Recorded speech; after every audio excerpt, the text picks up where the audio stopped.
City of Witches Chapter 62-100. Chapter 62, Bitterness and Joy, 1.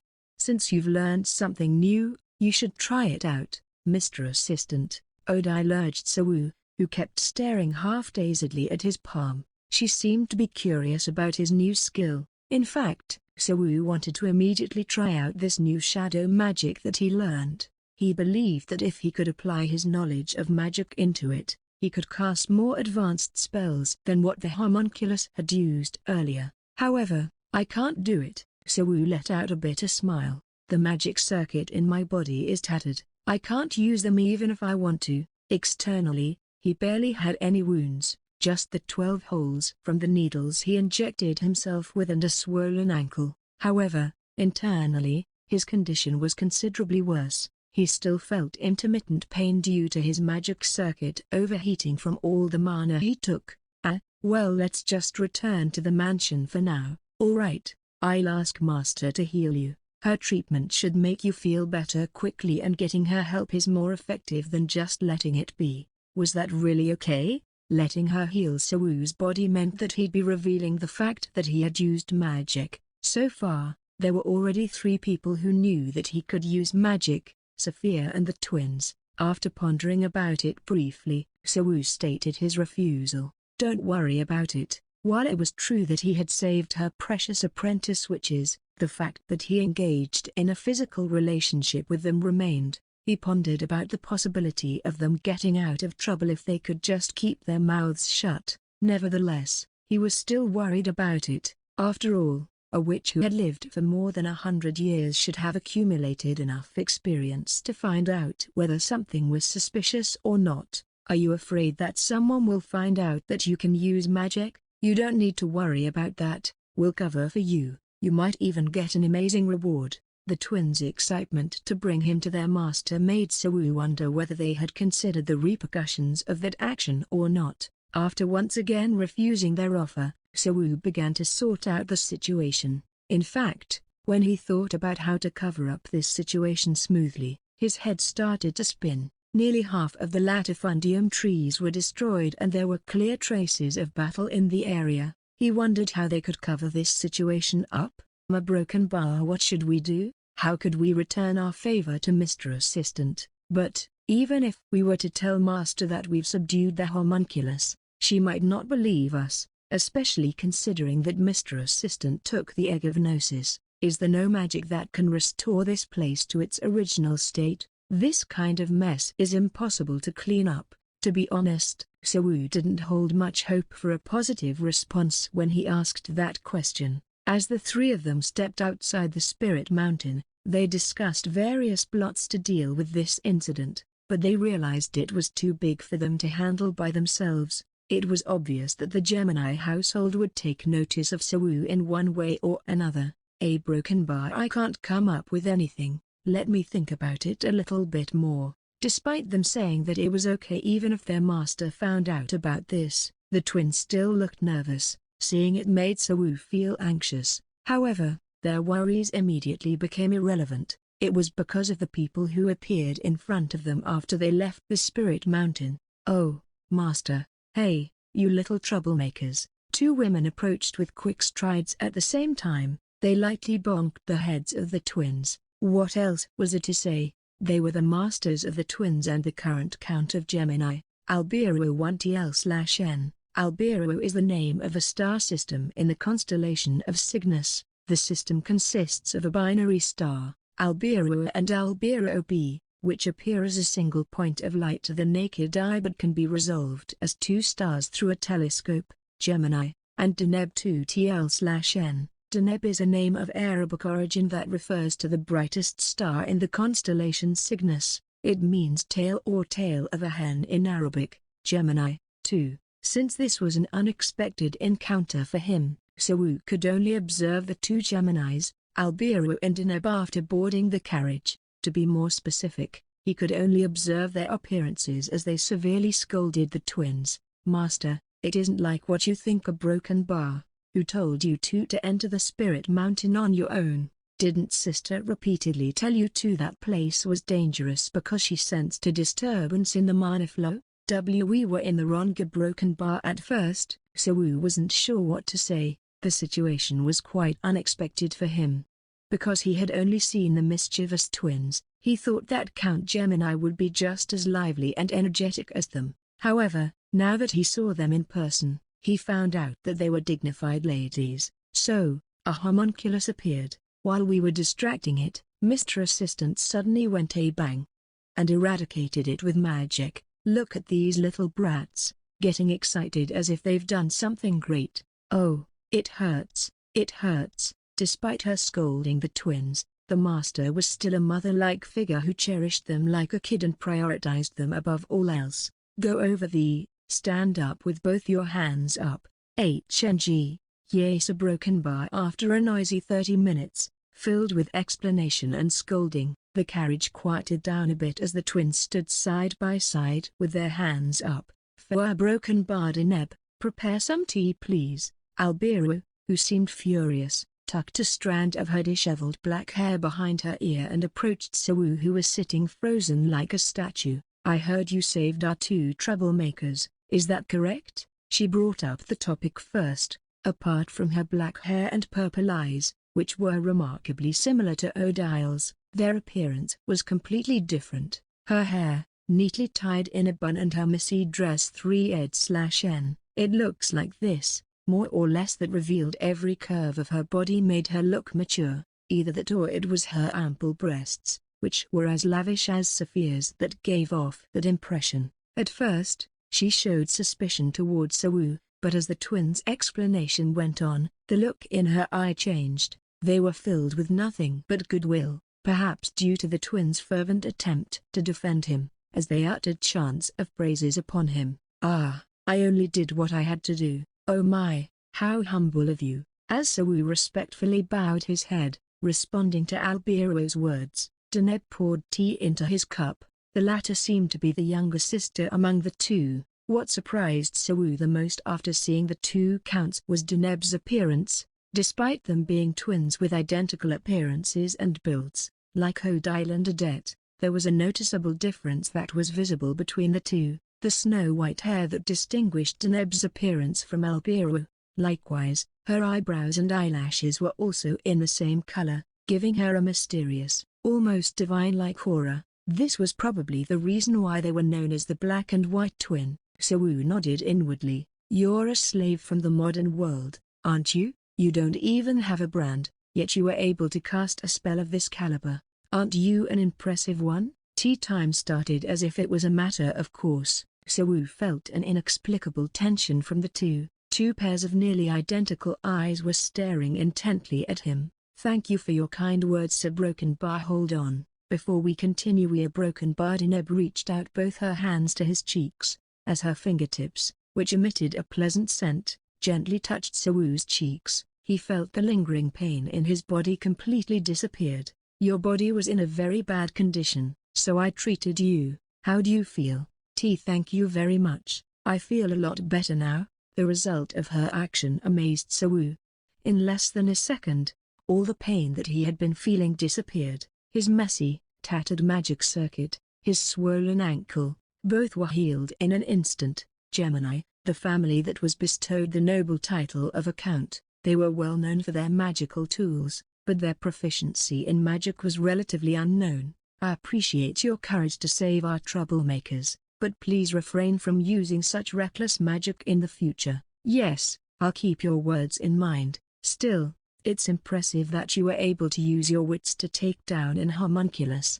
I'm genuinely impressed. It wasn't much, really. A Broken Bar. Sawu bowed his head deeply once again. For the same reason as before, he found himself in another uncomfortable situation. Right now, they were treating him as a benefactor. After all, he was basically a hero who saved their beloved daughter that they raised with utmost care. However, if they were to discover what he had done to the twins' rear hole, would they still treat him the same way? Since I owe you a debt of gratitude, it's my obligation to repay it. If there's anything you desire, please do not hesitate to ask. Despite their unusual way of speaking, Sawu was able to digest their words and meaning clearly. Their words were concise and precise, leaving no room for any misinterpretation. It was as if they were sharing each other's thoughts. Regardless, Sawu had already decided on a response if they were to inquire about what he wanted. "Could you perhaps allow me to leave, Jaina?" He couldn't take back the words he had already spoken,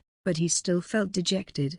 After hearing his requests, the two people in front of him fixed their gazes on him. A broken bar.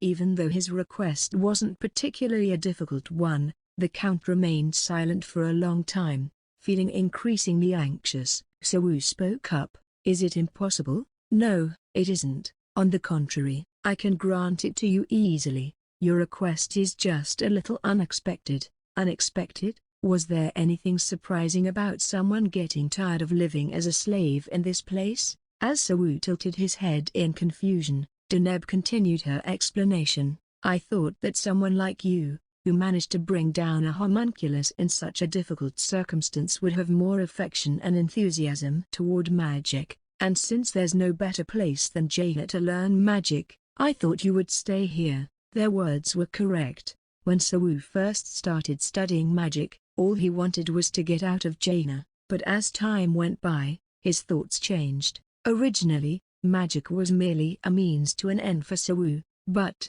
as he delved deeper into it, he gained a new sense of achievement and curiosity, not to mention that the sight of aved that he witnessed today had a lasting impact on him, leaving him with a sense of shock that caused his heart to race in excitement. "But, I want to go home." Even so, he still wanted to go home. Sawu missed everything back in his homeland, from Coke, to fried chicken, pizza, loud noise of cars, the smog-filled urban landscape and porn in full HD. Is that really everything that you want? Don't forget that what you received is the grace of the Gemini household. We can even give you citizenship and hire you as an assistant to aid us in our magic research. The Geminis couldn't understand Sawu's modest wish, however, their interest in the matter faded away quickly. To Sawu, escaping from Jaina was a lifelong wish, and this table was the place for him to negotiate and achieve that freedom. Meanwhile, to the Geminis,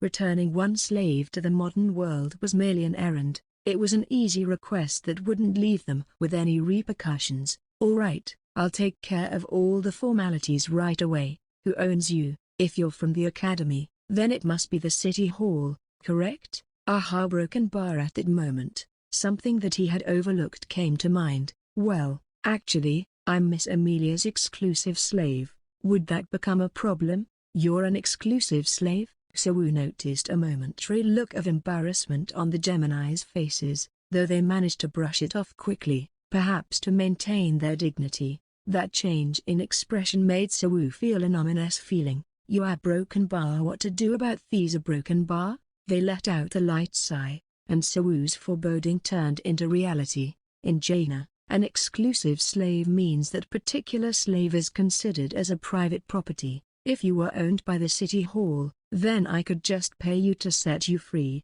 but in your case, I'd need Baron Marigold's permission first. You don't need to worry much though, as long as I offer adequate compensation to her. I doubt that she'll keep you against your will." Had he foreseen this outcome, he would have refrained from becoming Amelia's exclusive slave even if he had to endure more hardship. As Sawu's expression darkened, regretting the decision he made back then, Albiru opened her mouth to speak. "Don't worry too much about it. I will prepare a fitting enough compensation for her." "Thank you." Was that all? The witches sipped their tea and didn't say anything else. "So, when will I be able to go home?" "I have to attend to my duties as a count, and I need to gather the materials needed to negotiate with the Baron. Everything should be done in about a week." Just a week? He had been waiting for 5 years for this opportunity. Waiting for another week was practically nothing. Sawu, who managed to obtain his free coupon to freedom,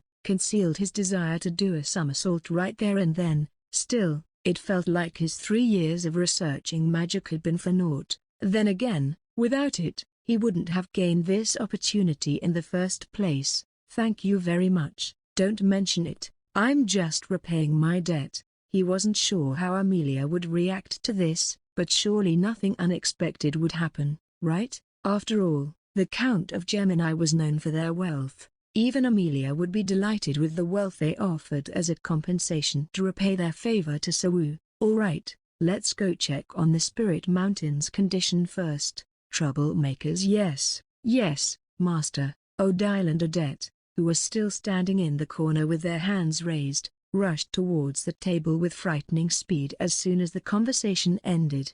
Have you two expressed your gratitudes properly? Of course. Remember that if you've received a favor, regardless of status, it's only appropriate to express your gratitude toward that person. It isn't just about repaying it with things of value, but also about showing your sincerity by bowing your head. Alberu and Deneb took the initiative and bowed respectfully to Sawu. You've really done me a difficult favor to repay. Please let me express my thanks once again. Please lift your heads. This is too much. Sawu was surprised beyond words. Even though he had saved the twins, Sawu was still a slave. Meanwhile the Geminis were count. They were one of the 7 counts in this world. Showing appropriate manners to others is a virtue that nobles must uphold. May the blessings of Mana be with you on your way. One by one, the Geminis kissed the back of Sawu's hands, who was unsure on how to respond, before pushing the twins' backs. Thank you so much for saving us, Mr. Assistant. The twins politely bowed, hiding their smiles as they tried to hide their awkwardness. Footnotes 1TL/N. Alberu is the name of a star system in the constellation of Cygnus. The system consists of a binary star, Alberu A and Alberu B, which appear as a single point of light to the naked eye but can be resolved as 2 stars through a telescope. 2TL/N. Deneb is a name of Arabic origin that refers to the brightest star in the constellation Cygnus. It means tail or tail of a hen in Arabic. 3ed/N. It looks like this, more or less. Oh my, this is quite a big problem. Upon their arrival at the foot of the latifundium, the gorge of the Spirit Mountain, the only thing they could see were the remains of the devastated trees and plants that had been thoroughly demolished by a powerful destructive force. Nearly half of the old and the majestic trees were either broken or damaged beyond any repair. Just by looking at it was enough to make one give up on calculating the extent of the damage, though the crops itself hadn't suffered greatly due to the incident happening during the holiday. The trees that were supposed to be used for cultivating mushrooms were in this state a broken bar. We'll have to uproot the trees that have already lost their production capability and bring new ones from the Spirit Mountain. Will Duchess Kita make a fuss about this? Who knows? Would that noblewoman care about such a small matter? Despite witnessing the devastating state of the place, Alberu and Deneb remained calm, although the Magic Tool Company, the foundation of the Gemini Corporation, would suffer some losses from this. Compared to the total wealth of the Gemini household, the loss was pretty much negligible as they could recuperate from it in just a week. That was why there was no way the 2 witches would ever come over here to risk their lives to save a single gold coin. They didn't come here to check the extent of the damage. How is it? Do you feel any mana distortion? Nothing yet. I'll keep on looking. Instead, they came to investigate the cause of the recent mana distortion phenomenon that they found in the Spirit Mountain. Mana distortion, a phenomenon that disrupted the mana flow in the surrounding environment, causing a variety of anomalies, was typically caused by 2 factors. The first cause was nature itself, similar to how tornadoes would appear out there in the ocean, and the other cause was when a spatial interference spell had been casted or the space itself was distorted. This place reeks, yet there isn't a single kernel. One I grave currency diaresis, literally meant kernel, as in the kernel inside of an operating system of a computer to be seen. Deneb, who didn't even bat an eye at the sight of the devastated farm, scrunched up her nose. The barrier that separated Jaina from the other world was nearly perfect. It was the pinnacle of a fully autonomous barrier formation, capable of adjusting and evolving in response to any kind of external variables. The enormous barrier was designed and overseen by Duchess Kita herself, not just by any regular witch. In the 600 years history of Jaina, there had never been a single breach caused by an error in the barrier itself. So, what could be the reason for a breach to appear now? I don't have the time to deal with this. It's bothersome. This is why I hate these exiles. The reason was the exiles, those who had their citizenship revoked and tried to illegally enter into Jaina by tunneling through the kernel. Jaina guaranteed all kinds of freedom and rights to its witches, but there was always an exception. That was the case with the so-called exiles. In order to raise their ranks in the hierarchy, those exiles would go as far as killing 3-digit numbers of humans in their experiments or stealing the stigma possessed by other witches, and for those acts, under the Jaina's laws of citizenship, they were barred from entering or leaving the city. As a result, those exiles would intentionally utilize the homunculi, which had the ability to traverse to the other world, to tunnel a hole through the barrier, and so, one of the homunculi they used almost ended up killing Odile and Odette. Facing this situation, even the calmest of the counts wouldn't be able to restrain their anger. We should catch them and kill them. Good idea. Not only did they dare to cause trouble in Count Gemini's territory, they also threatened their apprentice witches' lives. There was simply no way that the Count would forgive them so easily, but before that, they had to repair the kernel before more exiles or possibly lost civilians crossed over the barrier. The idea to punish the ones responsible for this would be postponed for the time being. Anyway, once the kernel was closed, any exiles who had crossed the barrier would be like mice trapped in a jar. Is the breach located in the Spirit Mountain instead of the Latifundium? How could they keep it hidden so well? Albira grumpily said to Deneb as she extended her magical senses in all directions. Anyway, Deneb, what are we going to do about our cuties? I told you that we should have gotten things under control much earlier. You think they'd listen to us? Still, it was a close call this time. If that heroic slave wasn't there, we might have suffered through a terrible fate by now. A broken bar true. We can't keep raising them like greenhouse plants forever. They need to experience more danger to gain more experience. That's the reason why you turned a blind eye when they secretly went to Taro Town. No? Yeah, I think we should give them some useful combat artifacts as a gift. That's a good idea. As the conversation about the twins passed, Sawu's issue came up naturally. What are you going to do about his reward? He doesn't know about it, does he? There's no way a slave would know about it. Although the twins were immature and didn't know much about the world, Albiru and Deneb were proud to have raised them to be more upright than anybody else. Hence, the fact that the twins were following him obediently made it obvious that he was unlikely to be a bad person. That was why, despite his status as a slave, there was a big chance that he was a missing person.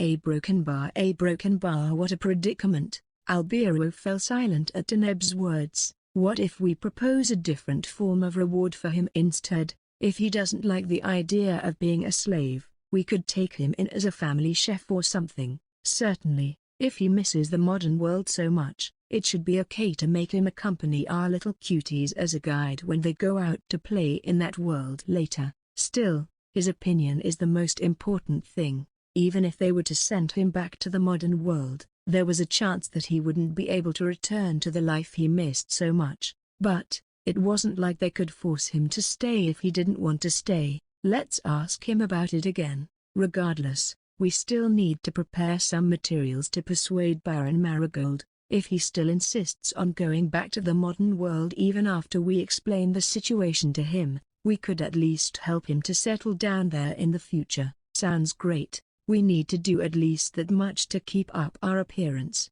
I wonder if $10 million is enough?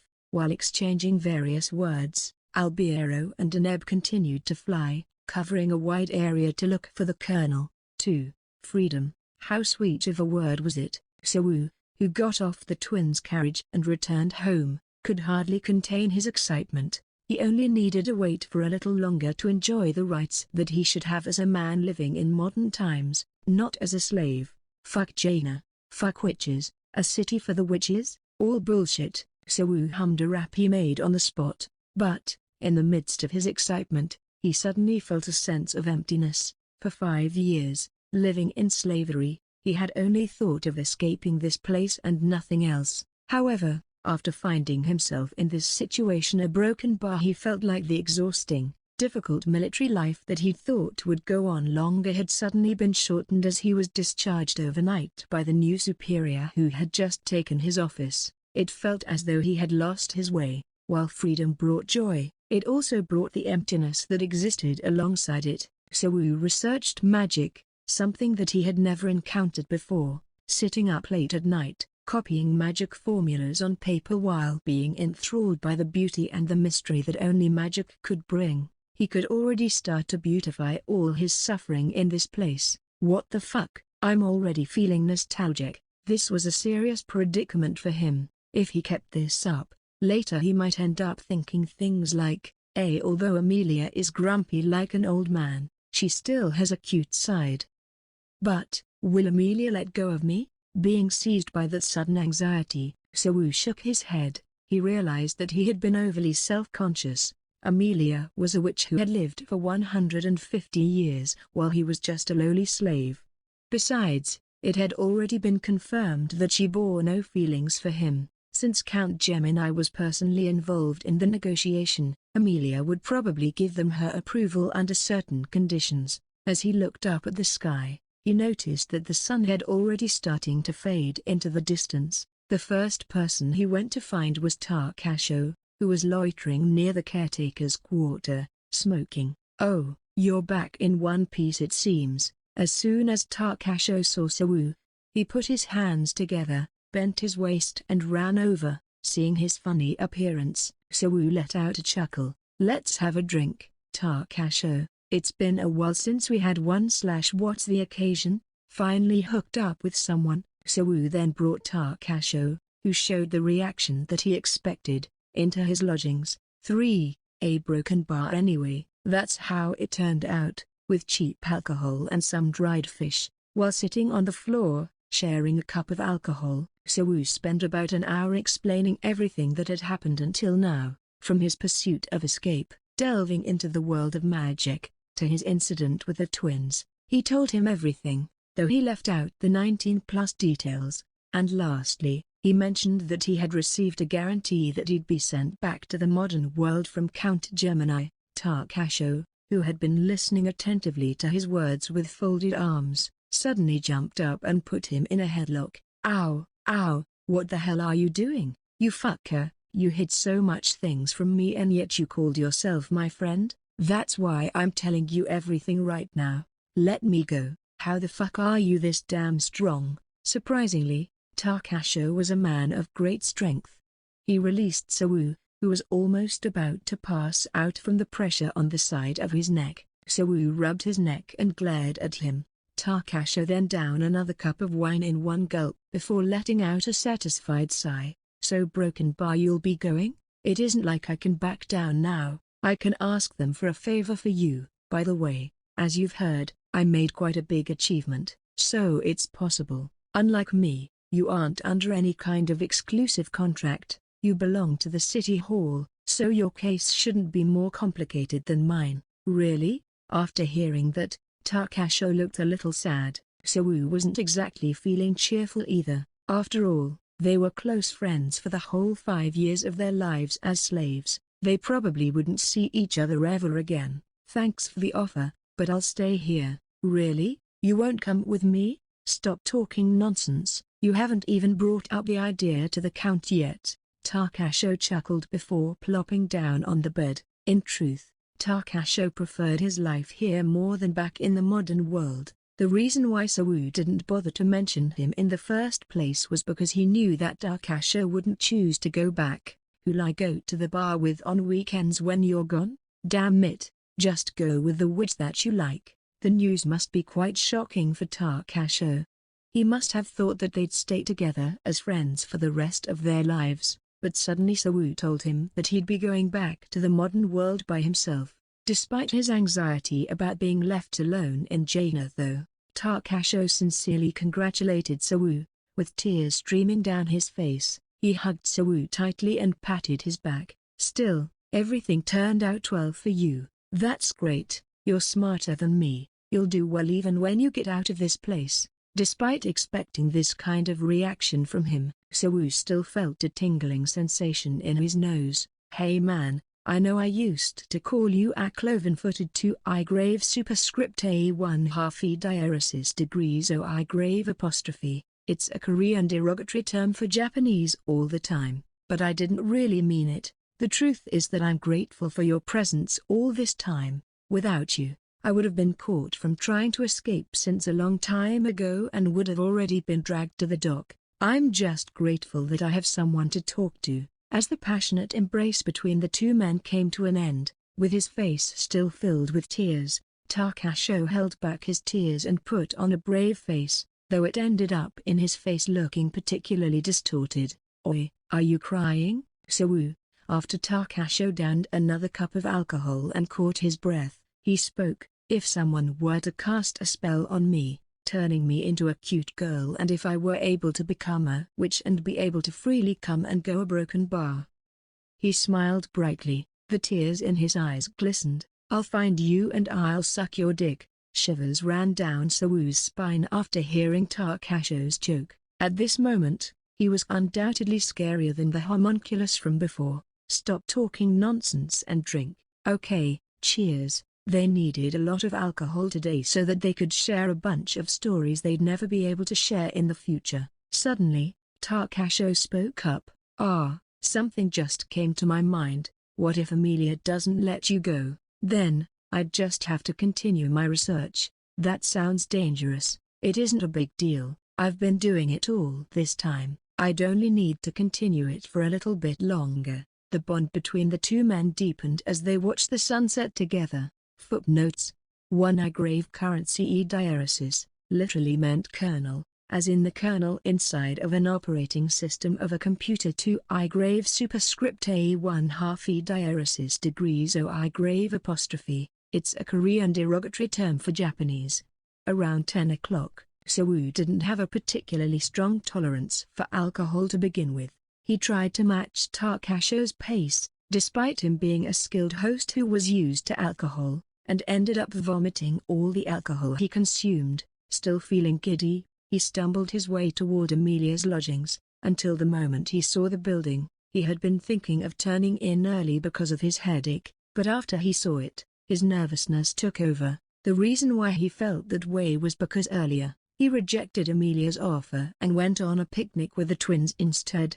Now, if Amelia were to see a drunken slave crawling in late at night, what would she think? Sawu didn't feel down for too long though. As he somehow regained his confidence quickly, he realized that this miserable life as a slave would be over in about a week. The fearful life of worrying about the possibility of him displeasing Amelia would come to an end soon, though he'd still have to be careful with his words and behavior, at least until the Count had fully wrapped up their negotiations with Amelia. Sawu swiftly opened the door and entered the building, holding his breath quietly so Amelia wouldn't notice. What he saw inside startled him. From the outside, it appeared that all the lights were off, so it was reasonable for him to think that Amelia was either out or was sleeping in her room. Never did he expect that she would be reading a book in a corner of the lobby, with a lit candle beside her. A broken bar. Amelia's sky-blue eyes, which didn't lose their luster even in the dim light, glanced briefly at Sawu. It seemed unlikely that she was waiting for him, but Sawu still couldn't help but flinch a little when he noticed her. He had never seen her doing something like this around this time before. No, it was rare for him to see Amelia outside of her research room or her room in the first place. Sawu wondered if he should greet her or not. "I'm back." In the end, he decided to greet her politely and carefully. A broken bar. Amelia gently closed the book and turned to look in his direction without saying a word. Seeing her reaction, he suspected that Count Gemini had already spoken to her. If that was the case, then it would be reasonable to think that she was waiting for him. Sawu could feel his hands getting sweaty. "Since I have to start working early tomorrow, can I go to sleep now?" Only then did Amelia open her mouth. "Cake." Then, the room fell into complete silence once again. Why did she mention cake out of the blue? Her action confused Sawu for a moment. Amelia slightly lowered her gaze and asked him, "Do you want to eat some cake?" "You are broken bar." "A broken bar, sure." Sawu walked unsteadily towards the sofa where Amelia leaned her body down. On the desk, There was a plate covered with a silver cloche. He couldn't understand what was going on. "There's some left, thank you." So sat down cautiously, feeling a little self-conscious as if he was being closely watched. He even took care to breathe quietly, out of concern that Amelia would be displeased at the smell of alcohol. Then he realized that he was too used to this submissive mentality because of his years as a slave. He kept looking at Amelia's face. Maybe the reason why she was sitting here was because she wanted to give the cake to him. As soon as he began to eat the cake, she opened her book again and continued to read, and that was all she did. She didn't start a conversation with him, nor did she actually have any business with him. The situation made him feel perplexed. "Excuse me." So devoured the cake without paying much attention to whether the cake went through his mouth or nose, though it seemed like the cake would still be tasty even if he were to eat it through his nose. When So was about to finish eating the cake, Amelia, who appeared to be engrossed with her book, suddenly offered something to him, a cigarette. Not just one, but a whole pack of them. It felt like she was trying to be kind to him. No matter how much he thought about it, he couldn't help but think that this situation was caused by something that Count Gemini had suggested. Otherwise, there was no reason Amelia would suddenly act like this. She probably was contemplating how to convince him to stay as her assistant by treating him better than the way she used to, so that she could have a reason to turn down their offer. Thank you." So couldn't get rid of the uneasy feeling and eventually gathered his courage to ask her subtly, "Have you heard something from Count Gemini?" Count Gemini. It seemed like his guess was off the mark. Amelia merely tilted her head in surprise after hearing him mentioning the Count's name. Seeing the movement of her usually straight brows, which were now arched out of confusion, he figured out that she wasn't feigning ignorance about the matter. Recently, her demeanor had a peculiar change. He heard once that a sudden change in someone's demeanor could possibly be a sign of suicidal tendencies. Maybe after living for roughly 150 years, her research had come to a dead end and she was starting to prepare for passing on her brand to an apprentice witch. Such thoughts crossed over his mind, but he couldn't keep entertaining those kinds of thoughts. His head was too influenced by alcohol. He couldn't organize his thoughts properly. At that moment, Amelia murmured hastily, "I will be going to Border Town tomorrow." Her words were categorized as murmurs because of how quiet and quick she spoke it. So glanced at Amelia, wondering whether he had misheard her or not, but he could only see her nonchalantly flipping through her book. "Are you asking me to accompany you to Border Town?" "Yes." "Okay, I'll make the necessary preparations. Thank you for the cake and the cigarettes." So entered his room without letting his guard down in case Amelia called him and said something like, "Hey, do you really think you can run away from me?" Ha! That was a surprise he broke, and Amelia's eccentricity was getting more intense as days went by. He would have preferred to endure a clear torment rather than receiving exuberant gifts that came out of nowhere. All the gifts he received only added to his discomfort more than anything. Knock knock. So who was about to take a shower before going to bed, was startled by the sudden sound of knocking on the door. He had a reason to be startled by this. Yes, coming. Until yesterday, Amelia used to barge in and open the door as if it was the door to her own room, but this time, she actually knocked it. She knocked the room of a mere slave. He quickly put on his clothes and opened the door. In front of the door, Amelia was holding a book, looking up at So. Then, she explained the reason why she came here. "Since it's been a while since you last went out, I thought you might be tired. You can rest until tomorrow afternoon." So blinked, unable to respond to her words immediately. Did I hear that correctly? That's all. Good night." What? Good night," she said. Did she say that to me?" Without looking at So, who froze in surprise, Amelia walked back to her room with graceful steps. So couldn't understand the reason behind her actions. 2. After showering, So sat on the windowsill, smoking the cigarette that Amelia had given him. He was pondering the inexplicable change in her demeanor. It didn't seem like she had heard anything from the Geminis.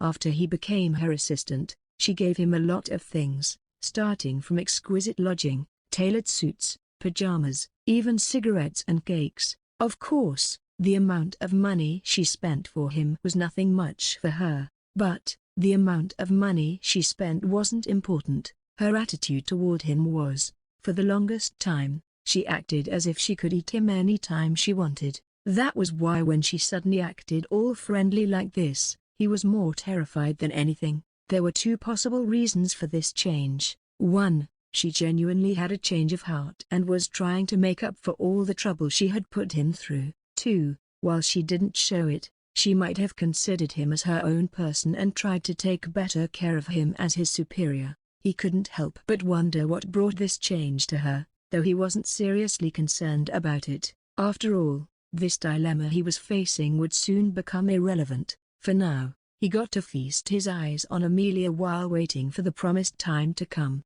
After all, there was no guarantee that he'd ever get a chance to converse with such a beautiful woman when he returned to the modern world. So Wu gradually collected his thoughts. Originally, he planned to stay silent until the negotiation between the Geminis and Amelia was completed. However, he decided that it would be better if he were to say a few words to her. Since he would be leaving Jaina soon, it would be difficult for him to continue being her exclusive slave.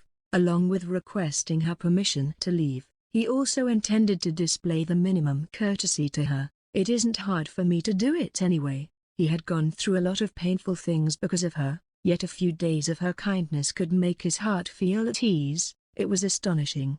It was getting late. As he was about to close the window and go to bed, he noticed something hanging on the window above, several strands of black thread, fluttering in the wind like a dream catcher. One Native American craft to catch bad dreams, allow good dreams, symbolizing protection and positive dreams. No, those weren't black thread, those were strands of black hair. Come out. In response to his call, the flowing strands of hair descended gracefully, round forehead, mischievous purple eyes peeked through with playfulness. You're quite slow to notice, Mr. Assistant. I've been there for the past 5 minutes. It was unthinkable that someone would go out of their way to come to his room to play this kind of prank on him. But, there she was. Odile was hanging in the air like a bat, with her body wrapped in a cloak. If this was their first meeting, Wu would probably get so terrified to the point that he'd get a heart attack. But this wasn't their first meeting, so he was able to maintain his composure.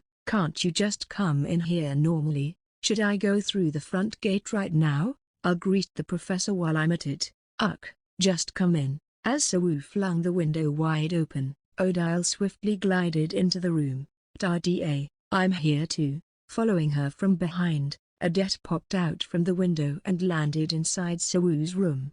The twins invaded his room before he could move to restrain them. Then again, even if he had time to react, he most likely wouldn't stop them from entering in the first place. Before you tell me why you two are here, I assume you two are using the music box right now, right? Yes, both of our music boxes in fact, Odile said as she flicked her 2 fingers open and close. It was an adorable gesture that could only be appreciated due to her cute appearance. So wait, let us speak first. The headache that Wu felt from before came back. No, actually, his head was hurting even more since the twins were here, though. He was actually delighted to see them. Maybe it was because of the bond they had forged today, the sense of camaraderie from crossing the line of life and death together. We couldn't have a proper conversation on our way back since we fell asleep in the carriage. That's right. We have so many things we want to talk about with you,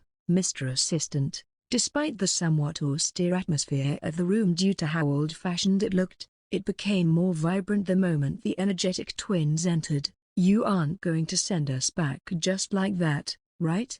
On a day like today, we have to spend the entire night chatting. I get it, but can you two consider my situation a little? If Miss Amelia found out, this would become a huge problem. The twins glanced at each other briefly before pointing to the window together. Well, we brought our carriage with us, so you don't need to worry. As long as we get inside the carriage, we can get as noisy as we want as we chat. Also, we have a gift for you. That didn't sound bad to Wu. Besides, Amelia let him sleep until afternoon, and judging by her recent attitude, she probably wouldn't scold him even if he were to wake up even later. He felt a little bit tired because of the alcohol though. Fine, yay, great, come, hold my hand.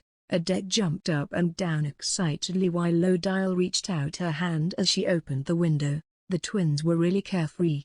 He regretted not trying to get closer to them earlier. Such thoughts crossed his mind. The three of them escaped through the window using levitation magic, then went over the mansion's wall before heading toward the rose garden. When did you bring the carriage here? When we brought you here, we just left it here and went back home through the portal. I see. That meant they planned to visit him again from the start. Our masters seem to be busy today, and since there aren't many days left to come and visit you like this in the future, we can't just sit still. Actually, we hope that Mr. Assistant can stay here with us. Adette, I told you to not bring that up, but we've become so closely. Broken Bar, I don't want us to part ways. Yay to Broken Bar. Normally, the twins would keep their distance and walk a few steps apart from him, but now they were sticking closely to Sewu's sides while bickering. It wasn't about how long they spent their time together, but rather the quality of the time they had shared.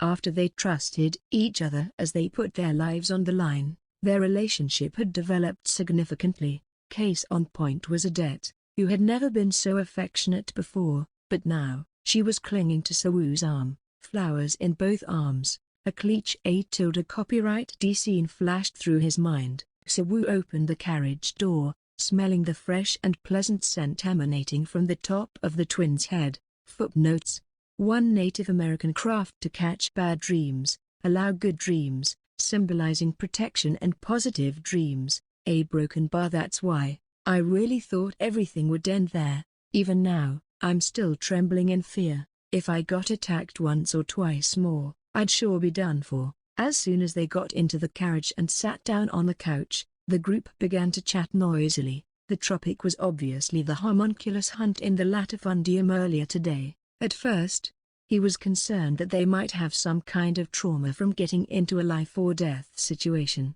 Turned out he severely underestimated the twins' optimistic nature. Adette made various gestures as she recounted the event. Her face was flushed red in excitement, using various onomatopoeia such as a thwack and a whoosh.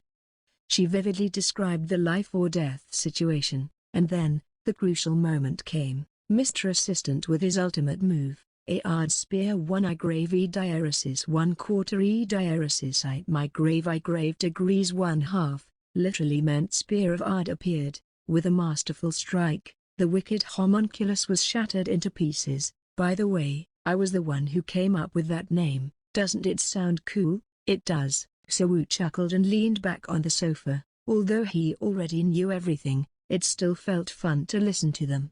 Around 90% of the story was about Sewu's own achievement. Now that he had a chance to reflect on the situation, what he had done was so reckless that the only plausible explanation he could think of if someone were to ask him why he had done that was because he was out of his mind. Nevertheless, he felt happy about his achievement. Eventually, Adette's storytelling performance came to an end. As the exuberant atmosphere settled down like a deflating bubble, Adette spoke up quietly. Mr. Assistant, are you really going to leave soon? Yes, honestly, I'm tired of this place. Still, it's a shame. Wouldn't it be nice if we were able to spend more time together? Is it too much to ask if I invite you to be one of our servants? After Sewu responded with an ambiguous smile, Odile clicked her tongue in disappointment. You are also trying to stop him. Why did you scold me when I tried doing the same? So what if I am? Anyway, bring me the present,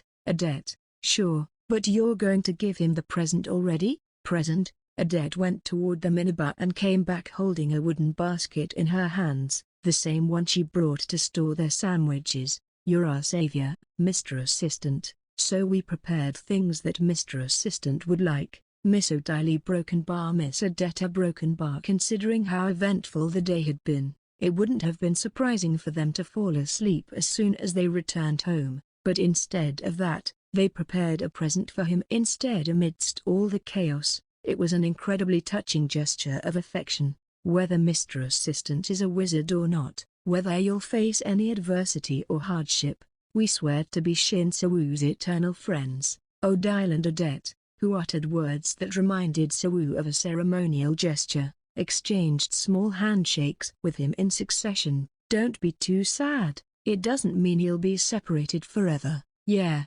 when we properly inherit our brands and officially become the members of the Geminis, we can visit you from time to time." "Ah, come to think of it, that's possible, huh? Well, it might take some time for that to happen though." Upon further reflection, it became evident that the clear distinction between Jaina and the modern only applied to slaves like Sawu. If the twins became the Count of Gemini, they could come over to the modern world and they could have some fun together. "The opening act is taking too long, let's give him the present first." "Ah, right, can I expect something good?" "Please do, our presents will be better than your expectations, Mr. Assistant." First, Odile handed him an artifact from the basket, an exquisite music box. It was originally intended to be exchanged for telling Odile the meaning of love, and the agreement was that they'd only give it to him if he managed to fulfill that ambiguous condition. Honestly, the contract hasn't been fulfilled yet. "I still don't understand what love is." As Odile said that, she placed the music box on Sawu's palm. Then she said, "If you go through the proper procedure to leave this place, this thing might not be necessary to you regardless. I'll give it to you. I want you to think of us every time you look at it." "Thank you, I promise I'll always remember you too. If it seems like Mr. Assistant has forgotten about us when we meet again, we'll drag you back here." How broken bar, how could he possibly forget? Even though they didn't do it like normal, they were still Sawu's first sex partners, and they were cute enough if Sawu were to show someone a picture of them together while saying that he fucked their rear holes, they'd be calling him delusional. Of course, he had no intention to brag like that to other people, and these are more presents that I've prepared. What Odette took out was a jewelry box. It was made of lustrous black wood with two birds carved out of gold on it. Since Mr. Assistant can't store mana, I prepared a sufficient amount of mana water. Who knows, you might think of using magic when you're outside. There are 10 bottles of concentrated mana water inside, all made by our company. The box was filled with pretty-looking bottles that emitted extraordinary light. The mana quality in each bottle might not be the best, but there's a lot of mana inside. If you dilute it and use it little by little, it should be enough until the time we can visit you. If their previous gesture was touching to Sawu, this time he was getting emotional. The gift wasn't merely to show off their riches, but it was a thoughtful gift that took consideration of what he needed. In addition to that, they also gave him other things that he also needed. This is a chalkboard. Well, you've seen it a lot during practice, so I don't need to explain what it could do, right? Just soak a chalk in the concentrated mana water that was mixed with salt water and you're good to go. Even without a magic paper, one could implement a simple magic circle using a chalkboard and mana chalk. This gold is the first thing I've ever created using alchemy. I'm giving it to you as a souvenir, a gold bar of the same size as his fist. This one is a cloak enchanted with defensive spells. Wearing it will help you defend against most attacks once. Moreover, with its exquisite design, you can become a trend starter in the fashion world just by wearing it around. A cloak with protective runes inscribed inside. This is a quill pen made from a kingfisher's feather. It doesn't have any special functions, but it's pretty, a pretty quill pen and so on. While there were some items that seemed out of place due to their lack of knowledge of the modern world, the effort they put into choosing them was clear. Under the shower of gifts, Sawu's hands quickly filled up like those shopaholic middle-aged women hunting discounted goods at a department store. I will treasure and make good use of these gifts. When you two visit me in the modern world, I promise I'll show you around. Yay! Oh, by the way, whenever you're trying to use magic, you have to activate the music box first. Otherwise, the witches or outcasts outside might take notice of you. I'll keep that in mind. Thank you. He had never imagined that the day when he'd have to hold his tears after receiving gifts from these brats would come. When they saw his eyes redden after receiving their gifts, the twins sniffled. Swiftly, they wiped their noses. "Oh geez, why are you crying? Why, Mr. Assistant, why?" We're going to cry too now. A broken bar. Sawu reminisced about the short time he spent with them, the time when they watched him as he masturbated a broken bar using magic practice as a pretext. He became their sex education tutor, and as a result, he received a hand job and fellatio from Thema Broken Bar. The incident of them abducting him and becoming a test subject for the Eros potion of Broken Bar. That one time when Odile barged into his room for an anal sex and they were almost caught by Amelia Broken Bar. The incident when Odette got drunk and they ended up playfully engaging in anal sex. A Broken Bar. Wait, what the fuck? Why am I only remembering those kinds of memories? Sawu shook both his head and all his thoughts off. Anyway, can I go back now? It was getting late. Since the conversation was nearing its conclusion, Sawu started to wrap things up from his side. You're done already? Odette slipped between the carriage door and Sawu, trying to block his way. There's still one last present left. Odile backed her up perfectly, standing beside her to block his path. There's something else besides all these? Well, we haven't given you the most important one of them all. This one is the most important. By simply selling what they had given him, he could already make a great fortune for a lifetime. But there was an even more amazing present that they prepared. The rewards for this quest turned out to be incredibly delightful. So, what do you think? Do you want the present? I've already received more than enough, but if you insist. A Broken Bar. Normally, he'd have declined them, but this time, he readily nodded. He thought that he deserved to get something sweet as a reward for his 5 years of suffering. When he received the last present from the twins, his eyes widened. The twins simultaneously untied the straps on their shoulders, making the cloak that wrapped off their bodies slipped off smoothly. Their cloak, clad in elegant black and velvet, slid down their bodies, then the cloak fell onto the floor with a soft thud.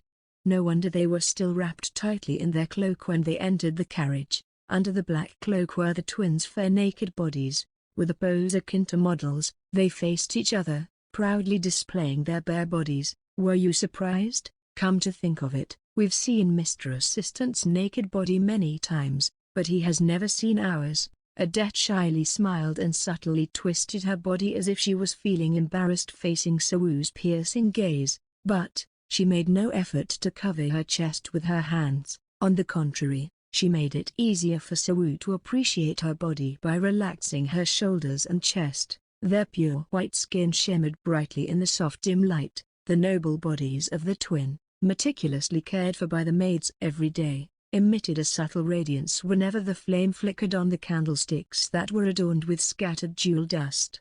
Perhaps this surreal sight affected Sawu's mind like a drug. He stepped on the carpet as his feet fumbled. As he moved past their slender calves and healthy-looking thighs, he knew that 2 pairs of plump, bouncy cheeks were waiting to greet him. Above those cheeks were their perfectly sculpted waistline. It was as if God had put in a significant amount of effort on creating them. As he traced those graceful lines, his gaze was captivated by 2 pairs of prominent peaks. In truth, he had already observed the outline of their breasts through their clothes, but he dismissed them as they seemed to lack the maturity that he craved for. However, contrary to his expectations, their peaks were overflowing with elasticity. The conical-shaped breasts protruded with a firm, rounded tip without any sign of sagging. Up until now, thanks to all the porn that he watched, he had believed that breasts were the most attractive when they were perfectly round and shaped like water droplets. However, after facing the twin, a whole new world opened up to him. You can take a closer look. Odile, who had been feeling self-conscious as she constantly placed her hands over her chest and waist to cover herself, was now standing tall and upright like Odette. It seemed like she had finally overcome her inner turmoil. At the end of their plump breasts, a pinkish half-circle spreaded out as a cute fruit stood erect with pride at its center. The deep shade of pink contrasted with their skin tone. It was an alluring color. If there were lipsticks with such beautiful shade, they would undoubtedly sell like hotcakes. Not to mention that there wasn't just a pair of breasts, but 2 of them. That made for 4 nipples in total. Whether it was due to the effects of the alcohol, or because he had lowered his guard down against the twins significantly. Well, There was also the possibility that he felt this way because of his carelessness, since he assumed that he would be leaving soon anyway. Nevertheless, he had the urge to hold one in each of his hands and relentlessly suck on them. If Mr. Assistant leaves, we won't be able to have fun for a while. That's right, it isn't like we can just show our naked bodies to anyone. The twin approached Sawu, alternating their words like a surround sound speaker as they slowly closed their distance. Since our relationship with you is far from ordinary, Mr. Assistant, we want to make it special for you. That's right, Mr. Assistant, you're probably the first and the last slave who can do something like this with two apprentice witches at the same time. Before they knew it, the twins had moved very closely to Sawu. It was Adet who adorned the finale of the last present as she lightly skimmed her toes over the carpet, shyly expressing herself. That's why a broken bar tonight, a broken bar, let's have fun, a broken bar, all three of you, a broken bar all night long, a broken bar. Footnotes literally meant spear aved. They said that there were various methods to obtain pleasure in this world: alcohol, cigarettes, food, drugs, sex and many more. As one could see, if they were to list each of them one by one, there would be countless crossroads spread out before them. If Sawu had to choose the most dangerous road among those, he would undoubtedly choose sex driven by lust. The reason for this was because Sawu was experiencing it firsthand on how uncontrollable and dangerous lust could be. He was aware that there could be serious consequences he had to pay if he were to make a single mistake, yet he still felt aroused. Him being drunk was partly responsible for this. Nevertheless, his raging lower body part didn't show any signs of calming down. You don't dislike this, right? Of course he doesn't. Didn't you see how happy he was when he played with us? Sawu remained frozen as the twins quietly approached him, reaching out their arms and latching onto his sides. From their gestures, they seemed to want him to be more assertive here. Honestly, it was difficult to say that they gave him this present solely for his sake. If anything, it felt like there was a hidden motive behind the twins' actions. Despite their innocent appearances, Sawu knew them well enough to be aware of how mischievous they were and how eager they were to engage in erotic acts with him. However, the soft sensation that he felt through the fabric of his clothes relieved him of his sense of crisis. The twins' round and plump breasts along with their nipples brushed against his clothes, as if appealing him to make his move. Loud giggling noises came from both of his sides. Sawu could tell that he was making an incredibly foolish expression even without looking in a mirror. Sit here, Mr. Assistant. I should have prepared a bed or something. They didn't even ask about Sawu's opinion. Even if he were to reject them, they do their best to convince him under the pretense that this was their present to him. Can we dim the lights a little? It's embarrassing, but we decided to show our naked bodies for Mr. Assistant to see clearly, didn't we? This should be enough. Look, he's completely out of it. The twins playfully teased Sawu, who was staring at them absent-mindedly. He was completely captivated by the alluring sight of their swaying breasts and nipples. Then again, no one could blame him. No man could really avert their eyes from a situation like this. Why haven't you made a move on us, Mr. Assistant? Is it because you're worried? The twins' faces entered Sawu's field of vision and immediately became the focus of his attention. Just a little while ago, the twins looked somewhat shy, but it seemed like Sawu's reaction gave them the courage they needed. Mr. Assistant? Phew. Odile waved her hands in front of Sawu's face to snap him out of his daze. As if he had just woken up from a trance, Sawu gasped for breath. Apparently, he had been holding his breath without realizing it. What's with that reaction? Odile, revealing her white teeth, reached her hand out as she gently caressed Sawu's cheek. For some reason, every time he exposed his naked body to them and saw her making this gesture, it would intensify his embarrassment. Perhaps it was because of his unmanly nature. If you're worried that our bowl as in the witch's mana container might get damaged, you don't need to, Mr. Assistant. We've prepared something for it. Even if our master finds out, she won't scold us too much. Besides, you're our savior. What could go wrong? Their words were true. This current situation was way safer compared to the time when he had to fear for his life as he went along with the twins' pranks. Moreover, from his interaction with Count Gemini, they didn't seem to be temperamentals. Adet, show Mr. Assistant what we are up to. What? Why me? Why don't you show him, sis? He'll see everything in a moment anyway. It's still embarrassing for me. A broken bar. Sawu, who had gradually returned to reality, realized that the twins' conversation sounded a little absurd. They seemed to be wanting to show him something, but why were they beating around the bush? Adet hesitantly approached him and suddenly sat down with one of her butt cheeks on one of Sawu's thighs. She brought her face closer, as if trying to kiss him, but she didn't. May I borrow your ear for a moment, Mr. Assistant? You sure are taking your time, aren't you, Adet? Completely ignoring Odil's nagging, Adet leaned in closer to Sawu's ear. Her hushed whispers, mixed with her soft breathing, tickled his earlobe. Mr. Assistant, I remember everything that happened between us earlier today. Our broken bar. Aha, broken bar. I see, a broken bar because of a bigger incident that occurred right after that particular event. It slipped completely off his mind, the thing that happened between them, the time when they did anal sex. Then again, it wasn't exactly strange that she remembered it. Sawu didn't extract the semen that he squirted inside her anus. Adet didn't need to be a genius to guess what had happened, but why? Why did she mention it now? Sawu couldn't understand that. Ignoring his confusion, Adet pressed her body against him and discreetly moved her hand toward the bulge in his pants. I don't remember everything that happened, Buta broken bar. I can tell that you enjoyed it a lot, Mr. Assistant. A broken bar. Now he understood. The same method as earlier today, back when Sawu attempted to reject her and run away from her, she did this exact same thing. From that, she clearly could tell the effectiveness of this method. I know what Mr. Assistant is worried about, and that's why I'm doing this. Honestly, her attempt to seduce him was unnecessary. As soon as he saw the twins' naked bodies, the word Ashima Aiden was swirling in his mind. Then there was also his desire to make up for the unjust days he had spent in Jaina. After pressing her lips tightly against Sawu's earlobe and sucked on it, Adet slowly got up.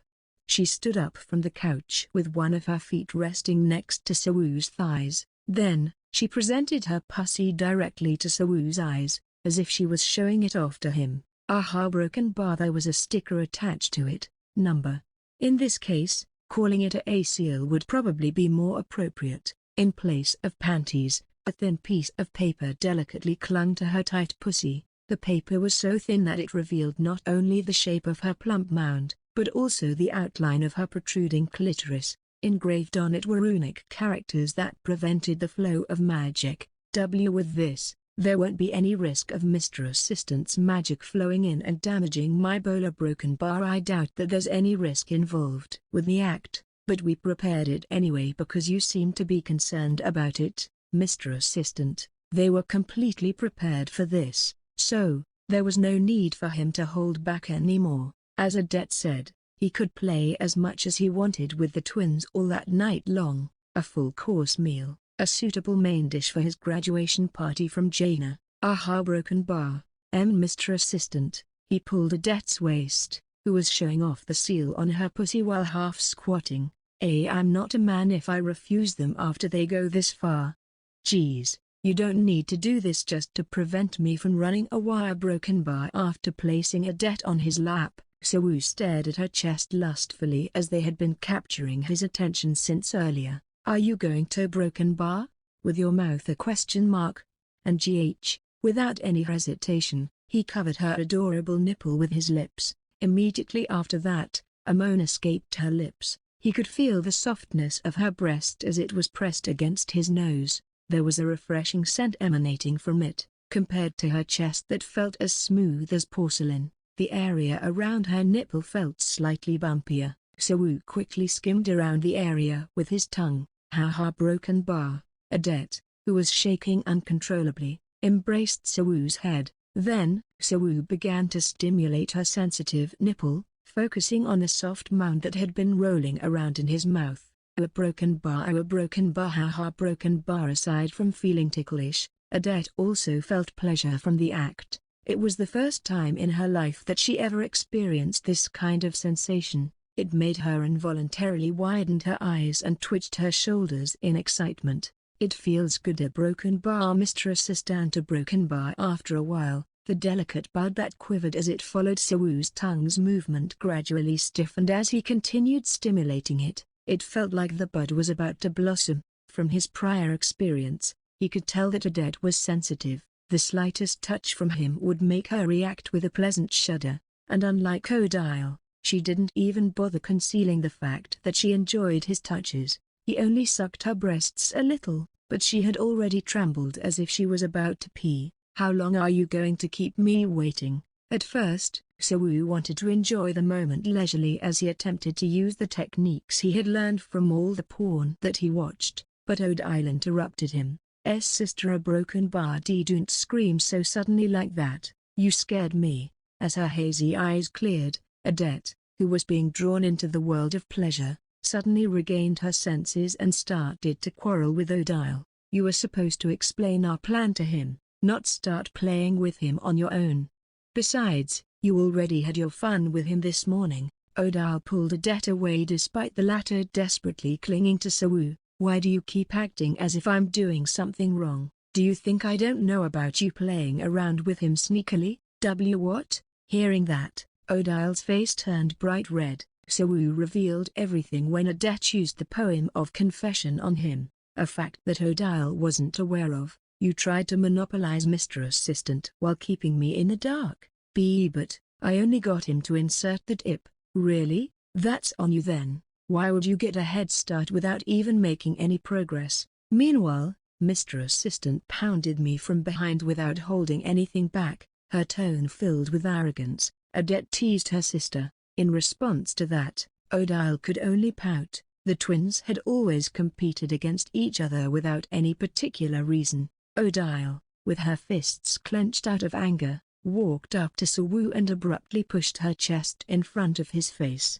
"Do it with me too, Mr. Assistant. What's wrong with you? It's my turn now." "Aved, I'm older so my turn comes first." "You're only older by an hour." Not wanting to fall behind, Aved followed suit, as the sisters grabbed one of their breasts and pressed them against Sewu's face. His dick grew even bigger. The fact that the shape of their chests hardly changed even after they squeezed them with their hands proved their elasticity. Like a cherry that jumped slightly into the sky, their small nipples dangled brilliantly in front of his face, completely capturing his attention. "Mr. Assistant," as if they had planned it, they looked at Sewu's eyes at the exact same time with eyes that were filled with a strong desire to win. If Sewu were to pick between one of them, the one he picked would be happy, but the other one would definitely feel sad. Despite this being a pleasant situation for him, it was also an awkward one. "Why don't you use rock paper scissors to decide a broken bar? Are you serious? How can we leave such an important matter up to chance?" Naturally, they rejected his proposal. "Oh well, it can't be helped." Sewu lifted himself off the couch and pulled their waists toward him. "Then, how about doing it like this? Come closer." What? Too close, too close. Using his strength, he pressed the twins' chest against each other. They had the same height, breast shape, waist size, hairstyle, hair color and buttocks. Their nipples barely brushed against each other. It felt like they were mirror images to themselves when he pressed them together like this, and the sense of immorality that he felt when looking at them was off the chart. After all, he could taste both of them at the same time. To put it into perspective, he was one man, facing off against two women. Moreover, the two women were twins who were close and affectionate toward each other. He could observe their naked body closer than anyone else in the world. He would be able to compare the reactions and the sounds that the older one made while he affectionately caressed the younger one. There were bound to be some differences in their reaction despite them being nearly identical down to the position of their moles.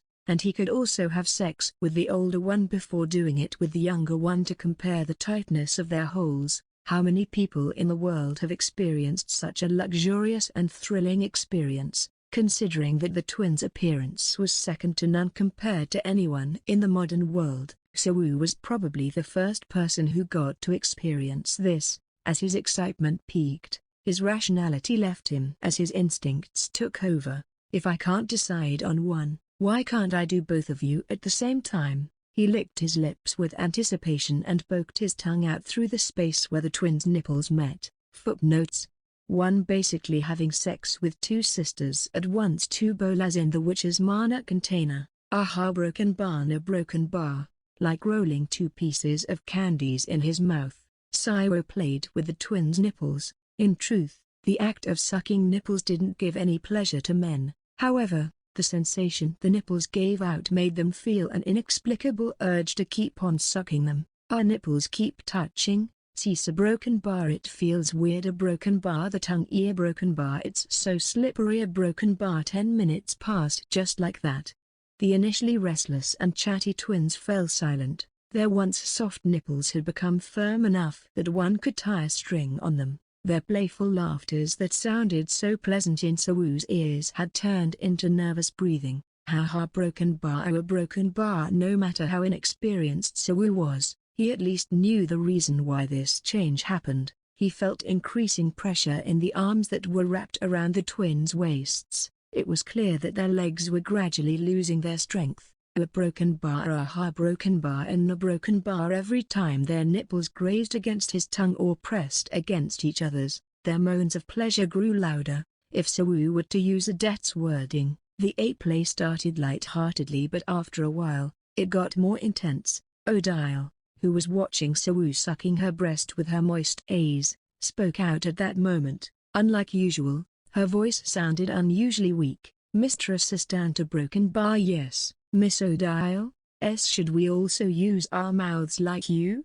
Right, a broken bar. It's us who are supposed to gift you something, so it wouldn't be fair if you end up doing everything. A broken bar. Even Adet chimed in agreement. Considering how erect he got, it was hard to refuse their suggestion. However, this time, he wanted to control everything from start to finish. He didn't want the mischievous girls to have their way with him like before. It's okay, I find this enjoyable. I see. Okay then, a broken bar if that's what you want. Mr. Assistant, a broken bar. Through they tried to hide it, the twins looked very disappointed. In fact, it was hard to feel a great deal of pleasure from the act of being licked by their nipples. If anything, they felt more ticklish than pleasure. However, couples didn't move from kissing to playing around with each other's chest for no reason. Nipples acted as a switch for arousal regardless of genders, but still, fiddling around with the switch without accomplishing anything felt exhausting to the twins. That was why they made an excuse to Sawu, to encourage him to move on to the next stage under the guise of it being their present. But, that backfired on him since now they had to go along with what Sawu wanted. 2. Mr. Assistant, a broken bar. How long are we going to keep on doing these? A broken bar? A broken bar. Haha, broken bar. More time passed. Sawu continued to suck on the twins' breasts. He didn't understand why it felt good to suck on them. He even felt like he could suck on them all day long. Slurp, slurp. As Sawu buried his head in Odile's chest, the sound of him sucking the tiny flesh, mixed with the wet sound of his saliva, created a slurping noise. Do it gently. Stop biting. Over time, he didn't just lick the twins' nipples, he enjoyed licking them, but there were also plenty of other ways for him to enjoy himself with them, such as biting and sucking them as if he was drinking their milk. Na broken bar. Haha, broken bar. Odile furrowed her delicate eyebrows. He could see the glimmer of anxiety beyond her lovely eyelashes as her entire body trembled within his arms. I told you stop biting, sis. You're overreacting again. I'm not. A broken bar. It hurts, you know. It doesn't hurt. I endured it just fine. It doesn't like he bited hard enough that it had leave mark. Sawu delicately grabbed her nipples between his teeth as he sucked on them until their breasts extended into a conical shape. And then he stayed still for a brief while. The reason why he kept doing it despite Odile's rejection was because of her reaction. Unlike Adet, her reaction aroused him more. He dug his teeth into the soft bump. Yuga broken bar. Haha, broken bar. Her voice became strange and indescribable as her legs began to shake even more furiously. Furthermore, her hands moved, trying to grasp on something as she settled on Sawu's shoulders and clutched them closely. arousing him even more. He managed to arouse Odile. Her libido was in his hands now. Swish, a broken bar, a broken bar. Sawu finally let go of her chest. Realizing this, Odile let out a relieved sigh as she let go of the piece of clothing she had been gripping. For a brief while, she appreciated the fruit of his work. The once soft and adorable nipples turned rather seductive. They stood erect without a trace of shame, and the rush of blood made them seem even more alluring. Even the enlarged areola, covered with saliva, looked seductive to him. You are broken bar. What if you leave bite marks on them? What are you gonna do about it? Feeling embarrassed, Odile adjusted her bangs as she fidgeted. In fact, Sawu used the same force as he did with Adet. It was just Odile got a better reaction than the former. Maybe she felt something else other than the slight pain he inflicted. Miss Odile, yes, you seem to like it whenever I nibble on your nipple. A broken bar. Odile's face instantly reddened. It was as if someone had pointed at a sore spot. She awkwardly hit Sawu's shoulder, trying to hide her embarrassment. I don't like it. It hurts so much that I almost cried. Ah, Mr. Assistant, since she hits you like this, that means you hit the bullseye. No, Kaya, my older sister is such a pervert. Adet started teasing Odile with a mischievous smile, and thus, a sudden game of tag began. As soon as Adet started teasing Odile, the former swiftly leapt over the sofa and started running away. Meanwhile the latter pursued her with unsteady steps. How delightful! Their beautiful and youthful bodies, coupled with their liveliness, exhibited a breathtaking scene that Sawu had never seen before. Their swaying buttocks, modestly bouncing breasts, and the smooth armpits that they revealed as they ran and made sharp turns, those were sights that he could only see when they stripped off their clothes completely. Ow, stop, please, I'm sorry, sis. A broken bar. He. No matter how wide the area had been expanded by the spatial refraction, this was still indoor. Adet tried to escape from her sister, but he was caught before long and found herself writhing on the floor. It's only natural for you to be punished after committing a crime, Mr. Assistant. Save me. It was like watching two mischievous kittens playing with each other. To punish her little sister who leaked confidential information, Odile firmly pressed her body against the floor and tickled her sides and armpits fiercely. Adet, who was laughing so hard that it was hard for her to breathe, reached out to Sawu and asked for his help. However, Sawu wasn't in the right state of mind to respond to her request. The sight of Odile's buttocks raised toward the sky captivated him and made it difficult for him to look away. The neatly folded anus wrinkles looked incredibly clean and pretty. It was hard to believe that they were created for excretion. Furthermore, a broken bar. Mr. Assistant, a broken bar. Don't just stand there and watch a broken bar. Haha, sis, I'm sorry. The seal that functioned to prevent the leakage of mana was wet. It was all wet and damp, though it wasn't torn. Its dampness revealed the shape of Odile's pussy. He heard somewhere that it would be more arousing to see someone that was almost naked than being naked completely, and it seemed that those words were true. Miss Odile, I'm sure Miss Adet has reflected on her actions. He's right, sis. I surrender. I've reflected on my actions. Sawu intervened, barely escaping the temptation. Odile, blushing with embarrassment, and Adet, feeling exhausted after all the tickling, got up from the floor while whimpering. He wondered if he were to tell Odile that her seal was soaking wet, how would she react? I'll forgive you as long as I get to put it in first.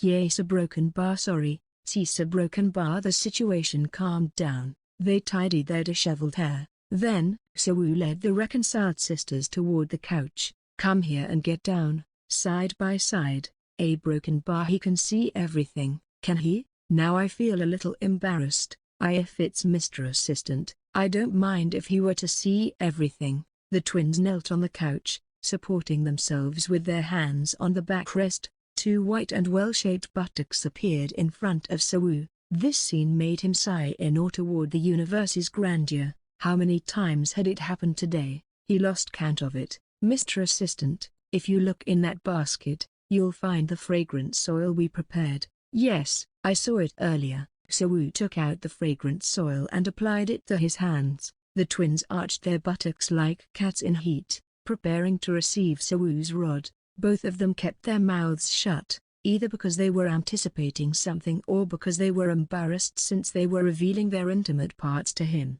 If I insert it indirectly, it might hurt you too, so I'll loosen you two up a bit first. Yes, but you don't need to worry too much about me. Unlike my sister over here, I'm already experienced, though. You can pay more attention to her if you like. Aved boasted her achievement with a giggle, and Odile retaliated with a gentle smack. Meanwhile Sawu stood closely by them as they continued their playful banter.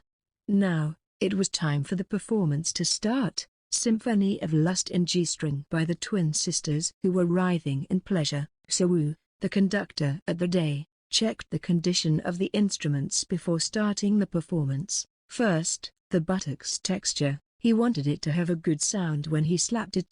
Checked. Then, the fold of flesh, making sure that they were shyly close. Checked. The graceful curve of their spines, they had to resemble a sailboat's keel. Checked. Lastly, the translucent seal that had been moistened from love juice. Checked. While it might seem trivial, it was really tough to tell the twins apart from this angle. After all, even the position of the mole right next to their anus was the same. Is this the horror genetics could bring? Sawu dabbed the gel on his middle fingers, placing them between the twins' buttocks, in his left, Odile, and in his right, Aved. Truly, both his hands held a flower. When his fingers touched their sensitive and delicate part, the flower flinched before shriveling slightly after a brief pause. Next time, if there's a next time, I'll thoroughly lick them with my tongue.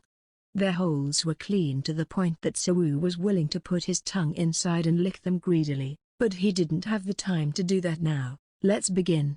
As he pressed gently on the wrinkles, his finger gradually started to sink in with a soft and bumpy sensation, as if stroking a smooth and lumpy texture. Gasp! A broken bar like he expected. The twins let out their moans simultaneously. Even with lubricant, it took a considerable amount of time for him to penetrate their anus. He slowly pushed his finger inside without any hint of impatience. Then, he felt pressure surrounding his fingers. It was this feeling that made his dick feel so good if he were to put it in. The twins' anus squeezed his fingertips tightly like multiple layers of rubber bands, making him wonder how he could manage to slide his dick in there. Squelch, squelch, a broken bar for broken bar ha broken bar. As Sawu moved his hand slowly, the instruments began to produce sounds earnestly. Although they sounded to be in pain, Sawu knew that before long, their uncomfortable groans would turn into a jubilant cry of ecstasy.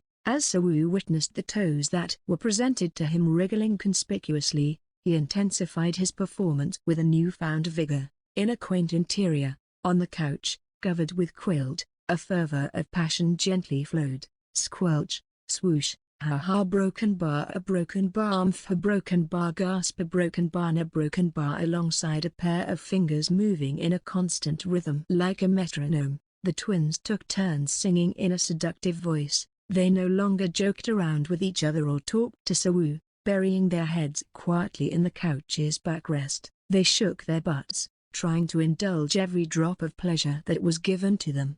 Odile kept her mouth shut. Meanwhile Aved bit into the quilt covering the couch. The thin seals wriggled and twisted so delicately that it would be embarrassing to say that it served its purpose as a substitute for panties. On the back of that thin paper lied pink membranes, eager to squeeze everything that entered them. A broken bar. Despite them being twins, their timing of experiencing pleasure wasn't exactly the same. They squeezed his fingers at different moments, giving both of them different stimulations at different times. I'll speed it up a little. Sawu had been waiting for them to open their mouths as he slowly stimulated them with his fingers, but at this rate, it would take a long time to reach the result he was hoping for.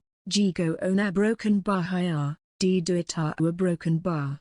Since he wasn't waiting for their response, he quickly increased his speed, disregarding the resistance coming from the membrane that squeezed his fingers tightly as he moved them around. He frantically thrusted at their holes at about triple the speed that he had previously used. As he moved his fingers back and forth, he felt less pressure than before. indicating that their holes had loosened up quite a bit. Why you going a broken bar too fast? Haha, broken bar MMPH. Both of you seem to be enduring it well. Whether it was Odile, who spoke with a high-pitched and quivering voice, or Adette, who cutely covered her mouth, both of them looked adorable to him. Adette, in particular, looked especially adorable as she jerked her smooth back several times. Compared to Odile, who had sensitive breasts, Adette seemed to be more sensitive in her rear hole. This was the secret that no one else knew about. Every time Sawu acquired embarrassing and lewd information about them, he felt a thrilling excitement about it, to the point that he thought that it would be fine to stay and live in Jaina. Slap, slap, slap. Mr. Assistant, wait a moment. See, can you give me a memento broken bar to rest a broken bar?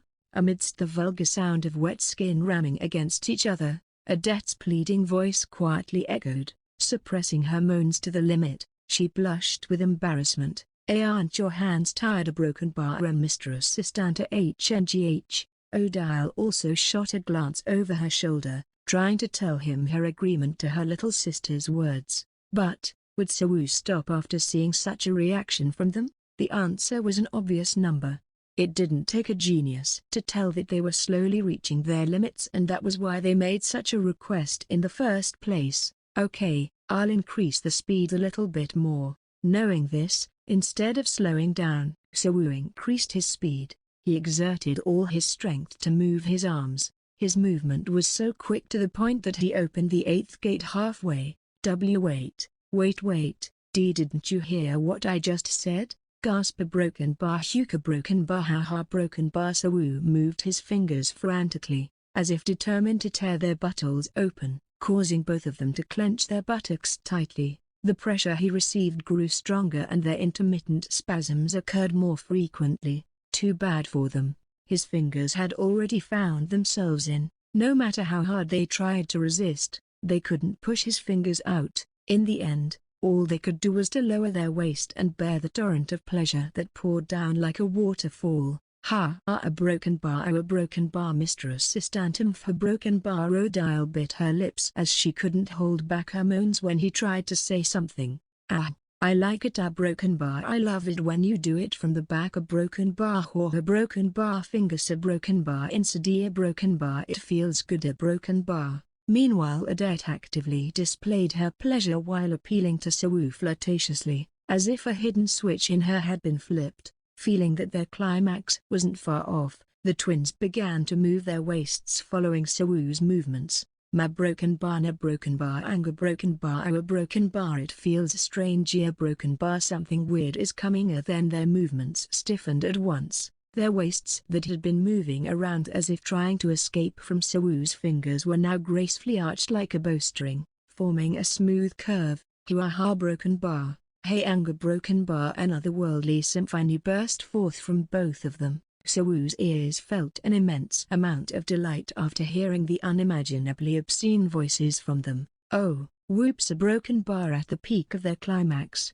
as Sawu inserted his fingers all the way in, the pressure he felt made it feel like his fingers were being cut off. The twins kept trembling their buttocks and didn't let go of his fingers until the very end. A broken bar, a broken bar, for broken bar. Watching the twins wriggling their pelvis while savoring the aftermath of the pleasure they felt, Sawu pulled his fingers out with satisfaction. 2. After the enjoyable symphony ended, the twins crouched down, trying to minimize the exposure of their naked body after noticing Sawu's gaze. Such action seemed inconsequential to him though, as they had willingly shown their butt to him. Anyway, are you going to put it in now, Mr. Assistant? A broken bar? However, if they were to stop here, they wouldn't have started the whole thing. Odile fanned her flushed face as she quietly called out to Sawu. The long-awaited shimmer Aiden had finally arrived. Sawu took off his clothes and threw them away. Aha, broken bar. Wow, a broken bar. That's the biggest I've ever seen. A broken bar. The twins covered their mouths in surprise after seeing his erect dick, standing tall as soon as he undressed himself. They seemed genuinely concerned about whether it could fit inside their bodies or not. Should we go as planned? Miss Odile comes first. Was that really the plan? Sawu had anticipated Odile's reaction. pretending not to know, care and pretending that everything wasn't a big deal. Unlike Odette, who stopped caring about anything once her switch was flipped, Odile still tried to maintain her dignity until the very end. Despite her throwing a tantrum like a child to go first, she still acted as if she had forgotten everything. While this act was natural for her, as someone who was pretty much a stranger to her and someone who was much older than her, So-woo found the current situation incredibly awkward. Honestly, the order isn't really important, but if such an agreement had been made and you don't mind doing it with me first, Mr. Assistant, I don't have any reason to reject this proposal. A broken bar. It took her 10 seconds to say her very long-winded and convoluted speech. Then, she crossed her arms and quickly averted her gaze. Her reaction seemed cartoonish, making So-woo think that she might just be acting to hide her embarrassment. I've already done it before, so I'll yield this one for you, sis. Shut it, Odette. Odette took the chance to stick out her tongue at Odile after hearing her words. Anyway, it seems that it's decided that I'll go first. Then, could you lie down for me? Sure. A broken bar, huh? Lie down? Odile habitually thrusted her ass backwards and turned her body around, but after hearing So-woo's words, she raised her head in surprise. Contrary to her expectations, So-woo had his own plan. Looking back, he had always been doing them from behind whenever he spent his time playing with the twins. Of course, there was nothing wrong with watching the twins' backs trembling and twitching like young birds trying to flap their wings. But a broken bar. Both of them had taken off their clothes completely. He wanted to do it while looking at Odile's face as he inserted his dick into her anus. Seeing her breasts bobbing up and down as he thrusted, there was no mirror here. It was impossible to see her expression if he were to do her from behind. Oh okay, is there anything else that I should do? Odile seemed to have no objections to his demands. However, when So-woo personally guided her body onto the couch, she showed a certain reaction. Her eyes blinked in disbelief as she examined the position she had assumed. Are you sure this is the right position? A broken bar? Doing it on a couch was different from doing it on a bed, since the anus was in a lower position than the pussy. If you were to do anal in the missionary position, it was inevitable for the girl to lift her lower body higher and spread her legs wide. That was why the position Odile assumed was actually closer to the mating press rather than missionary. Normally, doing it on the sofa would be quite challenging, especially if the girl's body was stiff, but Odile's body was remarkably flexible, so she had no particular problem in following So-woo's instructions. It was just, in her eyes, this position was too vulgar. To her, only whores in velvet brothels would willingly assume this position. First, she rested her neck under the couch's armrest. Then, she spread her legs wide in a V-shape, drew her heels together and hugged her knees close to her chest. Her ankles drew in close to her ears. Thanks to this position, her dripping wet pussy, that was covered with the seal, proudly faced the sky while her butthole was completely exposed. A broken bar. This is a little broken bar. Are you embarrassed? This feels somewhat humiliating. A broken bar. It felt like having him examine the most embarrassing parts of her body. In a way, Odile wasn't far off. The curves in her body became more pronounced with a level of detail that was notably different from what So-woo could capture from a glance. If he had a smartphone in his hand, he would undoubtedly take a picture of her and use it as a wallpaper. Don't worry about that. You look stunningly pretty. He uttered the words that you'd only hear in dramas. As he did that, he approached Odile slowly. Pretty, she looks like a toilet. See, her legs is the toilet seat. And Odette, just keep quiet and watch a broken bar. But I'm just telling the truth. This time, she glared at Odette with a rather serious expression, but Odette just grinned in response. Miss Odette is just teaching you. There's nothing strange about you at all, Miss Odile. Are you sure? Of course, there was nothing strange to feel about. Besides, this was no time to hesitate. If she kept feeling embarrassed and wanting to change positions, it would delay everything. That was why So-woo closed in and cut off her concerns. After letting out a cough, Odile opened her mouth reluctantly. When will you put it in a broken bar? Sawu held the glands of his cock and swiftly applied fragrant soil on it. He slowly teased the glands against the entrance to her hole, which was proudly announcing its presence to him. Right now, D, do it gently first. Okay? G, gently. Despite the change in position, the tightness of her hole remained the same, even though he was pushing it in very slowly and Odile relaxing her body to ease the penetration. His dick still wouldn't go in easily. Her forehead wrinkled deeply, showing the signs of pain. It seemed that she could only feel the pain at the moment. Seeing her contorted expression up close, Sawu felt a strange feeling. It was as if he was raping her. That was how intense her expression was when he inserted his cock to her anus. Normally, he thought of her as an innocent younger sister, but now, he looked different. Broken bar Yuga broken bar. He suspected that the source of the primitive pleasure that he felt came from sin and the feeling of immorality. Despite her grimaces of discomfort, Odile bravely held onto her legs and maintained her position for Sawu. This gave him an overwhelming sense of dominance. The scent of sweat emanated from her crouched body. It was the pheromones that aroused Sawu. With each thrust he made, her eyes and mouth widened. If Odile hadn't turned into a woman at this moment, then what else would she be? Hearing Odile's scream that sounded as if she had seen the end of the world, Sawu finally managed to push his cock all the way into the deepest part of her hole. It had only been a day, but Sawu had reunited with Odile's anus, even though each crease was drenched in lubricant that he applied by using his fingers. The pressure that he felt didn't seem to dissipate. One could say that Odile's performance was excellent. Broken bar. Sawu was taken aback by Odile's reaction as she trembled while opening her mouth wide while revealing the whites of her eyes. He forcefully thrusted his cock inside her, nearly crushing the fiercely resisting woman under him. Her pale lips proved that the pain she felt wasn't an ordinary one. Broken bar mistress stand to broken bar it hurts a broken bar.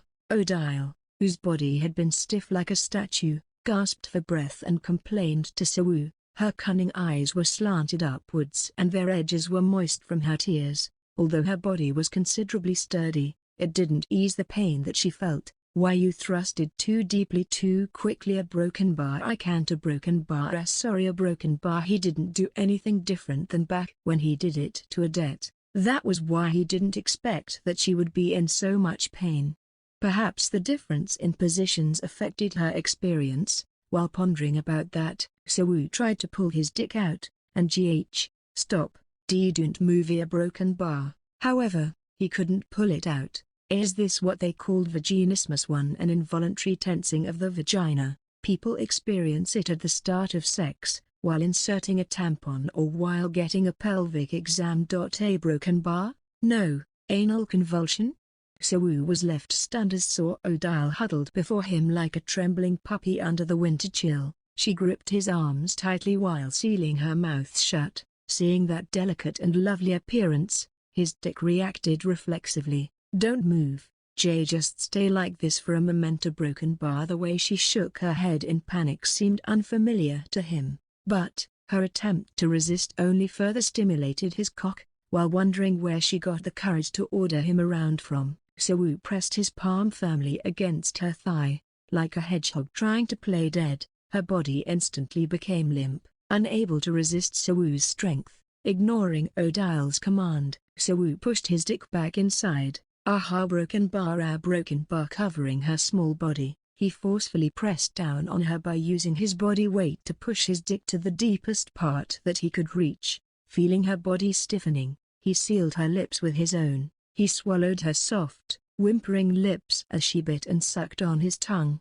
while pressing down her legs and thrusting into her rear hole. Sawu kissed her on the lips. Originally, it would be quite an ordeal to get into this pose, but due to the difference in physique between both of them as well as Odile's flexible hip joints, they managed to achieve it more easily than expected. A broken bar? Odile's eyes widened in shock. She stared at Sawu, who was moving his waist slowly, with a bewildered expression. As their tongues slowly intertwined, Sawu began to move his waist back and forth. Squelch, squelch, the broken bar. The sound of rustling silk, and the sound of something trying to forcefully widen a small opening as it rubbed against a wet membrane. Sawu let his tongue run loose inside Odile's mouth, savoring every nook and cranny while pushing his dick deeper and deeper.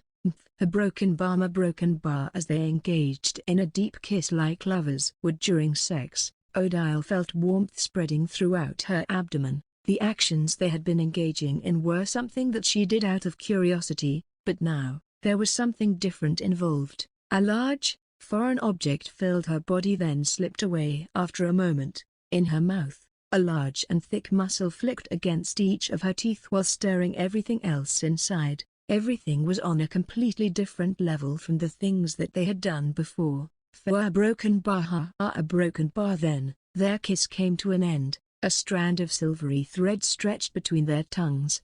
After that kiss, she looked like a completely different person than before. She let out a hot breath, as if her body was filled with steam. Her eyes were moist, like a meadow after a spring rain. Her jewel-like eyes trembled in various directions, showing how flustered she was by the situation. "Sorry for thrusting in so suddenly. Are you okay now?" I'm okay now. A broken bar. Don't worry. A broken bar. She nodded her head slowly as her body jerked like a broken doll. Since he received her okay, Sawu decided that there was no need to hesitate anymore. "I'll start moving." "Yeah, ha." Broken bar. Ma broken bar. Before Odile could finish her words, Sawu started moving his waist. He forced her tight back door open as he relentlessly penetrated her hole down to the base of his dick. "Yunga broken bar. Na broken bar. A broken bar." Odile's body shook vigorously, from her stretched ankles to her captivating breasts. They swayed like water in a glass. The sensuality of her movements captivated Sawu. Plap, plap, plap. Her inside felt stiff. If he let his guard down for a moment, it wouldn't be surprising that he found himself suffering from a penile fracture. However, it was worth the risk to move his waist around. As Adet had shown him, the twins' ability to squeeze down his dick with their holes was unparalleled. Anga broken bar. Anga broken bar. Ma broken bar. Following Sawu's movements, which intensified by the seconds, Odile began to let out sweet moans. Perhaps she was embarrassed by the voice. She tightly covered her mouth with both hands. Odile never anticipated this, the shameful feeling she felt as she had sex with their faces so close to each other. Her embarrassment as she fully exposed her blushing face that turned her into an unattractive mess. She hadn't anticipated any of those at all, but that reaction from her was the ultimate reward for Sawu. The mischievous girl who couldn't keep her mouth shut for her own good now couldn't even move a muscle as she felt his dick penetrating her ass. "Miss Odile, aha broken bar. A broken bar. Wi a broken bar. I a broken bar. Calling a broken bar. A broken bar." As she struggled to respond to Sawu's call, Odile quickly realized that she was about to make those strange sounds again and promptly covered her mouth. She had been suppressing her moans with her expressions and hand gestures. Sawu continued to thrust his cock into her rear hole, as he grabbed her wrists. Now, without the gag to cover her mouth, Odile bit down on her lips tightly instead, desperately trying to hold back her moans. "What a broken bar are you?" Question mark.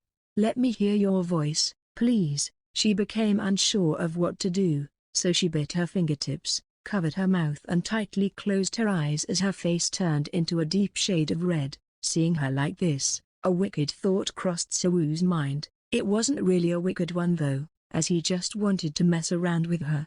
My voice here broken bar sounds strange here broken bar. No broken bar. I don't want to. Hi Odile, who was trying to respond, suddenly cried out due to Sawu suddenly pulling his dick. Her embarrassment grew to a whole different level as her face turned into the deepest shade of red known to men. "Don't a broken bar. Please a broken bar. Stop a broken bar. Let my hand a broken bar go. A broken bar." She managed to utter those words, albeit struggling. No one else would hear her sound like that. Long gone was the mischievous apprentice witch, replaced by a woman in heat. "I want to hear it. When I was in your position, I fulfilled every request you made, didn't I, Miss Odile? And no a broken bar. I don't want a broken bar." Despite how they acted, there was quite a disparity in what they could do to each other. Odile still had her magic and she could easily send Sawu flying if she wanted to, The fact that she hadn't done it meant that she was enjoying this act.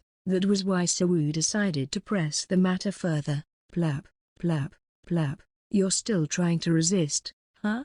He increased his thrusting speed. Of course it wasn't an easy task to thrust such a tight ass. The pressure her ass gave him made him feel like he could ejaculate at any moment. You a broken bar d don't a broken bar I said a broken bar stop a broken bar a broken bar. Finally, Odile's futile resistance came to an end. Adet, who had been quietly observing this vulgar side from the side, shrunk back in surprise. Odile let out a loud moan. Ha ha broken bar a broken bar Mr. Assistant a broken bar seriously. I told you not to broken bar. She seemed to have given up on the idea of keeping silent as she began to moan loudly while covering her face with both hands. Each and every movement she made felt like she was trying to seduce him.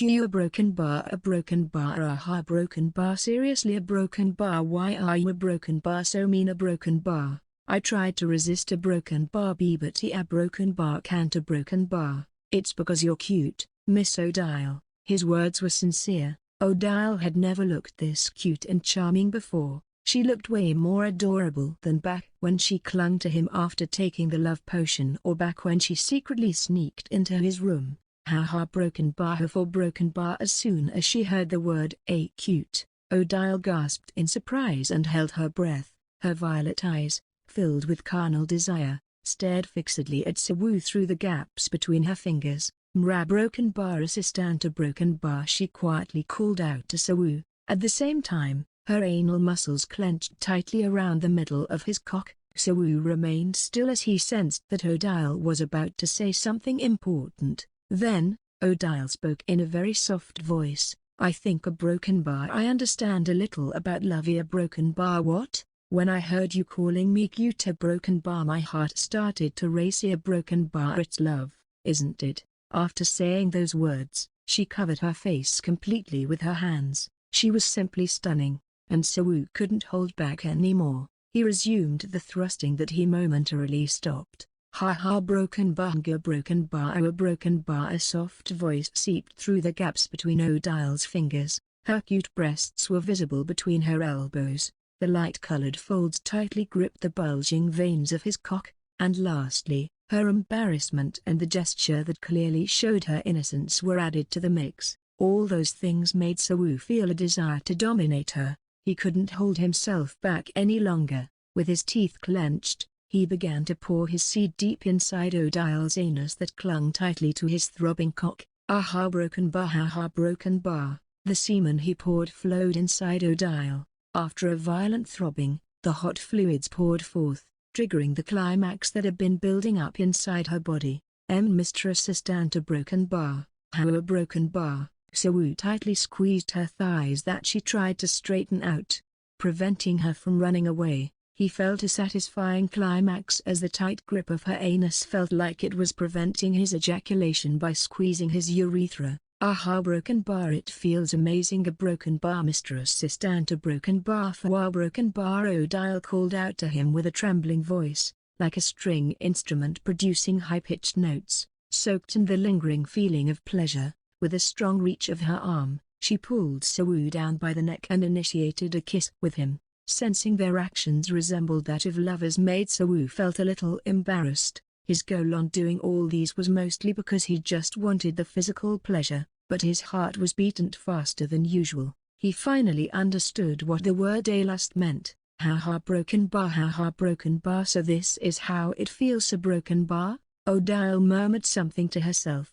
Sawu carefully pulled out the object that he planted deeply inside her. As he did that, Odile's rear hole bid its farewell to his cock with a strong grip until he finally managed to get everything out. Squelch! A delightful sound echoed, followed by a stream of semen flowing out from Odile's rear hole. It was Sawu's semen. Seeing his semen flowed out of her made everything look surprisingly erotic. While he watched this scene, trying to revive his lifeless body, Odile suddenly pushed his chest and wrapped her legs around him. Why are you staring so intently? Why do you keep overreacting to something so trivial? We've seen each other's embarrassing parts already. This and that are different things. Although Odile was a little more sensitive in certain parts, she still had the innocence of a young girl. She probably thought that the sight of semen flowing from her rear hole resembled the sight of excretion. So-woo let out a chuckle before cleaning up her rear using the towel that Odette handed to him.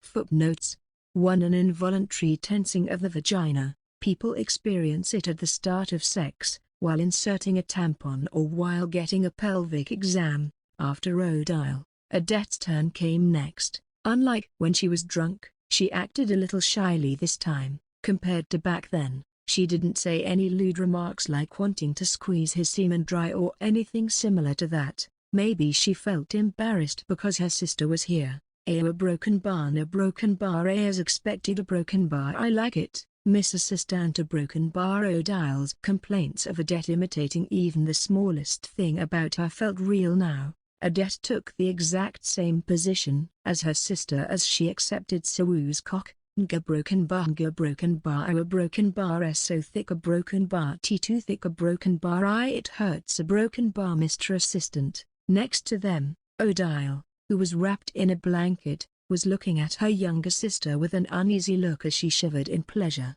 Even though it had been 20 minutes since her turn was done, her cheeks were still flushed. It was probably because she could still feel the sensation from earlier because Odette was taking the exact same position as her. Meanwhile, So-woo was satisfied with the situation. After all, this was something that he'd never experience again in the modern world. Shima-iden. To put it into perspective, he was railing the buttholes of the prettiest pair of sisters in town while using the same couch and in the same position. Recalling that perspective alone was enough to trigger his hormones to keep on producing sperm so that he wouldn't run out of them midway through the action. Back to reality. They had already passed the midway mark a while ago, So-woo didn't really feel much difference from doing it with both sisters, save for the fact that he had already filled the older one's anus with his semen. It was probably because railing both of their buttholes felt great to him. Cuke a broken bar. So-woo climaxed for the second time as his sweat dripped onto Odette's body.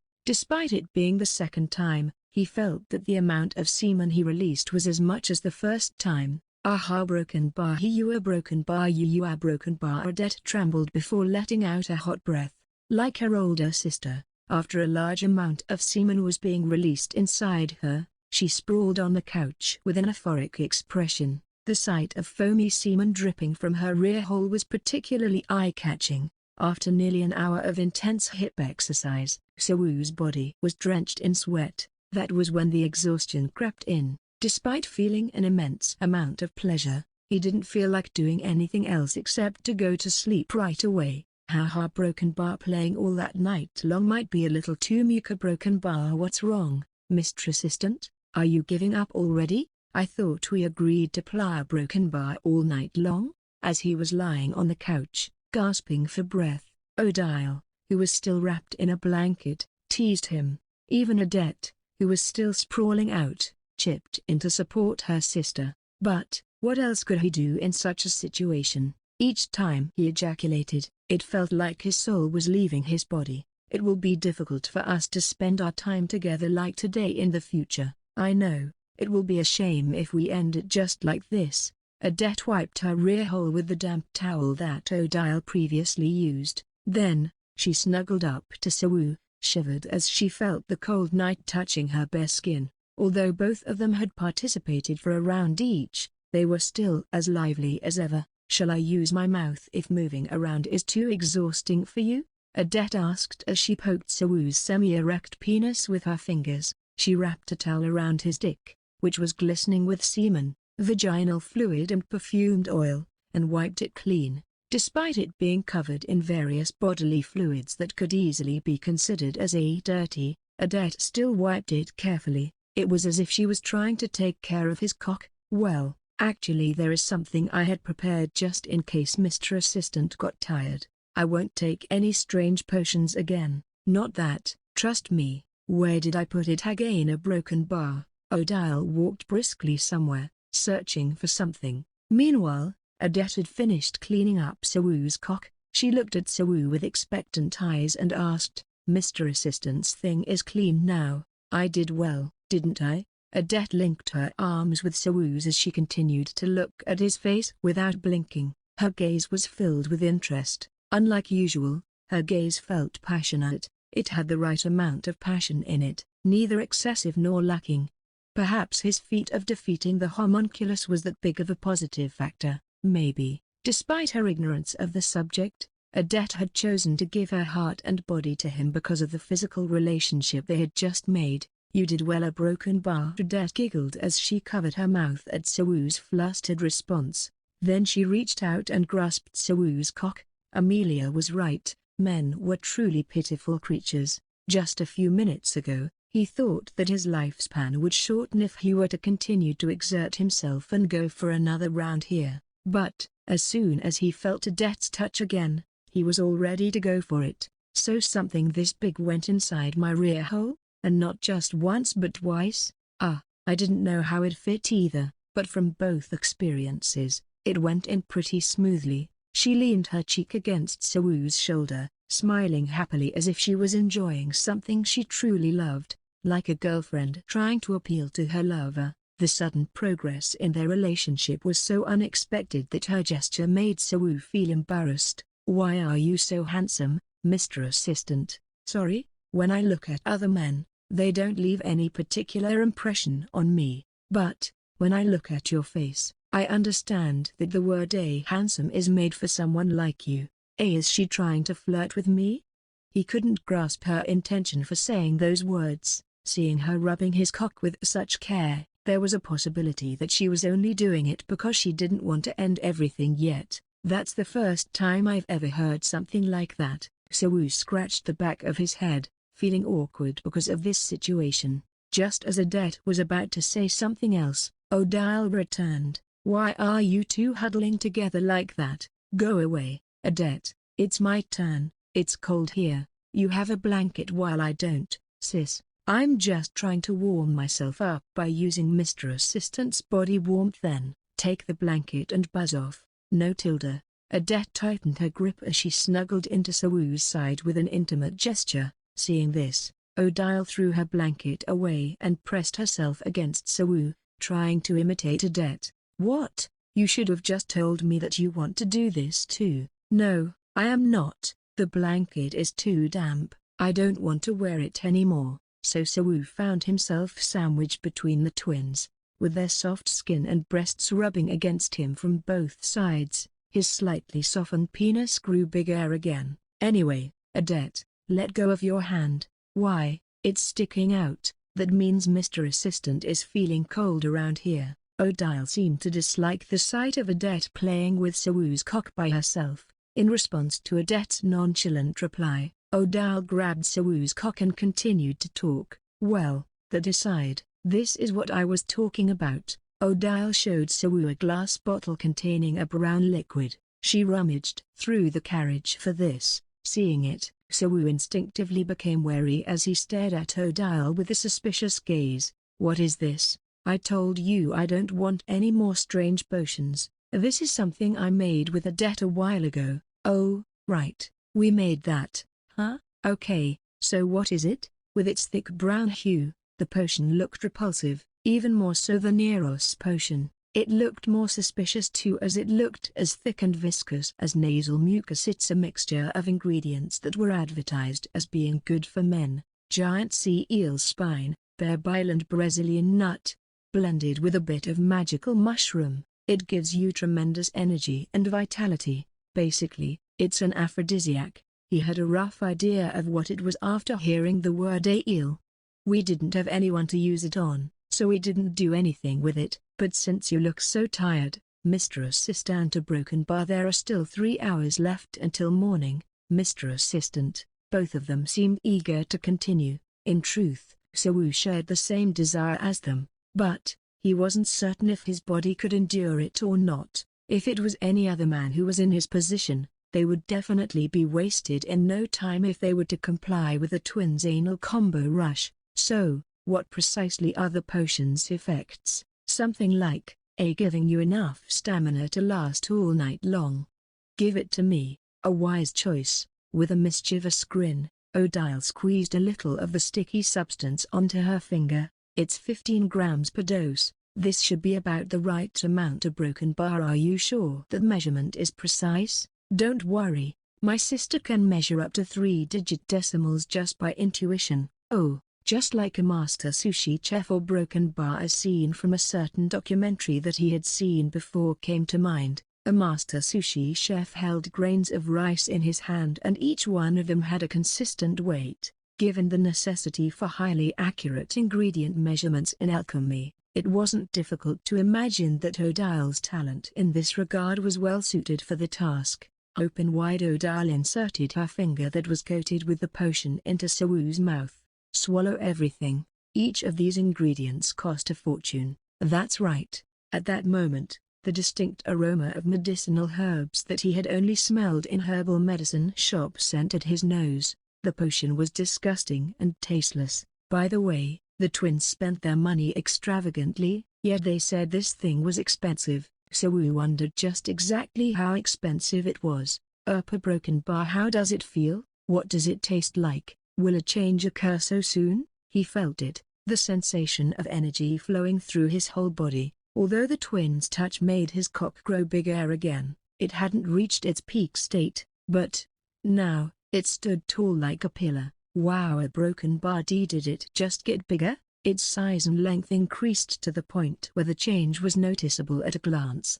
Followed by this change, an overwhelming wave of lust began to surge from within him. Sawu started to have an impulsive desire to quickly get the twins down on their knees and voraciously devour their buttholes. Mr. Assistant, your breathing became really rough. Sawu jumped from his seat in a swift motion and gestured Odile to lie face down on the couch without saying a word. He had trouble controlling his sexual desire, just like when Odette casted her spell on her earlier today. It was hard for him to think about anything other than thrusting his dick deep into their assholes. Alright, fine, you don't need to rush me like that. Finding Sawu's reaction amusing, Odile playfully thrusted her buttocks in his direction. You come here too, Odette. What? Is it my turn already? I'll do both of you together this time.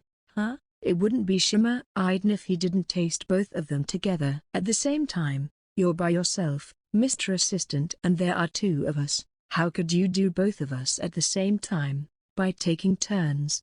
Didn't they say that sharing is caring? If I do you one by one, then one of you will be left alone bored. We don't want that, do we? Sawu looked at Odile with a cool and rational gaze. I guess so. To Sawu's unusual assertiveness, Odile could only nod her head. Meanwhile, Odette welcomed his suggestion with open arms, since that meant she didn't need to wait for her turn to come. She rushed over and offered her buttocks to him as she lied down beside her elder sister. Let's stop resisting and do as he says, sis. We have plenty of time, don't we? After contemplating for a while, Odile nodded slowly, but she didn't forget to set a condition before they started. However, I'll take the first turn.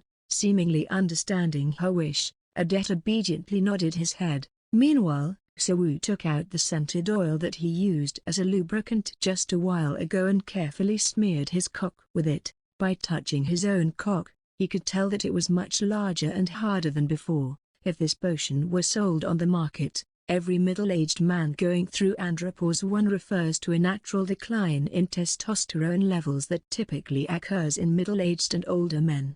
Would kill to buy it.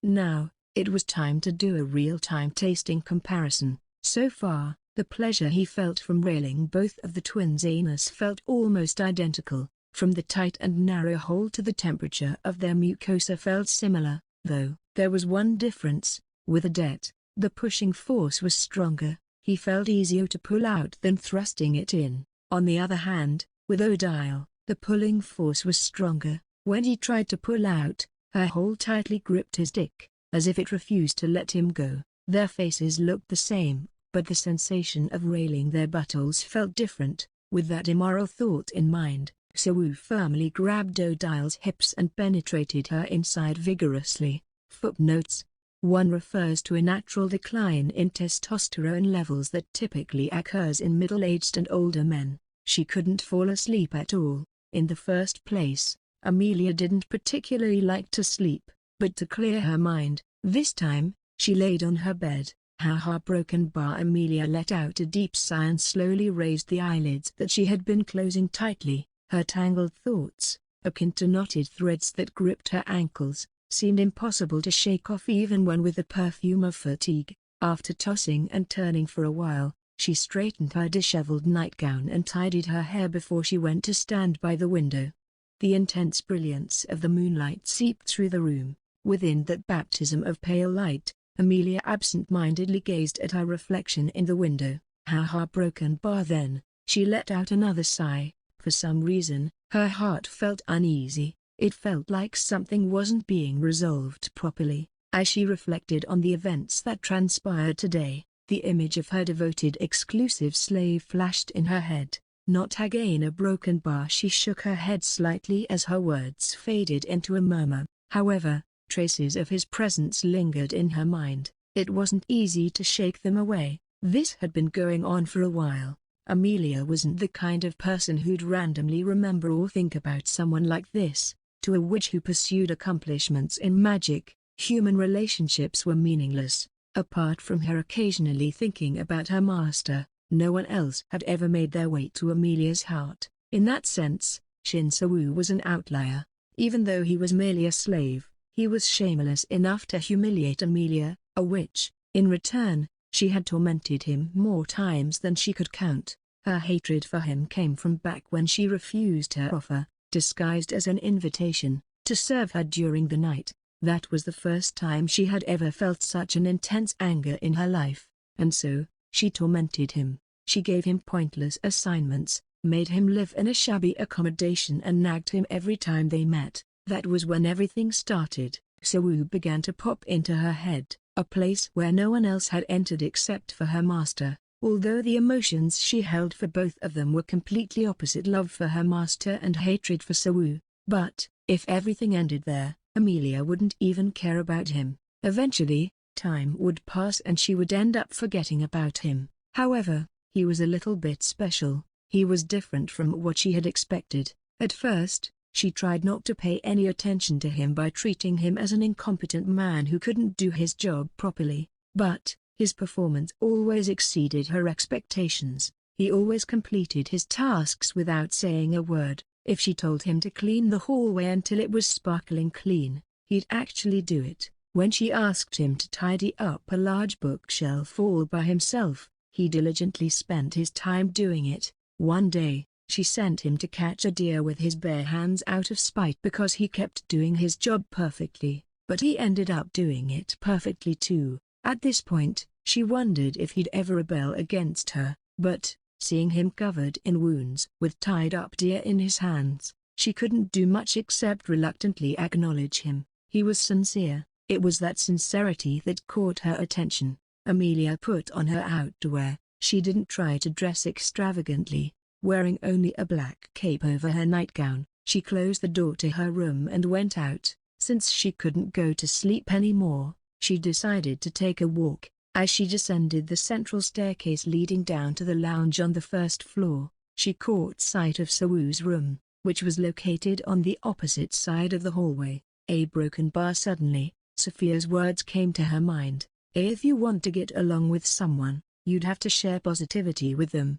Treat them kindly, don't get annoyed at every single thing they do and scold them. Then, an idea came to her mind. What if she asked him to take a night stroll together? Strolling the night under the night dew was one of Amelia's few hobbies. If Sophia's words were true, surely that experience would bring them closer. He seemed to be overly uncomfortable with his current lifestyle, and Amelia made a guess that it was because the lifestyle itself made him feel that way. She ruled herself out as the cause because she had been treating him well lately. Since that was the case, the closer they got to each other, the more comfortable he'd get too. A huge change in her feelings towards So-woo came when she personally saw the fruit of her work, the accommodation where he had been staying in for 5 years. She couldn't forget the shock she received back then. It was a stretch to call that shabby barn an accommodation. This was the result of her revenge, the torment that she had been giving So-woo all these years. But, this wasn't her intention. She made him do various annoying tasks, but she never intended to go this far. This was too cruel, way too cruel.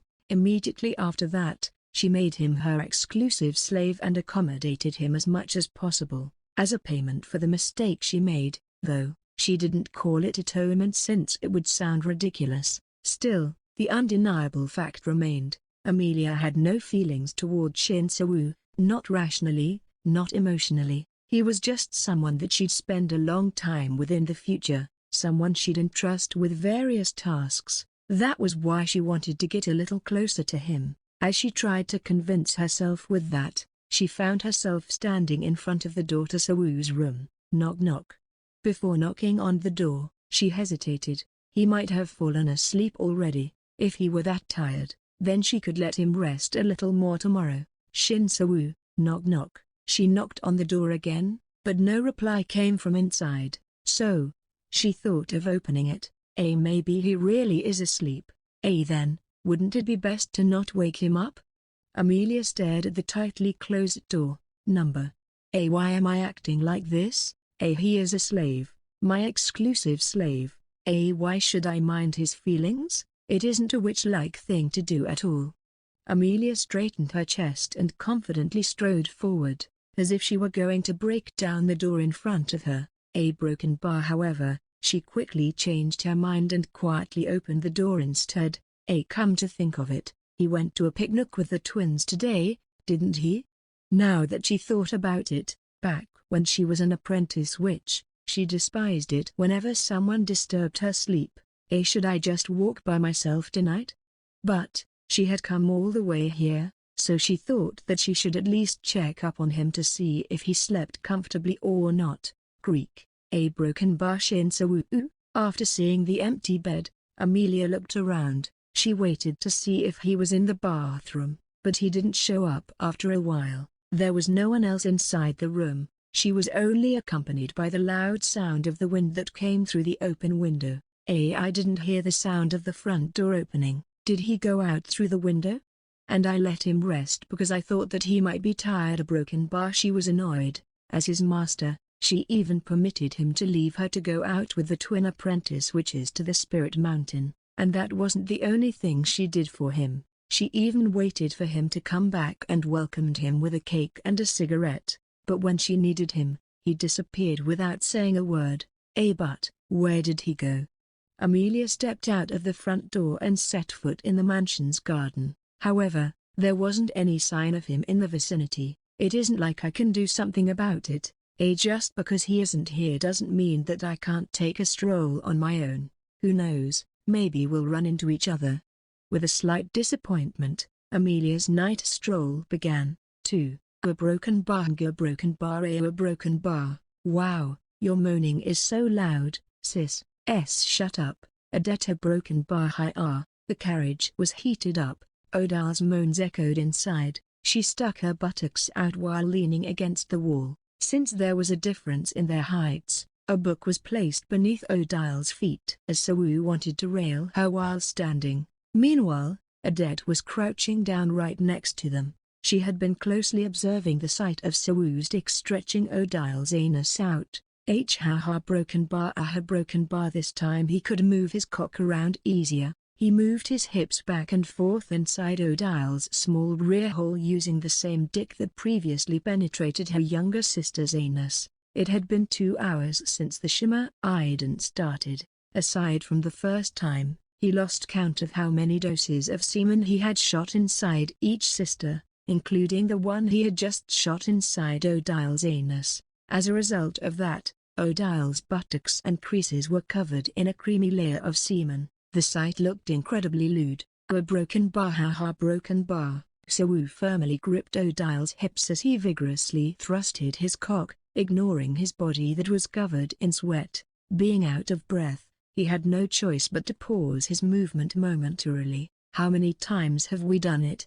A broken bar. Don't know. A broken bar. A broken bar. I lost track. A broken bar. It's my turn now, right, Mr. Assistant? At how to enjoy shimmer Aiden. 1. Prepare the twins. 2. Insert your cock into one of their anus and thrust it back and forth around 100 times. 3. After doing 100 thrusts, switch between the sisters. 4. Return to step 2.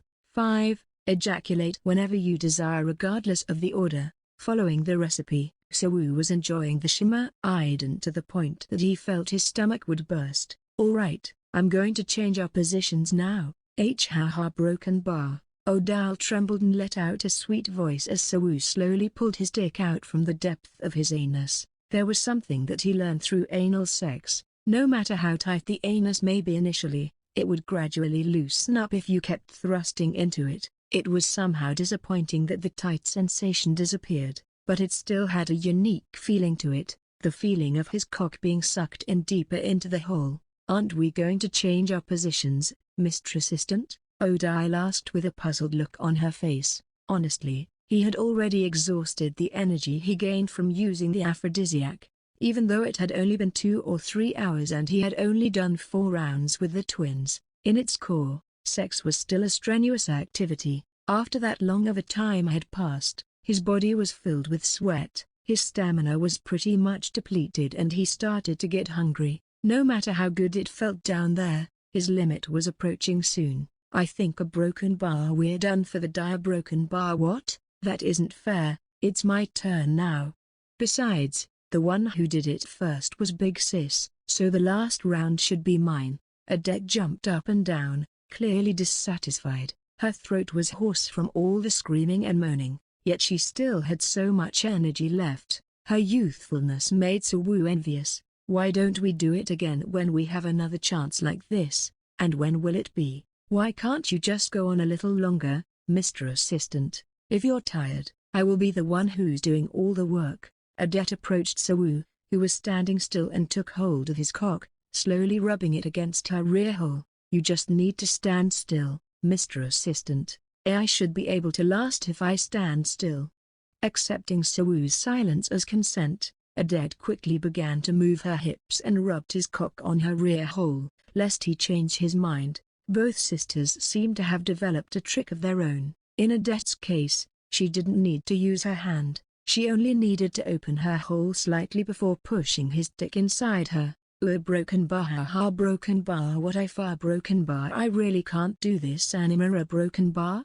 Adette's rear hole tightened around Sawu's cock. Just when he thought that he was done with the action, Adette offered a way out to make him feel more comfortable. Teeth and a broken bar. A broken bar movie. A broken bar for you, Mr. Assistant. A broken bar. Adette's tone changed when she inserted his dick into her rear hole. Unlike Odile, who would show a little resistance, Adette became submissive like an obedient lamb, which made her more adorable. She moved her lower body, as if pushing against the wall, and moved her hips back and forth in a grinding motion. Sawu's cock freely slided in and out of her anus. Suddenly, he felt a shiver run down his spine and his body trembled, confused by this sudden occurrence. Adette asked, "What's wrong? A broken bar?" "Nothing, it's just a broken bar." "I got goosebumps." "A broken bar, huh? Don't mind it, it's nothing." He concluded that he probably had expended too much energy for the action, despite the fact that he had taken an aphrodisiac. Ignoring his trembling body, Sawu closed his eyes and savored Adette's intense service. Amelia walked through the Quiet Academy by herself. The Trinity Academy was a quiet place even during the day, but at night, it was even quieter than that. If the weather had been a little warmer, she might have heard the sound of the grasshoppers. That was the only thing that she found disappointing during her current stroll. Why does this keep happening? A broken bar. The reason why she took a stroll in the first place was to make her mood better, yet, she found herself biting her lip over the thought of a certain man that kept surfacing in her mind. This wasn't the first time it happened. Their unique encounters were enough to make her think of him from time to time. Whenever she was in a rut, he would come to her mind as she took a brief smoke break. He would also appear in her mind when she had to organize the materials she needed for her lecture. On those occasions, she'd visit him and give him assignments for no particular reason. This was mostly because she didn't know how to start a conversation with him outside of work. Looking back, she really just wanted to talk to him. But why? Why was that the case? Because he was a diligent person? Was that why she wanted to talk with him more? Even when she asked Sophia a subtle question about her feelings, the witch only gave out an ambiguous laugh. Whatever came out of her mouth next was nothing of importance. Pathetic, her small figure looked pitiful and insignificant. If magic was involved, she would be able to solve anything that was thrown at her. However, she was completely clueless about interpersonal relationships. Amelia wondered whether there was a predetermined answer for her problem. She walked aimlessly. The source of the problem that ailed her mind was Shin-Sa-woo. As she reminisced about him, she found herself walking wherever her feet decided to take her. Before she knew it, traveled quite a distance away. It was a relatively familiar meadow, but this time the landscape was painted by the moonlight instead of sunlight. This was the barn where Sa-woo used to live, the place he lived in for 5 years. A broken bar. Suddenly, she felt bitter. What if he were to find out that the reason why he lived here was because of her? He would probably get really angry at her. Amelia walked along the path through the meadow toward the barn itself. Creak. When she opened the old wooden door, a spacious yet worn-out barn revealed itself. Yuga broken bar. Suddenly, she felt a tug in her heart, as if someone poked it with a blunt needle. Her regrets, various thoughts emerged, intertwining with each other. Maybe there's more. A broken bar? This was the extent of his suffering that she could see with her eyes. Her assignments that she casually threw at him out of frustration were probably even more cruel than this. She had probably caused him far more suffering than she intended. That thought made her afraid, but it also made her understand the reason why he had kept his distance from her, why he only showed ambiguous reactions whenever she gave him gifts and showed him her considerations, and the reason why he had been close to the twins while secretly avoiding her. She had been taking everything too lightly. All this time, she had only thought of herself as she selfishly threw her tantrums at him, and that wasn't okay. Since that wasn't okay, she'd have to correct it right away. As she wandered around while reflecting on her past mistakes, something caught her eye. Next to the ditch that crossed the center of the barn was a pile of straw, something that was used as an alternative to a bed. To her though, it looked like horse feed more than anything. He's been living here broken bar for 5 years. A broken bar. Amelia bent down slowly and sat on top of the pile of straw. She couldn't imagine how uncomfortable it was to lie down on that pile by just looking at it. A broken bar. And as soon as she sat down, she was startled. Its appearance looked soft and fluffy, but she could feel sharp pieces of straws pricking her buttocks through the gaps in her clothing. While Amelia was sleeping in a soft bed, he had been tossing and turning his body on this thing. Lying on the pile of straws, Amelia looked up at the ceiling. The poorly stitched traces all over the ceiling showed how badly damaged it was. Her back felt like she was leaning against a hard wooden box. She felt the prickly sensation from the haze when she sat down, but it became even more pronounced after she laid down. Amelia was at a loss of words. This was too much for her. The bed was so uncomfortable that the idea of sleeping on it felt outlandish to her. A broken bar. I need to apologize. I need to tell him everything and apologize. As a witch, to apologize to a slave like Sa-woo was simply an absurd thought. That was the reason why Amelia had kept her mouth shut all this time. She was taught to think that way. Her understanding dictated her to live that way. It was just, she had never expected that things would come to this, and she couldn't bring herself to admit that she was wrong. She thought that if she were to stay quiet and make up for it in other ways, the issue would be resolved without any problem, like back when she buried her longing for her master. But now she realized that would never be the case. Her delusional sense of authority managed to convince her conscience that it was wrong, and since it was wrong, she had to correct it and give him the compensation he deserved. With a melancholic heart, Amelia turned her body around, and then, clack, a broken bar. When she flipped her body to get up from the stack, she felt a sharp sensation piercing her tailbone, causing her body to tremble in surprise. There seemed to be a box beneath the pile of straws. She then rummaged through the pile to see for herself what exactly it was. This a broken bar. It was an elegant-looking wooden box. The box didn't look particularly expensive for her, but it was a luxurious item for a slave to keep around. The weight that the box had implied that there was something inside of it. Amelia knew that prying into someone else's belongings without their permission wasn't something that a noble should do. However, her curiosity got the better of her as she wanted to know what exactly was the thing that he treasured so much. Did he accidentally leave this box behind? I wonder what's inside? She gently shook the box and jingly sounds of coins came from inside. Aside from that, there were also the sounds of clanking bottles and rustling papers. I should probably return this to him. With the box in her arms, Amelia left the barn. Suddenly, a thought crossed her mind. I need to give him a present as an apology. A broken bar, but what should I give him? Amelia glanced around as she spoke to herself even though there was no one around to hear her. Let's treat this as a part of my investigation to find out what kind of gift suits him. She swiftly justified herself and opened the wooden box quietly. The content inside the box made her freeze on the spot. Aside from gold coins inside a leather pouch, there was a bunch of magic paper inside. The surprise didn't stop as there was a top-grade bottle of mana water, sealed with an emerald tablet certified sealing wax, and lastly, there were hundreds of pages containing Sawu's magic circle designs. Amelia put all the items down. Her mind was completely blank. It had been a while since she was overwhelmed by confusion. To describe the extent of her confusion, it was similar to back when she first learned about sex. The matter with the gold coins, she could understand it. If Sawu had been diligently saving up his wages, it wouldn't be unthinkable that he had at least this much gold.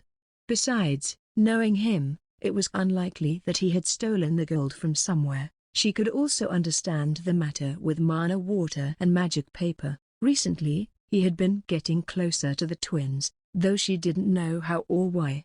As the apprentice witches of the prestigious Gemini family, it wouldn't be surprising for them to gift him those items as a sign of their goodwill. The magic circle designs, however, were a different story. Those weren't some fancy magic to use in everyday life, but designs for large-scale magic. Since she recently entrusted him with copying and creating indexes for work-related assignments, Amelia was familiar with Sawu's handwriting, a bold and vigorous handwriting, befit of the man himself, and that handwriting was the thing that decorated the 200 sheets of paper she had just seen. How a broken bar?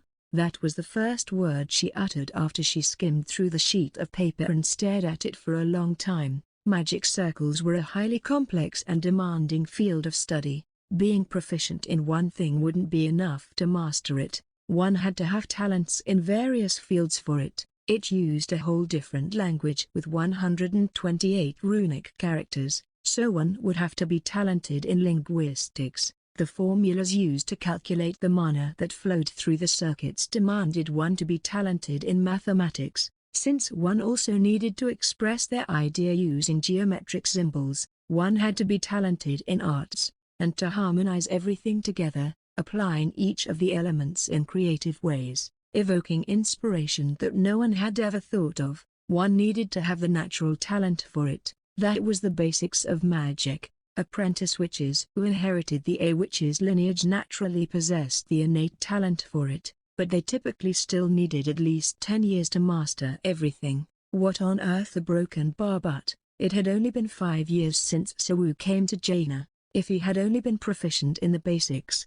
Amelia could have understood and accepted what she was seeing. She could accept his claim as a mathematician in the modern world, and he was so good at it that if he were to become a regular citizen, he'd have the potential to be the greatest mathematician in the world. She could brush everything off with that excuse. But what was drawn on the paper wasn't something that could be considered as basic. It was a carefully made construct that Amelia had never seen before, drawn in a great consistency as it formed a single rule within it. This was a unique method and formula that she had never seen before. She felt like an English monolinguist reading a poem written in Latin. While she could decipher how certain formulas worked in certain places, she couldn't understand the overall meaning, nuances, or the purpose of why those formulas were created. If Sawu were beside her, explaining to her what was going on with the circle, then things would be different. But even for the talented Amelia,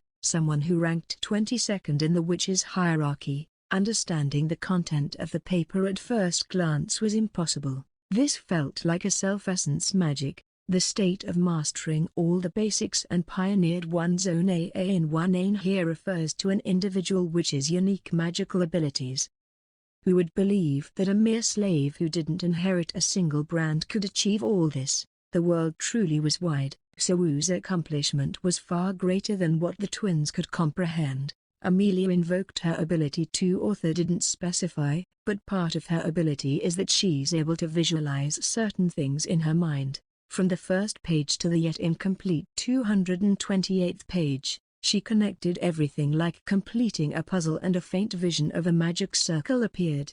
This way, she could easily guess the function of the magic circle, though it was only a faint guess as she couldn't see the details within the circle itself.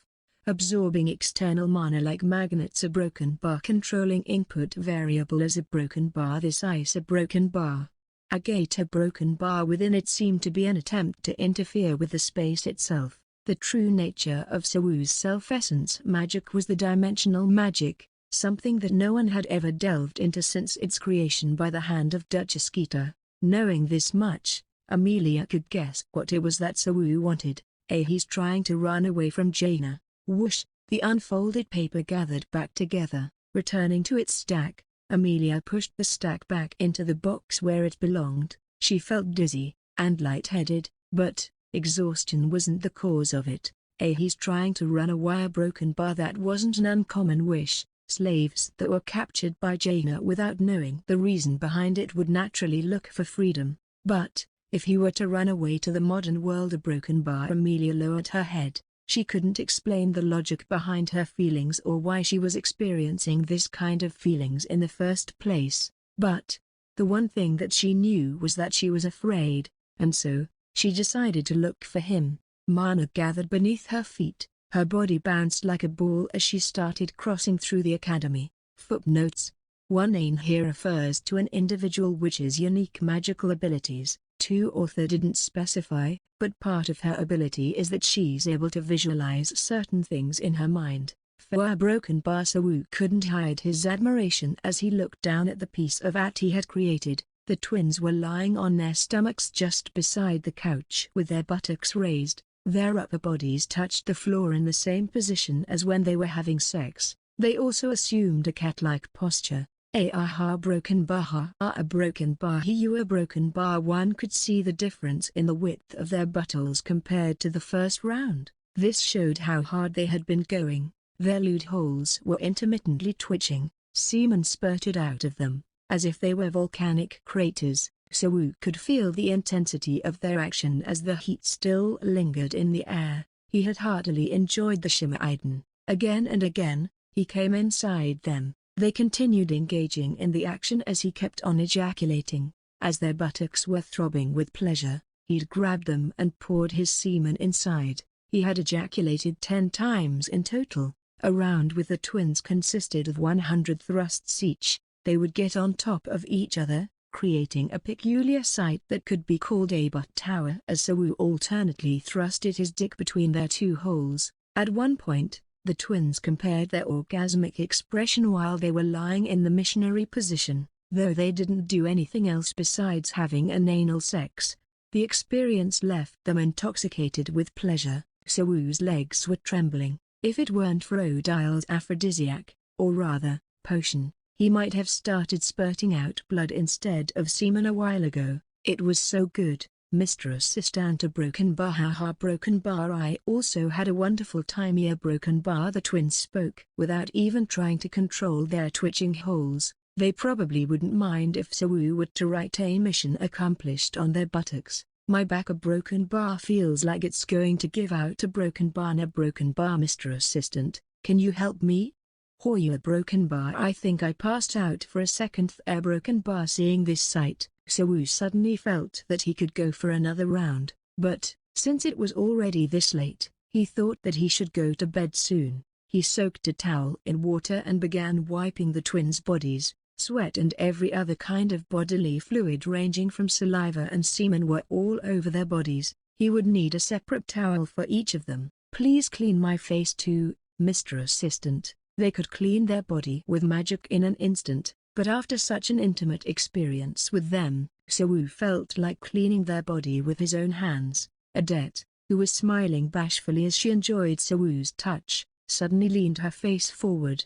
"Oh sorry, did I make you feel uncomfortable?" "No, you didn't. I just wanted to do this. You see, when I do this, your strong scent will fill the air around us." Mr. Assistant, her cute face was covered with his sticky semen, from her sharp nose to her long and lovely eyelashes, up to the voluminous curls that covered her foreheads. All of them were covered by a whitish hue, as if she had applied a facial mask all over her face. "Ma broken bar for broken bar." Sawu unfolded the towel in his hand and carefully wiped Adet's face. The act of spraying semen on a woman's face, he saw it often in porn, so he thought that this was a normal thing to do, but when he actually did it itself, he felt a sense of triumph alongside a sense of guilt that he had never imagined before. This was why he put in the effort to clean her body up. "You geese sure are taking your time. Come on sis, don't be like that. Besides, you don't have anything on your face. You should wait quietly, let Mr. Assistant enjoy himself." "Sorry, Miss Adet comes first." "Really, Mr. Assistant? Why don't you use your magic or something if you don't want to wait?" Feeling neglected, Odile looked at Sawu, who was wiping Adet's body, with crossed arms to show her dissatisfaction. "Miss Adet's care will take a little longer, so can you wait for a bit, Miss Odile?" In response to his words, Odile reluctantly opened her mouth.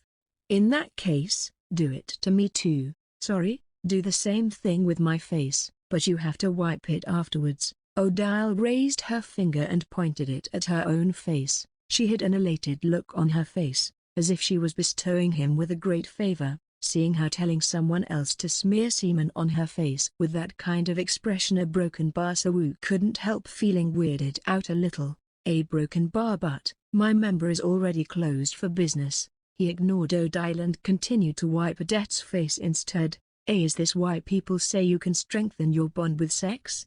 He didn't feel awkward anymore when dealing with Odile, and the twins didn't seem to have any issues with his new attitude either. "Did you hear him? He must have been exhausted. You should wipe your own body, sis." From what he had been observing, Adet was the one who'd start the quarrels between the twins. However, Odile was partly responsible for this. It was because she made such a good reaction when teased. If she was Sawu's own older sister, he'd most likely do the same. "How dare you, a broken bar, you're so immature." "Sis, look at Mr. Assistant. He's sweating so much." "What a poor soul. He must be having a hard time." A broken bar seeing the sweat on his body convinced Odile, so she decided to back down. "If you can wait for a while, Miss Odile, I can clean you up too." So, Sawu came forward to comfort her while putting a towel on Adet's buttocks and wiping it all the way to her rear hole. "A broken bar, I can clean that part by myself." Or broken bar, no broken bar. When the soft fabric touched her sensitive rear hole, Adet let out a sweet moan. "Oh, sorry, I'll let you do it yourself then." "No, you can do it, Mr. Assistant, but before that, I'm going to take this off." Or broken bar. She leaned her head against Sawu's arm before reaching toward her crotch and peeling off the damp seal. It was so wet that it was stuck to her skin, but it was still easy to peel off. And then, spurt, spurt, ah, as she exposed her vagina, the love juice inside flowed out like a flood. The amount that came out surprised Sawu. "This part is also dirty. Can you wipe it, Mr. Assistant?" "A broken bar?" Adet said with a red face. She seemed to be embarrassed to show off her vagina on top of exposing the content of her wide-open rear hole. At that moment, Odile suddenly grabbed Sawu's cock. "Hey, it happened so suddenly." She reached out her hand out of nowhere. Thanks to that, they ended up in a rather risky angle. "Take a look at this, Mr. Assistant." "What are you talking about?" "No, why don't you let go of that first before you a broken bar?" Without a second delay, Odile swiftly bent her body and immediately put his half-erect cock into her mouth, the same cock that had been sliding in and out of her rear hole, which was soaked in their bodily fluid. "Wow, a broken bar for broken bar, a broken bar." Odile's tongue and lips passionately wrapped around his erect cock, skillfully exploring every part of it. The hot movement of her lips didn't leave any part of it untouched. She licked all the way from under the glands up to the tip and even cleaned up the semen left there. Despite Sawu thinking that he wouldn't be able to get his cock up for a while due to his exhaustion, it grew up a size bigger in no time. Mga broken bar pa broken bar hammer broken bar. Sawu had actually wanted to receive blowjobs from the twins as well, but, after seeing their reactions when they first tasted his semen, he felt doubtful that they'd do it to him, not to mention that this was the same cock that just went inside their rear hole. Due to that, he thought that it wouldn't be appropriate to ask for a blowjob, that it was why he had been staying quiet. Never did he expect that Odile would take the initiative and began cleaning his cock with her mouth. Her forehead was slightly wrinkled, maybe because of the bitter smell of semen, but Sawu was too busy immersing himself in the pleasure to notice. But of course, Odette wouldn't just stay quiet after seeing Odile's interfering with her moment. "What are you doing so suddenly, sis?" To respond to Odette's protest, Odile released Sawu's cock from her mouth. Then she swallowed the mixed solution of her saliva and Sawu's semen in her mouth with a gulp. She shivered due to its nasty taste before calmly opening her mouth. Or rather, she was trying so hard to look calm. "What do you mean? Didn't you say so yourself? Mr. Assistant had worked so hard for us, broken bar, and yet what are you doing? You're asking more from him. What an immature kid. You should learn from a mature young lady like me." I clean his dick up as a way of showing my appreciation toward his effort. "I can do it too." Too late, I've cleaned it all up. Odile shook Sawu's cook, which was glistening with her own saliva instead of his own semen, like a pole. "Anyway, since I cleaned you up with my mouth, do you mind cleaning my body now, Mr. Assistant?" Odile asked while licking his member down to his testicles. His cock began to tremble violently. Odile's tongue traveled to the tip. Unconsciously, Sawu jerked his head in response to the pleasure he felt. "Move aside, I wanna do it too." "Oh my, sly Odette, are you really trying to add some spoonfuls of filth to the cock that I've cleaned up?" Odile sneered at Odette before gobbling up Sawu's cock again. Ma broken bar hammer broken bar." She continued on moving her head. Her long black hair swayed, following her head's movements. It seemed like she had developed some kind of skill as she sucked his cock eagerly without letting her hair touch his cock. Woha broken bar. The pleasure Sawu felt from this was comparable to bathing in a hot spring. This pleasure was comparable to back when he had to push his cock through her tight anus. Slurp, slurp a broken bar. Odette stomped her feet in annoyance. But what could she do? She couldn't stop her sister in time. Sawu's cock, which was currently being cleaned by the older twin's mouth, was the same cock that had just penetrated her anus not too long ago. That mental image made him feel like ejaculating again. Now, it was clearly evident how potent the aphrodisiac was. Odile played around with Sawu's cock in her mouth. At one point, she'd push it until her cheek bulged like a hamster's, then she'd move her tongue in a rapid pace to stimulate the area beneath the glands. Meanwhile, her hands busily caressed both his testicles and the base of his cock. Miss Odile broken bar waha broken bar. "Are you about to come?"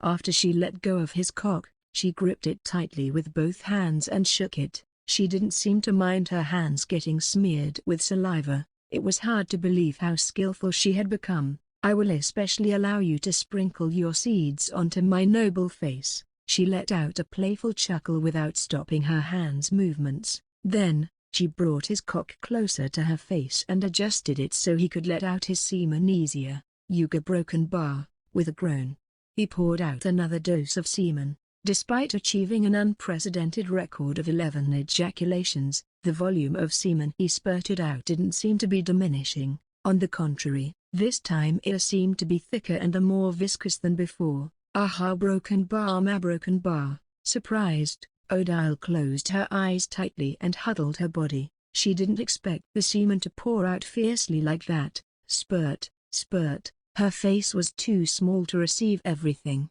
Every part of her face from eyelids, nose, lips and chins were smeared in his semen. So, his cock moved on from her face to her collarbone and her kneeling thighs. Aha broken bar Yuha broken bar Somika broken bar. His scent emanated from Odile's entire face, to the point that she felt dizzy from the smell. Then, he dropped the final bit of semen to her forehead as a way of thanking her for her effort and to give himself a sense of accomplishment. For a broken bar he felt that it was the time to finish everything.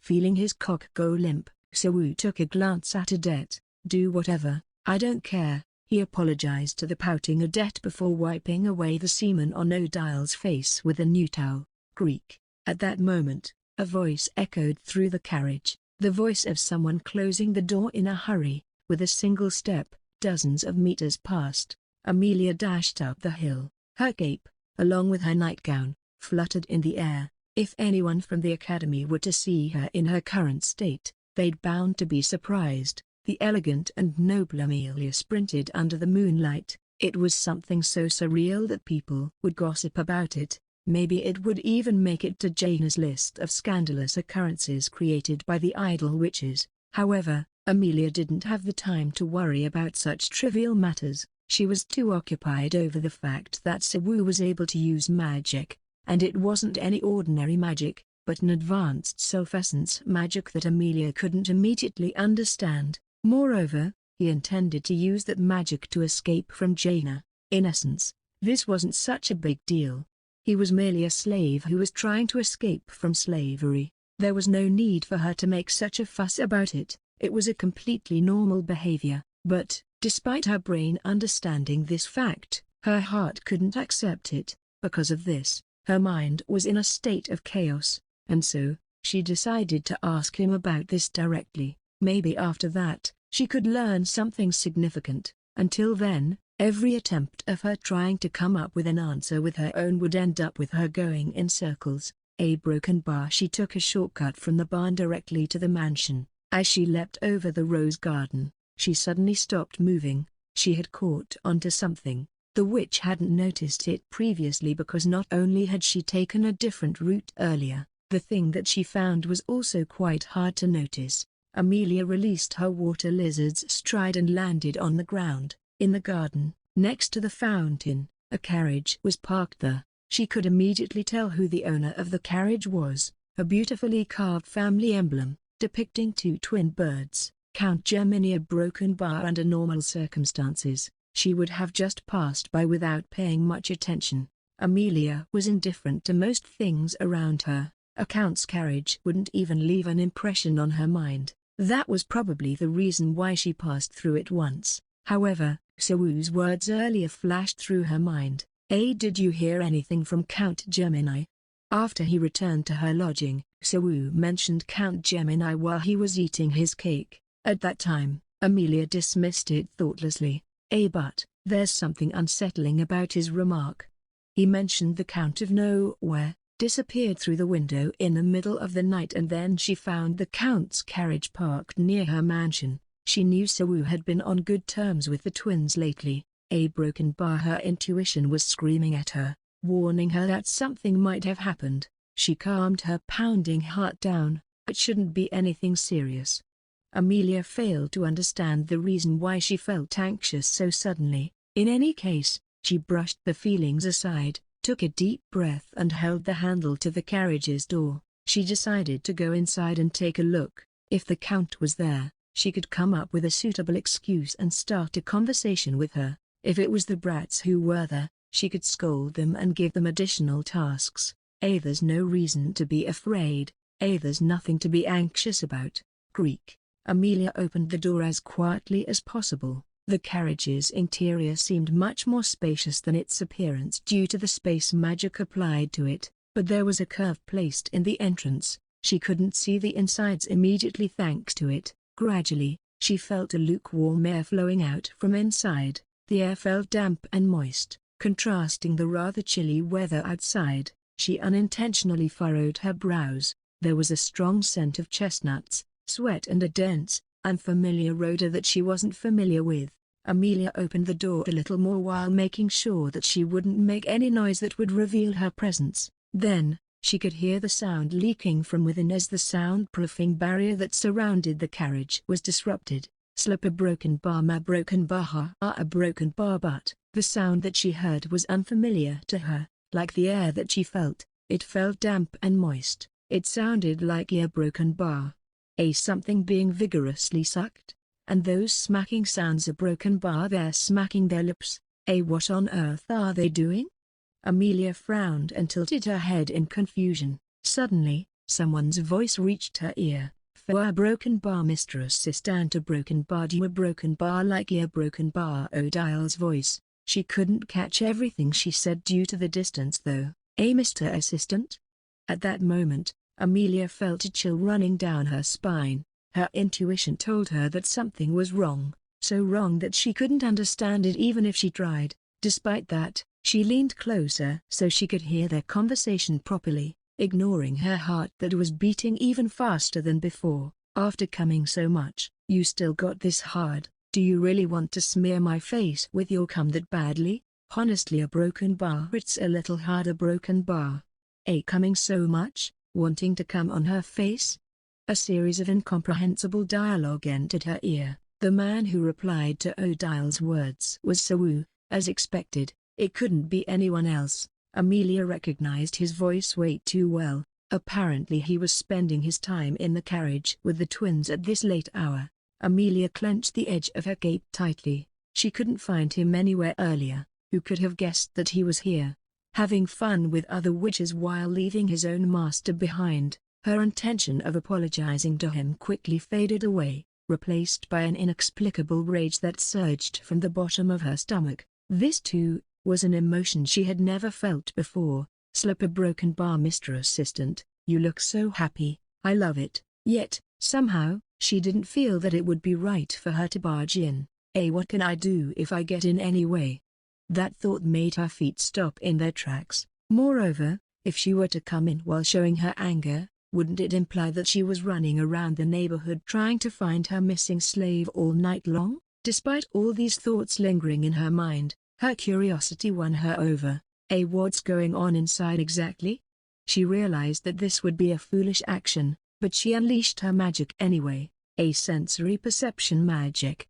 It was magic that created additional sensory organs outside the body. Amelia's magic formed tiny and delicate color receptors using the powder of her perfumes. In an instant, she created some blue particles. With these finely crafted particles, she could observe something beyond what her naked eyes could see. She then linked these particles to her optic nerves. Then, she continued on creating more of those receptors while taking all the necessary precautions. This time, red particles emerged from her hand. The two different colors scattered in the air, fused and became completely transparent. These red particles were used to erase any traces of mana. As the 22nd ranked witch in the hierarchy, Amelia had precise control over these particles. Because of that, only high-ranked witches could ever hope to detect her magic. Fooling the eyes of apprentice witches like the twins wasn't something worth nothing for Amelia.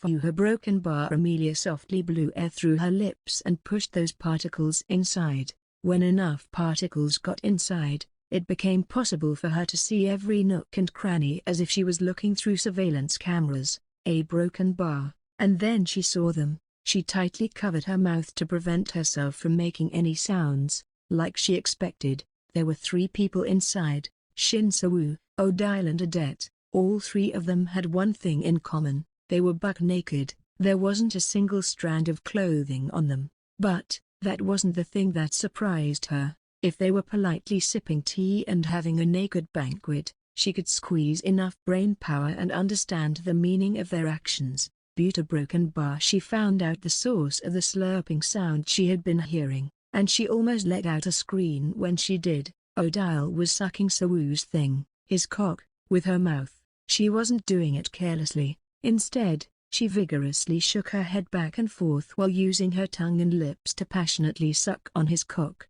Said cock was standing stiff with bulging veins all over it. Honestly, this wasn't the first time Amelia had ever seen Sawu's private parts. She had used Sawu as a study material before. She had seen his cock 10 times before this occasion. Not only that, she had also used her own hand to make him ejaculate. However, there was something different about it this time. It was way larger and redder than she remembered. making it seem more disgusting to look at. The sight made Amelia feel like she was watching a lion devouring a deer's intestines. She could feel her stomach squirming and she shuddered involuntarily. "It feels good, right?" Odile asked as she looked up at Sawu. "I see. That's oral sex."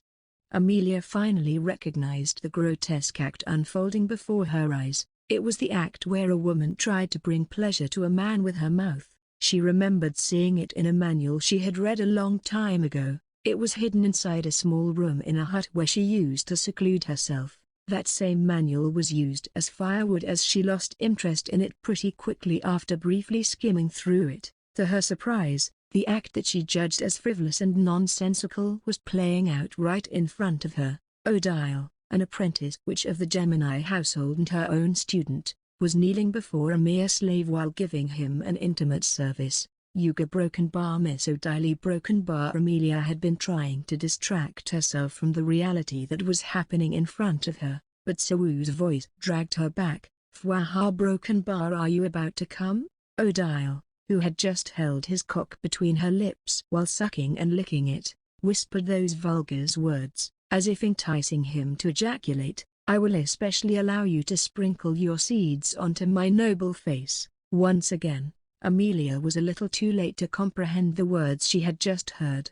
Sprinkled the seeds on her noble face.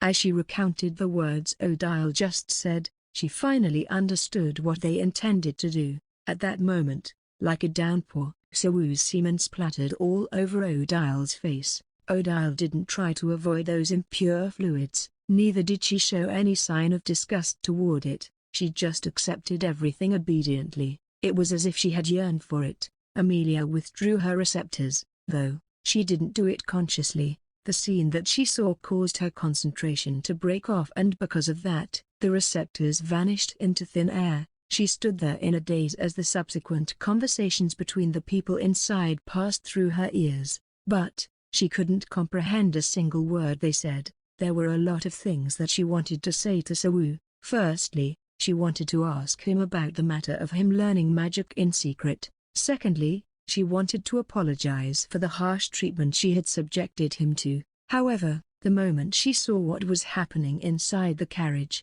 her mind turned blank. Her hand loosened its grip on the carriage's door, causing it to slam itself shut. At that moment, she regained her senses and immediately left the spot, as if running away, too. The crazy night was over and they were done with the cleanup. Sawu escorted the twins to the portal. Odile was riding on Sawu's back while giggling like a baby. Meanwhile, Adette walked by herself with Sawu's pile of gifts in her hands with a pouty face. She lost a rock-paper-scissors game, so she was subjected to this treatment. "Miss Odile, yeah? Did you really not hear anything back then?" "When?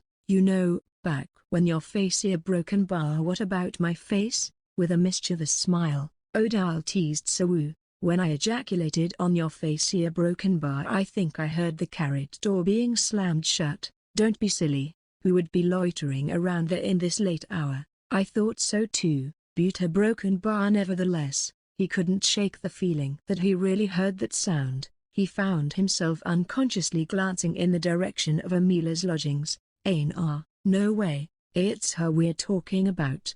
Haha broken bar. "What should I do now that I've discovered something that feels so good?" "Mr. Assistant, why don't you just stay here? When we finally become witches, we'll take you back to your world." "Really?" "Yeah, if you don't mind waiting for about 20 anno, 15 years should be enough." A broken bar. "I'm good." It was an alluring proposal, but there's no way I'd wait for 15 years. By then, both of you will have already matured. Indeed, the growth of apprentice witches is slightly slower than humans, though. By then our breasts should have grown bigger. I think I heard something I shouldn't have. Sawu decided to deliberately ignore the last part of her sentence. "We're here, thank you." He escorted the twins to the entrance of the portal management office. Odile then hopped off Sawu's back with a slight jump. The dreamy night had passed. As soon as Odile's feet landed onto the ground, the twins started their bickering again. Just by looking at them, he once again realized that they were the daughters of a noble family, the same pair that he fucked at the same time. He did both at their rear holes and smeared their faces with his own semen. Thinking back, everything was like a dream. He would probably remain single for the rest of his life. After living in Jaina, his standards for women became higher. I had fun today. Me too. Mr. Assistant worked the hardest though. We'll come over and play again if we have the time. Soo couldn't help but feel that they would somehow manage to find the time to come and visit him again. It was the twins, after all. His heart became swell in anticipation. Mr. Assistant. Yes. The twins walked toward the portals while waving their hands. Just when they were about to part ways, Aved suddenly called out to Soo. Then, she came over, gave him a peck on his cheek as she stared at him with an affectionate gaze. Thank you for your time and hard work today. Why a broken bar. He dazedly stroked his cheek. Aved then ran towards Odile, who was watching the scene with a displeased expression, while waving her arms energetically at him. Just like that, another day had passed. Since she became a witch, Amelia had never felt this confused. Even when a certain impudent slave refused her invitation to serve her during the night, she only felt flustered and embarrassed. Her mind didn't turn chaotic. The chaos was like sailing alone on a small sailboat in the stormy sea. There were so many issues that needed to be addressed, but she didn't even know which one she should prioritize. Broken bar. She returned to her room in a hurry. Inside, she couldn't sit or lie down, only restlessly pacing back and forth. There was the fact that her own reckless mistake had brought Soo the suffering he didn't deserve. Then, there was the matter of him studying magic on his own, not to mention that the purpose of him doing so was to escape from Jaina. All three of them were important, but the one that left the strongest impression in her mind was something else entirely. It was the thing that happened between the twins and Soo inside that carriage. How could they engage in such a filthy activity? A broken bar. She saw it clearly using her sensory perception magic, but she still couldn't believe her own sight. Unlike the witches and their apprentices, Soo didn't have a spiritual body. In other words, the place that Odile legally sucked was a filthy part of his body that was used for the purpose of letting out urine from his body. Oral sex. She still couldn't believe such a preposterous act even existed. Not only that, Odile even kneeled before him, despite him being a slave, and accepted his semen on her face. Amelia gulped down the water on the table. As her shock gradually faded, pieces of the puzzle that had been jumbled in her thoughts started to fit together. She had always believed that Soo hated witches, even considering what she had done to him. It was difficult to see his attitude as anything but unfriendly. He also never engaged in conversation with any other witches except for herself. It was as if he had created a wall that separated him from his colleague, another janitor who engaged in illicit relationships with multiple witches, while he remained committed to his moral code. But recently, he became close with the twins. Amelia had always wondered, how exactly did that happen, and today, she managed to witness with her own eyes the cause behind it all.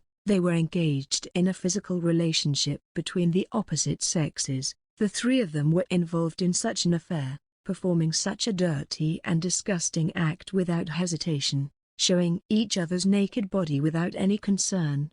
Amelia sat at her desk, nibbling on her lips anxiously like a troubled child. The top of her desk was filled to the brim with various documents, leaving no empty space. Holding a leather pen, she dipped it into the ink as she got ready to conduct her magical research. A broken bar. A let's start working. A maybe I can resolve the part 1 currently stumped at. This wasn't something out of the ordinary. Sometimes, when she found her mind in a chaotic state, or whenever she found it difficult to process her emotions, she'd sit down and think about magic. In a way, those intense emotions she felt had helped her immensely during her research. Clack.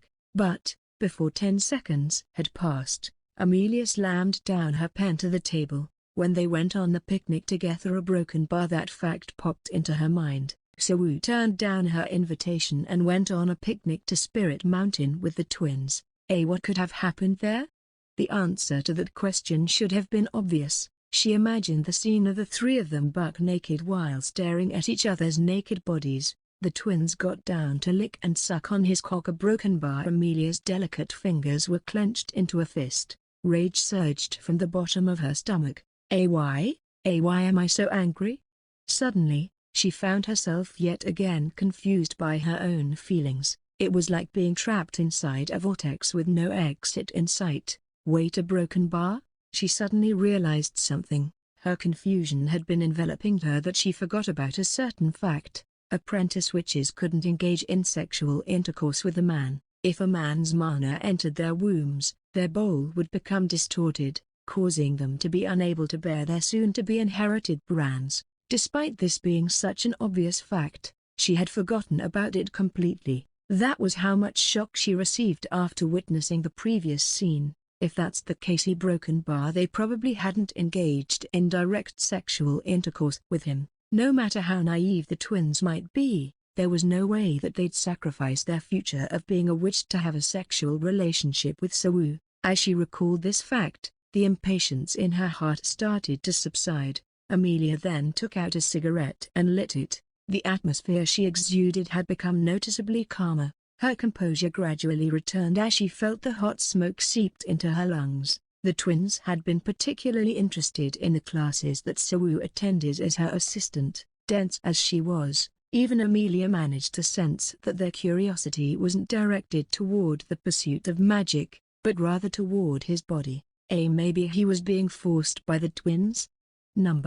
Amelia realized that she was being overly optimistic. When he ejaculated, it was clear that he was also enjoying the act. Moreover, judging from their conversation, it was difficult to judge that they had done it because Sawu was coerced to. To summarize, the three of them were involved in a physical relationship, but they didn't go as far as doing a full intercourse. Nevertheless, it was because of this that they had grown closer. As Amelia organized her thoughts up until this point, she noticed that her cigarette had burned down to its filter, making her fingertips tingle. Creak. At that moment, she heard the sound of the door opening. Though the sound was quiet, to Amelia, who was in a state of alert, it was as loud as a clap of thunder. Sawu had returned. Like a herbivorous animal trying to play dead, her body froze, but she cautiously sensed movements from outside. His presence gradually moved from the central stairs and the hallway. It suddenly vanished as Amelia heard the sound of his room's door closing. Broken bar. She released the breaths she had been holding. While it was unlikely to happen, she was ready to escape the moment he opened the door and entered this room. With her emotions still in the state of chaos, she still wasn't sure on how to act in front of him. She turned her gaze outside the window, and realized that she couldn't continue on being like this. She needed help, too. With the morning star rising on her back, Amelia arrived at Sophia's lodgings. It was located next to the Deer Forest within Trinity Academy, a quaint and charming mansion that reminded Amelia of the cabin she used to live in. Knock, knock, knock. Shortly after she tapped on the wooden door latch, it opened. It's still early. A broken bar. Who is it? A broken bar? Wearing her nightgown with a cute cat design, Sophia appeared with a drowsy voice. She opened the door while yawning, but her expression quickly turned to surprise when she found out who her visitor was. The reason why Amelia visited Sophia so early was because there were only so many people that she could trust. Oh my goodness, Amelia, what's wrong? Seeing Amelia's disheveled state doubled Sophia's surprise. Gone was her elegant look as her clothes and her hair were in complete mess. She seemed to come in a hurry. Just by looking at her stern expression, it was clear that the matter this time wasn't an ordinary one. Since you know I have a regular sleeping pattern, a broken bar, you know what, it isn't the time for that. Come in first. A broken bar. Amelia slipped into Sophia's house without saying a word in response. There were several cats sleeping in the cozy corners of the room where the fireplace was located. The arrival of a visitor didn't disturb their sleep. Some of them were snoozing on top of the dressers, while some of them were under the tables, which was a fortunate occurrence for Amelia, since she was spared from them crowding around her. But sadly, she had no lenience to feel glad about such matters. What would you like? Coffee? Tea? Maybe cocoa? After making Amelia sit on the sofa beside the fireplace, Sophia asked her that question while rummaging through her cupboard. This is an urgent matter. Aved, look at you, waking someone up this early in the morning, but you are still giving her the cold shoulder. Sophia sat on the opposite side of Amelia with a smile, not before she covered the latter with a lap blanket. In truth, she was curious about the reason why Amelia looked so desperate. A broken bar, however, despite calling it an urgent matter, Amelia kept her mouth shut. She seemed to be struggling with how to say it. Can I take a guess? This is regarding Shin-Soo, your assistant, am I correct? Hearing that, Amelia opened her eyes wide. Then, she confirmed Sophia's guess with a slight nod of her head. To Sophia, it was surprising to see Amelia, who'd normally make a ton of excuses while flailing around, admitting to it so meekly. And, to make the ever-composed Sophia surprised wasn't an easy feat. Could it be broken bar? Did he attack you? Or was it you? Whoa, don't be ridiculous, it's nothing like that. Amelia glared at Sophia with a sharp, dissatisfied gaze. After hesitating several times, she then told Sophia everything she had seen. So, you're saying that your assistant managed to create a self-essence magic to escape from Jaina? He also engaged in a physical relationship with an apprentice witch? Yes, Amelia added another thing to Sophia's conclusion. Since they are still apprentices, the girls seem to be doing it without any kind of penetration involved. Sophia didn't reply to her speculation. The genitals weren't the only hole that a man could penetrate, so they couldn't be certain about that. Of course, she wasn't so tactless to say it out loud. Did I say something strange? No, I was distracted by something else. Anyway, I broken bar. So, Sophia quickly tried to change the subject, thinking that it was too early to tell Amelia about that fact. What are you going to do? What do you mean? You wouldn't be rushing over to me at this hour without a reason. I didn't rush over to you, forget about that, answer me. Sophia waited for a while, but Amelia didn't say anything. To be precise, she couldn't say anything. A broken bar, I don't know, because she didn't know what to do, what she wanted to do. That was why she sought out Sophia in the first place. Her meticulous advice often annoyed her, but they would always turn out to be helpful in ways that she never expected. After seeing what happened, did you get angry? Amelia hesitated for a second, but she nodded her head in response. Her brilliant golden hair swayed slightly, following the movement of her head. And why was that? Because Shin-Soo is my exclusive assistant. Unlike before, her response was clear and she sounded unwavering. Sophia had planned to patiently teach her about these things, as she was still inexperienced in the matter. Getting her to be more honest with herself would be the first step. So, the thought of your belonging, Shin-Soo, playing around with another woman while trying to escape from under your control didn't sit well with you? Yes, it hasn't been long since he became your exclusive assistant. If the same thing happened before he became yours, do you think you'd be as upset with him?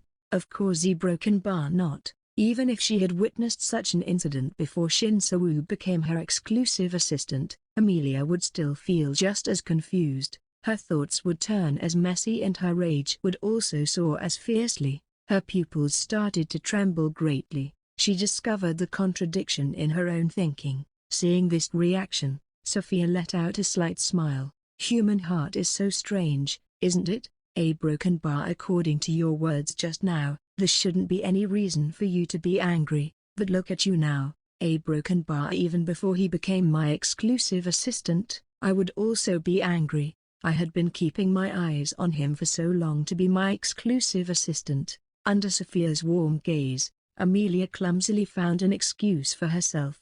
Why do I feel that my own words sound like excuses? You had been keeping an eye on him? Why are you curious about that? Sophia didn't retract her warm gaze, the gaze that somehow reminded Amelia of her master's. This made her unconsciously avoid her gaze, because it's important. If it's just feeling your own emotions, even animals can do it. For example, my cat knows that they love me, but being able to analyze the reason behind those emotions was a privilege exclusive to humans. I'm a witch, but you were once a human. A broken bar. Seeing Amelia lost in thought, Sophia stood up from her seat. I'll bring you some tea. Our conversation might go on for a while, Let's call it off for today. We don't need to figure everything out today anyway, do we? A broken bar. Fine. Amelia refused to acknowledge the reason why she had this feelings towards Sawu. For example, when Sophia asked her, why don't you want to let Shin Sawu go? Amelia would only give her childish answers such as because he is mine. Even when Sophia tried different approaches, her answers didn't change. No words of fondness, goodwill or love came out of her mouth. It seemed that her naive, prideful ego as a witch couldn't accept the idea of her having special feelings towards a slave. No, actually, she probably didn't even know what exactly those special feelings were. Can I conclude your answers as you don't want him to leave his post as your assistant? Yes, I can admit that much. He had been preparing for his escape for a long time. That means his desire to escape is strong. So, what do you think we should do? After pondering over it, Amelia spoke up. We can seize his research materials and mana water. Then we keep him under close surveillance to prevent him from doing anything reckless. Amelia, do you really think that's the right approach to this matter? Sophia's expression turned sour. He might be able to use magic, but at the end of the day, he's still a slave. A broken bar. Yes, but what's the point of doing that? Let's say that we do what you just said to him. While it's true that will make him unable to leave your side, won't that make him resent you? I thought you wanted to get along with him. A broken bar. Midway through their conversation, Sophia noticed something. No matter how young and inexperienced Amelia was, there was no way that she was unaware of such obvious facts. That meant, she was throwing tantrums over all Sophia's questions and purposely gave out irrational answers like this. Sophia concluded that any further conversation would be meaningless. She also noticed that she might have been too hasty in her approach. Alright, this is the last piece of advice I can give you. What is it? Do things that he likes. Show him that you're reflecting and regretting your past mistakes. Show him that you genuinely want to get along with him. A broken bar. Do you think that would work? Among those who had lived in solitary for a long time, a distinct characteristic of them was their immensely strong pride. That was why Sophia never expected that Amelia would readily accept all her advice. But, that didn't mean Sophia shouldn't give her the push she needed to move forward. Of course, but, the choice is still yours. The consultation that went out much longer than expected finally ended. Standing by the small window, Sophia watched Amelia's back as she steadily left the perimeter. It was clear that she was frustrated just by seeing her footsteps. When she stepped out of the door, Amelia also didn't bother to conceal her frustration. Witches were unable to bear children, but Sophia felt like a mother trying to deal with her daughter who had just entered her rebellious phase. Amelia was emotionally immature. Years of living in solitude made her like this, let alone forming proper relationships with other people. She couldn't even understand how her own emotions worked, not to mention that she was dealing with love, one of the most complicated emotions for humans to understand. There was no way that Amelia could understand its complexities all at once, and there was no one who could teach her that either. No one told her how love would sometimes keep you awake at night with excitement, inflict immeasurable pain to your heart or throw your mind into confusion out of nowhere. She had to learn all those things on her own. That was why Sophia could only give her obvious advice. If she were to reveal all the answers to her, when similar problems arise, Amelia would keep seeking her for answers. Well, I told her everything she needs to know. I could only hope things will work out well. What she could provide wasn't the correct answer, but rather a guidance toward a direction Amelia could take.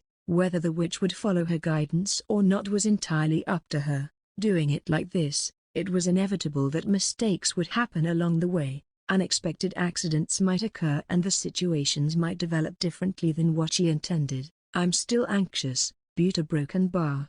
What else can I do?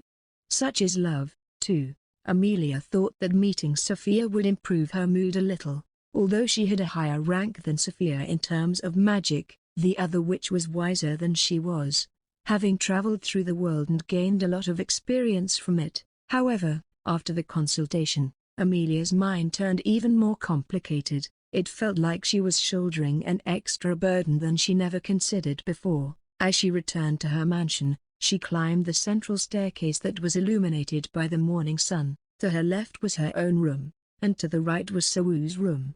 Standing at the crossroad, Sophia's advice came to her mind. Maybe it was because her gaze happened to fall upon his door without her realizing it. Do the things that he likes.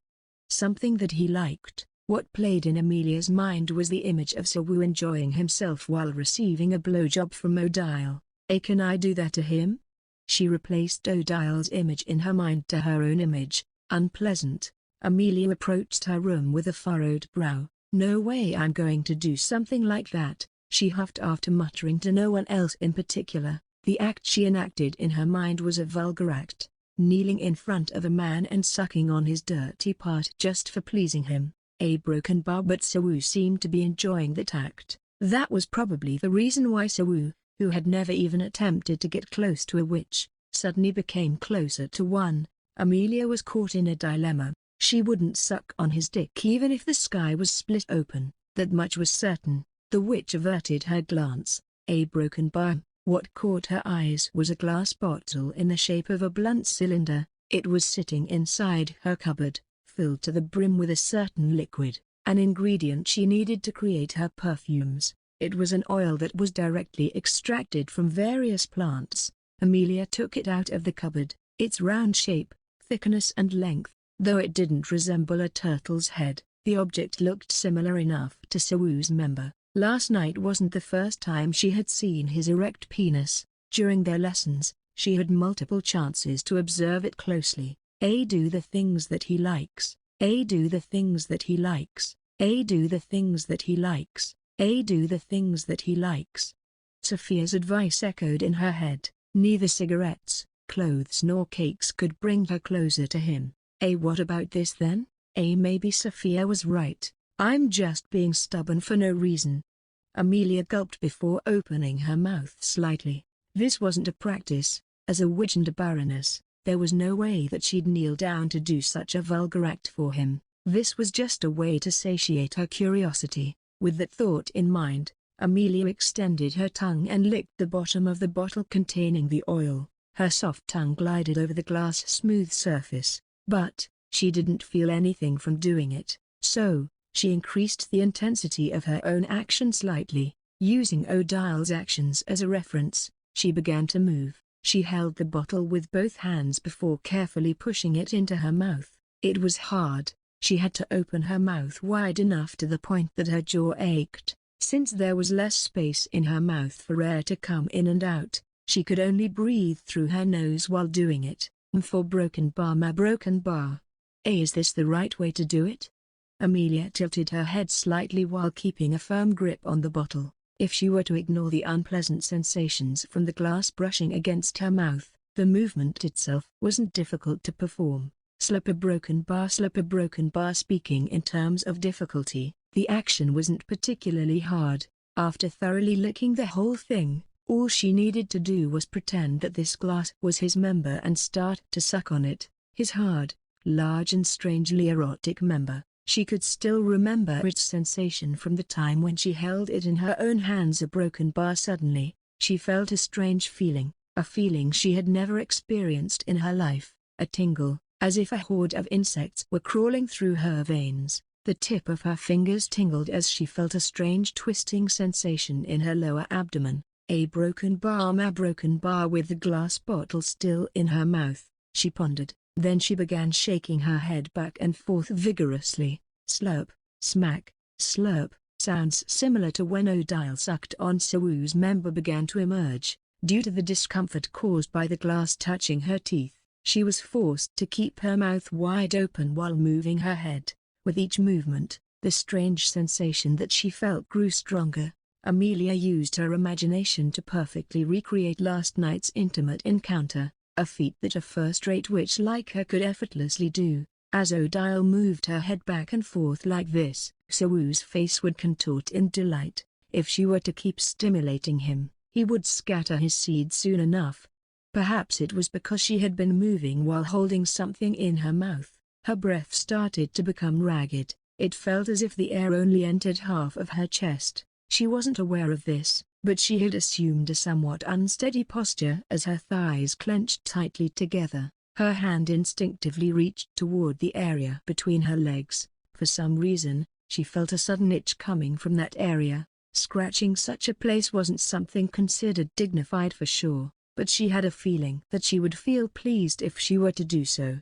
Just as she was about to reach her hand over the thin fabric of her nightgown, a sudden voice came from behind her. "Miss Amelia." Eek. Then, suddenly she was dragged back into reality. Amelia hastily removed the glass bottle from her mouth and turned around. There stood Sawu, too startled to finish what he was about to say. A broken bar. How distracted had she been? She hadn't closed the door after entering the room. Not only that, she also failed to hear his footsteps as he walked down the hallway. Crash. Her grip on the bottle weakened, making it slip from her hand and shattered to the ground. It should still be fine. Her back was facing the door where Sawu was standing. Chances were he didn't see what she was doing when he entered the room. "I'll clean it up." Seeing the shattered bottle, he rushed over in a flustered manner. Don't. It's fine. Sorry." Embarrassed, Amelia raised her voice to stop him.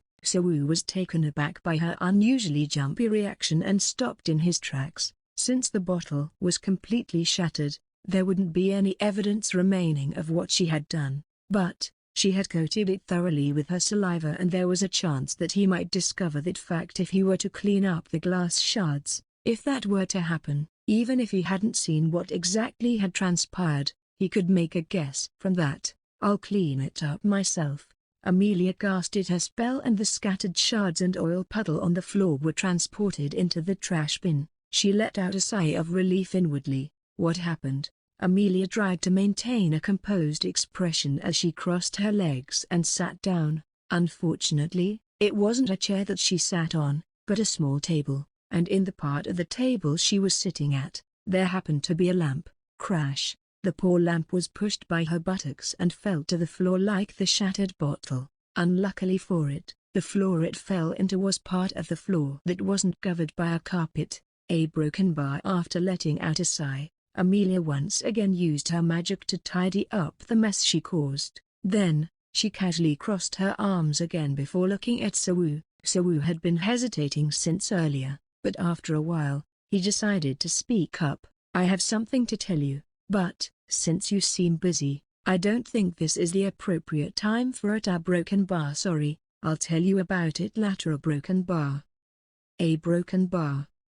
I'll take my leave for now. Please excuse me." Thud. He closed the door. Seeing Sawu's awkward behavior made Amelia think of a possibility. The possibility that he actually knew what she was doing. Yuga broken bar. She was thrown into the worst possible situation. Amelia felt the urge to cry as she stared at the floor with a deeply flushed face. Note: we decided to change some of the character noble titles to the female equivalents.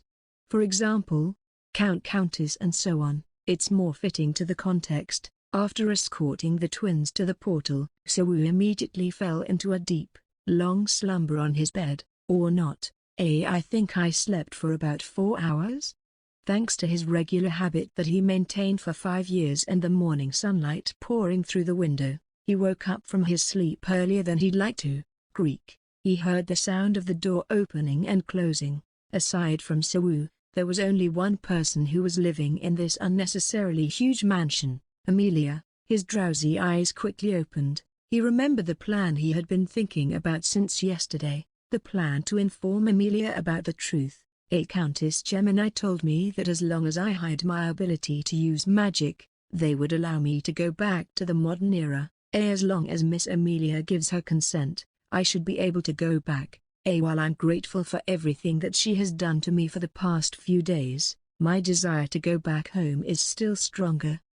Since there was something scandalous involved, he felt that it would be better for him to talk with Amelia first before the Countess gave out their proposal. It would also help her to save her face, not to mention that it would make it easier for him to smooth things out so that she could agree to their proposal. Though it might not happen the way he wished it to be, in normal circumstances, Amelia would definitely let him go. but there was a possibility that she wouldn't because her exclusive slave made a deal with Countess Gemini without her knowing about it beforehand. Actually, it's more than possibly broken bar. Even though Amelia had become quite gentle and docile lately, Sawu had known her long enough to know about that side of her. That was why he wanted to reduce any potential variables. He could use his magic as a last resort if Amelia were to reject the Countess' proposal, but there was no guarantee that his research would be successful. There was also the possibility that someone might have found out about his research and they ended up stopping all his research.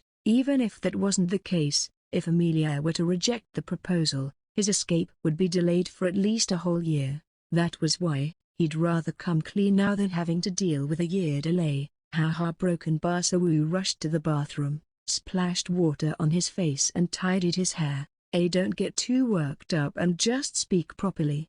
In the past, Sawu might have felt a little uneasy about his current situation. According to Tarkasho, if Amelia were to have any kind of affection for him, she wouldn't let him go that easily. But, to Sawu, there was no way that was true. Sawu has misinterpreted things about Amelia's offer to let her serve her at night when they first met, so he wouldn't let that happen again. Since he couldn't just go meet her in his pajamas, Sawu dressed up in a stylish suit before heading towards her room. This time, her door was wide open, unlike usual. Like his room, her room was symmetrically structured. He expected her to find her sitting at the table, but instead, she was standing by the side of the room in an awkward pose. Her back was turned against the room and she seemed to be doing something strange. She tilted her head upwards and swayed it back and forth gently. At first, he thought that she was drinking water. Then he heard the strange noises she made: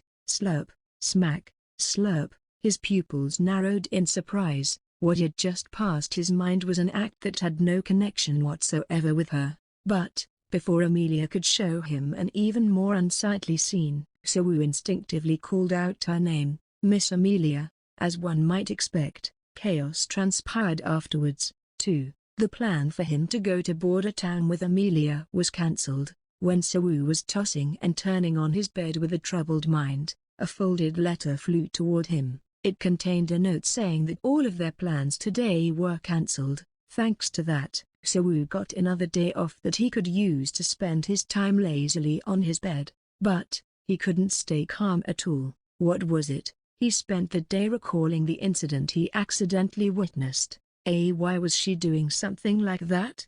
Back then, he was unable to see it clearly, but it seemed like she was sucking on a glass bottle, and when he called out to her, she seemed to be extremely flustered, to the point that she accidentally broke the bottle and an unrelated lamp. The scene of the back of her head moving back and forth was still vivid in his mind. It was like ear broken by her. Then, a particular memory resurfaced in his mind. Back when he was cooling down after the intense night with the twins, he remembered hearing the sound of the door closing in a hurry. It seemed that he was the only one who heard that sound, so he dismissed it at the time. But after recalling the sight of the back of Amelia's head broken by her posture made it seem like she's giving a blowjob, Sawu finally recognized the source of the déjà vu he had just experienced. He let out a chuckle. I guess I'm finally going insane.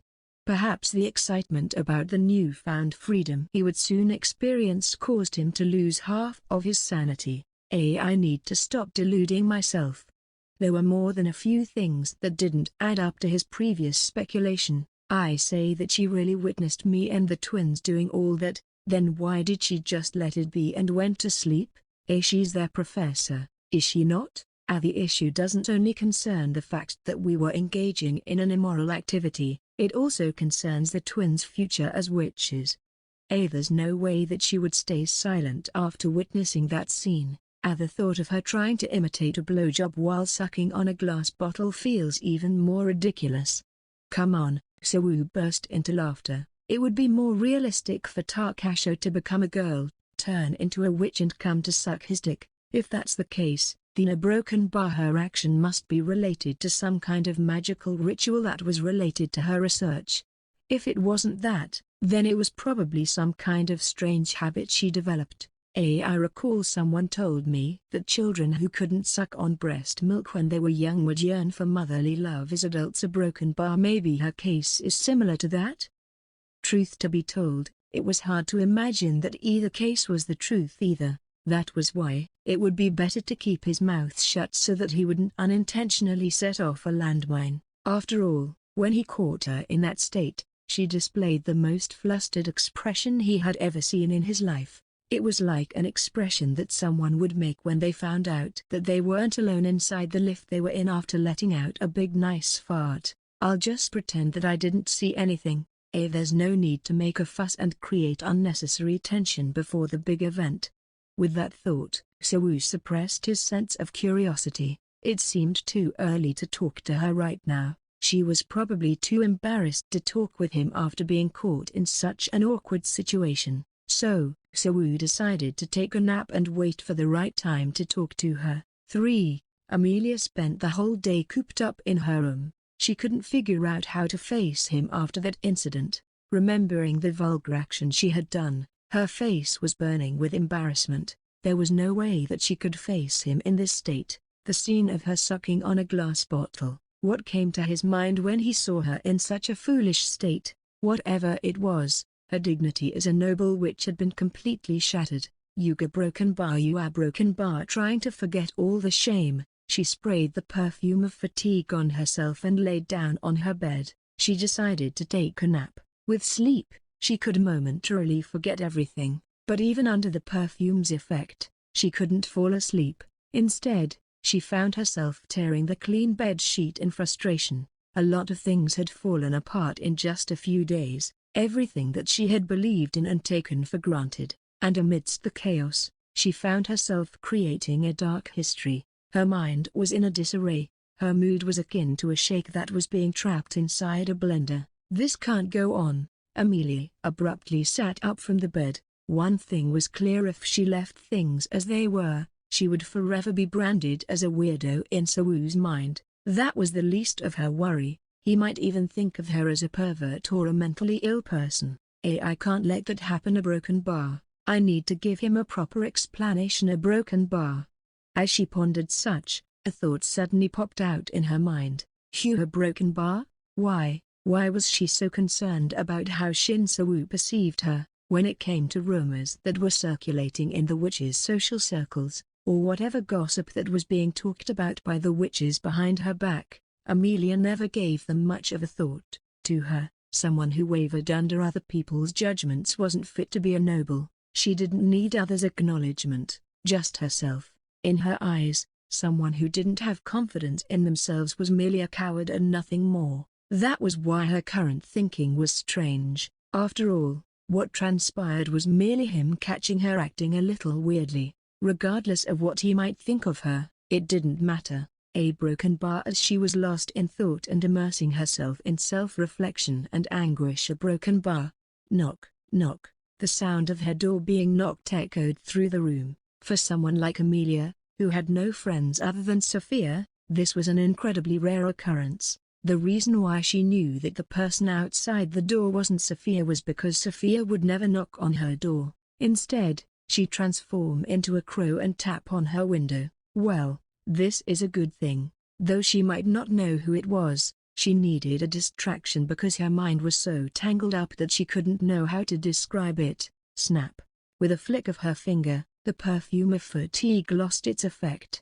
Amelia then walked to the lounge leisurely to greet her guest. It's a nice day today. I hope you don't mind we're coming here without an appointment. Standing in front of the door were two witches wearing small, veiled hats, though, strictly speaking they were counted as one, the Gemini, Alberu and Deneb Gemini. I don't mind, please come in. Amelia froze at the unexpected appearance of her visitors. She had assumed that her visitors would be either one of the professors or the assistants from the academy. In any case, she guided the Countess to the reception room with a puzzled expression. It's been 5 years since we've met personally like this. Back then, it was to entrust our babies to you, wasn't it? Have you been well since then? A broken bar. What brings you here?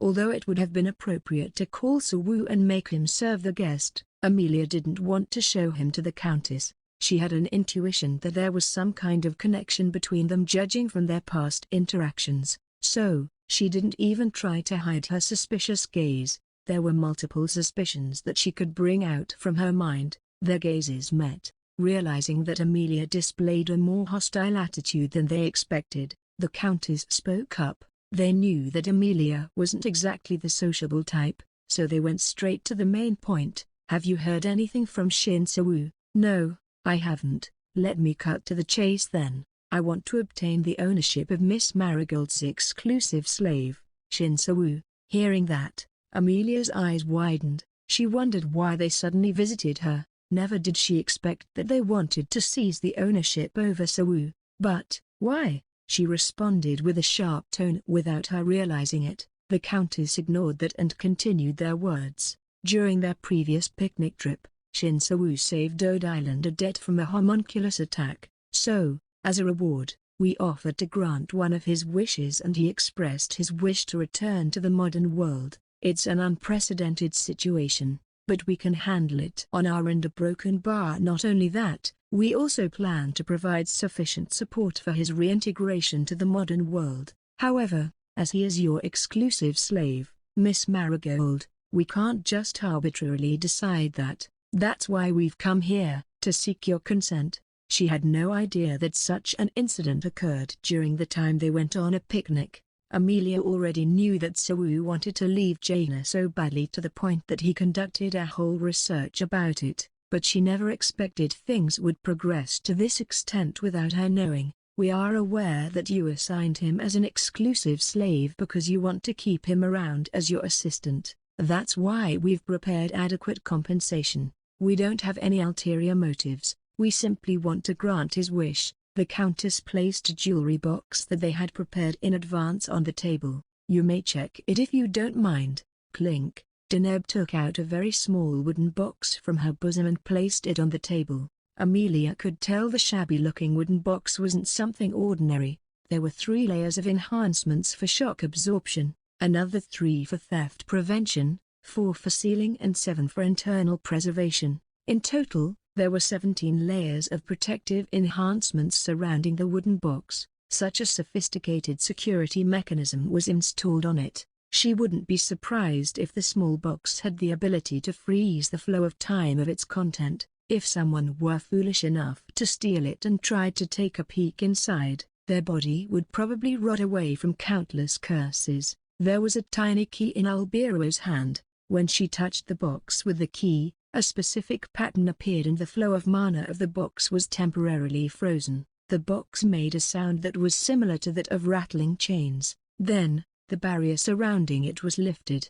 As the box was opened, they were greeted by the dazzling sight of a diamond with a vivid pink glow. It even outshone the rich crimson color that surrounded it. Its size was unusually large for its kind. Stmet's pink diamond. Its weight is 62.2 carats. The other name for it is the Queen of Diamonds. It's an extremely rare item that is no longer being produced. Their decision to gift this jewel to Amelia wasn't solely motivated by the idea that she could use it as a pretty accessory. Gemstones were used in both alchemy and magic. Diamonds specifically were crucial for various things such as crafting wands, artifacts and even as a medium for large-scale enhancements. Needless to say, every witch could find various ways to use large and high-quality diamonds. If the diamonds looked pretty on top of that, it would be a plus.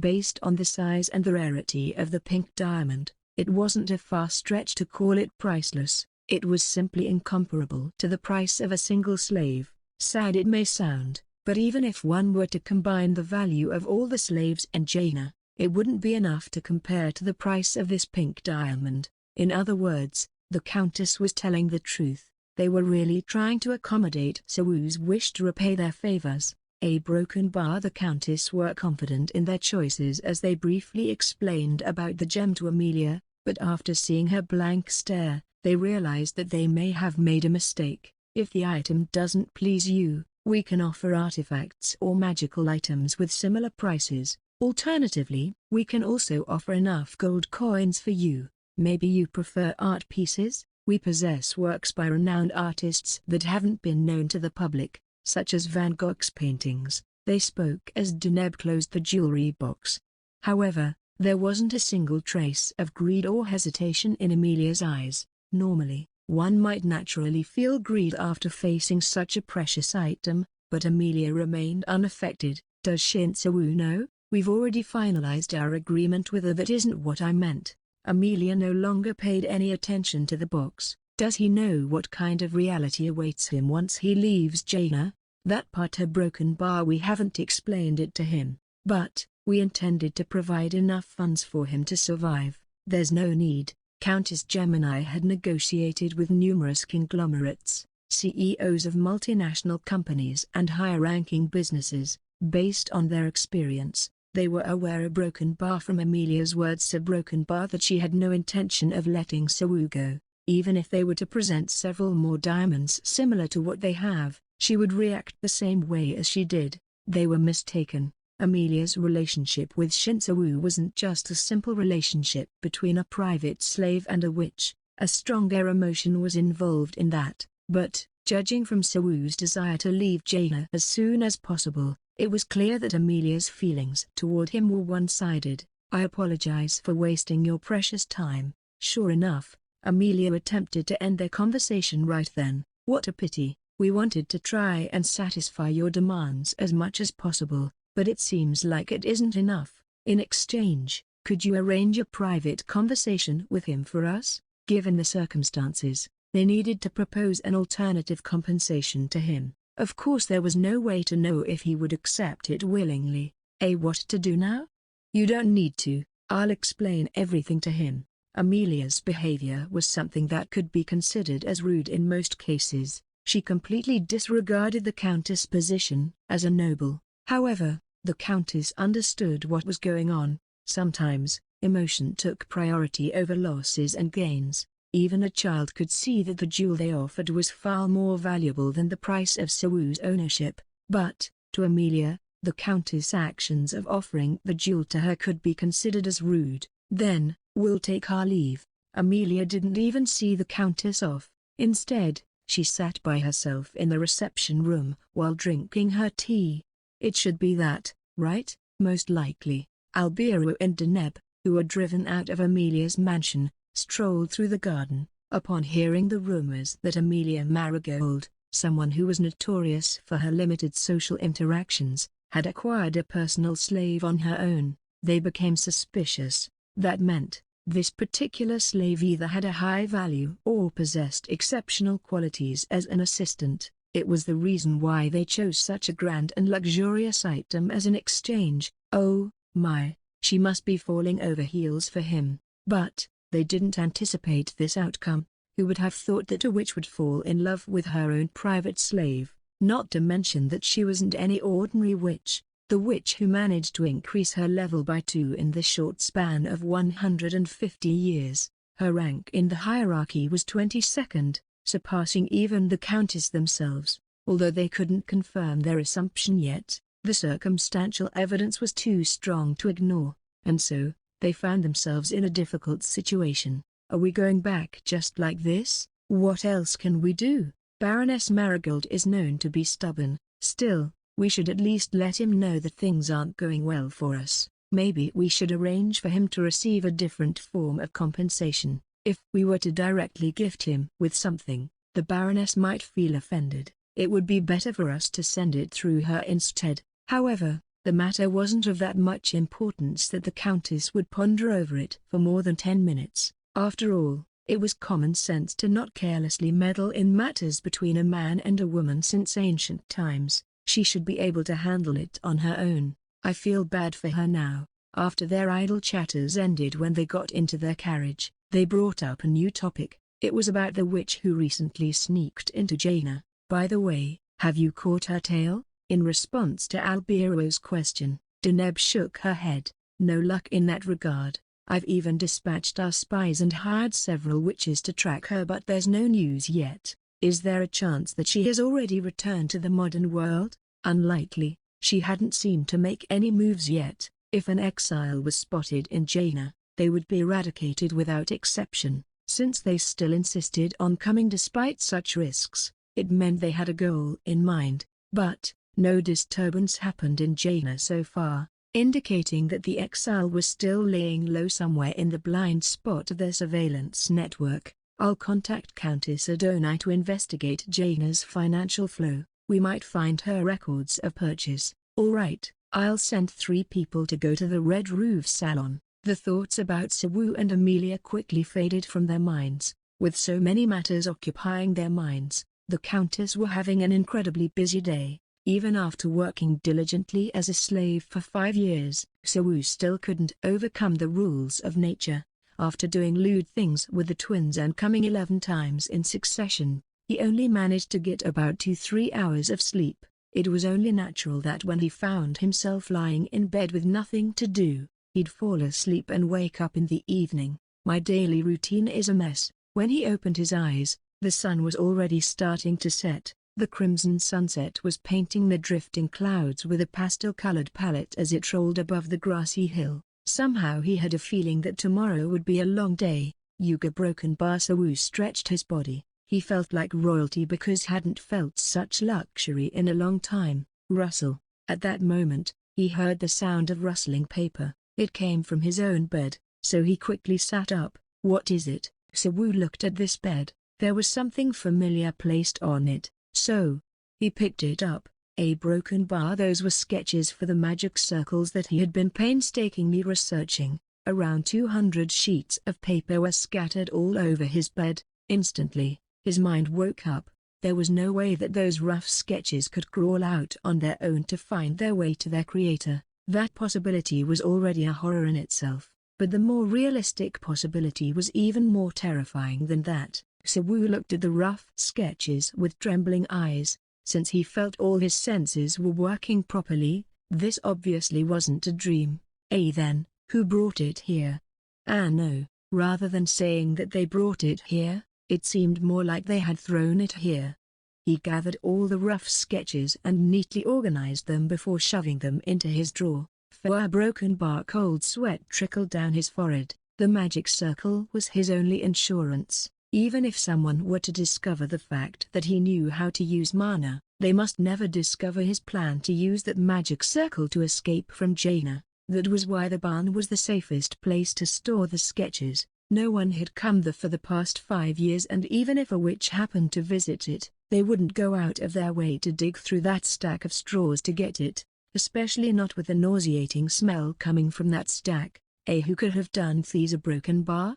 Clank. Sawu's head turned towards the door connecting his bedroom and the living room. It was a faint sound, like a teaspoon gently tapping on a teacup. That meant someone was in the living room. Chances were the person who threw the sketches was the one who was in the living room. Sweat began pouring on his face. His heart started to pound like crazy. He cautiously put his hand on the doorknob and twisted it open. In his line of sight, there was Amelia, sitting on the couch, crossing her legs as she leisurely sipped her tea. The sunset light spilled through the balcony. Amidst the world tinted in fiery orange, a chillingly beautiful pair of blue eyes stared at Sawu, sending shivers down his spine.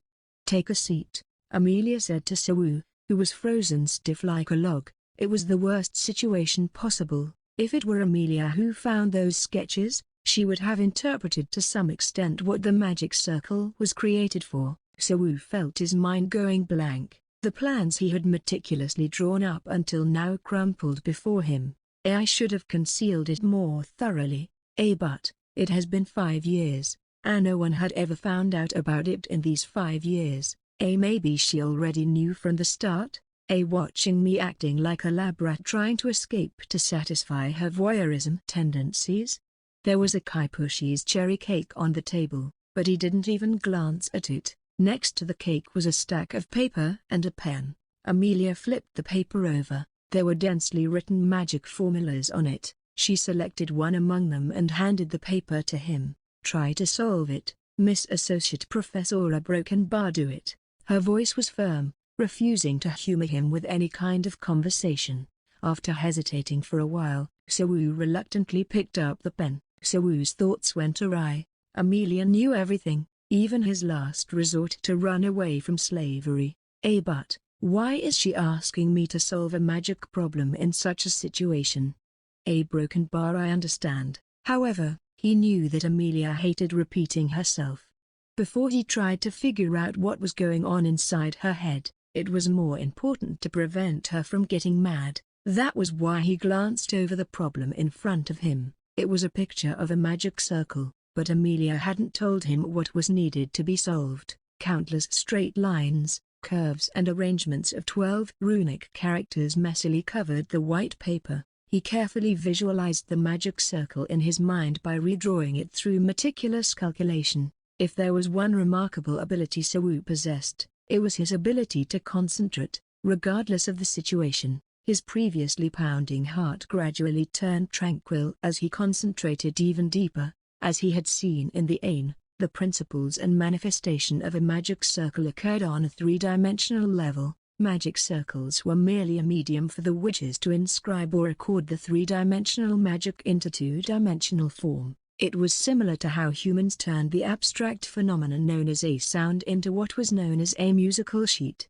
And so, Sawu's mind brought the magic circle drawn on paper into a three-dimensional form. What he imagined wasn't a magic circle drawn on a flat piece of paper, but a three-dimensional structure, an intricate mechanical device that slowly rotated in the air. A dodecahedron. 1. It's a polyhedron with 12 faces. If you don't know what polyhedron is, it's a three-dimensional shape with several flat faces, like cubes or prisms for example, with external tangents touching all of its edges. Once he successfully discerned the magic circle's form, he continued on the next step, to find out its purpose. Based on the flow of mana and runic characters, he inferred how this particular magic circle would interact with reality. It's a formula for mana transmission. The maximum transmission capacity is the volume of the internal connector, Sawu said in a calm voice while looking at Amelia. He was trying his hardest to not let his guard down.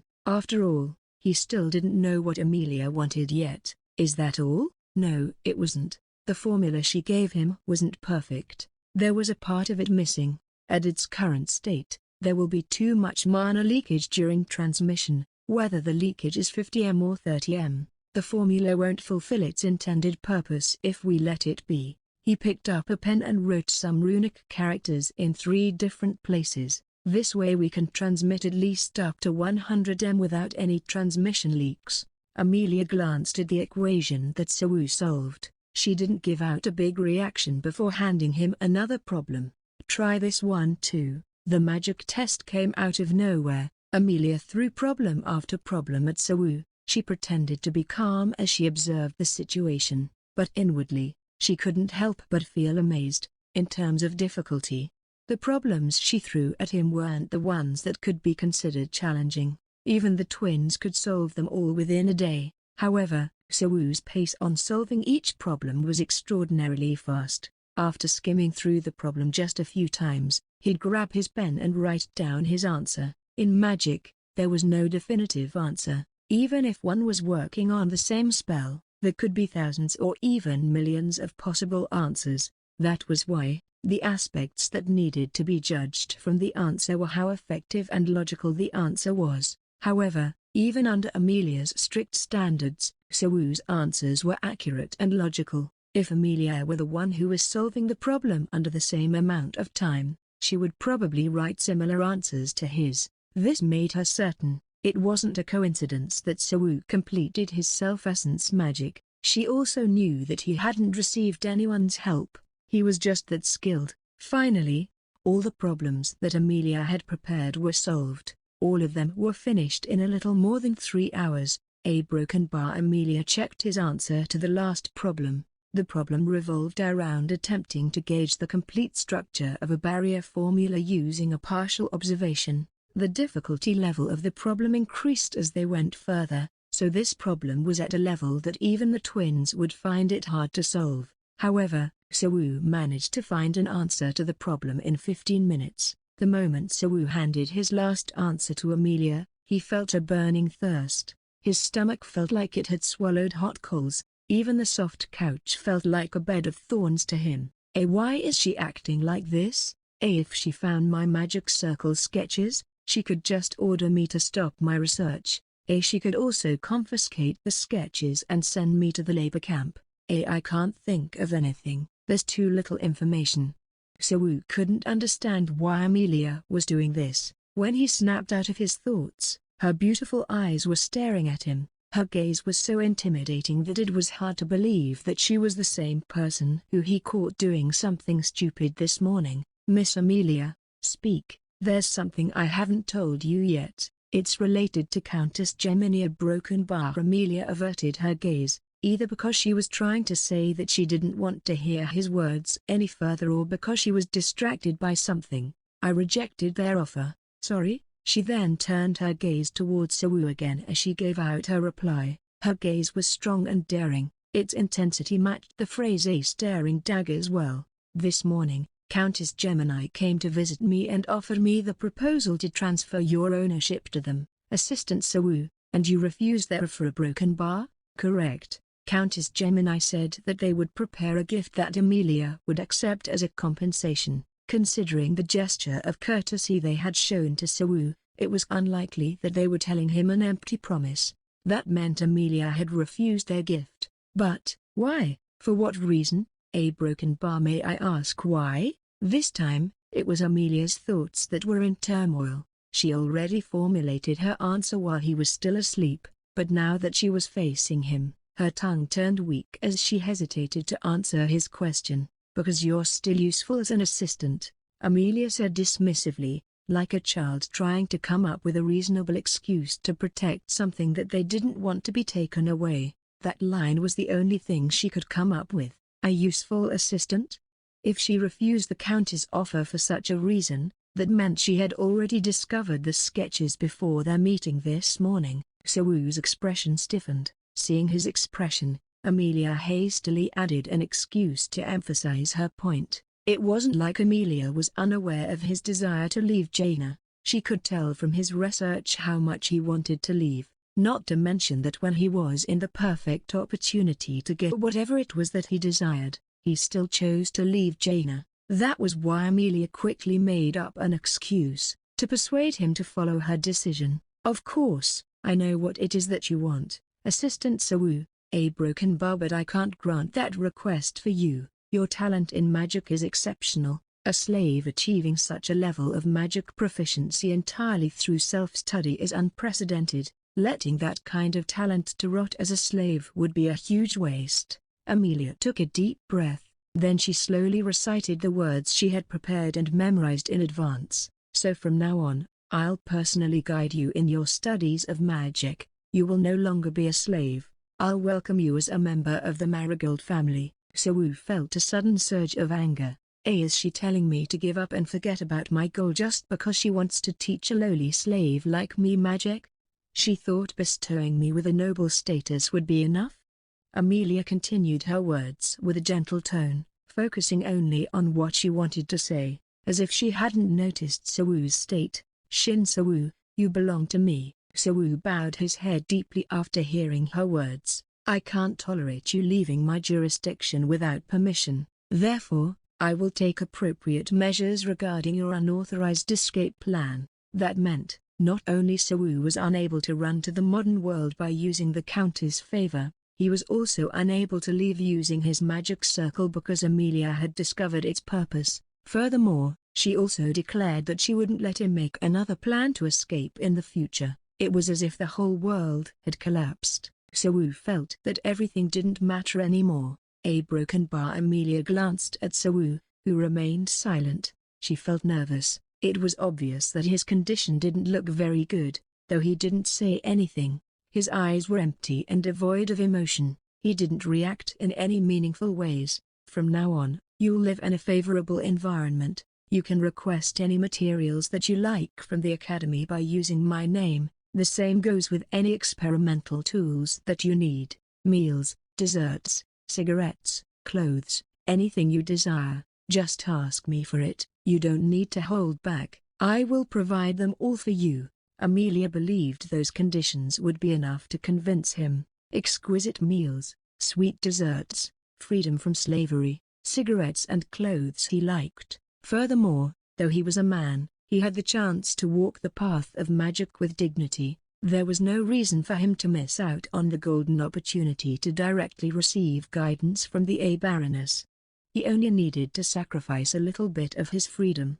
After hearing his response, Amelia also planned to discuss other matters. She wanted to make a proper apology for the pain he had to endure due to her pettiness and compensate him appropriately. The disparity in perception regarding social status, differences in living conditions, and Amelia's immature interpersonal skills, those three things were already causing fatal discordance between them, but Amelia hadn't noticed it yet. She was running with all her might, believing the frozen lake beneath her was solid ground. Her broken Basawu let out a bitter laugh. It was an impolite action that clearly expressed his discomfort and disbelief.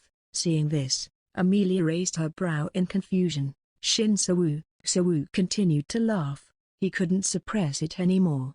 She thought that she could act all high and mighty to him just because she had treated him well for a few days, as if all the years she had been torturing him was a lie. That was how ridiculous Amelia's words were to Sawu. Seriously, I tried to endure everything and let it all go, but I can't. His 5 years of longing turned into ashes. He felt a burning flame in his chest as he was given something that he didn't even want. It was given to him like an act of kindness despite the other party being someone he resented. An unbearable sorrow and resentment overwhelmed him. You're a bitch down to the core, huh? A bitch? Amelia realized that the crude remark was directed at her and promptly froze in place. Have I ever asked you to do anything for me? Did I tell you to pay me with minimum wage to make up for all the delayed wages all these years? Do you really think that you're granting my wish right now? What are you talking about, a broken bar? I never wanted to do all this, but I got dragged along under your feet like a dog for 5 years. I have things I want to do, things I need to do. Broken bar. I want to see my parents. A broken bar. Damn it. Even those bastards in the military let their lowly dogs go on vacation to visit their families, but you're broken bar, you damn bitch. Amelia abruptly stood up from her seat. Her face turned pale. She never imagined such words would come out of his mouth. What are you saying, a broken bar? Are you out of your mind? Her head grew dizzy as she stumbled to find the words to say. She slowly realized the unbearable amount of humiliation she received and her anger built up for a moment. But then, she saw it, the sight of Sawu shedding his tears sorrowfully. His eyes burned with hatred so intense that she could see clearly. Are you relieved now that you've crushed even my last hope? Well, if your goal is to make me suffer, then, congratulations. He didn't scream. He didn't even raise his voice. However, the resentment in his voice was so deep that it intimidated her. What the hell do you want from me, really, assistant? There are plenty of other witches who can fulfill that role. You're a capable witch. There should be a lot of them who would beg you to guide them, and yet you ignored them and chose to torment me instead. A broken bar. Shin Sawu, I understand that you're upset right now, but a broken bar, answer me. What is it that you want from me that you chose to torment me like this? Sawu got up from his seat and walked toward Amelia as if he was about to pounce on her. He was just a normal human, someone she could easily blow away with a single spell. However, it was the first time that Amelia witnessed such intense anger and fury. The disdain and contempt in his scornful gaze turned Amelia into a helpless girl, unable to do anything. She couldn't even think of a spell to cast, only taking a step back to run away from him. If it's about me hurting your pathetic pride 5 years ago, then I'm sorry, but, if you're going to keep tormenting me with nonsensical excuses like this, I'd rather you kill me right now instead. Before she realized it, Amelia's back had touched the door and she couldn't take another step backward. There was fear, confusion and bewilderment in her face as she was unable to process what was happening right now. Her body was trapped under Sawu's shadow. Answer me, like a broken bar. Finally, Sawu's screaming voice entered her ears. She opened the door with desperation and ran away without looking back. Footnotes 1. It's a polyhedron with 12 faces. If you don't know what polyhedron is, it's a 3-dimensional shape with several flat faces, like cubes or prisms for example. Haha, broken bar. Haha, broken bar. A breeze bruised past Amelia's ear. Her rushing footsteps, without any particular destination in mind, eventually stumbled upon a rock. In that moment, her autonomous defense magic kicked in, shattered the rock and turned it into dust. But, because she was running at high speed, she fell down. Amelia's body rolled down the steep path. She wasn't injured, but her whole body became covered in dirt. From her elegant and silky hair to the delicate hem of her dress, she lifted herself up from the ground. So-woo's terrifying expression still lingered inside her mind like a ghost. Are you relieved now that you've crushed even my last hope? Well, if your goal is to make me suffer, then, congratulations. What the hell do you want from me? If it's about me hurting your pathetic pride 5 years ago, then I'm sorry, but, if you're going to keep tormenting me with nonsensical excuses like this, I'd rather you kill me right now instead. He expressed his anger without holding anything back, in an expression she had never seen before, in a tone and voice she had never heard before. His gaze was filled with resentment and hatred. Amelia was so overwhelmed by it and ended up fleeing the scene. Yuga broken bar. She felt a sharp pain in her chest. Before she realized it, her hand was clutching her clothes tightly. It was like a heavy weight had fallen upon her. No words came out of her mouth. Her thoughts filled with her desire to escape and hide. So-woo's actions were a clear act of disrespect. Not only did he raise his voice in front of the witch, he also swore and showed signs of violence. It was absolutely unforgivable behavior. How dare a broken bar, a mere slave, a broken bar? If only by spitting out such words she could untie the tangled emotions at the bottom of her heart. She quickly realized the truth after pondering the meaning of the words she just uttered with such difficulty. Those words were meaningless, despite how much she wanted to snap back at him, venting her frustration over his rudeness. A broken bar, she couldn't bear to do it. Each time, his gaze came to her mind, his eyes, filled with anger and then moistened with tears. He was crying. Even Amelia could understand that his tears were born from his anger, resentment and sorrow. Normally, she wouldn't be bothered much even if someone were to show her their resentment. She wasn't one to care about what others think about her. But, So-woo was different. Were you that angry at me? Did you really hate me that much? It was too difficult for her to accept the fact that she herself was the cause of his anger and the target of his deep resentment. Master a broken bar. Amelia brushed off the dirt from her clothes as she stood up. White particles began to swirl around her and enveloped her surroundings. She missed her master. She wanted to leave everything behind and run. Then, her body disappeared in an instant, leaving behind the autumn wind. Hey, I'm not done talking yet. When Amelia started to run away, So-woo chased after her. However, her mana-enhanced footsteps were so fast that she disappeared from his sight in less than 10 seconds. With his final flicker of hope extinguished, So-woo's eyes were filled with despair as he entered Amelia's room. Fuck, I endured everything for 5 years, but the moment I spoke a little about my grudge, she threw a fucking fit. In her room was a display of expensive-looking whiskey bottles. He took one of them and poured the content into his mouth as he tried to release his frustration. This was no different than him ransacking a witch's belongings, but he was already at the point of no return. Since he had already lashed out at her, the possibility of Amelia forgiving him was infinitely slim. There was no way someone as prideful as Amelia would forgive a slave who insulted her right to her face. The probability of it happening was lower than Takasho turning into a girl to suck his dick. Nevertheless, he felt somewhat relieved. If there's one thing that I regret, it's that I couldn't curse at her more before she ran away. After all the torments he had to go through because of her, she had the audacity to run away as soon as she heard him insulting her. Such cowardice was something that So-woo couldn't appreciate. Nevertheless, she'd return eventually. Maybe I'll be demoted to a slave under the city hall again to pay the price for my rudeness to her. Then, I'll end up being sold to a wicked witch and die. Fucking bitch. So-woo poured almost half of the whiskey down his throat, but not before he gagged twice or thrice. The alcohol was strong. His anger fused with the alcohol that entered his system, making it practically impossible for him to return to sobriety. As he pondered how to give Amelia a taste of her own medicine since he was going to die anyway, He found some of her research materials on her table. It isn't much compared to what she had done, but she'll definitely be pissed off if I were to throw those papers away, won't she?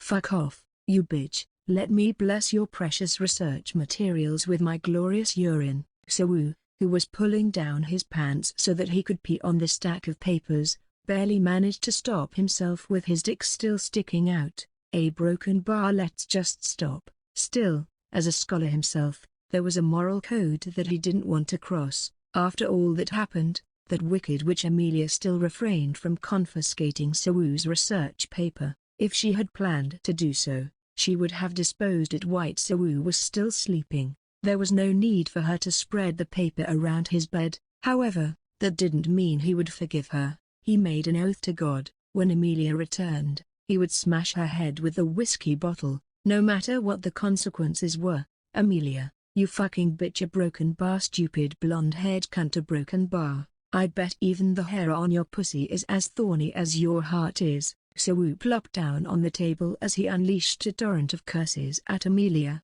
Even after he downed half a bottle of whiskey, somehow his mind was still clear. It was then that he realized his anger had overcome the effect of the alcohol. Fuck, I don't need that kind of realization. A broken bar. As Sawu let out a deep sigh, his attention was caught by a piece of paper. It wasn't a part of Amelia's research material. The paper was filled with dense lines of texts. Its corner was peeking out from under the pile of other papers. A broken bar. He pulled on that corner to see its contents. On it, there were various traces of words being erased and changed. Some parts of the words were crossed out with 2 lines while others were so scribbled that it was impossible to read them. She did the same dumb thing again. A broken bar at the end of his venomous words. There was a hint of shock in his voice. The reason was because of the words written on the paper. Although it seemed to be hastily written, their purpose was clear. It was to rehearse the words that she wanted to say to Sawu. Everything was written in great detail, from her plan to compensate him to her plan for the future. She even wrote down some responses if he were to reject her offer. The responses she wrote were based on his possible reactions. Moreover, there were several sentences at the top of the paper that were crossed with a big X. I sincerely apologize for all the torment I've put you through. Along with several strokes crossing out the other lines. Underneath those words were a broken bar. It was an administrative mistake that arranged you to live at the barn. I didn't mean to make you live there. I'm truly sorry for that as well. I'll compensate you. A broken bar. More strokes crossed out the words next to that linear broken bar. After numerous revisions, a single sentence was firmly written on the paper. I deeply apologize. This time, there were no strokes or cross marks on the sentence. Sawu put the paper back to its original place, as if he hadn't seen anything. Fuck, I hate this kind of thing. His mind suddenly became complicated. It felt like he was watching a superhero movie that tried too hard to include adults as its target. After the hero defeated the villain, it turned out that the villain wasn't a bad guy. He was just forced to be one because of the circumstances. A broken bar. Exactly the kind of movie that pissed off viewers because they forcibly inserted those inexplicable reasons. Of course, that didn't mean his anger toward her had subsided. He was just surprised. In his mind, Amelia was like a knife, sharp and edgy. To others, they always thought that she was a perfect being. To Sawu, she was cold-blooded, shameless, and above all, she seemed like someone who wouldn't flinch even if you stabbed her with a needle. Looking at the note, she seems like an extremely introverted girl who wrote down all the things she wanted to say before going outside to talk to other people. She even wrote down specific instructions on how to handle certain situations during her talk. However, that alone didn't mean that all Amelia's sins were absolved. The torment she inflicted on Sawu was deliberate, and a piece of paper wasn't enough to make him forgive her. And, even if she genuinely regretted her actions, it didn't matter in the end. After all, Sawu still ended up suffering as the victim in this case. If that's the case, wouldn't it make sense for her to apologize first? It would have been easier for her if she were to apologize first instead of spouting nonsense about taking me on as her disciple. After some contemplation, Sawu realized something. Since Amelia couldn't be stupid enough to not understand that, it means there's another issue, that damn pathetic pride of hers. Unable to overcome her own pride, she hesitated and tried to beat around the bush until Sawu ended up exploding in anger. That means it isn't my fault. Even saying those words left him a bitter taste. Sawu tidied up Amelia's table, which he had previously messed up, and walked out of the room. He decided to meet up with Takasho first. I don't know what will happen next, but I should at least bid my only friend goodbye first. Since he didn't want to come empty-handed, he twisted open another bottle of whiskey from Amelia's stash and walked down to the dimly lit hallway. The hallway felt eerie for some reason. Suddenly, he noticed a small table tucked away in a corner. It was the place where Amelia offered him cakes and cigarettes out of nowhere. Even until now, he didn't understand why she did that. Maybe she wanted to apologize to me? No way. Amelia really was someone whose actions were unpredictable to him. Knock, knock, knock. Suddenly there was a knocking sound. It wasn't a sound of someone twisting the doorknob, but someone lightly tapping on the door with their hand. Who? Confused, Sawu contemplated whether he should open the door or not. Since the person came to look for Amelia at this hour, they should be most likely either a witch or one of her guests. After everything that happened, Sawu's position became ambiguous. He didn't even know whether it was okay or not for him to receive her guests. But, he didn't have to contemplate for long. The door wasn't locked in the first place, so the person who knocked had opened it without waiting for permission. Moonlight seeped through the gap in the now open door. As expected, the person who stepped into the mansion under the dazzling light was a woman. Hello. The slender, short-haired woman took off her gloves and greeted him with an elegant and noble gesture. Her black hair was neatly styled. The slit in her blood-red eyes made them look like a pair of cat eyes. Despite that, it didn't blemish their beauty. It glimmered like a ruby, albeit a cursed ruby would be a more appropriate expression. A curse that would bring destruction to the unlucky person who held it in their hands. Sawu felt a shiver running down his spine. He didn't know why, but his instincts were screaming at him that the person in front of him was dangerous. Is Baroness Marigold home? The witch's voice, accompanied with a soft giggle, echoed through the hallway. Just like all the witches Sawu had seen, the appearance of the uninvited guest before him was as beautiful as a painting. Her dress, made from pitch-black fabric, clung gracefully to her body, as if it was created exclusively for her. It was hard to believe that her crimson eyes were that of a human's. Her lips exuded a seductive aura. Her hair, falling just below her shoulders, evoked the image of a deathly flower, perhaps due to her slender body line. It's just like a broken bar.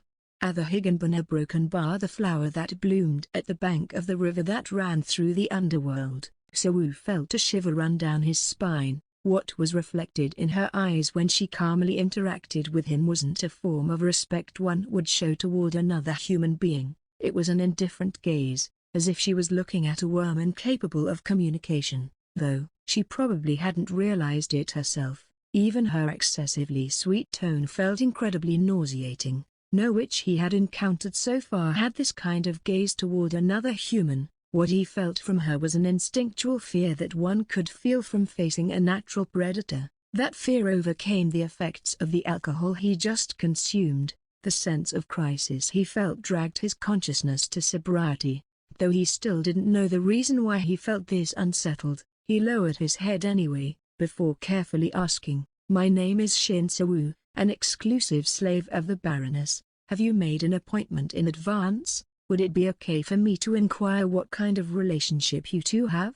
"Unfortunately, I made no such appointment, and as for what kind of relationship we have a broken bar, let's just say that we're friends." The atmosphere she exuded and the way she answered his question made Sawu heighten his guard. With that shitty personality of hers, Amelia only has Sophia as a friend. Since that's the case, why is this witch referring to herself as Amelia's friend? What's her purpose for coming here anyway? Sawu let out a slight smile. Miss Amelia is currently out for a moment, but she should return soon. Shall I escort you to the reception room first? In any case, He had to buy time for himself first and foremost. That was what his instinct told him to do. After all, he couldn't exactly ignore the chill that he had been feeling. Is that so? In response to Sawu's words, the witch replied with an elegant smile and followed behind him with her heels clicking rhythmically. Sawu caught sight of the expression on her face through a glass door. If a male devouring monster existed in this world, then they would look exactly like this woman. The mole under her left eye exuded such seductiveness that made him want to undress to see what might lie beneath her black dress. Beautiful wasn't enough to describe her. But what's with this uncomfortable feeling? Something just feels terribly wrong. Broken bar. There was something about the heavy air this witch exuded. It clung to his lung and made it difficult for him to breathe. It was as if he was breathing on a humid summer day. Because it was a place to receive guests, the reception room was the most decorated part of the mansion. After guiding her to a table covered in a white cloth, Sawu pulled out a chair for her to sit on. Please wait for a moment. I will prepare tea for you to drink. He would use that chance to escape. Back in his room, there was a music box under his bed. If he were to activate it, he could block her senses before escaping through the window. His relationship with Amelia had already been ruined beyond repair anyway. There was no need for him to wait for Amelia to come back while stupidly entertaining her guest. Not to mention that said guest was a potentially dangerous individual. It'd be too lonely if I were to wait here by myself, don't you think? Why don't you have a seat with me? As Sawu pondered on how to respond so that he could deceive her and make a smooth escape, the witch sent him a whisper, with an overly seductive and sweet tone. Please, for me? Excuse me. Left with no other choice, Sawu pulled out the chair beside her and sat down. He tried to control his expression to the best he could, trying to make things less awkward between them. It's an honor to be able to accompany you. Do you know who I am? I apologize, I'm but a humble slave and my knowledge is limited. Would it be acceptable for me to inquire about your identity? Sadalmalik 1 Sadalmalik, or Alpha Aquarii, is one of the stars located in the Aquarius constellation. A beautiful name, befits of a noble like you. Covered her mouth with a playful gesture as she chuckled at Sawu's attempt to flatter her. What about you? What's your name? My name is Shin. Sawu, feeling that the atmosphere wasn't turning unpleasant, Sawu let out a sigh of relief.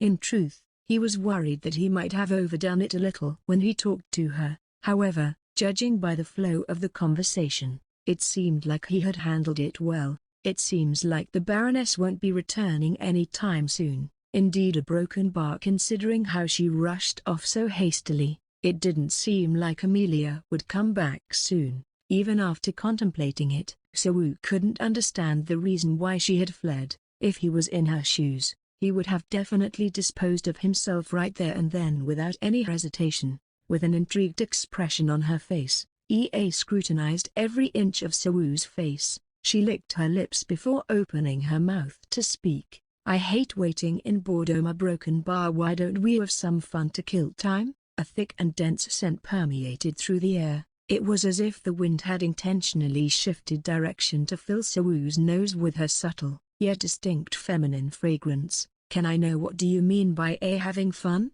I have a very bad habit. It's an embarrassing habit, a flaw that I can't speak of confidently in front of others because it's so improper and shameful.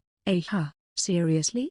Sawu's poker face faltered a little. From her tone, it sounded like she was flirting with him. It was subtle enough that she still looked elegant while doing so, though, showing her an ambiguous smile. Sawu quietly listened to her words. Who had been resting her chin on her hand, extended her delicate hand and gently took Sawu's. A broken bar guided by her soft and slender fingers. She brought one of his fingers near her lips as she playfully nibbled on it. Whenever I indulge in a secret affair, I have to expose that flaw to the other person. It's honestly quite an embarrassing thing to do. Sawu hesitated, unsure whether to withdraw his hand or not. He hadn't paid it much attention until now, but this woman exuded such an alluring atmosphere that he inadvertently swallowed his saliva. Can you guess what my bad habit is? No, I can't. A broken bar. Is that so? This time, Ea slightly parted her lips before gently touching Sewu's fingertip with her tongue.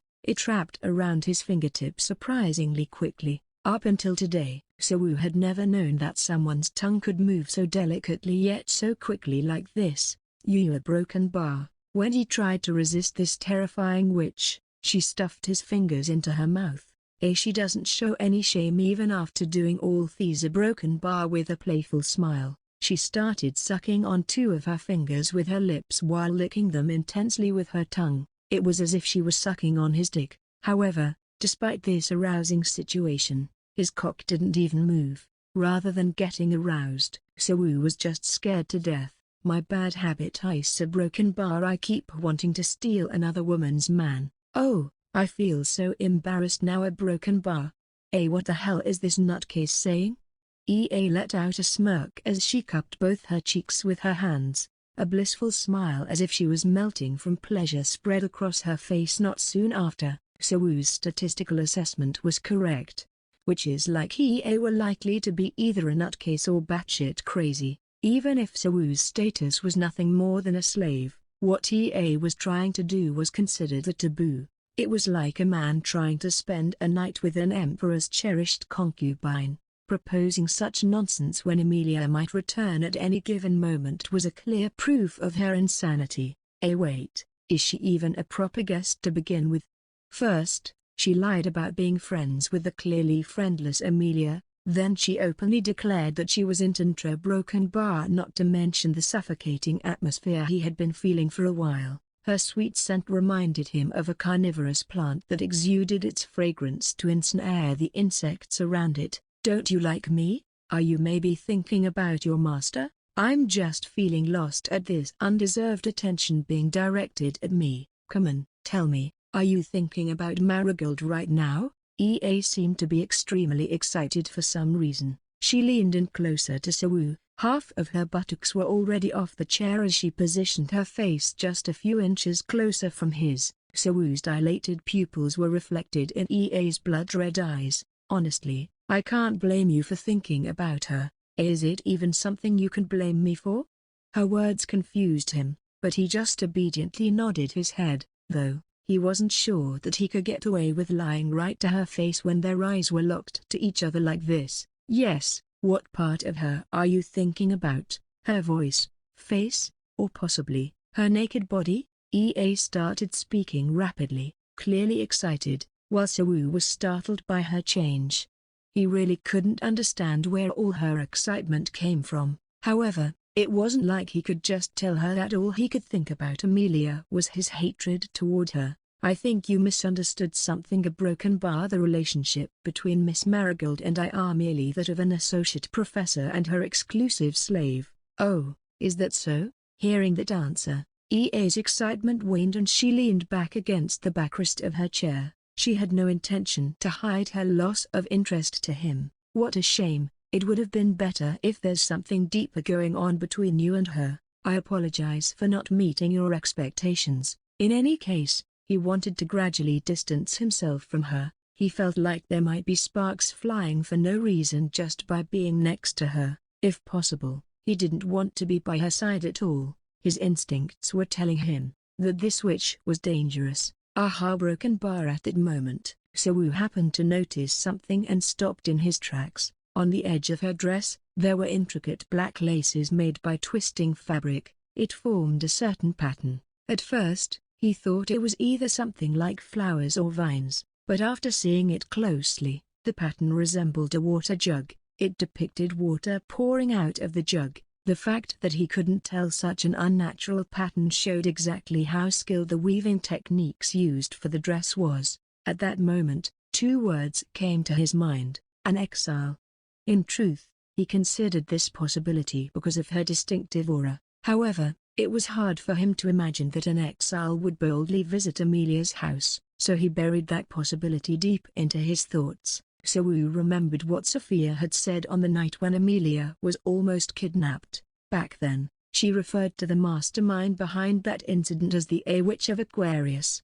And right before him stood a woman exuding an ominous aura while wearing a dress adorned with lace patterns resembling a water jug. This couldn't be a mere coincidence. Sewu had been planning to run away from her, and now his desire to run away became stronger. He had to run quickly. Sure, he might have put his life on line when he confronted Amelia just a moment ago, but he wasn't inclined to sit still in a life-threatening situation like this. Moreover, he still had more swear words to say to Amelia, so he couldn't afford to die yet. Without changing his expression, Sewu leisurely stood up from his seat. The Baroness might take a while longer to be back, so let me bring out some fine whiskey for you. Please don't let me embarrass myself by not being able to serve an esteemed guest like you. The Witch of Aquarius, who was wearing a faint smile, gently places her chin on top of her clasped hands without uttering a single word. Sewu glanced at her calmly and started to make his way out of the reception room.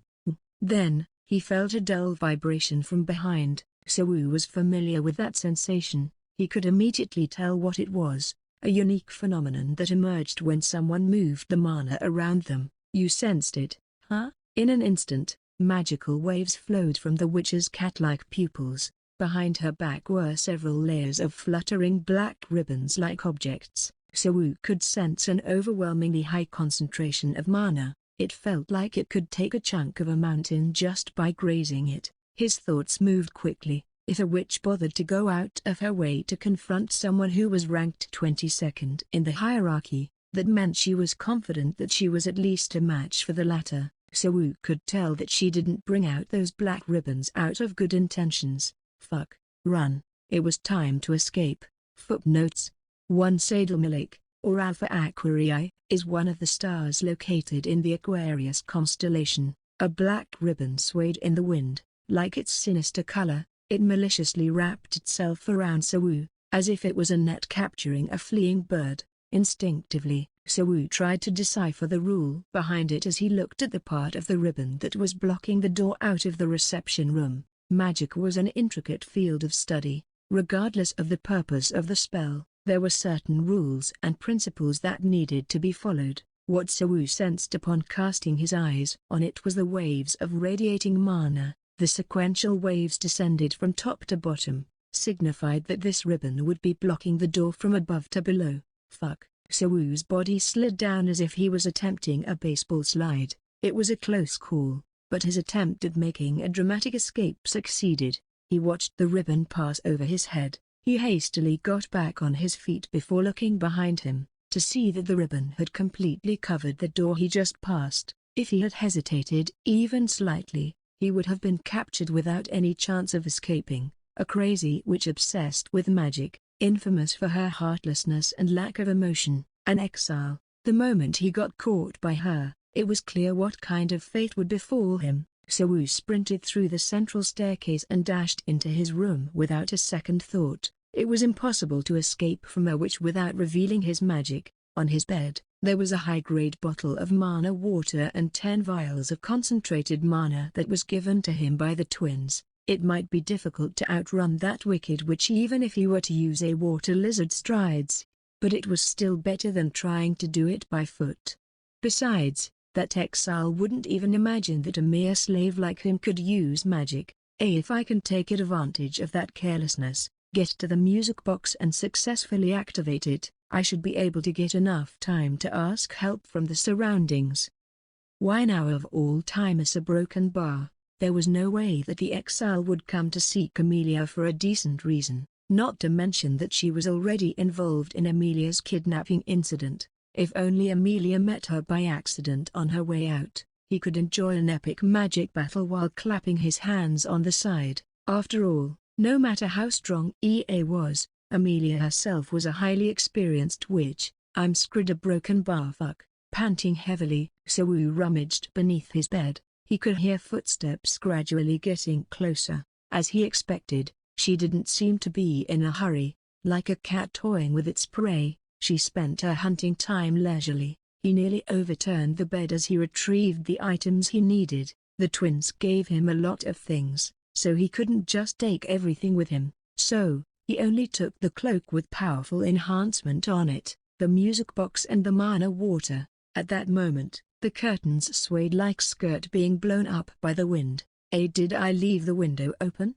But there was no time to dwell on that trivial doubt. "RDA, we came to visit you secretly again tonight, Mr. Assistant." If there were people who'd jump through his window in the middle of the night, they would be the twins who thought that they could enjoy a secret rendezvous with him tonight as well. So felt his head becoming dizzy. It felt like a fire broke out in the apartment while he was sleeping, but when he was running away from the fire, he suddenly remembered that he had left his cat behind. Why do they have to come tonight? While the twins probably just wanted to enjoy their time hanging out with Sawu, unfortunately for them, this was the worst time possible to visit him. "Miss Odile, Miss Odette, listen to me, we're fucked. Originally, it was just me who was fucked, but now you two are also fucked. Come on, let's run away quickly." What? Did Miss Professor find out about everything? I thought I turned on the music box properly. It's not about that a broken bar.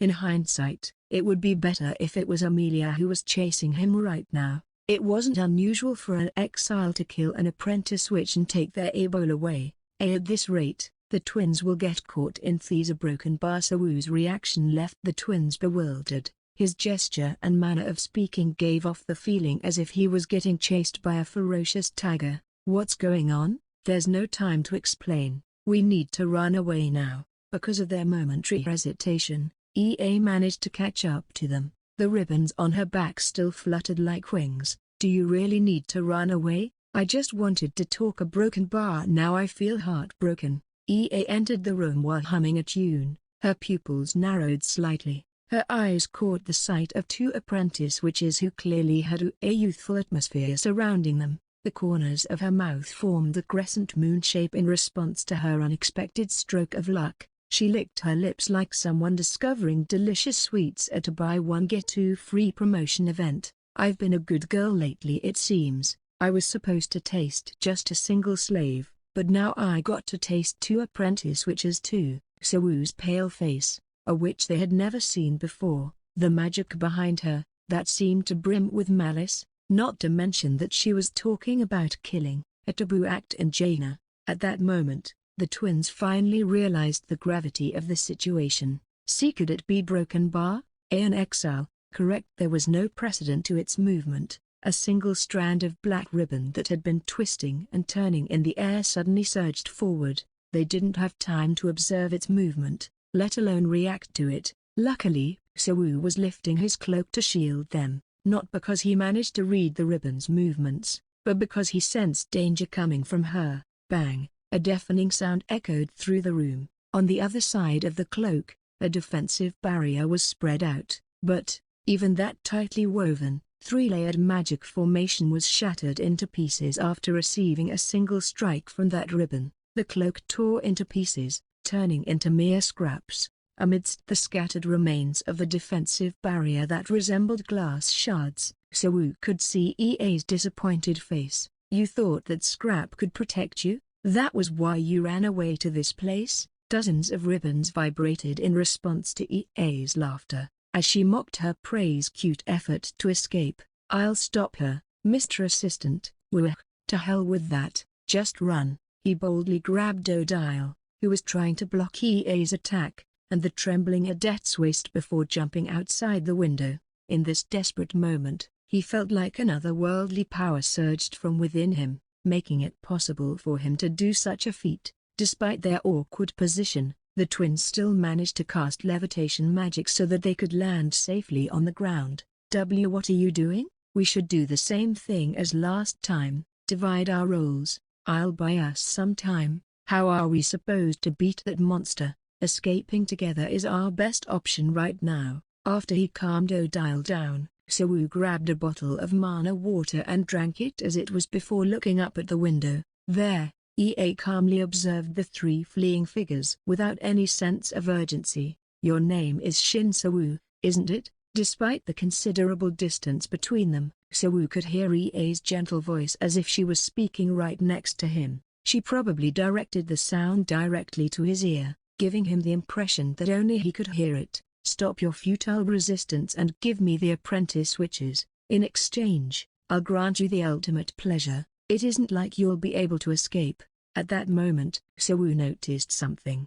He couldn't see it from inside the mansion, but a thin translucent barrier had enveloped the entire area. It resembled a water bottle as it encompassed the entirety of the mansion. "I'll consider it after I escape." Sawu hugged the twins against his side. Just like before, mana flowed through his entire body. Since his body couldn't contain the mana for too long, he directed the rapidly depleting mana into his legs. "Oh my!" Seeing the sight of Sawu using magic made Ea widen her eyes, but Sawu didn't have the time to care about that. In an instant, his body exploded with all of his mana, disappearing from Ea's sight at a speed akin to the wind. "Mr. Assistant Broken Bar, you can put us down now. We can run on our own." Sawu distanced himself as much as possible from the mansion and hid in the garden. He hoped that the maze of vine-covered flowers that reached up to his height might momentarily divert Ea's attention. Of course it was merely a fleeting hope and he knew that it wouldn't happen.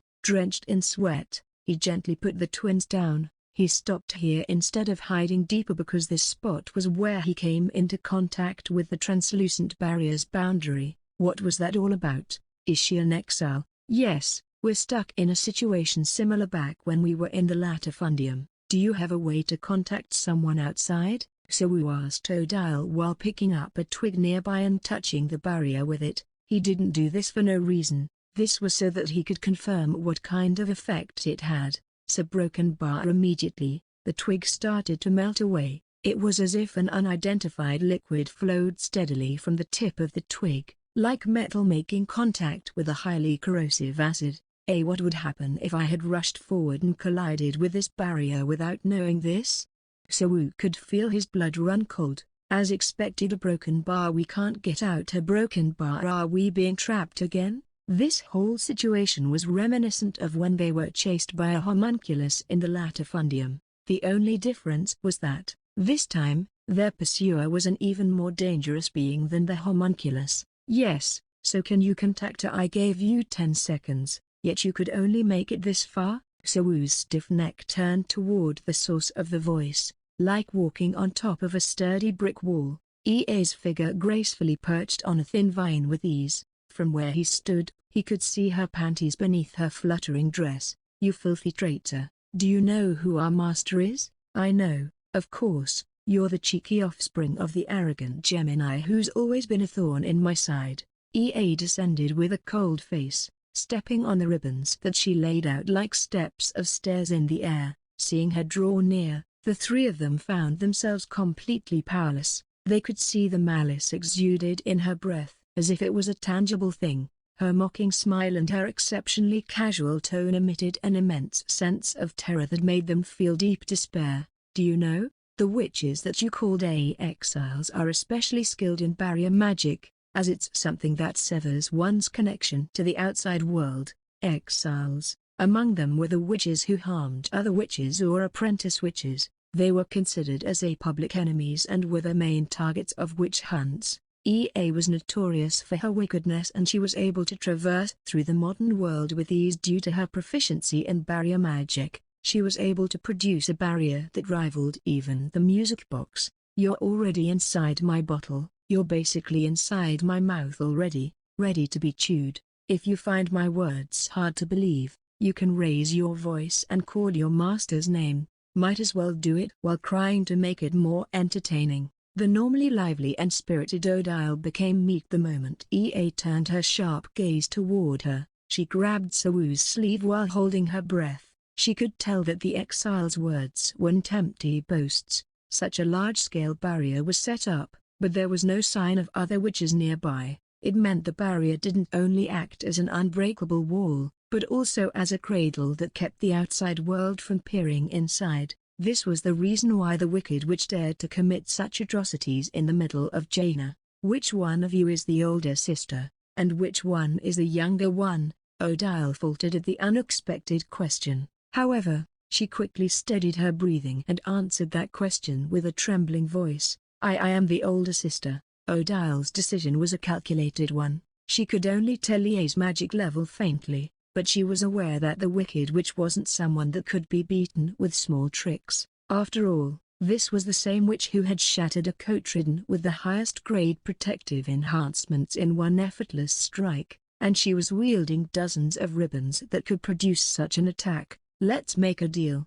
I am way more talented than this disappointing little sister of mine, so, if you need a bowl to take mine and let her go. Sis, what are you talking about? Since the other party opened up a room for conversation, someone could sacrifice themselves so the rest could escape.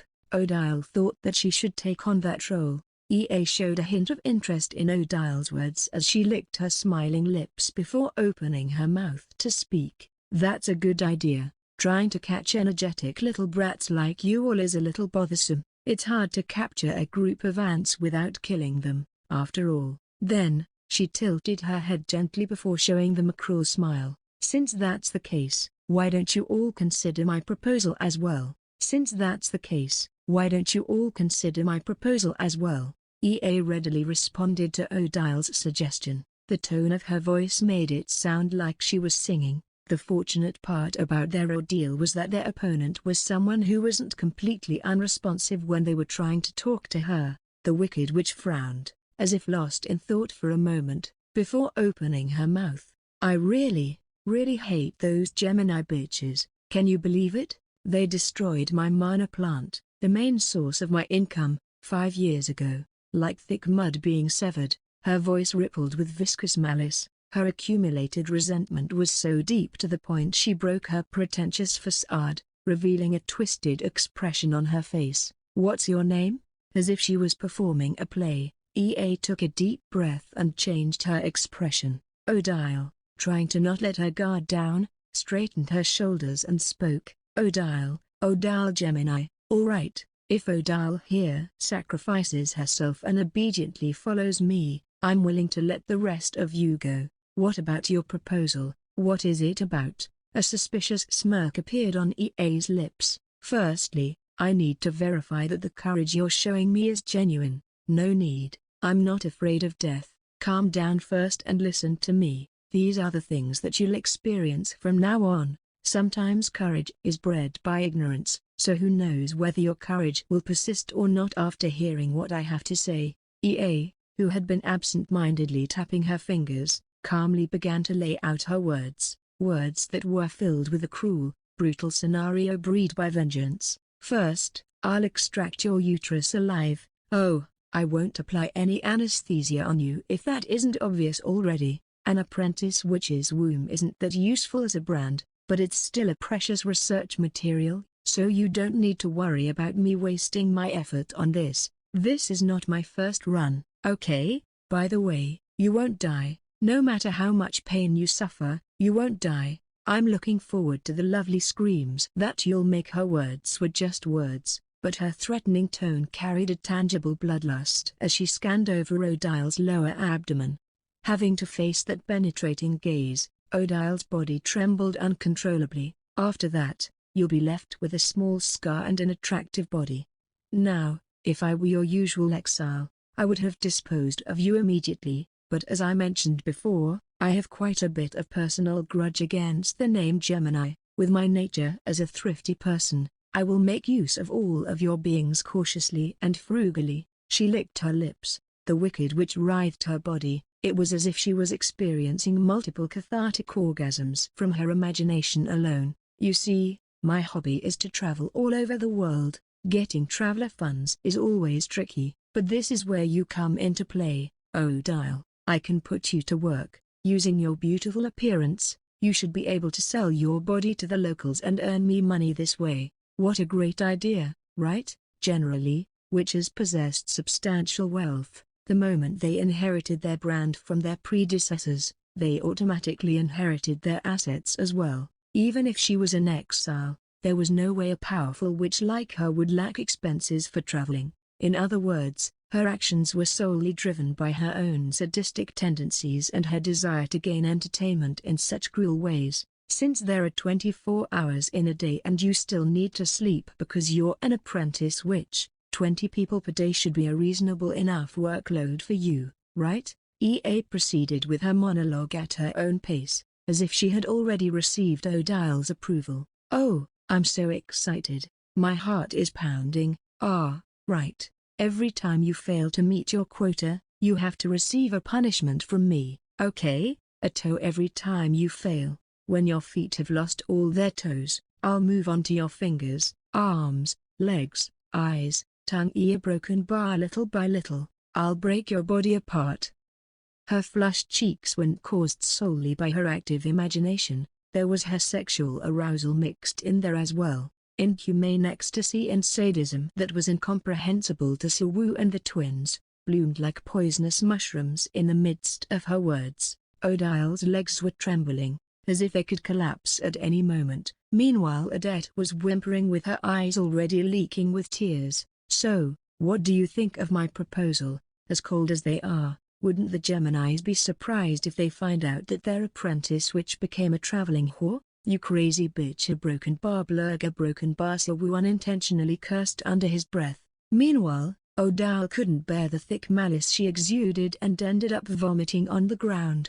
As for Odette, she slumped to the ground as if strength had left her legs. EA somewhat regained her senses as her delusion passed and clapped her hands enthusiastically. It was as if she was signaling the end of a trivial joke. A broken bar. Upon further consideration, let me take back my proposal. Instead of only taking Odile, I'll take both of you instead. 2 walking wallets are better than 1, right? If one of them fails to meet my expectations, I can just punish the other. It will be more entertaining that way. I really want to see that touching scene, filled with tear-jerking sisterly love, listening to the woman who backtracked on her proposal as easily as flipping her palm before offering an even more terrifying idea. Siwoo became convinced. This woman was out of her mind and there was no way out here except to fight her. EA's crimson eyes, with her chin held high, turned sharply towards Siwoo. At this point, his previous thought that described her eyes as a pair of cursed gems didn't even cross his mind.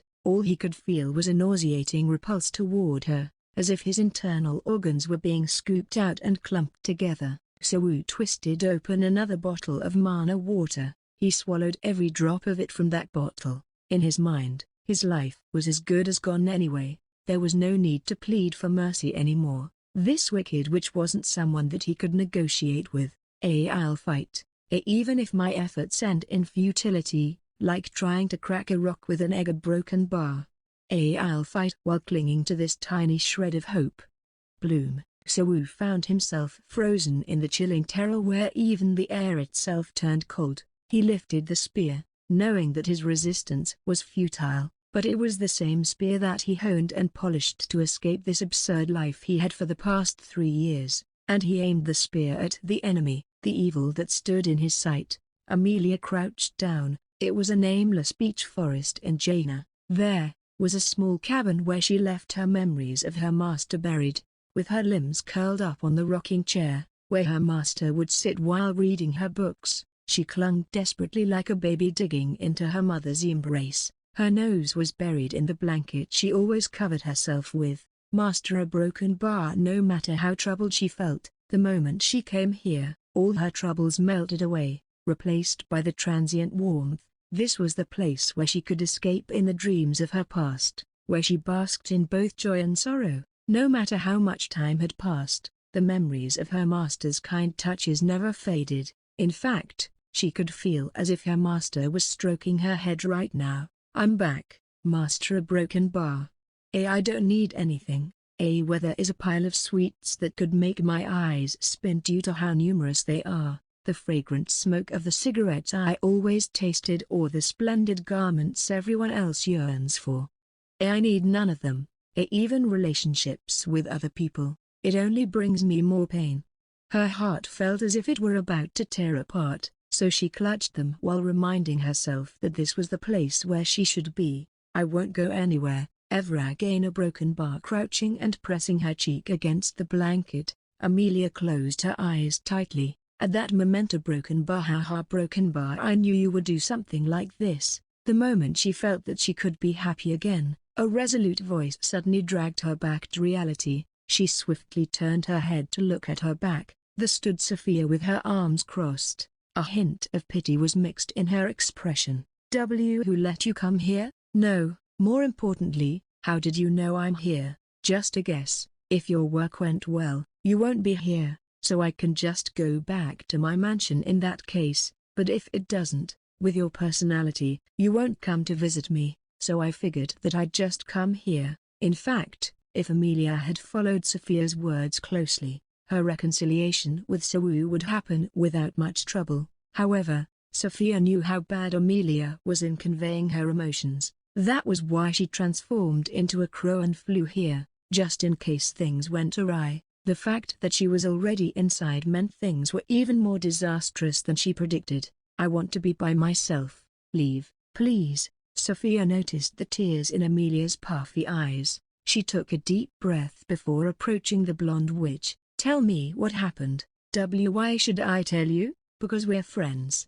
Amelia's miserable look was something Sophia hadn't seen ever since she returned to Jaina. After all, she was always emotionally defunct like a wax doll. As a friend, seeing her drowning in her emotion like this was a good thing to see. However, it isn't like I can stand idly after seeing her clutching onto her old master's blanket while sobbing pitifully.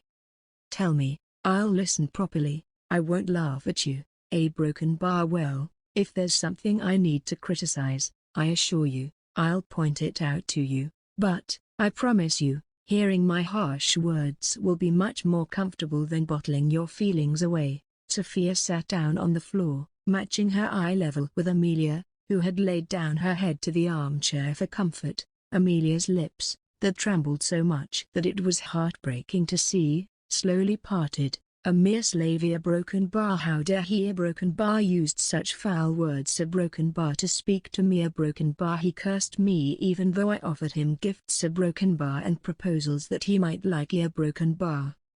With a fragile voice, Amelia spoke out while stumbling over her words. It felt like she could burst to tears at any moment. He cursed at you? Sophia's mouth fell open in astonishment. He was a slave who was close to Amelia. Having spent considerable time observing him, Sophia knew about him. Based on her judgment, he wasn't a resolute or an extraordinary individual. He wasn't even close to being a revolutionary or a sage, let alone a hero.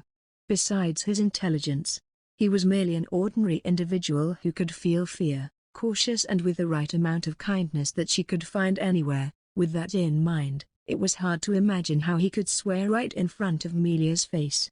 How did things get so messy to reach that point? I won't forgive him. A broken bar. No, I'll stop caring. A broken bar. Apologies or what? Note to broken bar. I don't care. I hate everything. A broken bar. I'll stop. A broken bar. I won't listen to your words again. A broken bar. Have you apologized properly to him?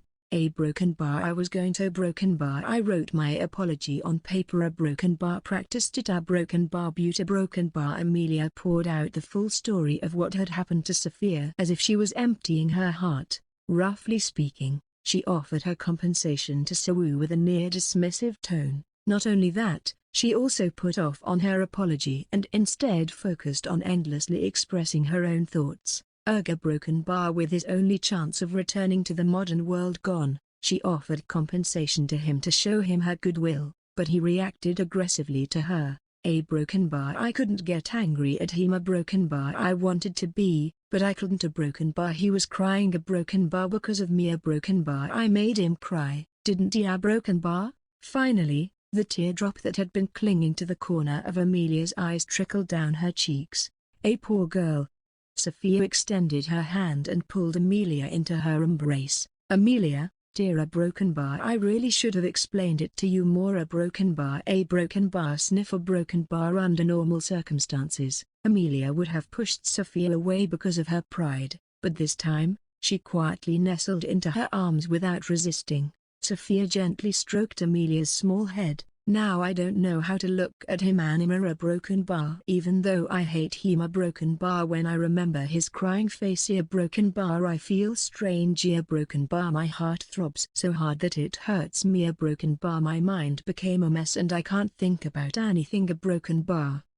It's okay, everyone makes mistakes, but the important thing is to learn from those mistakes. I can't do that. A broken bar. I don't want to try anymore. A broken bar. From Sophia's perspective, it was a futile attempt and she could always try again, but for Amelia, she had put on her everything for that attempt. Seeing Amelia, who usually carried a haughty demeanor reduced to such a pitiful state. Sophia's heart became filled with sadness. However, despite the sadness in her heart, there were still words that she needed to convey. Amelia, a broken bar, there's something that I want to tell you. She hesitated whether or not to share the story she had in mind because it felt like it would be cruel to Amelia. It would add to her burden if she were to tell her. It's about the day you went on a date with Assistant Sawu to the border town. Back then, he never sold you out. For around 10 minutes, Sophia explained the event that transpired at the border town inn, back when the Witch of Aquarius devised a scheme to kidnap Amelia.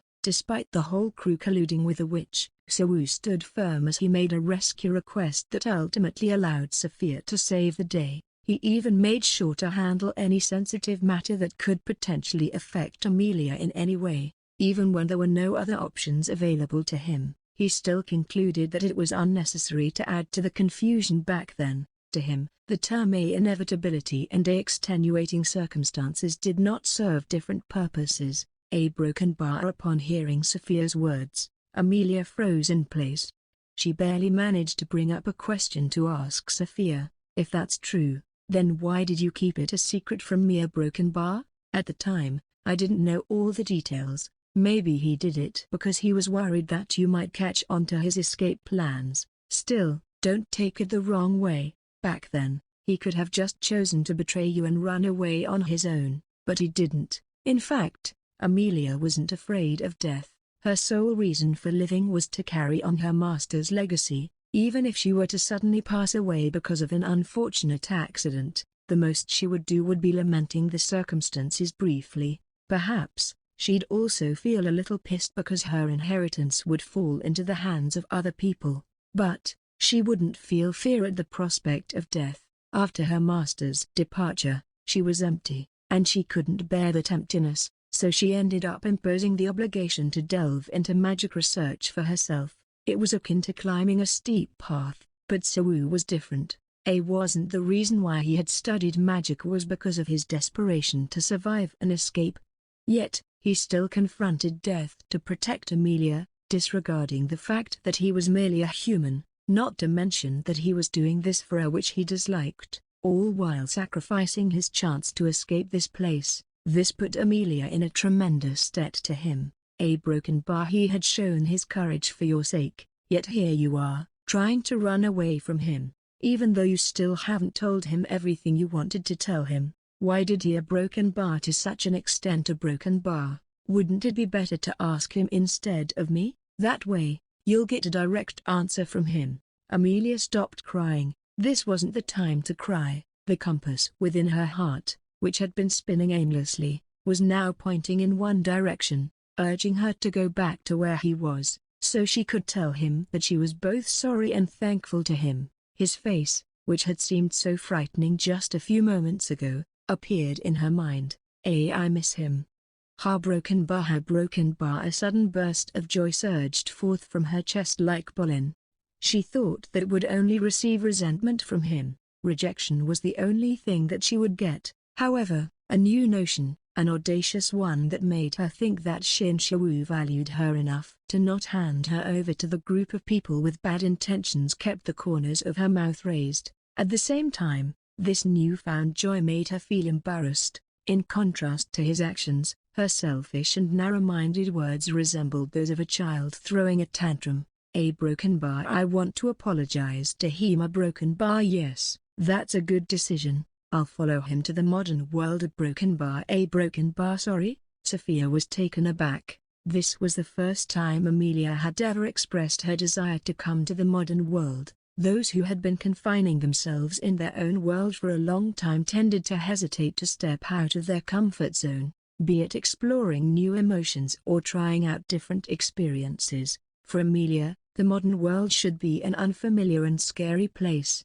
Prior to this, Sophia had proposed the idea of going there for fun to her, but she had always rejected those proposals without hesitation. Amelia had always claimed that she didn't want to waste her research time on something like that, but to Sophia, Amelia was just afraid of the unknown experience that was the modern world. I, too, want to do what he wants to do. Amelia, who used to be scared, shrinks away and heads down to Broken Bar.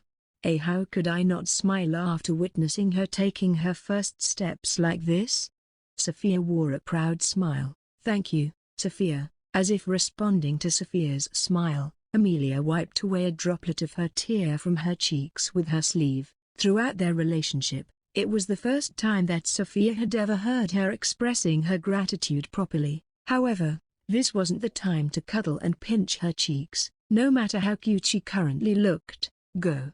Sophia gently pushed Amelia's back. Amelia nodded and swung open the door to the alcove wide. Then, she took a step forward to the new world she had yet to discover. What are you doing? Ea tilted her head as she observed Sawu absorbing the mana water. Having already witnessed him using the water lizard's stride, his action didn't surprise her this time. However, Sawu's consciousness had already erased the terrifying exile's existence from his awareness. It delved into the depths of his subconscious mind as if it was being sucked in by a vortex. The empty black space once again revealed itself before his eyes. His newly acquired magic from the Gnosis egg he obtained through hunting the homunculus, the law of shadows that corroded and interfered with magical circles on its path, eventually collapsing them from within. As if welcoming Sawu's arrival, the newly formed architectural structure spun vigorously, creating a magnificent shape that reminded him of the Grand Nebula.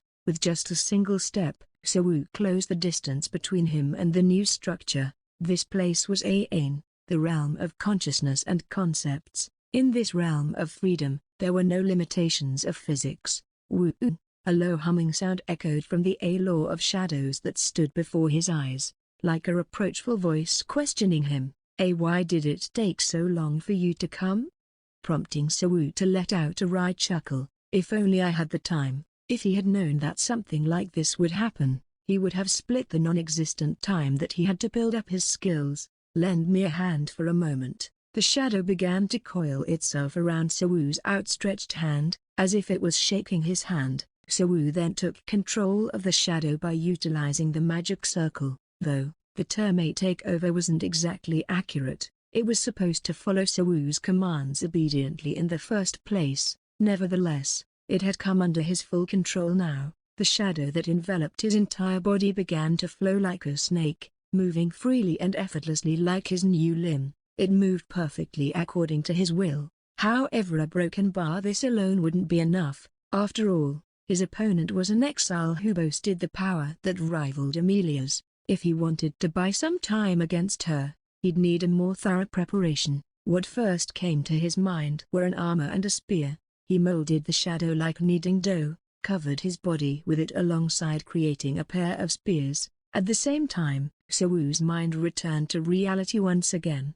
Oh my! Though it seemed like several minutes had passed in Ain, only around a second had gone by in reality. Ea's eyes widened as she covered her mouth in surprise. Suddenly, a shadow emerged from his body and transformed into a suit of armor. There were no glittering lights or intricate patterns that one would find in fantasy games, just an armor so dark it felt like it was absorbing the moonlight, accompanied by a pair of long spears that he held with the gauntlets that enveloped his hands. For a broken bar as Sawu took a deep breath, the shadow extending behind him wrapped itself around his head to form a sleek-looking helmet. Its movement felt natural, as if he had been doing this for a long time. He even felt a sense of familiarity from it. This was the result of the miracle that allowed him to use a completely new magic without any prerequisite, the power of the Gnosis egg, a construct that forcibly expanded human cognition. You must have liked RPGs,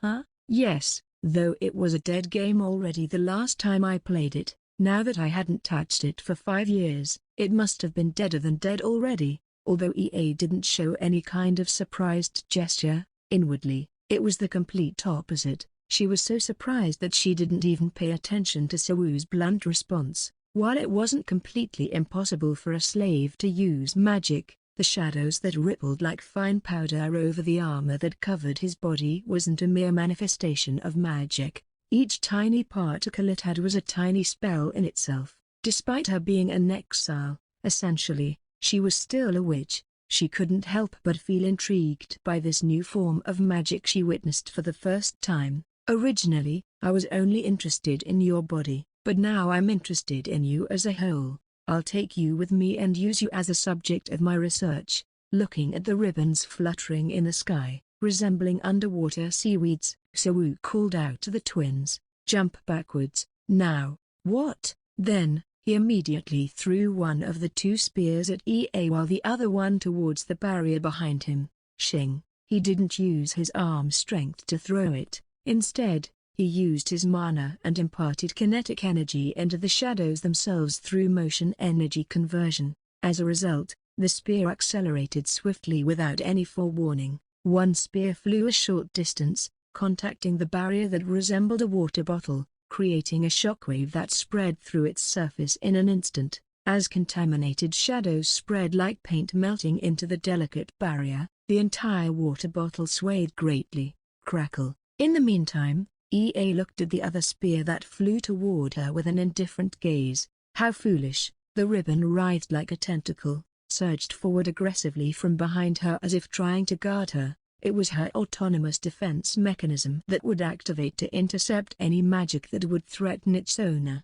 without her having to give it any commands. The extended ribbon swiftly coiled around the shadow spear. Rip! After blocking the spear, the ribbon became like leaves that were eaten by a swarm of locusts. However, EA remained unfazed. After observing the shadow's waveform of mana, she easily surmised that this was a type of magic that directly interfered with magic circles. The more delicate the magic it faced, the easier for it to make the magic circles short-circuited. Your effort is commendable. Nevertheless, it's still pathetic. As it tore through the layer of ribbons, the spear's speed faltered and eventually, its reckless charge towards EA was halted. Then, it lost its composition and dispersed on the spot. What did you try to achieve with such a meager amount of mana? Although the law of shadows held the upper hand against most forms of magic, it only applied in a relatively normal situation. It was because it had a simple weakness,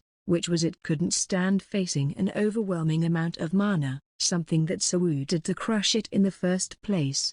Being a high-ranking witch herself, there was no way that EA failed to notice such a simple answer. Mr. Assistant a broken bar Sawu looked at EA, who had successfully repelled his attacks without spending much effort. As he casted his gaze over his shoulder, he could see the barrier was still in perfect condition. When the spear pierced it, there was a slight ripple, like a water droplet falling on the surface of the lake. Then, a gap just big enough to fit a finger appeared momentarily, though the barrier quickly restored itself. The time that it took for the barrier to restore itself was much faster than the speed of the shadow breaking the barrier. His expectations weren't particularly high to begin with.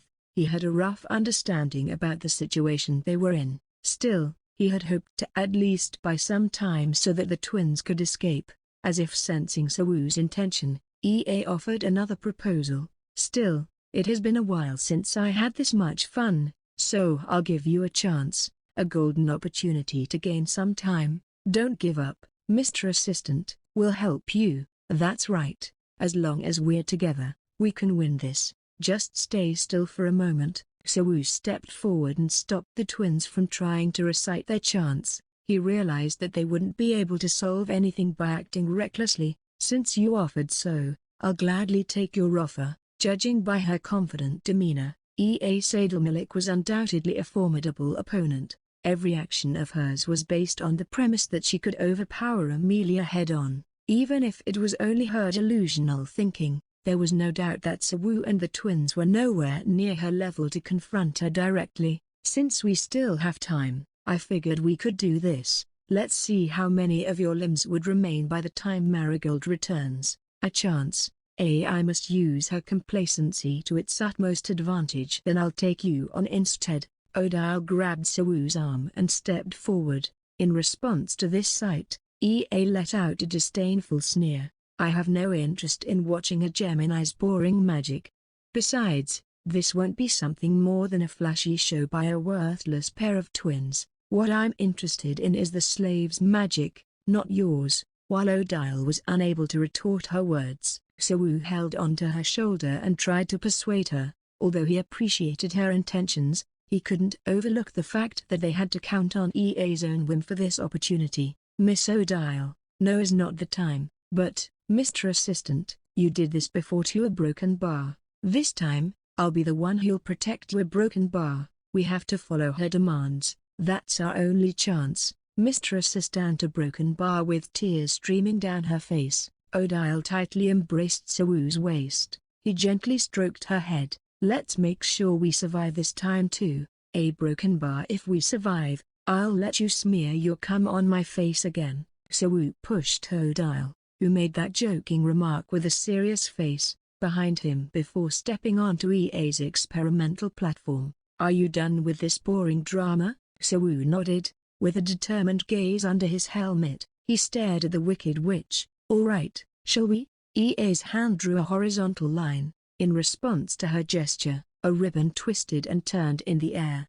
Having accumulated elasticity to its limit, the ribbon struck Sawu like a venomous snake as it drew a spiral trajectory. The moment EA moved her fingertips, Sawu had prepared himself to receive her attack. He deployed the shadows that leaked out from his armor in front of him. The armor itself was his last line of defense against the impact. That meant he needed a more proactive way to respond to her attack, a shield to deflect it. With this particular shield, he didn't need to directly hold it up to block her attacks. He only needed to make it float midair and used it as a cover.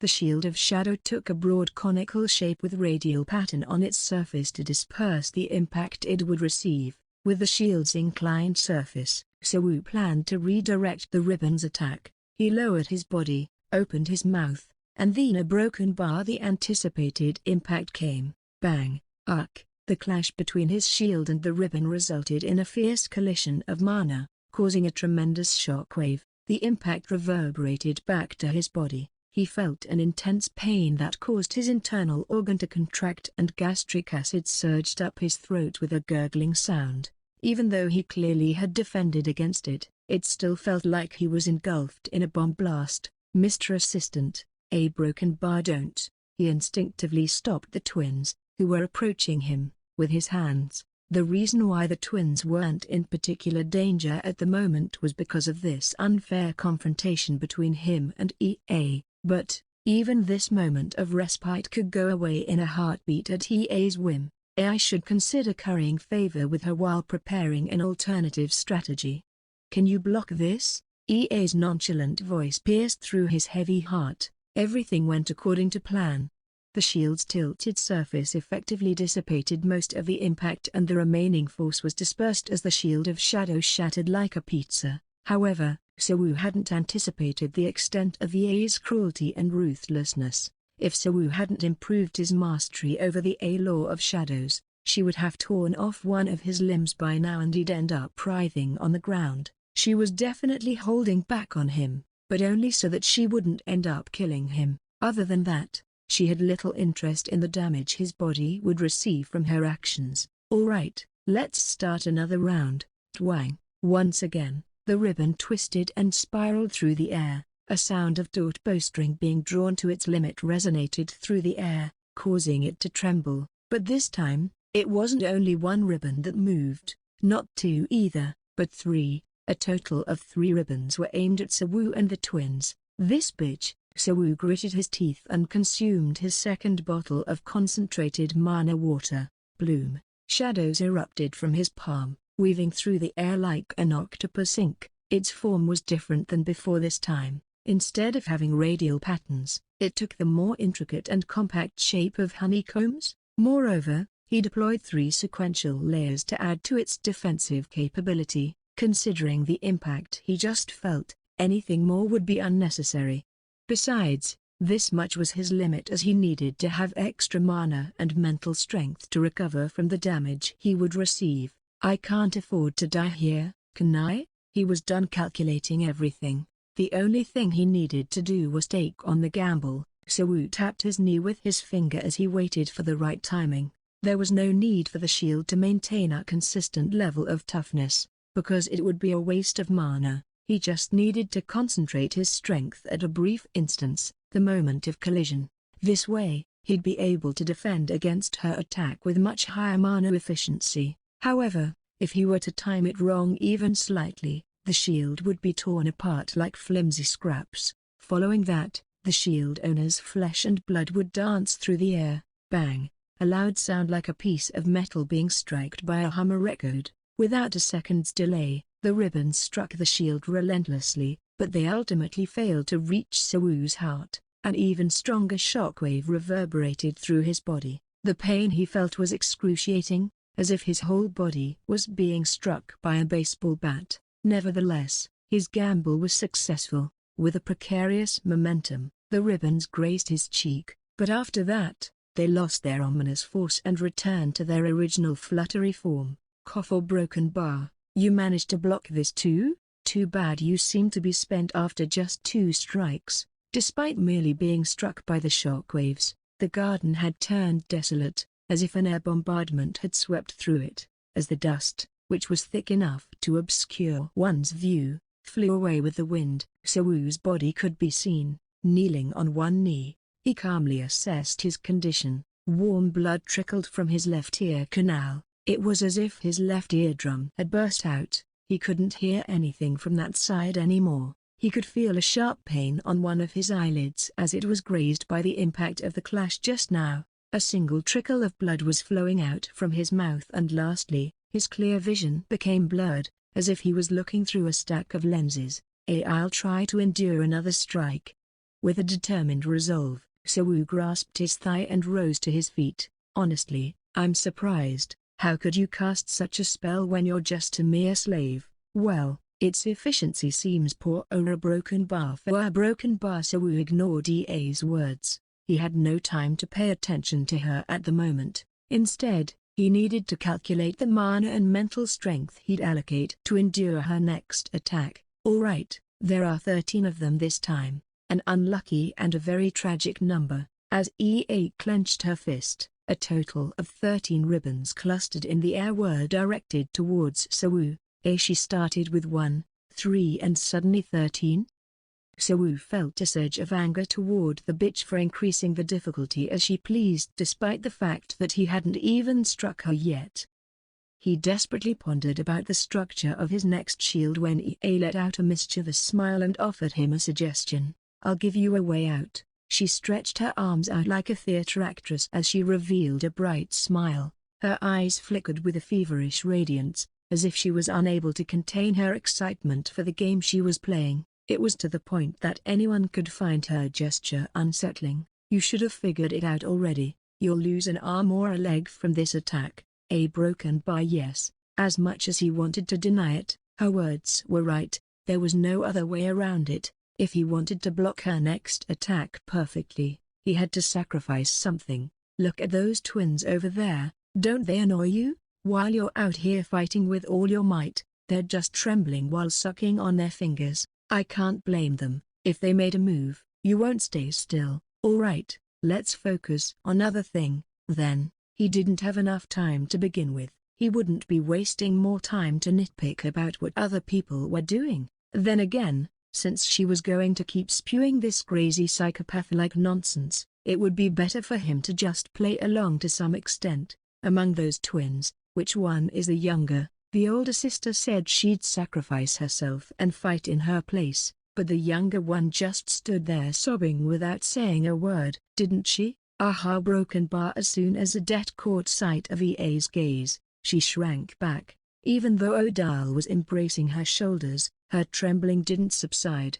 Kid, what's your name? Don't answer her. If you know what's good for you, you'd answer me. EA spoke as she blew the nails that she was caressing. Odette then carefully opened her mouth. Her voice trembled like bamboo facing against the wind, half moistened by her tears. Oh Odette, a broken bar. You don't have anything to say? Your sister confidently said she'd sacrifice herself, and the poor slave over here is playing a game with me to save you. But, what about you? Hearing EA's relentless criticism, Odette averted her gaze. She was a fragile girl. It was hard for her to endure EA's gaze, but the thing that struck her the most was that EA's words weren't empty accusations. Her mind turned blank, rendering her unable to step forward to do something. Just the fact that EA directed her attention at herself terrified her. making her want to run away while trembling. Don't listen to her, Adet. She just wants to toy with our minds. I'm just trying to teach basic morals to Miss Adet here, as she seems to lack it. Does it really hurt you to accept my kindness? I'm fine. Cesar Broken Bar. Adet barely managed to meet EA's gaze. The latter's crazed cat-like pupils scanned up and down her body. Kneel down and beg for your life. I'll make things easier for you on this round. Although Adet was immature and timid, she wasn't shameless. She still had the pride of being the successor of the Countess Gemini. She was aware of how disgraceful and demeaning an act of kneeling and begging for her life was. You won't do even this? However, it wasn't like she had any choices. After bargaining and rationalizing the thought in her head, she came to a decision. Her legs slowly bent, but, just before her knees touched the ground, a broken bar. Just stop it already, Auntie. Sawu's disdainful tone froze the air. EA's gaze, who had been filled with interest as she stared at Adet, shifted to Sawu, whose appearance has become disheveled. Auntie, I can't stand it anymore. Don't you think you're too old to do something like this? EA smirked. It was a knowing smirk. I understand what you're trying to do, but, are you sure this is the right thing to do? Who knows? Shadows flowed loosely from Sawu's arms, while EA briefly focused on Adet. Sawu drank the high-quality mana water certified by the Emerald Tablet. Thanks to EA's generosity, he managed to finish his calculations. A vast amount of mana overflowed from his body, absorbing, storing and using different types of mana. That was Sawu's specialized field that he found out during the event in the Latifundium. The only thing left was to utilize the absorbed mana to implement his own self-essence magic that he had been researching all this time. Miss Adet, why yes, Mr. Assistant to Broken Bar. Adet finally burst into tears as she responded to Sawu with a quivering voice. When you finally inherit the Gemini's name, make sure to give this fucking bitch a hard time. Huka Broken Bar. You've shown enough courage, Miss Adet. Sawu's hand drew a half-circle. EA tilted her head and gazed at Sawu with an intrigued expression, as he performed a movement resembling the Tai-Chi martial arts form. What are you doing? A silver circle began to form around the twins. The light reflected in Sawu's eyes blazed like flames. His spell for opening the A-gate was still incomplete. The magical formula that he constructed could only absorb and amplify mana at best. As for the part of the spell that could create an opening between the modern world and Jaina, he had only completed 10% of it. However, a broken bar while he was defending against EA's attack, Sawu managed to complete the missing pieces. Though it was impossible to create a formula that allowed a perfect transdimensional travel in such a short moment, he could still make it so that he could transport objects or other people to a random coordinate as long as it was still within the same world. Sawu discreetly rearranged the formula for that emergency escape while parrying EA's attacks. The name of the formula was a dimension shift. It was a magic formula that he had completed hastily by extracting a part of the magic he had been researching. Yuga Broken Bar. His head heated up due to the overload. The surge of mana wildly traversed his body through the unused mana pathways, wreaking havoc within him. Drip, drip, droplets of blood trickled down his nose. His eyeballs were burning as if subjected to pressure. Blood tears overflowed from his bursting blood vessels, creating a bloody stream on his cheeks. Mr. Assistant to Broken Bar? Stay still. What's going on at Broken Bar? Could it be Broken Bar? He nearly finished the formula. Through his one functioning ear, an auditory hallucination that reminded him of a heavy machinery echoed. Get away from here. Get someone. Amelia, the Countess, Anya near Broken Bar. In the meantime, I'll keep this crazy bitch busy. Not all three of them could escape. The consumption of mana and the complexity of the calculations were proportional to the mass of the object he'd transport. Furthermore, someone needed to defend against EA's attacks during the time when the magic circle was activated. No, a broken bar, no way, Mr. Assistant. It's futile. No one can escape from this water bottle. Broken bar. EA's lack of response to him trying to get the twins to escape was because of her trust in her water bottle. She knew that the space inside it was isolated from the outside, rendering anyone's attempt to escape futile. Splash, a broken bar. But, her unwavering belief crumbled in an instant. Suddenly, the entire barrier rippled heavily. A small crevice appeared in a part she hadn't paid much attention to. It was just large enough for a person to barely squeeze through. This can't be happening. To her, this was an unexpected turn of events. She gasped while looking up at the ceiling of the bottle. With that, she found out that the culprit for what had just happened was the shadows that Sawu extracted to block her ribbons. The shadows that she thought had dissipated because of the impact the ribbon gave them were now sticking to the upper part of the water bottle. In that brief moment Sawu activated his teleportation magic. He managed to create a tiny crevice by sticking the shadows onto the water bottle. "Mr. Sister!"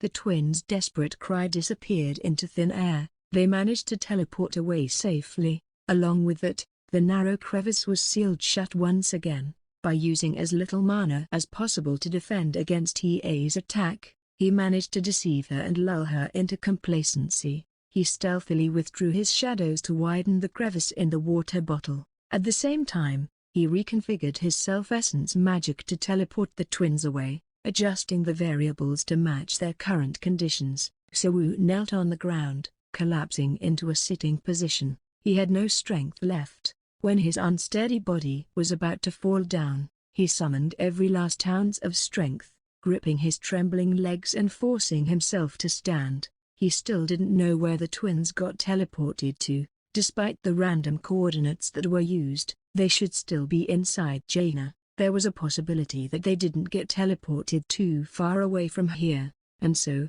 to prevent EA from pursuing them, he needed to buy some time, at least until they were able to activate their music box. How does it feel, getting fooled by a mere slave? A broken bar. It was refreshing. Seeing EA's mouth agape, he could ignore his miserable state and felt a sense of satisfaction from it. EA's twisted lips parted. "You arrogant thing, a broken bar. I tried to treat you kindly because you looked half decent and yet you a broken bar. I swear, I'll tear you to shreds and feed your body to those twins." Sawu staggered as he lifted his upper body to consume one more bottle of mana water. He spent all his mana to activate the previous magic circle. The pulsating waves of mana filled every circuit in his body once again. Phew! He swept back the sweat-soaked hair from his forehead. Then he raised his middle finger gracefully while wearing a triumphant smile on his face. "Fuck you." From now on, there was no turning back for him. After he cursed EA, a chilly silence filled the air. The situation would be less terrifying if she had erupted in anger and ran around in a frenzy. Not long after, her cold anger subsided, but it lingered in her pupils as she sent Sawu an intense gaze. It felt like a venomous snake crawling over his bare skin. However, there was no time for him to be afraid. From now on, he couldn't afford to just defend himself. The twin slipped from right under her nose, and on top of that, he flipped her off. She would definitely focus on her fury at him. Now was the time for him to stake his life and struggle for his final stand. He raised his spear. Bloom. From his outstretched arm, a jet-black shadow rose, forming a lance over 5 meters long. It was a cavalry lance designed solely to pierce through his enemies. He didn't need the extra mental strength to manipulate the shadow or to establish the teleportation formula anymore. With the lance aimed at TA, using the water lizard stride, Sawu lowered his body and charged at her. His spear, created by a dense structure of shadow, achieved the highest level of hardness. Shadows ejected from his back and spread out like wings, accelerating his body. As a result of this acceleration, his range of vision became narrowed. He rode the wind, resulting in him narrowing the considerable distance between him and DA in a split second. "I'm tired of this now." Among the dozens of fluttering ribbons, only one of them slashed through the air, and clashed with the spear. Aha! Broken bar. Sawu came to a halt in his tracks. 3 more steps. He only needed to take 3 more steps forward for his lance to reach EA. "However, a broken bar, I had only been playing around with you. Did you expect a different outcome?" His lance shattered. The lance with the highest level of hardness, created by utilizing a grid structure, shattered like a bamboo being split as soon as it came into contact with the ribbon. Even his gauntlets were blown away by the shockwaves. His hand was destroyed to the point that its original shape was hardly recognizable. If it weren't for his armor and gauntlets, his arms would have been ripped apart the moment his lance collided with the ribbon. Gah broken bar. A rush of hot blood gushed out from behind his throat. The pungent scent of iron stung his nose and his already blurred vision was painted with the hue of blood. Blankly, Sawu looked down at his hands. My nails are gone. His fingers, bent, broken and looked so twisted that it seemed he could tie them into knots. Pain? Is this painful? I'm just surprised that a human hand could deform into this. His determination to squeeze out everything that he had was shattered by a mere ribbon. From the beginning, all of her strikes that he had barely managed to defend against was nothing more than a child's play. This overwhelming difference in strength had existed from the start. She had just decided to show him that harsh reality. She knew it all along. In the end, I would never reach her. Cough, cough, cough. Or broken bar. Blood burst out from his mouth. It was the backlash he had to pay as he lost control of his own magic as it forcibly collapsed. His body trembled as he spat blood onto the ground. In the pool of blood that formed a puddle the size of a small cushion, there were pieces of flesh that one would be terrified to identify mixed in. The black armor that had enveloped his body disappeared. His mana was completely depleted. His legs were bent and stiffened like a log and they refused to budge an inch. One of his ears had lost its hearing capability. His eyes were glued shut by the congealed blood. His fingers transformed into something grotesque, resembling sculptures crafted out of flesh. With every beat of his heart, the pulse echoed like a pounding drum that felt like it would split his head apart. I did well enough. Has any slave ever given such a hard time to an exile like her? Walked steadily towards Sawu. She looked down at him, who was unable to move, with a cold gaze. Where did the twins go? I don't know. A broken bar. Before he could finish his reply, E's shoe struck his nape as he struggled to raise himself up, but not even a scream escaped his lips. It wasn't a blow propelled by mana, but it was still a strike that dug into his vital point. With his disheveled state, he ended up losing his consciousness. Seriously, this is so annoying. A broken bar. A sound of slap echoed as her hand fell onto the back of his hunched head. I finally got an opportunity for revenge, but because of you, everything is ruined. A broken bar. Her slender fingers seized his hair as she forcibly tilted his head up. What are you going to do now? How are you going to compensate me? I'm so irritated, I feel like I'm going crazy. Her hand caressed his cheek, then her pointed thumbnail slowly dug into his left eye. The adrenaline that had momentarily eased his pain became meaningless in the face of the excruciating torment of her digging through his eyeballs. Bizarre groans escaped from his gaping mouth. A broken bar. A broken bar. Damn, a broken bar. Bitch, a broken bar. Sure, why don't you make more cute sounds? Fucking a broken bar. Bitch, a broken bar. His venomous glare, filled with the anticipation of death, locked onto Honestly, I don't feel comfortable letting you go so easily like this. After all, your master seems to be returning soon. Withdrew her hand from his eye socket. A mix of vitreous and blood dripped from her fingertips. Then a single strand of ribbon slowly drifted towards Sawu's empty eye socket. Wait a minute. As Sawu sensed the impending death, the barrier rippled as someone entered it. From her disheveled hair and clothing, it was clear that she rushed to come here. For a brief moment, he couldn't help but think that it was so out of character of Amelia to do something like this. Sawu, a broken bar. Amelia's face turned pale as she spotted Sawu and amidst the turmoil surrounding the mansion. Goodbye. As Amelia called out Sawu's name, transformed her ribbon into a sharp point and plunged it directly into his head, as if she had been waiting for this moment. Broken bar. Blood dripped from Sawu's eye sockets, nose and mouth.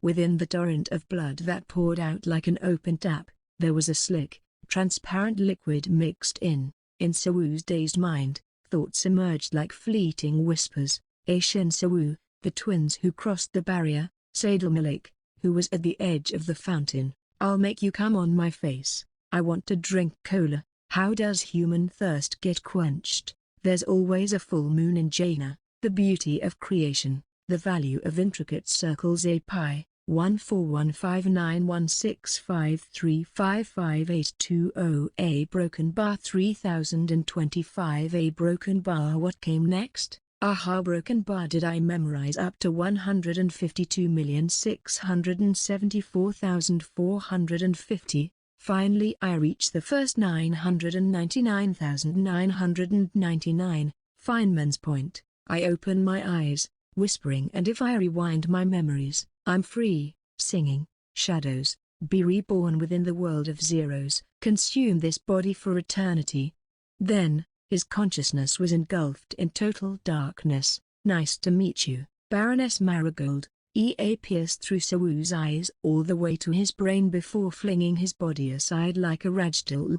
Then she spread her arms wide to welcome the prey that she had been waiting for. Amelia kept on running without stopping. Hundreds of particles enveloped her body. She shot forth with speed dozens of times faster than when she used the water lizard's stride.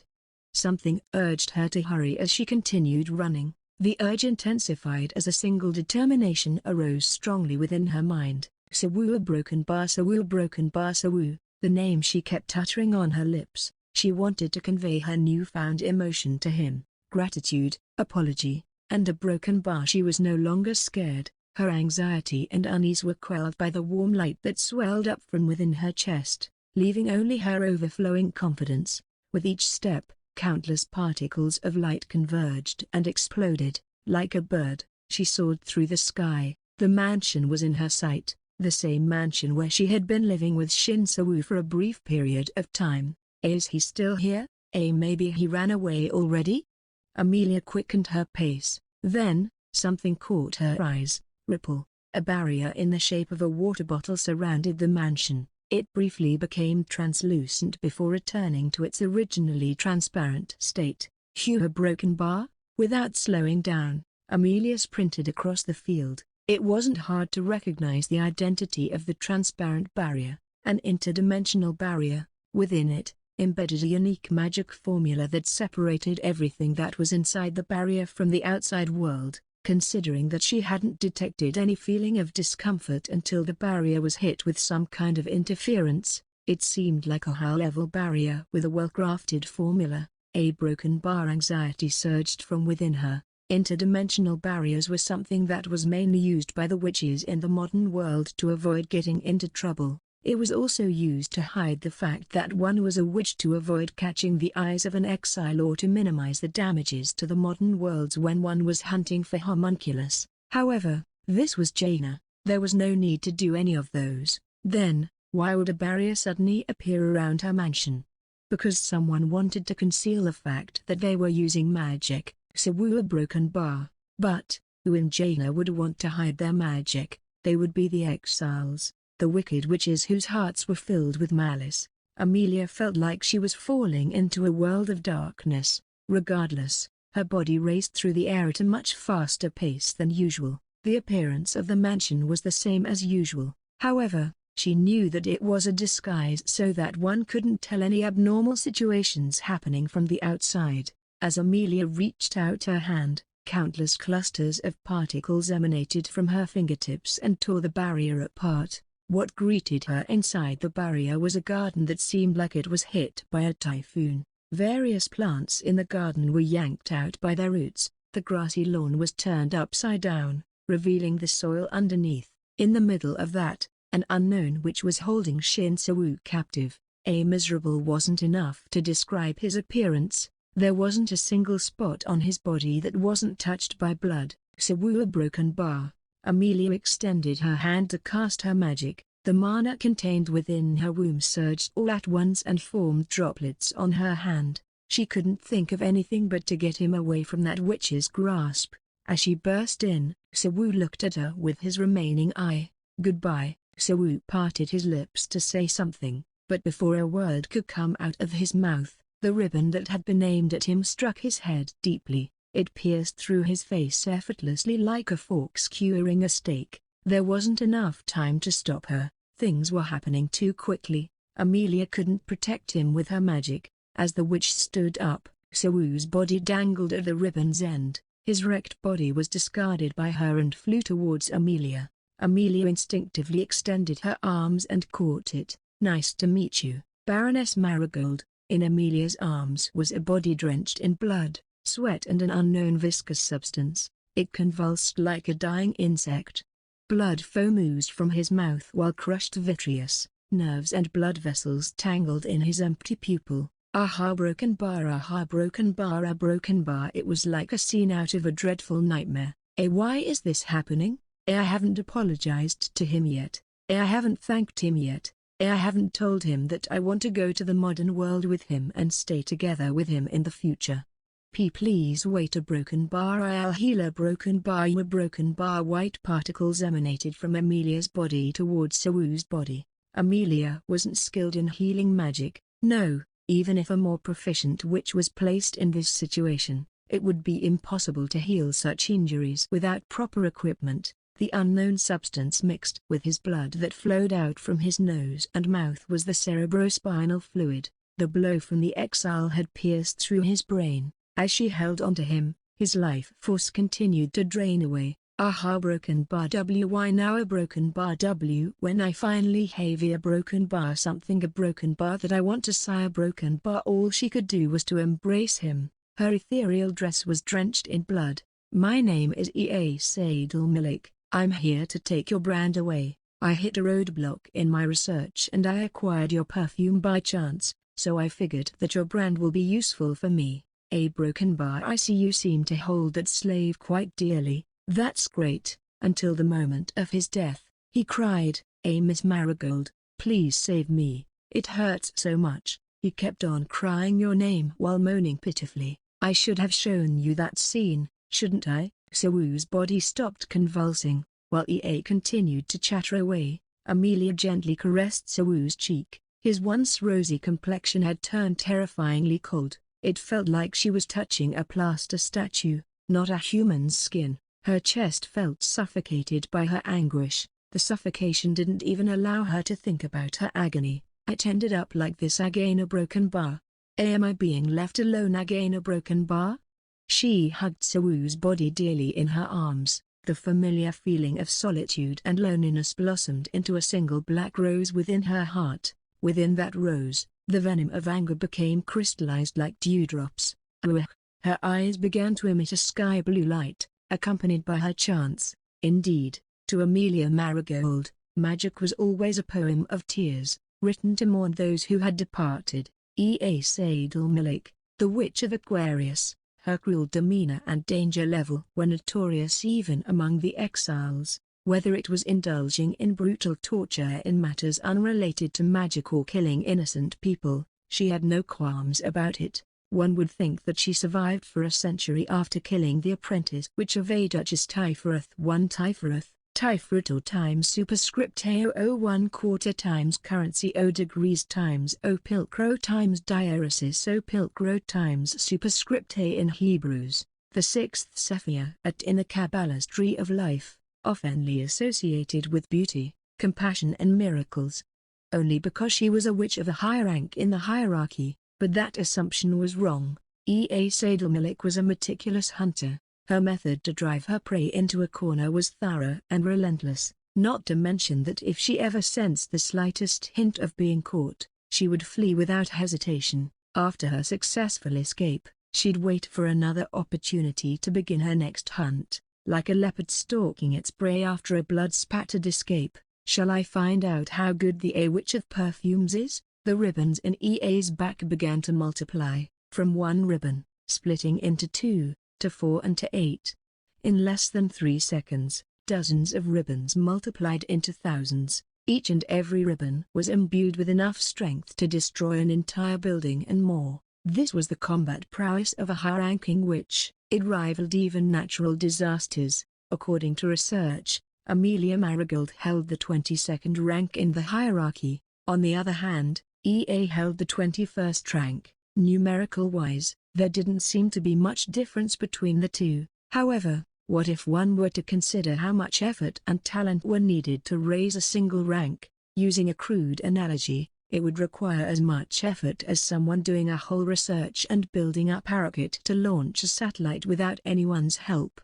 That was how immense the gap between each rank in the hierarchy. However, EA knew better than anyone else. Her 3-rank advancement, from the 18th to the 21st, was achieved solely by seizing other witches' brands. Among those witches, there were witches with higher rank than her. For over 300 years, she had hunted down more than 10 witches. Meanwhile, Amelia Marigold only confined herself in a small room, never experiencing even a homunculus hunt. EA developed her magic for combat, and she had the experience and confidence to close the gap between a single rank. But, even in this situation, she didn't have the full confidence that she'd triumph. Variables always existed, and reducing those variables was her strategy whenever she was hunting other witches. Magic was an intricate and sophisticated field of study. Drawing out the same performance as usual while witnessing the tragedy of someone dear to you being murdered before your very eyes was nearly impossible, especially when that person died a brutal death, narrowly missing a chance to survive. Amelia sat on the floor, holding Sawu tightly in her arms without showing any hostility, though the glimmer in her eyes suggested that she was in the middle of invoking her magic. There was no visible indication of any impending attack. At that moment, EA saw it, countless particles emanating from Amelia's body, enveloping Sawu's lifeless body. The other witch just sat there without resisting, all to save a human who had already become a corpse. Could it be that you're trying to bring him back? A broken bar with tears streaming down her face. Amelia stared at EA without saying anything, seeing the despair in her empty and hollow eyes. EA let out a bitter laugh. I had hoped it would be somewhat of an interesting fight. Thousands of ribbons intertwined like guillotines descending to sever the neck of a condemned convict. The taut tension that seemed to tune thousands of strings simultaneously resonated through the air. Drip. It began with a single drop. EA raised her head after feeling the moist sensation that fell on her cheek. The moonlit late autumn sky was crying. Drip, drip, drip. From the glistening black sky, the autumn rain descended. It fell to the fallen leaves and trampled grass, gently caressing the witch who had lost her precious person and another witch who took the life of that same person. As she was standing still while receiving the falling raindrops on her body, EA suddenly felt a chilling sensation. Her intuition that she honed through traversing this world was screaming at her, telling her to escape this place. However, her prey was right in front of her. The prey had already given up her resistance and was presenting its neck to her. This disparity between reality and the danger she sensed shook her resolve. In a brief moment of carelessness, she thought, wouldn't it be better to finish her off first? Aha, broken bar? Just one direct shot. As long as her brand and womb remained, it should be sufficient, whether the rest of body turned into dust or not. EA couldn't care less, so, like a magnificent peacock, she spread out her ribbons and commanded them to attack. However, a broken bar the ribbon didn't respond to her, due to the rain. The maiden's loom, that had always been following her instructions faithfully, became unresponsive. Even when she tried to issue her commands to a different section, it felt like her mana was being drained away from somewhere. Around her, sprouts emerged. In the places touched by the autumn rain, vibrant green life bloomed without a whisper of protest. On patches of overturned earth, in the fountain, on the roof and the remnants of the buildings, anywhere the rain touched, a new life began to sprout, melt away. The serene scene ironically triggered fear within her. Her confidence vanished, replaced by the unease she hadn't felt in centuries. She recited a spell to activate her self-essence magic to disintegrate her targets. In fact, her water bottle barrier wasn't used solely for concealment. It also functioned like her own digestive system, to break down anything inside it. If everything went according to her plan, the barrier would create an acid that could dissolve everything inside it except for EA herself. What is these a broken bar? But, just like her ribbons, the barrier didn't respond to her, and so, she decided to escape to the modern world. Earlier she had secured an escape route that she could go through. She tried to move away from the place where she was standing as she became more and more terrified, but her feet refused to budge. From her shoes, green sprouts that resembled embroidered stitches emerged. They hadn't exactly grown from her shoes, rather, they grew from her own flesh, extended outward and creating holes in her shoes. Not only that, they also grew from her revealed neckline and her slender arms.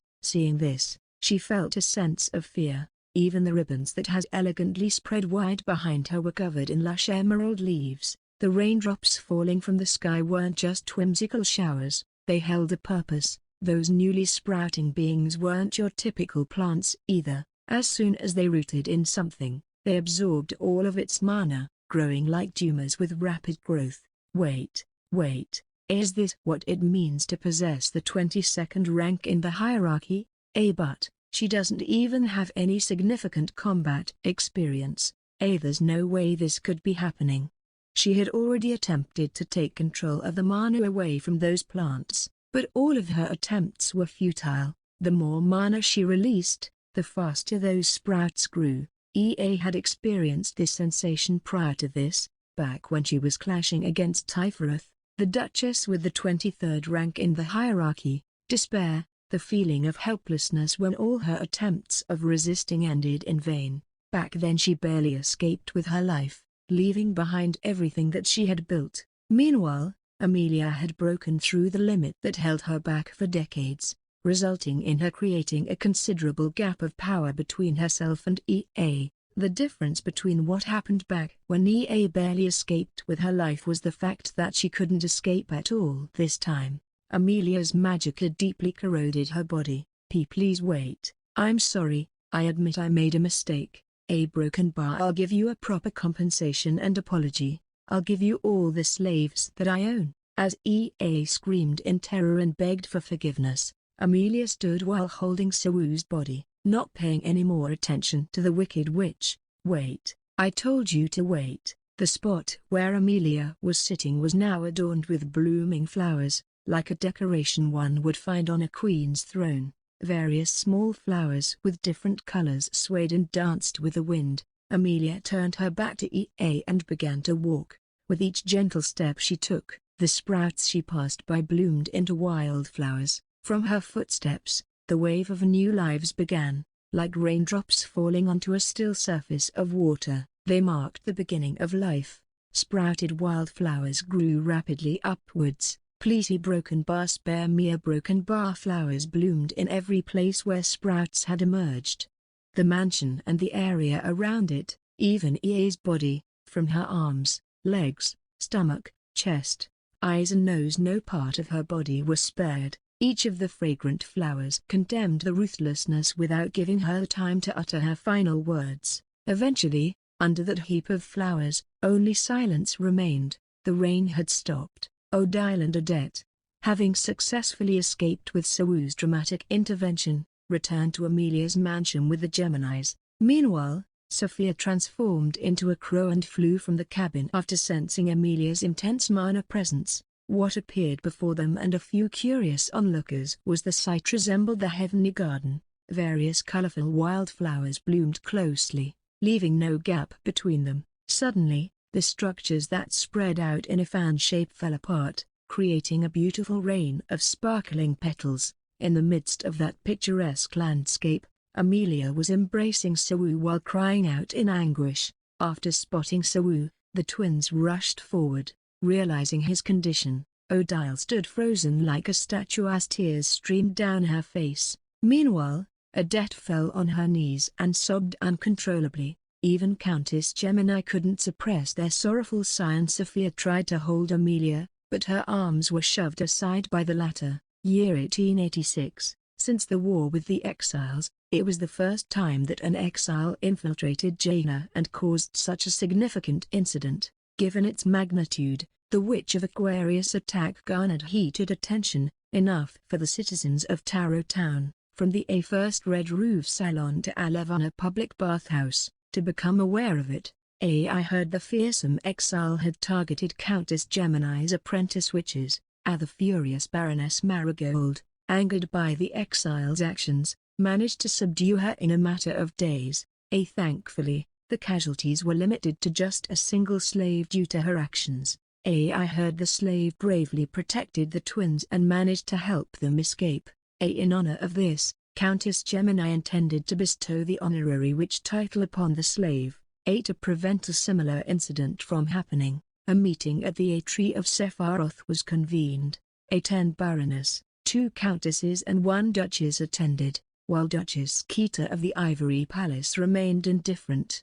But even such fervent rumors wouldn't circulate forever. After all, the masses would prefer to talk about new rumors, and so, the Aquarius raid incident that had stirred Jaina for a while, gradually faded with the passage of time. Footnotes: 1 Typhrath/Typhrator times superscript A00 1/4 times currency O degrees times O Pilcro times diaresis O Pilcro times superscript A in Hebrews, the 6th Sephir in the Kabbalah's tree of life, oftenly associated with beauty, compassion and miracles. Autumn had passed, replaced by winter. It seemed like a lot of snow would decorate this year's winter, accommodating Amelia's fondness for quietness. The garden had been covered in thick snow, almost reaching one's thighs, yet one could still see snowflakes fluttering down through the half-covered glass window.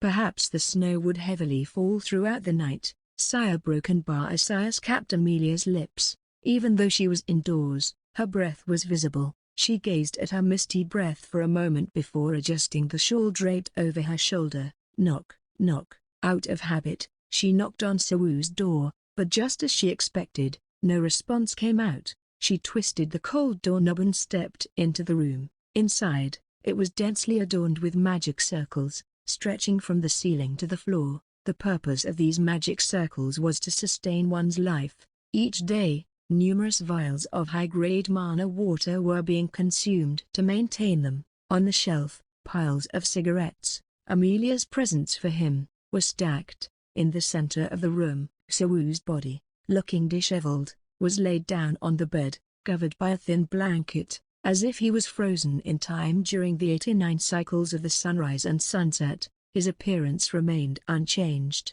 EA's ribbon that penetrated his eye socket damaged his frontal lobe, though he luckily escaped instant death, as his brainstem remained intact. The fact remained that the wounds he bore were irreparable, and so, he slipped into a deep slumber. In his comatose state, he could only breathe, unresponsive to any external stimuli. Even so, he could only achieve this because of Amelia's emergency treatment. The moment she held him in her embrace, she commanded the particles around her to halt all the activities occurring within his body. However, completely stopping a human's biological activities was a nearly impossible task. Though the magic circles that enveloped his body and the ones placed all over the room were drawn to delay his death, he was still inching closer to death, ever so slowly, like a living corpse. A pain akin to being pierced by a searing awl gnawed at Amelia's heart. Today alone, she came to see his face more than 100 times.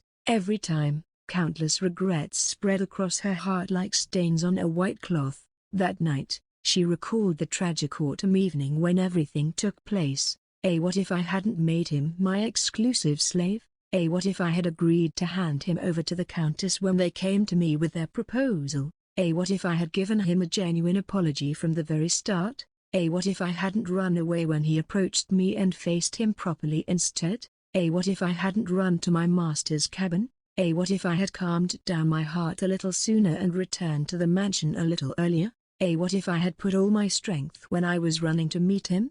What if I had prepared for battle the moment I saw that barrier so I could protect him? Countless what-ifs came to her mind. The tragedy wouldn't have occurred had Amelia done just a single one of them. Despite knowing that what had been done was irreversible, she clung and gripped onto the past, unable to let it go. She pulled a chair beside the bed and sat down. "How are you feeling?" It almost felt like she was talking to herself. He was unconscious, and due to her magic, their times flew at a different pace. Even by some miracle her voice would to reach his ears, he would only hear obscure noises as if she had been talking in slow motion. My day went on just like any other day. Amelia had aimlessly wandered between the library and the salon. A salon here refers to a professional gathering or meeting where experts in a particular field come together to exchange ideas and information. for the sake of researching ways to restore his body and to look for any witches who could fix him. After her awakening, she reached the 23rd rank, but the field of recovery magic was an entirely different field of magic compared to the one she studied. It wasn't an exaggeration to say that her recovery magic was only comparable to the 10th rank of the hierarchy. However, no matter how many hundreds of years it would take, Amelia was determined to bring him back to life, because there were words she hadn't yet conveyed to him. Today, I had the same dream again, a dream where you woke up and poured all your resentment on me. This is all because of you. If it weren't for you, something like this wouldn't have happened. Merging with the last image she saw of him, he lashed out on her, but, in that dream, she didn't back away. Instead, she approached him, shedding her tears while apologizing and begging for forgiveness. She embraced him as she admitted her mistakes. It was a sad dream, but it was a good dream, because I could hear your voice again. She carefully brushed aside his disheveled bangs. I'll look over you for a while longer. She gently pressed her lips to his cheek before retreating to continue her research. Throughout the day, she visited him frequently and told him about various things, but there were many more things she wanted to say. She spoke to the point she couldn't bring herself to speak any longer because of her heartbroken state. Her heart urged her to burst into tears and to throw everything away, because she knew, in reality, she was nothing but a mere sinner before Sawu. When tracing the causes of all these events, it all ultimately led down to one thing, her karma. It also became apparent that she had only been putting on effort for her own self-satisfaction, not for him. Transparent tears flowed down her cheeks. God knows how many times she had wiped her tears with her handkerchief today. But, the world went on as the snowflakes peacefully accumulated on the pure white garden. After their classes ended, Odile and Odette visited Amelia's mansion. It was part of their new routine. Due to his condition, Sawu could only receive visitors once a week, and today was the day when they could visit him. They went to the mansion together with Amelia, who went straight to the research building for her research. Meanwhile, the twins went straight to Sawu's room with a bouquet of flowers in their hands. Half of the cost to maintain the magic circles in his room was provided by Countess Gemini. Hiya, Mr. Assistant. Hello, Mr. Assistant. Odile entered the door energetically, followed by Odette. Naturally, Sawu didn't respond. Miracles didn't occur that easily. After all, we brought you blue hydrangeas today. According to the flower language, they represent arrogance, coldness and pride. But honestly, I bought them because they're pretty. Yeah, who cares about the flower language anyway?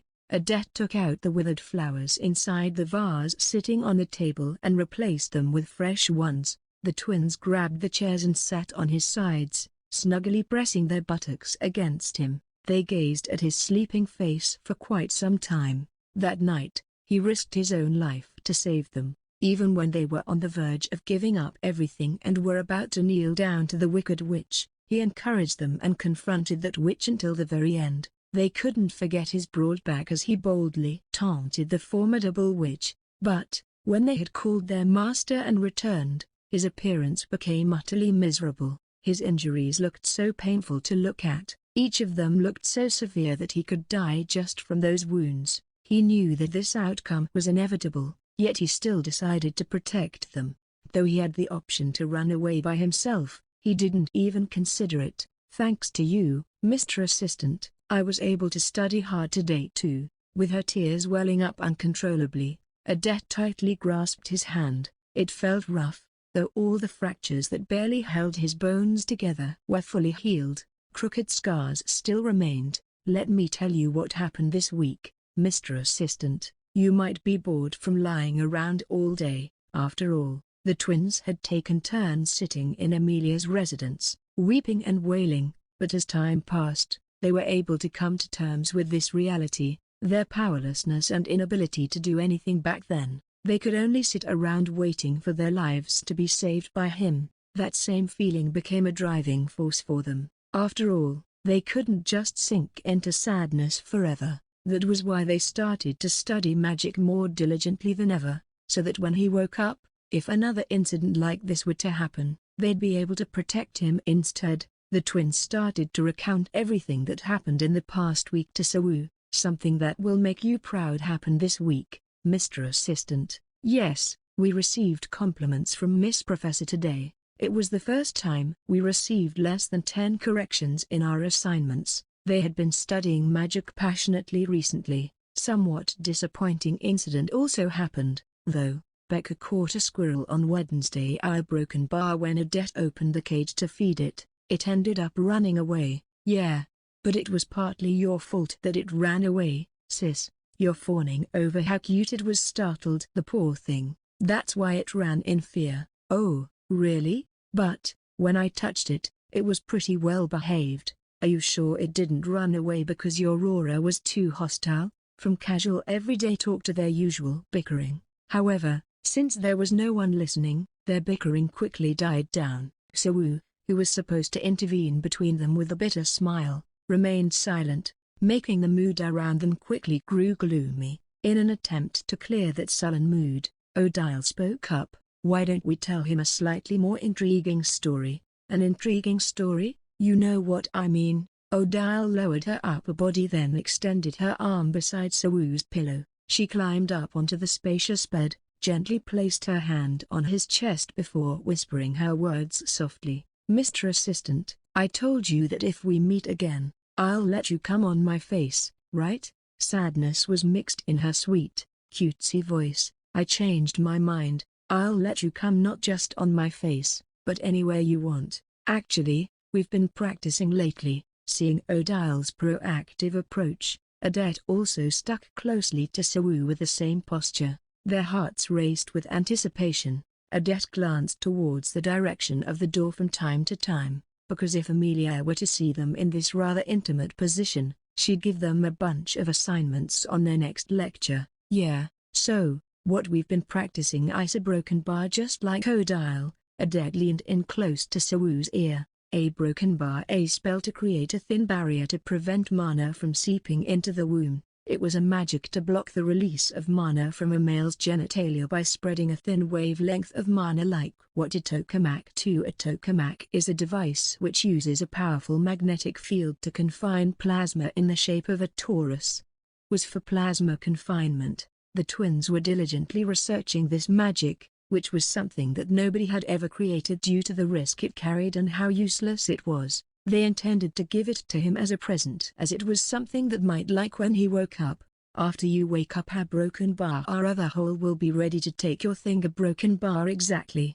The book says that one should offer their chastity to someone really precious to them. Since you're our savior, Mr. Assistant, a broken bar, I'll give mine to you wholeheartedly. Me too. I'll offer my first time to you too, Mr. Assistant. The twins secretly observed his reaction while holding their breath.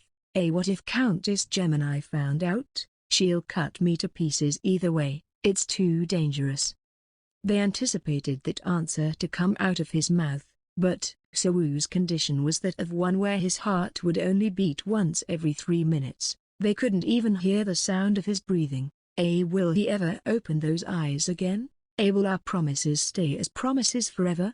None of the twins voiced the anxiety that came to their mind. Anyway, wake up soon, Mr. Assistant. We've even got a nice eye patch for you. We'll come back again later, so stay well until then, okay? The twins got off the bed, packed their things and left the room. They pretended to close the door, but quickly opened it wide again. There was no dramatic moment where Sawu opened his eyes upon them closing the door. A broken bar, let's go. A broken bar, yes, sister. Exchanging their words in a somber manner, the twins held back their tears. After all, they had promised not to show their tears to their dear assistant anymore. Damn those ninjas cutting onions. Footnotes.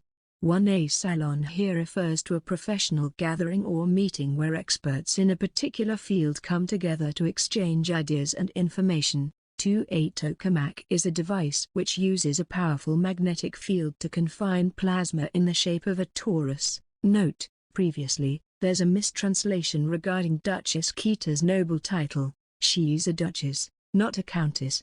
Amelia's day began with her going to Sawu's room, lifting the blanket covering his body and wiped his arms and legs with a lukewarm towel. replacing the gauze covering his still open eye sockets and using magic to maintain his overall hygiene. In truth, all of that wasn't necessary. His body was almost frozen in time. It didn't produce any bodily secretions due to his metabolic processes being halted. In the end, her act of atonement proved to be merely symbolic and futile. For about 15 minutes, she muttered to herself by his bedside, where he lay sleeping as if he was dead. It wasn't anything special, like usual, it was just her empty ramblings. Afterwards, she headed to her lab to begin her magic research. In fact, recovery magic wasn't a particularly developed topic of research. Both witches and apprentice witches all possessed spiritual bodies. Compared to the intricate mechanism of the human body, their bodies,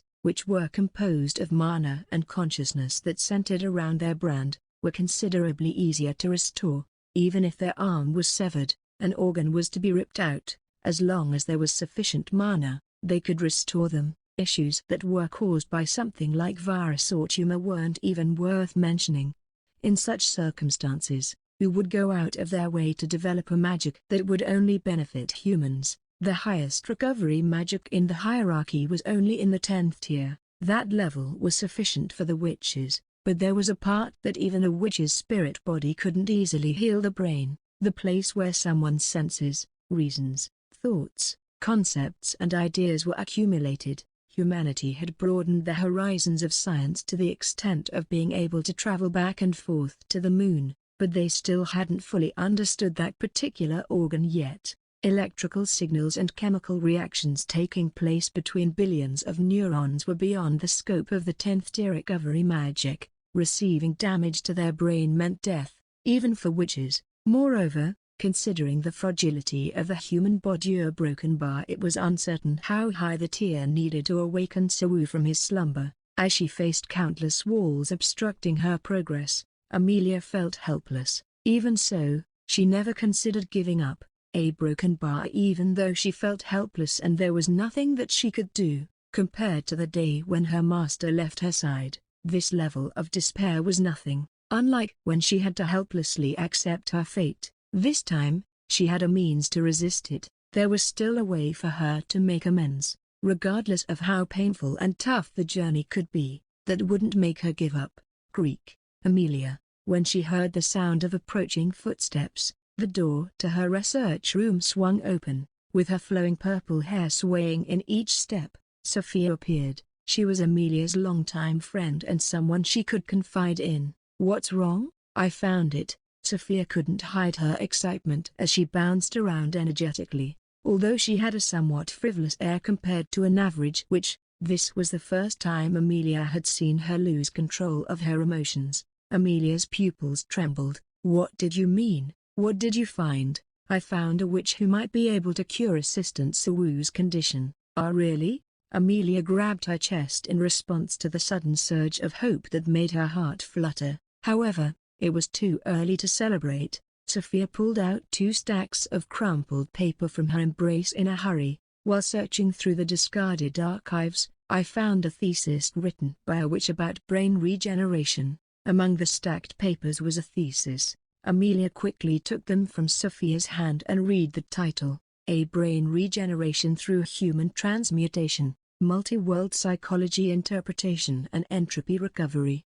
While Amelia couldn't fully comprehend the depth of the thesis, a brief glance through the contents was enough to indicate that this was exactly what Sawu needed at the moment. "The author of this thesis is A Smyrna 1 Smyrna, I circumflex pound I circumflex 1/4 I diaresis V I circumflex plus minus in Greek, the mother of Adonis, the mortal lover of both Aphrodite and Persephone. Due to her incestuous relationship with Adonis' father, she was turned into the myrrh tree and gave birth to Adonis while being a tree, a 19th ranked witch specialized in human transmutation. However, there's a bit of a problem, a broken bar, I know." As soon as Amelia heard Sophia's words, she understood everything. The fact that this thesis was found in the discarded archives meant that the author of this thesis had been exiled. What was the reason for her exile? "I've never met her in person." But her broken bar, apparently during her research, she involved about 10 citizens. But, This happened so long ago that there aren't any accurate records left. Amelia, who had been overwhelmed by joy, clenched her clothing tightly in a calm manner. Originally, she held no ill will towards the exiles. After all, she never had any contacts with them to begin with. However, the recent clash with the aved still lingered in her mind. Witnessing the wicked witch's cruelty made Amelia associate the word exile not only with disgust but also unease. Sophia was aware of this fact, so she spoke out to her. Don't worry, not all exiles are as malevolent as the public believes. The witch of Aquarius was notorious even among the exiles for her psychopathic tendencies. Do you know her whereabouts? I casted a clairvoyance to migratory birds around the world and found a hideout in the northeast Greenland National Park. The feeling of excitement that had swelled up within Amelia's heart began to die down.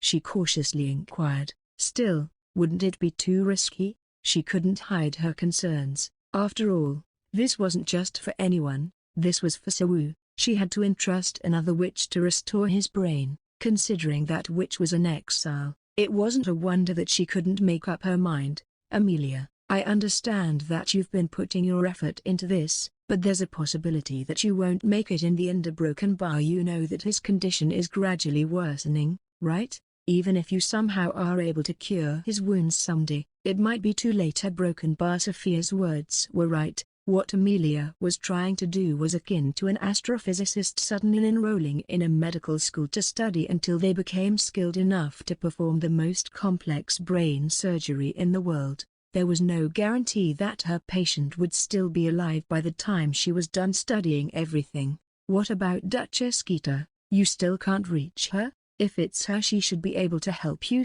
Broken Bar, you already know it. Amelia. Broken Bar, no one has seen her for 82 years.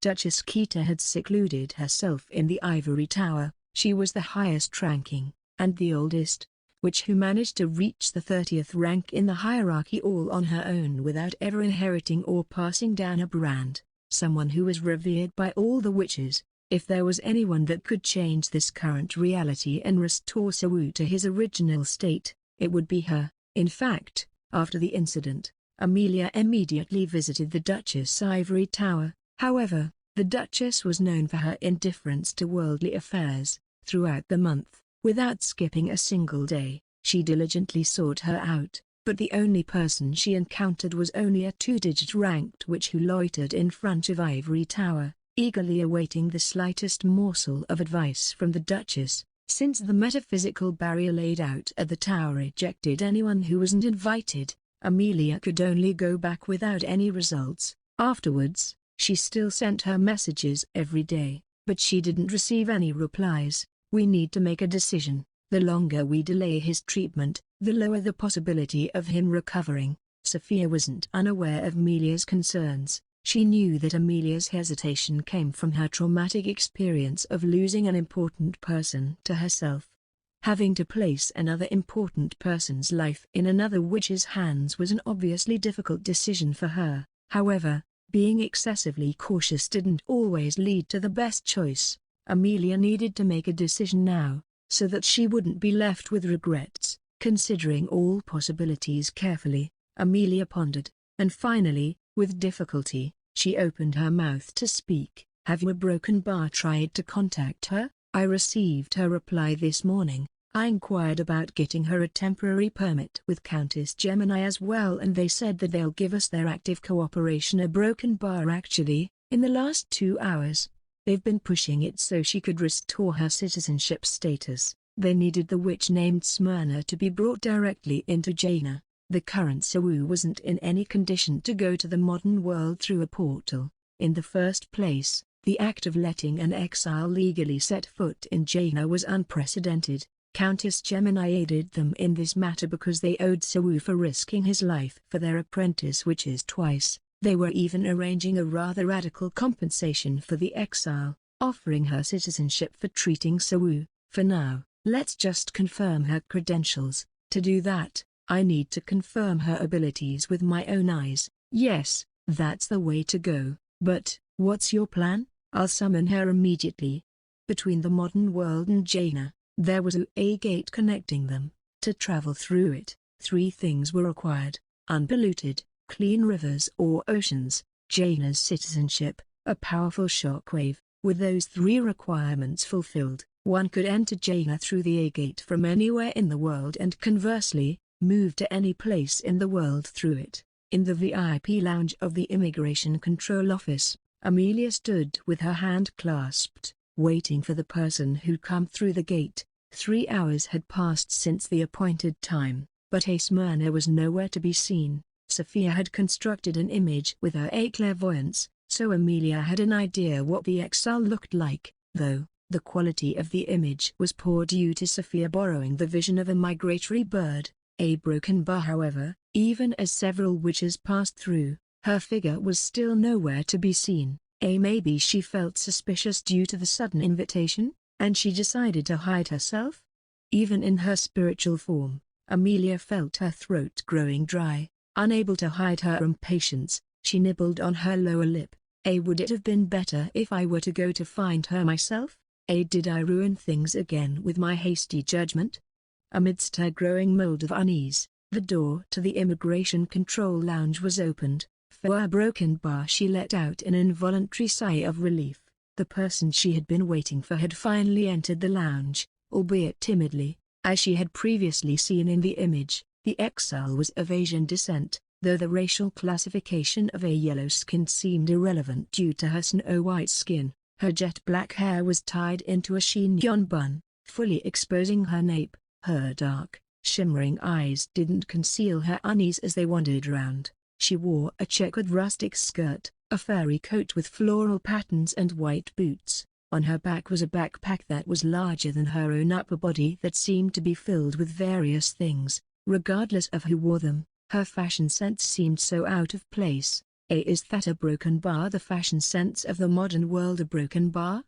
Amidst Amelia's bewilderment to her sense of fashion, the exile, Yebin, called out to her, "Excuse me, this my first time in Jaina broken bar." "Are you Baroness Amelia Marigold?" "Yes, I am. Nice to meet you." "Ah, I see a broken bar. My name is Yebin Smyrna. This is the first time I'm seeing a witch other than my master a broken bar. Do I have to shake your hand?" After awkwardly wiping her palm on her clothes, Yebin extended her hand with an equally awkward smile. Amelia took hold of her hand, awkwardly shook her hand. "Thank you for inviting me. I heard that you have a patient for me a broken bar. Where should I go?" "We need to take the portal first." "Oh, okay. Is it this way, or this way?" "This way." Amelia grabbed Yebin's arm, who seemed to be unable to get her act together, and brought her back to her mansion. Footnotes: 1 Smyrna, I circumflex pound I circumflex 1/4 I diaresis V I circumflex plus minus in Greek, the mother of Adonis, the mortal lover of both Aphrodite and Persephone. Due to her incestuous relationship with Adonis' father, she was turned into the myrrh tree and gave birth to Adonis while being a tree. Outside Jaina, or the modern world, to be precise, there were numerous mentally unstable witches targeting the young witches. After she received her brand, Yebin chose to hide in a place where no one would find her due to her limited combat skills. She threw away the benefits and luxuries of modern civilization that she had enjoyed thus far. For the next 10 years, she engrossed herself in her mentor's teachings. How tedious it had been for her. At one moment, when she was absent-mindedly fiddling with her smartphone, which couldn't receive any internet connection in the desolate frozen land, something she didn't expect occurred. A single bird, speaking in human language, came to find her, conveying a peculiar proposal. Apparently, there was a patient that needed her help in Jaina, and Yebin was asked to conduct a medical examination and to provide treatment to said patient. In return, they offered to issue a temporary permit for her to enter Jaina and promised substantial reward and citizenship based on the results. Yebin received this once-in-a-lifetime news with open arms. She wouldn't have to constantly keep on guard against malicious witches threatening her life in Jaina, not to mention she could find abundant materials and resources she could use for her research, and most importantly, it was a chance for her to escape from this boring place. With high hopes, she traveled to Jaina, The first person she encountered was an incredibly beautiful blonde woman. She deduced that this was the Baroness Marigold, Amelia Marigold. The aura the other witch exuded made her look like a haughty princess, and Yebin couldn't help but feel that her existence was small compared to her. Perhaps this was what they meant by being a noble-born. She felt uncomfortable after seeing Amelia just standing there without uttering a single word, so she attempted to start various conversations to ease the atmosphere. "My attire is a little peculiar, isn't it? Actually, back when I was still in Korea, it wasn't hard to get some clothes, but where I live now, proper clothes are scarce. A broken bar. Don't worry about it. Seeing how you dressed up so nicely, I really should have visited the city at least on a broken bar, but that doesn't mean I didn't do my best to dress up. No, really, don't worry about it." However, Amelia's mind was filled with complex thoughts, so she couldn't digest Yebin's words properly. Amelia simply brushed off all her questions and avoided any meaningful conversations with her. Feeling that her efforts were in vain, Yebin gazed around at Jaina with a slightly disappointed expression. After using the A-gate to teleport, it still took them around 30 minutes to get to Amelia's mansion from border town. As Yebin looked at Amelia's accommodations, her eyes went wide. It was a magnificent and elegant-looking mansion, a sight rarely seen even in Korea, let alone in the Greenland National Park. Its refined and vintage architecture was visible the moment the door was opened. It was like a work of art in itself, making it hard to suppress one's admiration toward it. "Wow, is this really a house? It's a place to sleep. I've only seen something like this on Netflix." "Amazing. A broken bar." "Netflix? Yes, do you not watch Netflix, Baroness?" "Oh, maybe there's no internet here." "Well, my place also doesn't have internet, so I had to go to a gas station to download something I could watch back at home." "Internet, gas station, download a broken bar?" After hearing a barrage of unfamiliar words pouring out, Amelia, who could only blink in response, finally spoke out the suspicion that she had been harboring since she first saw her. Yebin Smyrna mentioned that this was the first time she came to Jaina, but being an exile meant that one was banished from Jaina and was stripped of their citizenship. This punishment would extend to the exile's descendants. Since that was the case, broken bar. "How long has it been since you received your brand?" The girl in front of her must be Smyrna's successor. Yebin, who was entranced by the dazzling flower pot, hurriedly responded to Amelia's question. "It's been about 10 years.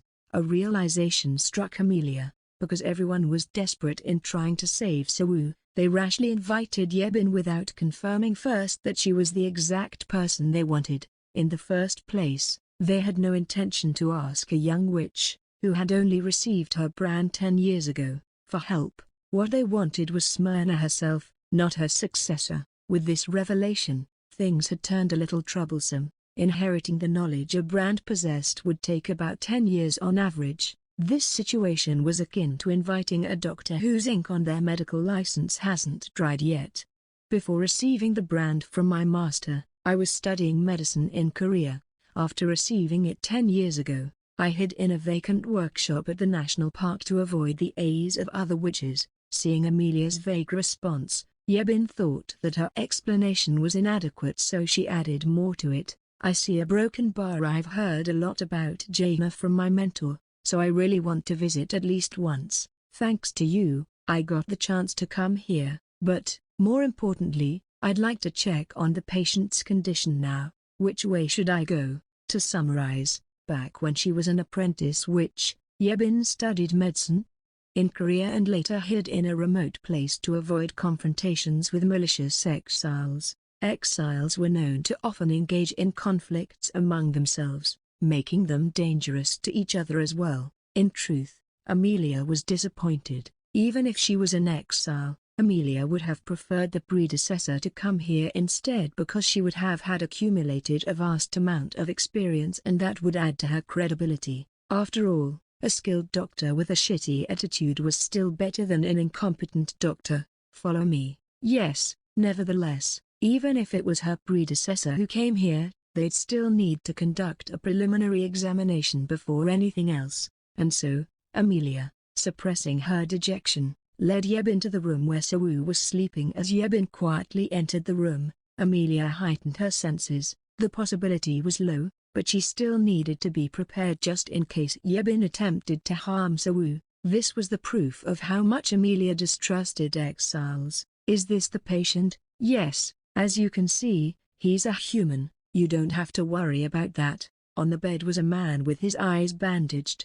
Though he looked pale and weak, he had a fairly handsome face, and to Yebin's surprise, the man was an Asian. "Is he Korean by any chance?" "Yes." Yebin was taken aback. She had to come all the way to Jaina within just a day. Naturally she assumed that the patient she needed to tend to was a witch. After all, her temporary permit was stamped with the seals of Countess Gemini, Baroness Marigold and Baroness of Niga. In the first place, issuing a temporary permit to an exile was an unprecedented situation, not to mention that 3 noble witches were putting in their efforts to save someone. She wasn't wrong to assume that this particular patient was someone extraordinary. However, reality couldn't be any more different. The patient was Korean. Not only that, he was a man. Unlike her assumption, he wasn't a witch, though. Seeing someone from her home country for the first time in 10 years stimulated a nostalgic feeling within her. Even though he was in a coma, still, this wasn't the time to feel happy about this encounter. After all, if she were able to completely heal this patient, she'd finally be able to leave Greenland and live in Jaina. "You should have heard about the situation already. He suffered a severe brain injury through his left eye. There are traces of magical damage remaining, so it's impossible to regenerate his eyeball. We've slowed down his biological clock to the limit, barely stabilizing his condition so it wouldn't deteriorate any further. Can I check on him myself?" "Yes." Amelia nodded her head with difficulty in response to Yebin's question. The latter took off her floral coat, revealing the light clothing underneath it. She then casted a purification spell, completely killing all germs and pathogens around her. "I'll take a look then. Please be careful." Amelia nervously clasped both of her hands. Though Yebin only learned about romantic relationships through K-dramas, she had a rough idea of what it might feel like just from seeing Amelia's current state. This man was likely a lover that Baroness Marigold held great affection for. There were enough telltale signs that strengthened this assumption. After getting rid of such distracting thoughts, Yebin removed the gauze off Sawu's eyes and revealed the scarred eye socket underneath.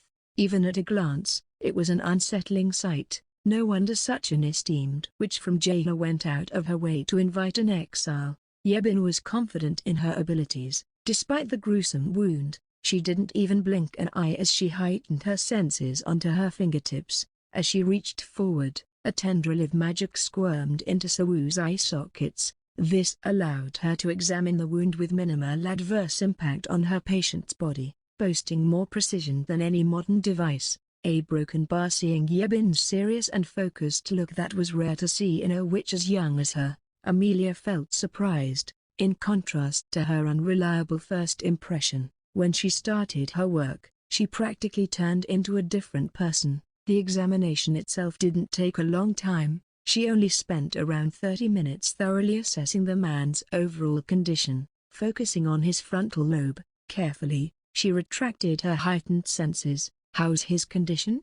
Amelia was eager to ask a barrage of questions immediately, but she suppressed the urge. Yebin's expression after she completed her examination worried her. "Could you give me some space? This is the first time I performed an examination while someone else was present." A broken bar.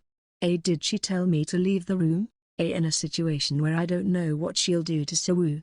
Amelia was taken aback. She couldn't just leave the room while a complete stranger was assessing his condition. She urgently asked Yebin to tell her about his condition. "How's his condition? Since I haven't finished examining him properly, I can't give you my full assessment, but his condition is serious. A broken bar. His frontal lobe is damaged way beyond what a recovery magic can address. The magic circuits all over his body are malfunctioning. The neural structure also severely damaged. A broken bar. I'm aware of all that already. Can you give me a more detailed diagnosis?" Although she didn't burst to tears, Amelia looked unstable, as if she could crumble at the slightest touch. Yebin avoided her gaze, finding it was difficult to face her. Using the restorative potion that my master researched might help summon a broken bar, but I need to give him a closer examination to get a clearer picture of a broken bar.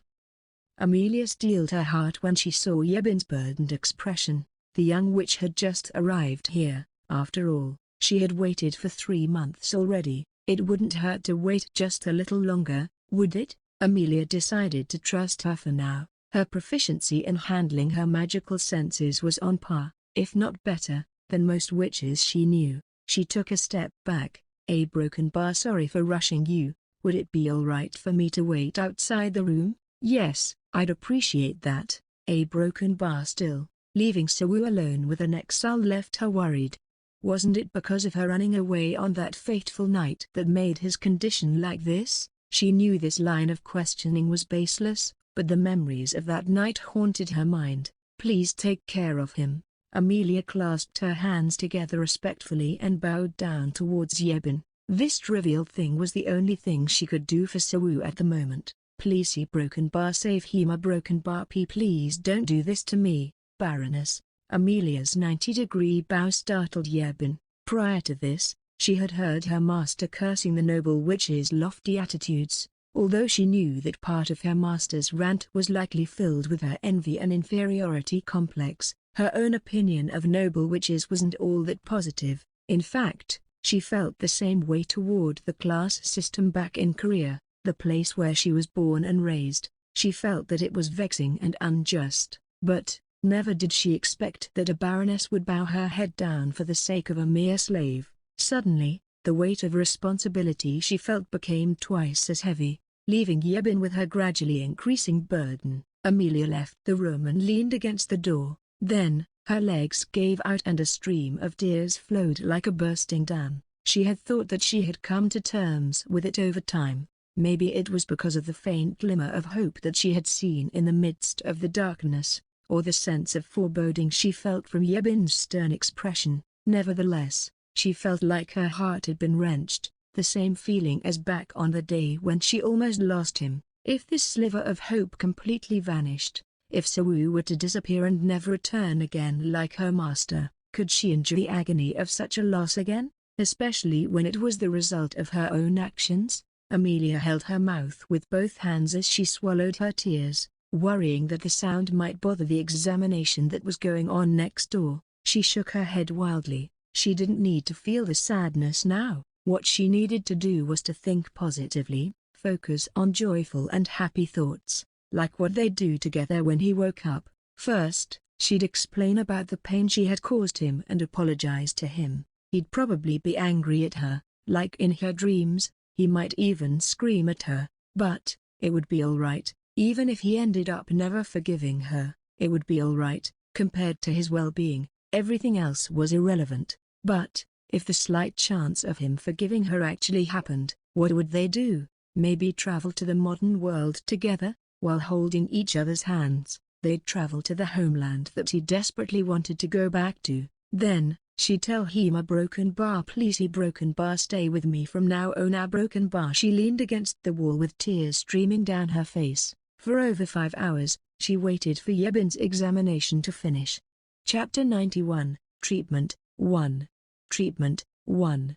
How is he? Yebin was beyond astonished. Due to how hard she concentrated, she wasn't certain on how long it had been since she started the examination. But the reason why she was so surprised was because by the time she finished, Baroness Marigold was still outside, waiting for news to come out. Yebin thought to herself that the Baroness must have cared a lot about the patient to be in this state. At the same time, she felt burdenful and suffocated. After all, she had to be the harbinger of the bad news, telling the Baroness outright that the patient she cared so much about was in a critical state. Before anything a broken bar. I'll tell you that it's possible for him to recover a broken bar. Aha, broken bar. Amelia's legs lost their strength.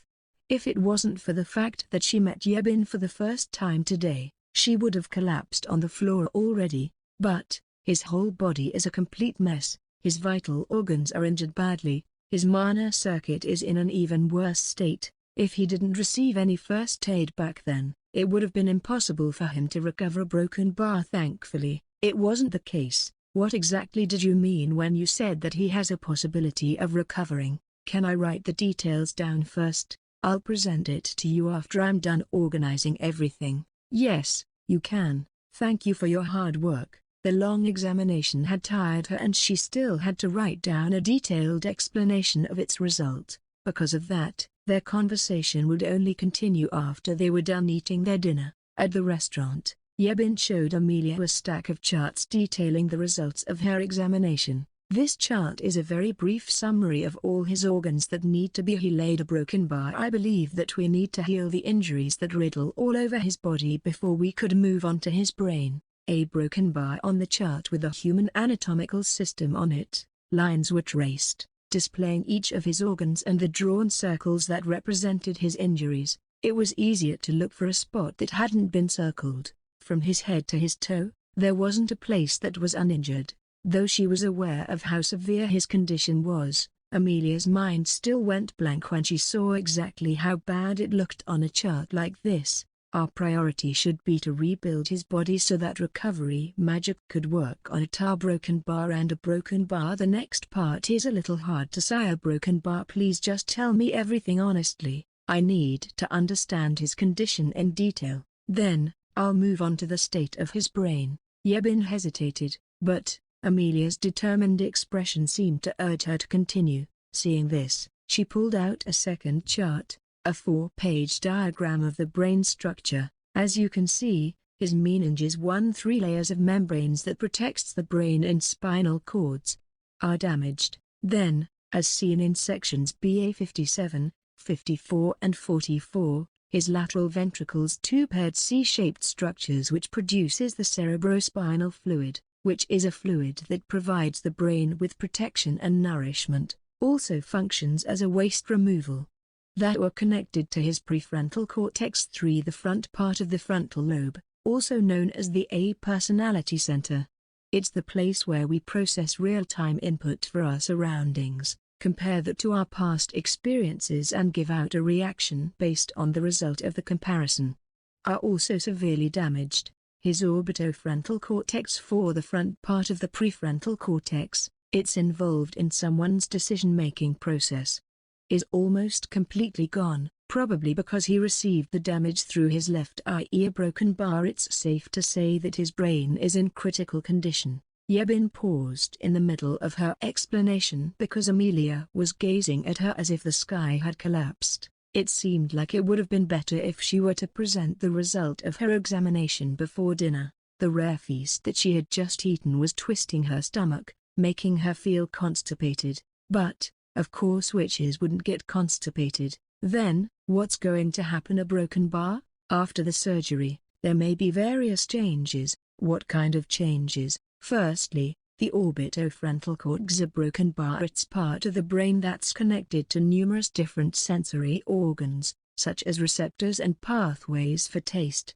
vision, smell and synesthesia. I can't give you a definite answer on whether they will be functional after his resuscitation. And, Yebin steeled her heart, she was here as a doctor, not a witch, and it was a doctor's duty to objectively convey her patient's condition. Additionally, it's also related to the limbic system. It also indirectly manages both desires and motivations. To be more specific, it develops a reward system 5, a natural process during which the brain associates divergent stimuli, substances, situations, events, or activities, with a positive or desirable outcome based on one's desire and motivation, which is a huge part in the development of one's social behavior. Because of this, learning disabilities might occur. A broken bar. And since it's related to one's desire, there might be a handicap in his sexual desire. A broken bar. Is it okay if I continue? If you're having a difficult time, we can take a brief break.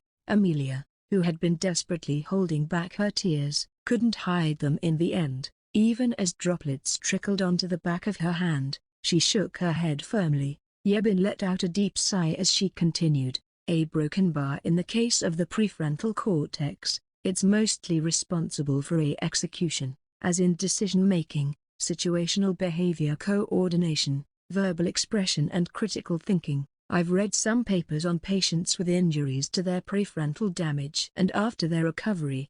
They were ailed with high emotional dysfunction and they became more impulsive via broken bar. Amelia looked so sorrowful that Yebin couldn't add a comparison to her explanation. To put it shortly, there was a possibility that Sawu could turn into a robot, but not just any robot, but an immensely violent robot that would only adhere to its impulses. Will he turn out like that after his treatment? May I use this plate for a moment? As Amelia briefly nodded, Yebin broke one of the dessert plates into pieces with her telekinesis. Then she attempted to fit the dozens of pieces together as if she was solving a puzzle. This is what reassembling torn skins and bones look like. The cells are responsible for maintaining its structure and function. The pieces that need to be assembled are large in size too, so it won't be too difficult. Even on the off chance that the pieces are misaligned, the process can be restarted. Although the strength of her asurgical telekinesis was far weaker than the original, its delicate nature allowed it to easily piece the plate together without mistakes. The plate that was once shattered had turned to its original form while being kept seemingly intact. However, it's a different case for the brain. Crack. The plate broke into thousands of much smaller pieces. The brain's A structure is closely related to its A function. It's also by far the most delicate and sensitive organ in the human body. No matter how much time and effort I put in, it's impossible to make it exactly the same as it was. This is the best I can do. Although the plate was restored as closely as possible to its original state, there was a spiderweb-like crack spread through its surface. One could see empty gaps here and there at a glance as well. Are you sure you'll be fine even if the patient his name is Shinsawu? A broken bar even if Mr. Shinsawu wakes up and becomes a different person than before? This was something that Yebin had to say. Her job wasn't only to tell Amelia that she'd save him, she also had to, at the very least, respect the patient's guardian's will, since it wasn't like she could ask the comatose patient for his consent. I can assure you, even if someone other than me was here, they wouldn't tell you anything different than what I've said. Amelia took out her handkerchief and wiped her tears. Her gesture looked elegant. I don't care, this is something I have to shoulder on my own. She had hardened her resolve. Since that was the case, the only thing Yebin needed to do was to treat Sawu to the best of her ability. Then, I'll explain my future plans to you. Yebin unfolded a paper containing the details of her plan for surgery in front of Amelia. First, to restore the body before regenerating the brain, I'd have to restore some of its functions first. The brain has an attribute called neuroplasticity. It changes the placement of the neural circuits if they're injured and pass the unsupervised role to the other parts of the brain. By inciting this attribute, we can activate the functions required for recovery. It'll take around a month to get to this point. In addition, during this period, a mapping of which part of the brain is responsible for which functions will happen. I'll provide you with the necessary resources. Yebin nodded and finished the rest of her explanation. After that, we can start to regenerate his ruined brain. I'll focus on securing his original memory and functions as much as possible. When this process is over, the rearranged neural circuits will be placed back to its previous roles. However, no matter how perfect the recovery is, keep in mind that compared to his previous capabilities, there will be clear differences in performances in some of the restored functions. Okay, when can you start? I'll write you down everything that I need, so can you please get them for me? I'll start right away. Yeren was burning with enthusiasm, but it wasn't because she was about to perform a surgery on a human. That was only secondary. She was looking forward to relieving the Baroness' anxiety, who was still shedding her tears in front of her. Once again, she realized how precious a life was and how important her job was. I understand. With Amelia's full cooperation, Sawu's treatment began. Yebin devoted 16 hours a day to heal Sawu. Inside the room, the magic circles that slowed his biological clock were deployed. While they served their purpose brilliantly for first aid, they became a hindrance when it came to the actual recovery of his body. Her goal was to rebuild his body so that he wouldn't die even if his biological clock was returned to its original state. It took an immense amount of magic and stamina to restore just the recovery capabilities of his deteriorated cells. What she was doing was essentially sewing his cells one by using both surgical touch and telekinesis. For a broken bar still wearing a mask, Yebin sighed heavily as she blinked her blurry eyes. It took her nearly 3 days to restore his ragged cardiopulmonary system. Should I take a breather before continuing? When Yebin opened the door while holding her throbbing head, she was suddenly facing a certain pair of twin sisters. They were so beautiful and looked similar to each other as if they were mirror reflections of each other. How is Mr. Assistant's condition? Is he a broken bar? The twins held each other's hands while rolling their feet as they asked in desperation. Yebin easily guessed their identities, the apprentice witches of the Gemini household who managed to escape their demise thanks to Shin Sawu's magic. Hello. My name is Yebin Smyrna. I'm Odile Gemini. My name is Adet Gemini. The twins were in such a hurry that they forgot their manners. Only now did they curtsy as they greeted Yebin. Seeing their neat and precise movements, Yebin thought that they were amazing. I just finished restoring his cardiopulmonary system. That's a good thing, right? It's supposed to be relieving news, right? After seeing Yebin's nod, Odile jumped up and down to express her gratitude. Yebin only needed a glance to tell that they were extremely worried about him. She felt an unexplainably novel sensation as she witnessed this sight. She could already tell that a lot of people held great affection for Sawu, as seen from Baroness of Niger, who came to visit not too long ago, and the owner of this mansion, Amelia, but these twins seemed to hold a greater fondness of him than the aforementioned two. Is it okay for us to go in now? I want to see Mr. Assistant's face. A broken bar number. He needs to rest for the time being. A broken bar. I don't think you two can see him anytime soon. A broken bar. Seeing their shoulders droop made Yebin feel a sense of pity toward these poor girls. Although she didn't know what kind of person Sawu was, seeing as he had accumulated so much trust, she could tell that he was an exceptional person. Are you having difficulties? Is there anything we can help you with? Oh, no, a broken bar. I don't really need anything. A broken bar. Since Amelia had already provided all the necessary resources for her, Yebin was able to focus solely on the treatment. Nevertheless, the twins grabbed her by the wrists. Don't say that. Come to our carriage for a moment. We've prepared something that you might like, Mr. Smyrna. Yebin, who was half forced into the carriage, received a huge pile of gifts, from pretty clothes to magic tools that looked incredibly rare, along with a request to take care of Sawu from the twins. As a bonus, she also had to continuously listen to his tear-jerking heroic stories for an hour. While Mr. Assistant is a slave and a man, he can use magic. He even fought courageously against the wicked 21st ranked exile just to save you. A broken bar. Really? He had a chance to escape, but he made us evacuate first. He's our hero. The twins surrounded her, making her feel dizzy because they kept speaking in turn. Their last request was no different from Amelia's. Please take care of Mr. Assistant. The Gemini Corporation won't forget this favor even in the far future. After their conversation was over, Yebin returned to the mansion with an increased burden on her back. A broken bar. In fact, she already knew that he had used magic to confront the exile, but this was the first time she ever heard the story in such detail. Despite knowing his fate, he risked his life to protect the twins anyway. As the twins had said, the word "a hero" fitted him perfectly considering his unshakable will and valiant actions. Suddenly she felt like she was treating one of those amazing people she'd only hear from the newspapers. I wonder what kind of person he is. A broken bar? When the treatment concluded, he probably wouldn't be the same person as before, but Yebin wanted to have the opportunity to get to know him. Footnotes 1. 3 layers of membranes that protects the brain and spinal cords, 2 paired C-shaped structures which produces the cerebrospinal fluid, which is a fluid that provides the brain with protection and nourishment, also functions as a waste removal. 3. The front part of the frontal lobe, also known as the A personality center. It's the place where we process real-time input for our surroundings, compare that to our past experiences and give out a reaction based on the result of the comparison.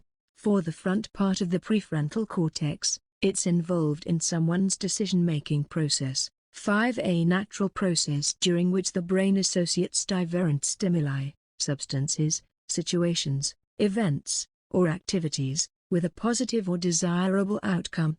Like usual, Amelia's day began with a visit to Sawu's room. It had been a month since Yebin started her intensive treatment. Most of his organs, except for his brain, had been healed. Consequently, the intricate magic circles that had once enveloped him were removed. Yebin Smyrna's skills were clearly exceptional beyond doubt. After all, she restored Sawu's ruined body, which was on the death door if left alone, to its original state in a matter of days. Just as promised, she managed to do what other witches wouldn't be able to do, restoring a badly damaged human body to this extent. Now, even without delaying his biological clock, Sawu was able to breathe and maintain his heartbeat on his own. All his physiological functions, including cardiopulmonary performance, had been reinstated.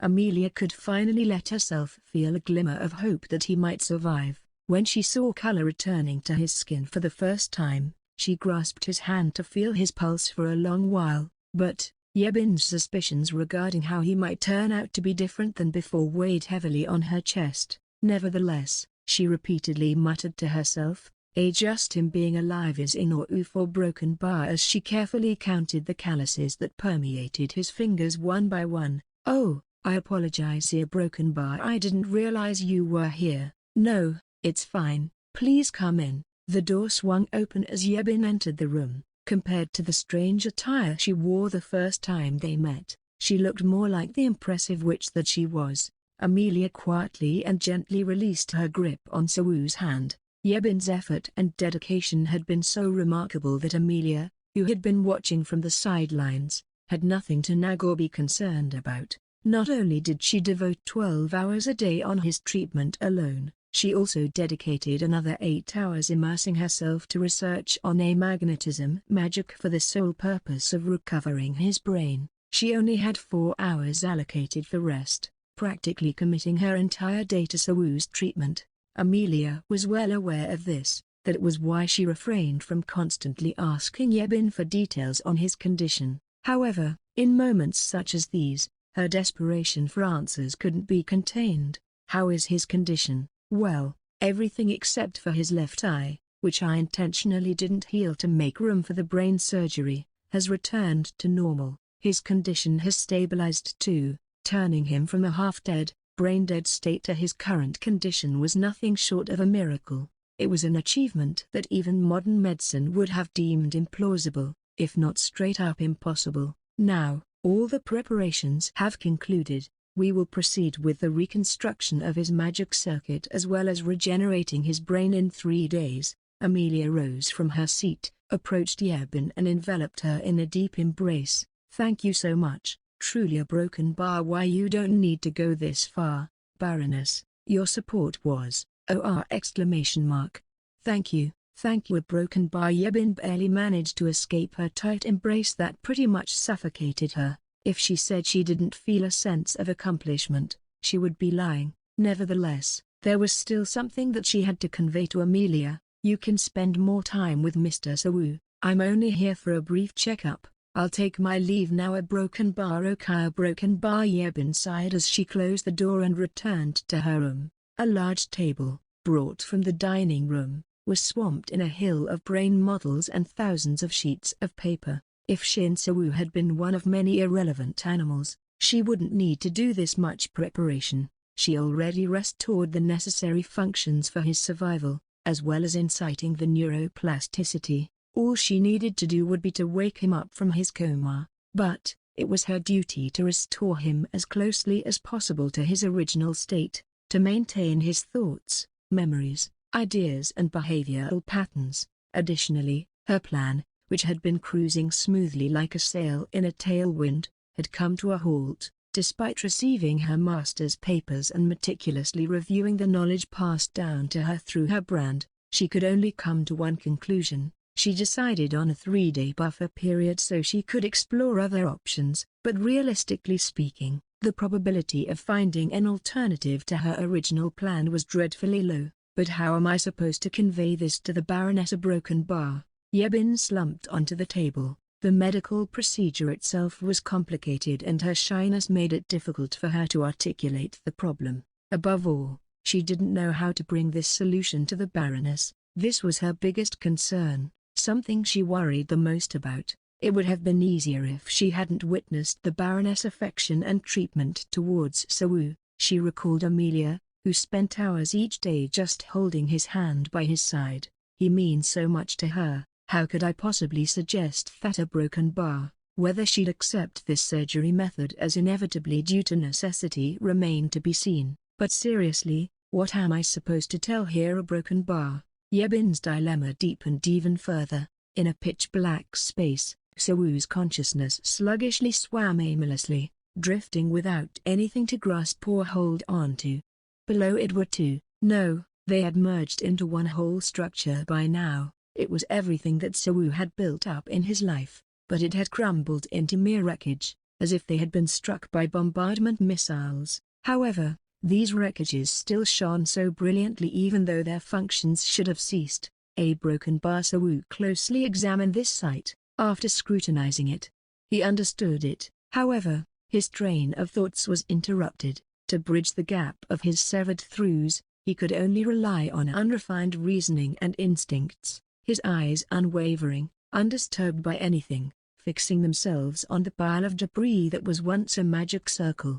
He raised his arm, without any intent nor contemplation. Nevertheless, like how it had always obeyed his will, the magic circle started to stir, rumble. The world transformed as the black abyss trembled. Gears, lines, points, characters and shadows, out of a golden light, they all emerged at once. Without any guidance given, they traced elegant trajectories like stars in a galaxy, following reason and instinct as they finally settled in their rightful places, each emitting a faint glow. Creation emerging from destruction, a philosophy as old as time itself. Out of ashes of such destruction, the legacy of tens of thousands of fragments created a completely different form of a rule.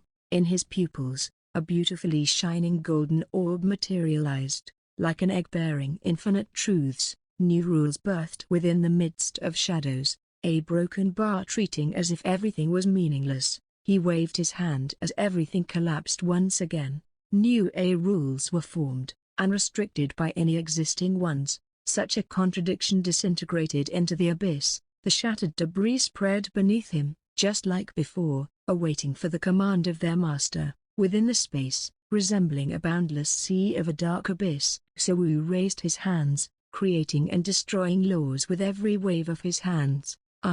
Freedom. What was I? What was a freedom? A crease formed on his brow as the two words suddenly grazed the fringes of his consciousness. Despite eons of contemplation, nothing materialized from the depths of his abyss. Once again, he raised his hands, like a deity blindly rolling dice until he achieved his desired outcome. He continued his symphony. Just like how he was the creator of worlds, he was also the destroyer of worlds. Time was on his side. After all, this abyss was his world. Amelia laid on her bed, lost in thought. Her research on Sawu's condition had come to a standstill for a long while now. Since Yebin was already here, her research became pretty much meaningless anyway. But, even her usual magic research came to a standstill too, so her days had devolved into a monotonous cycle of tending to Sawu and lying aimlessly on her bed. "May I come in, Amelia?" "You may." At that moment, Sophia's voice, accompanied by a soft knock on the door, entered her ears. Although Sophia had always intruded on her privacy and relentlessly bothered her, her visits has become more frequent lately. Amelia understood that Sophia was trying to comfort her grieving friend, so she felt grateful for her gesture. As Sophia entered the room, she noticed Amelia lying listlessly on her bed, something the latter had been doing for a while now. Seeing this, she let out a sigh inwardly. She knew that Amelia was having a hard time due to the tragedy that befell Sawu, but she didn't expect that her friend would be having it this badly. It felt like the tear stains on her pillow had become a permanent decoration. Nevertheless, she didn't judge her friend, nor did she think that her friend was making a fuss out of nothing. After all, Amelia had already endured the shock of losing her master and once closed herself off emotionally. She understood that Amelia was a delicate child, immersing herself in her own world while remaining cautious of opening her heart to others. For such an Amelia to finally gather the courage to open her heart once again, only to experience another traumatic incident, Sophia couldn't take her condition lightly. "Can I talk to you for a moment? Sorry, I'm not really up for it right now. It's important." Seeing Sophia's serious demeanor, Amelia reluctantly sat up from her bed. Her golden hair cascaded gracefully, carrying a pleasant fragrance. "Is this about Sawu?" "Yes." Sophia settled onto the bed naturally, reaching out to hold Amelia's hand. "What I'm about to say might sound uncomfortable and complicated to you. What is this about? Is there something wrong with a question mark?" "Calm down, I phrased my words poorly. This is mostly about you. It's related to him as well." Sophia's words raised a sense of concern in Amelia, and she began to worry if something had gone wrong with Sawu's condition. Seeing this, Sophia calmly stroked her hair to comfort her as her face turned pale. "How do you feel about him?" Amelia's eyes betrayed her confusion, wondering why Sophia was being so cryptic. Because of this, she couldn't formulate an immediate response. Like hema. After a long pause, she finally managed to speak. Sophia tightened her hold on Amelia's hand as she asked another question. "What about me? I like you too." "Why, do I have to tell you?" Amelia avoided eye contact as she turned embarrassed. Seeing this, the other witch let out a sigh before nodding her head. After seeing her friend's strange and curious reaction, Amelia finally spoke in a gentle tone.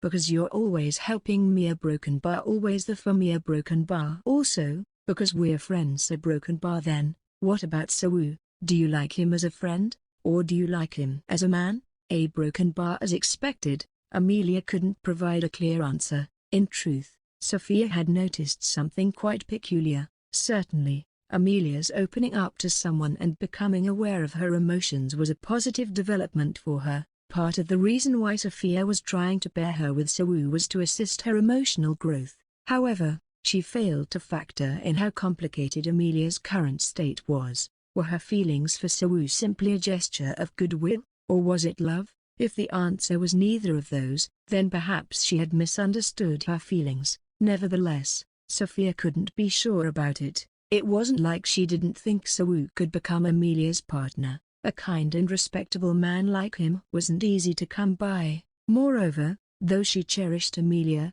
she wouldn't go out of her way to interfere with the latter's romantic life. "Can you please answer me?" After a long hesitation, Amelia finally spoke up. "I think I love him romantically What if you misunderstood that feeling?" Sophia, a sharp voice, like a shattered glass, cut through the air. It was an immediate reaction. Amelia's furious eyes were fixed on Sophia. Even if they were friends, she still couldn't forgive Sophia for denying her feelings. The glint on her eyes filled with such anger. "I'm sorry, but I have to tell you about this. This is something you're completely clueless about. I might not know everything, but I can at least tell that it's love." Amelia, calm down for a moment. Just by looking at him lying there, just by thinking he might leave my side makes my heart ache. If this emotion isn't love, then what is? Amelia's outburst of frustration was a confirmation for Sophia that she wasn't in love with Sawu. Rather, she felt indebted to him and she felt fear that she'd lose him. Both of them weren't love. Then, what was love? What was guilt? What was responsibility? What was relationship? What was affection? What was kindness? What was friendship? Amelia wouldn't know the answer to any of these. After all, she had just barely opened her eyes to the world and emotions, like a baby duckling that recognized the first creature it saw as its mother and followed it around. If she had mistaken an emotion that she didn't actually have, what would happen? What if Sophia's excessive interference had created an unnatural flow of emotions? In the first place, what if the influence of a magic had changed their relationship to something else when it was merely a feeling of a goodwill toward each other? Could that kind of feeling be classified as a love? "I'm sorry for making you angry, but there's something I want you to hear." Sophia gestured and the door opened. From behind the door, the twins stood with tear-filled eyes. "Professor Amelia, we have something to tell you." They stood there, bowing their heads as if they were about to confess a graver sin. 3 days had passed and the promised date had come. Yebin was staring at Amelia blankly as they were having their regular one-on-one discussion regarding Sawu's state. All this time she had been agonizing, trying to find an alternative way to treat him, but ultimately, she failed to do so. Delaying Sawu's surgery any further would prove to be difficult and she desperately needed Amelia's permission as Sawu's guardian and lover. According to her speculation, at least, a broken bar his condition is mostly stable. Before revealing the big news, Yebin recited Sawu's recent test results. However, Amelia's vacant pupils seemed to pierce right through her. To be more precise, she seemed to be staring blankly into space. Baroness, a broken bar? Ah, I'm sorry, what did you just say? I'll say it again. She flawlessly repeated her words like a parrot, but she couldn't hide her confusion. Usually, when it came to Sawu, Amelia would attentively listen even to the slightest details. She never asked Yebin incessantly because she didn't want the latter to feel burdened, but if the slightest opening where she could ask appeared, she'd immediately pounce on it. Yebin felt presumptuous for thinking about this, but she found this part of Amelia cute. Despite that, Amelia seemed to be lost in thought during today's report. Did something happen? Yebin caught herself tilting her head unintentionally in confusion. Nevertheless, she couldn't just pry into her concerns. Besides, she didn't have the leniency due to how important the words she was about to convey were. Indeed, you've been working hard all this time, Smyrna. I won't forget this and I'll definitely compensate you fairly. Why yes, to me, it feels rewarding to save others' lives. But, a broken bar. There's something I need to talk to you about regarding Mr. Sawu's final surgery. A broken bar. Yebin shot a quick glance at Amelia, trying to read her expression. The latter's sky-blue eyes seemed to urge her to hurry and speak up. I'll listen to you properly this time. Why a broken bar? You a broken bar? Though Amelia didn't show any impatience, Yebin found herself stumbling on her words. Finally, she squeezed her eyes shut before continuing her explanation concisely. For a complete recovery, other than regenerating his brain, he needs to undergo a separate treatment. Yes, you already told me about it prior to this. Amelia questioned why she brought this up again, making Yebin start to stutter. What we're trying to do is basically a form of reverse entropy. Why you see? It's like restoring burnt paper to its original state. But, you a broken bar. In our case, we need at least an initial hint of his consciousness. A broken bar. What kind of consciousness? Well, I've never attempted restoration at this level of severity, but based on my research a broken bar. Anyway, what I'm trying to say is, calm down, you don't need to hold back, tell me everything. It was hard for Yebin to calm herself down because of the content of what she was about to say. Amelia could only maintain such a serene attitude because she didn't know what was it that about to hit her.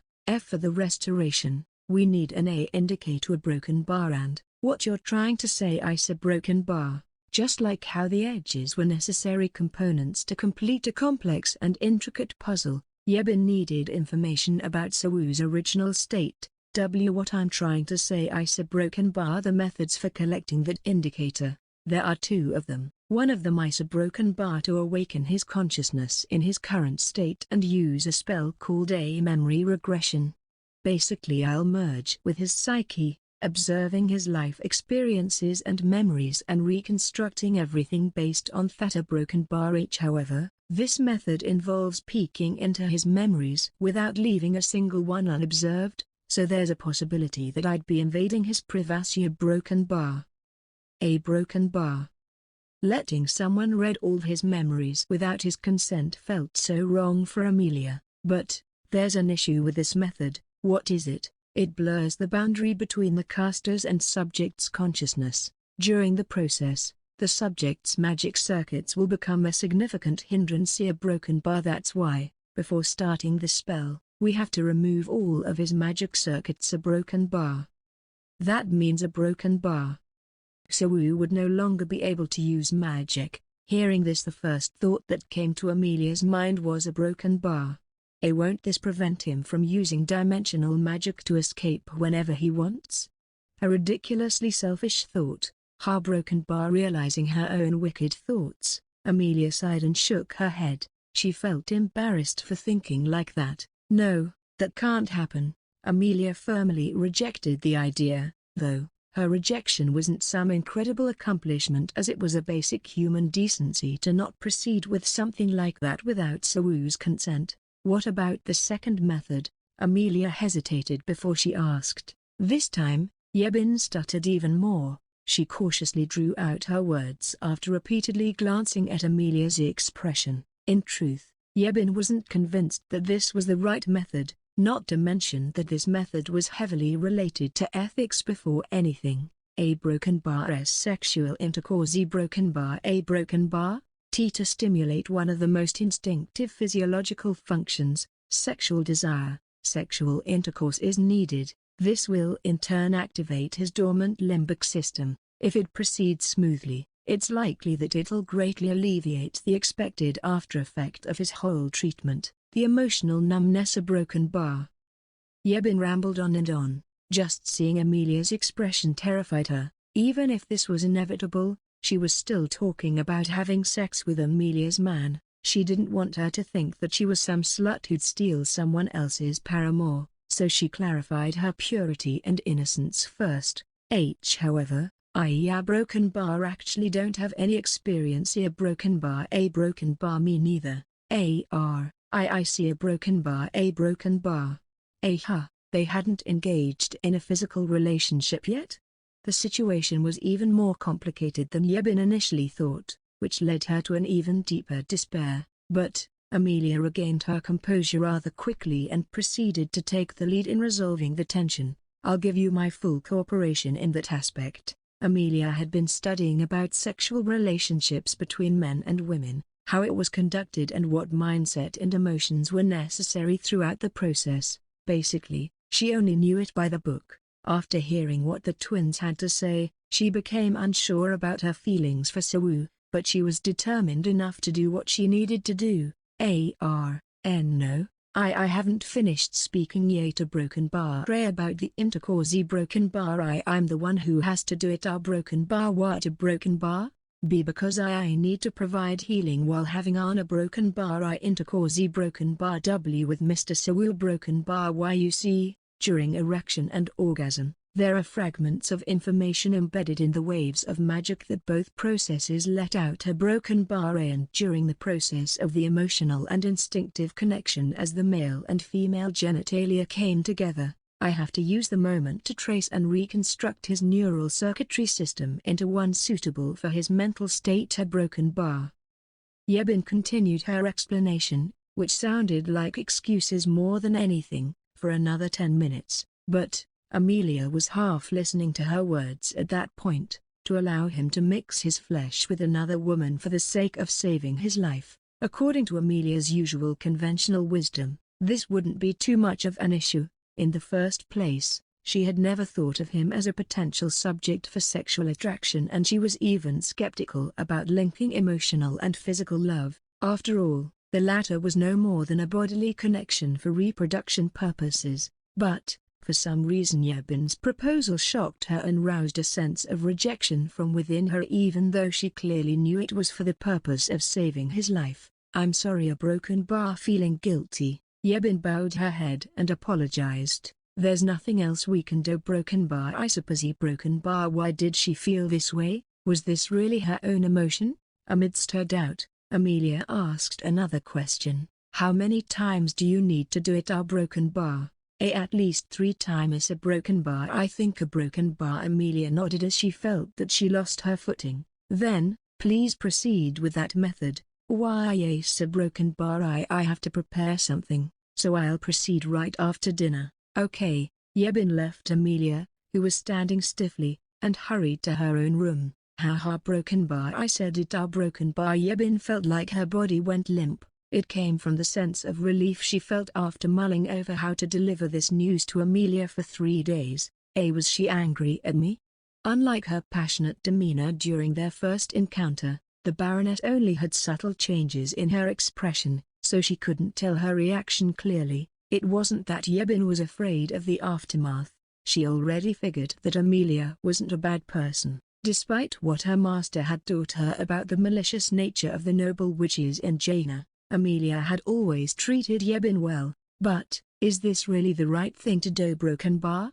Yebin sprawled on her bed while fiddling with her hair. Even if it was for treatment, she still had to have an intercourse with the man. Moreover, this man belonged to another woman. This feels like a K-drama. Broken Bar. Memories of the weekend soap operas she had avidly watched back when she was still a student came to mind. All sorts of absurd situations were displayed in such shows: step-siblings affairs, kimchi bitch slaps, female leads with incurable illness, contract wives. A Broken Bar. She watched those kinds of shows in glee while giving out unrestrained reactions at various points. But now that she had to face a similar situation in reality, she became utterly bewildered. The saying "a life is tragedy when seen close up," but comedy in long shot must have a semblance of truth in it. Yuga. Broken Bar. She kept telling herself that this was a medical procedure, an act to save a life. But, Yebin had spent more years living as a regular human than a witch.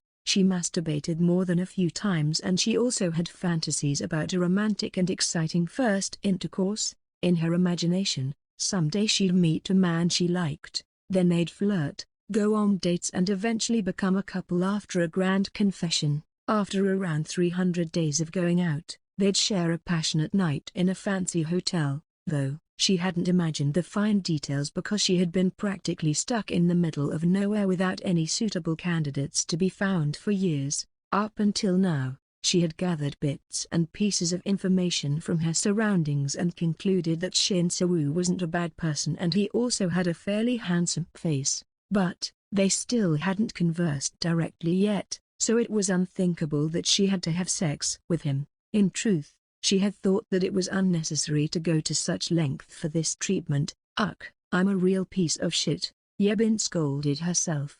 Her master, the previous Smyrna, was said to have killed 12 citizens in total for her research. She always repeated the same thing: progression in medicine always involved sacrifices. Even modern pharmaceutical companies had legally conducted experiments involving tens of times more living beings than she ever did, albeit with lower efficiency, but in turn, they had saved tens or hundreds of times the number they sacrificed through their developed products. In fact, her master had traversed southern Africa, a region that was suffering from civil wars, saving thousands of lives. Of course, it wasn't an act of kindness, it was just part of her research. Still, even if one had good intentions, ignoring someone's will and staining their dignity was a morally incorrect act, and the result of her master's radical ideas existed within Yebin's inherited brand.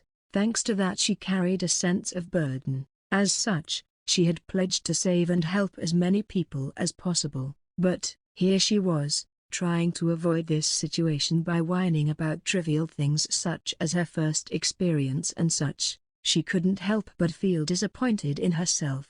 Pull yourself together. Yebin organized her thoughts once again. Even though she should have already come to terms with everything over the past few days, that aside, I need to get rid of your Broken Bar, she muttered to herself while looking around the room for no apparent reason. Living by herself could be quite boring. Hours of masturbating was her main pastime. She even downloaded videos from PoX and Hub using the nearby gas station's Wi-Fi and saved them as materials for the future. As such, she didn't have fear concerning the act of sex itself. It wasn't like she was going to die, nor was there any risk of pregnancy, not to mention that the process was supposed to be enjoyable for her. However, she had never tried to masturbate by penetration. That was why she needed some preparation before she could actually do the deed with Se-woo. She couldn't let the pain from the initial penetration disrupt her focus after all.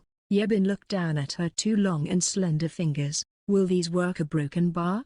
Then, she quickly opened the door to the bathroom and went inside. Amelia couldn't hide her complicated feelings. She already had a throbbing headache to begin with because of Shin Se-woo, but the twins' revelation just made her headache worse. Professor, we a Broken Bar secretly gave you the Eros potion once. The twins lowered their heads, to the point that they almost touched the ground, as they confessed their sin to Amelia. It was a quite straightforward situation. Amelia consumed a love potion made from Sawu's semen. At the time, the twins believed that the potion was ineffective and inconsequential, so they dismissed it as a flawed concoction. Back then, we didn't know what might happen if the potion were mixed with tea or broken bar. When we tested it afterwards, we found that the effect varied based on the individuals, so we concluded that you just hadn't experienced the full effects of the potion, Professor. We're telling you this because we think that you deserve to know this, Professor. Sorry, Professor. A broken bar. We'll accept any kind of punishment you'll give. You sat broken bar for months. The twins had been observing Amelia while discreetly moving around the mansion. They quickly noticed that her emotions were far too intense for what was supposed to be guilt over what happened to Sawu. This made them feel guilty enough to consult Sophia and ultimately decided to come clean.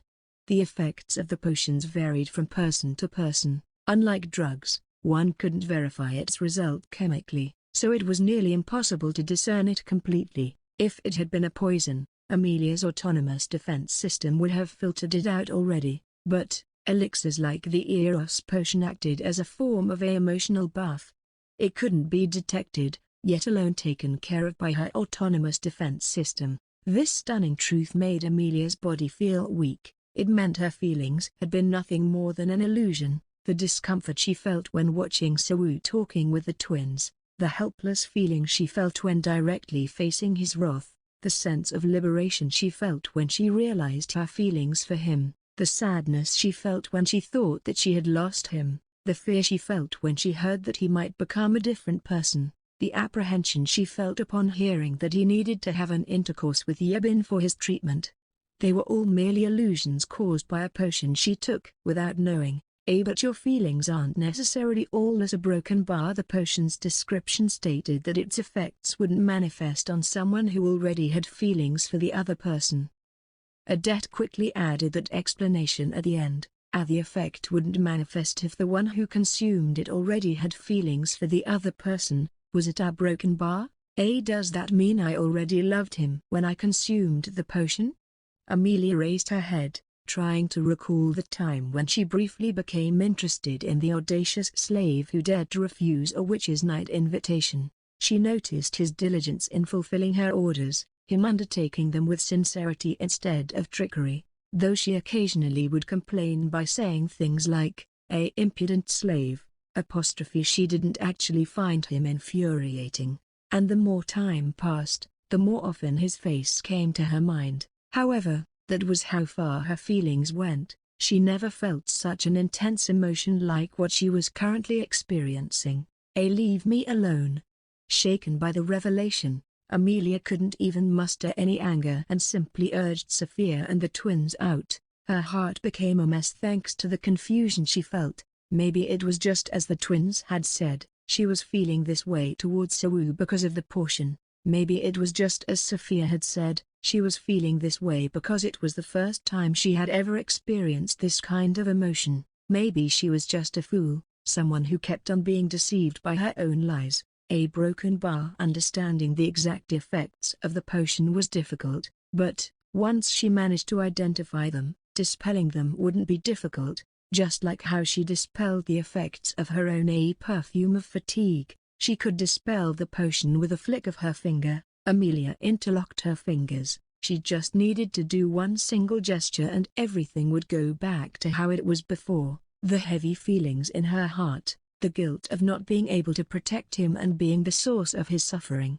the pressure that kept her awake despite her using the perfume of fatigue on herself in a huge dose, the anxiety she felt about the uncertain future, and a broken bar. The warmth she felt when she held his hand, the excitement she felt when she smelled his scent, the longing she felt to hear his angry voice again, the love she felt when he came to her mind, knowing that she was no longer alone. A broken bar. Yes.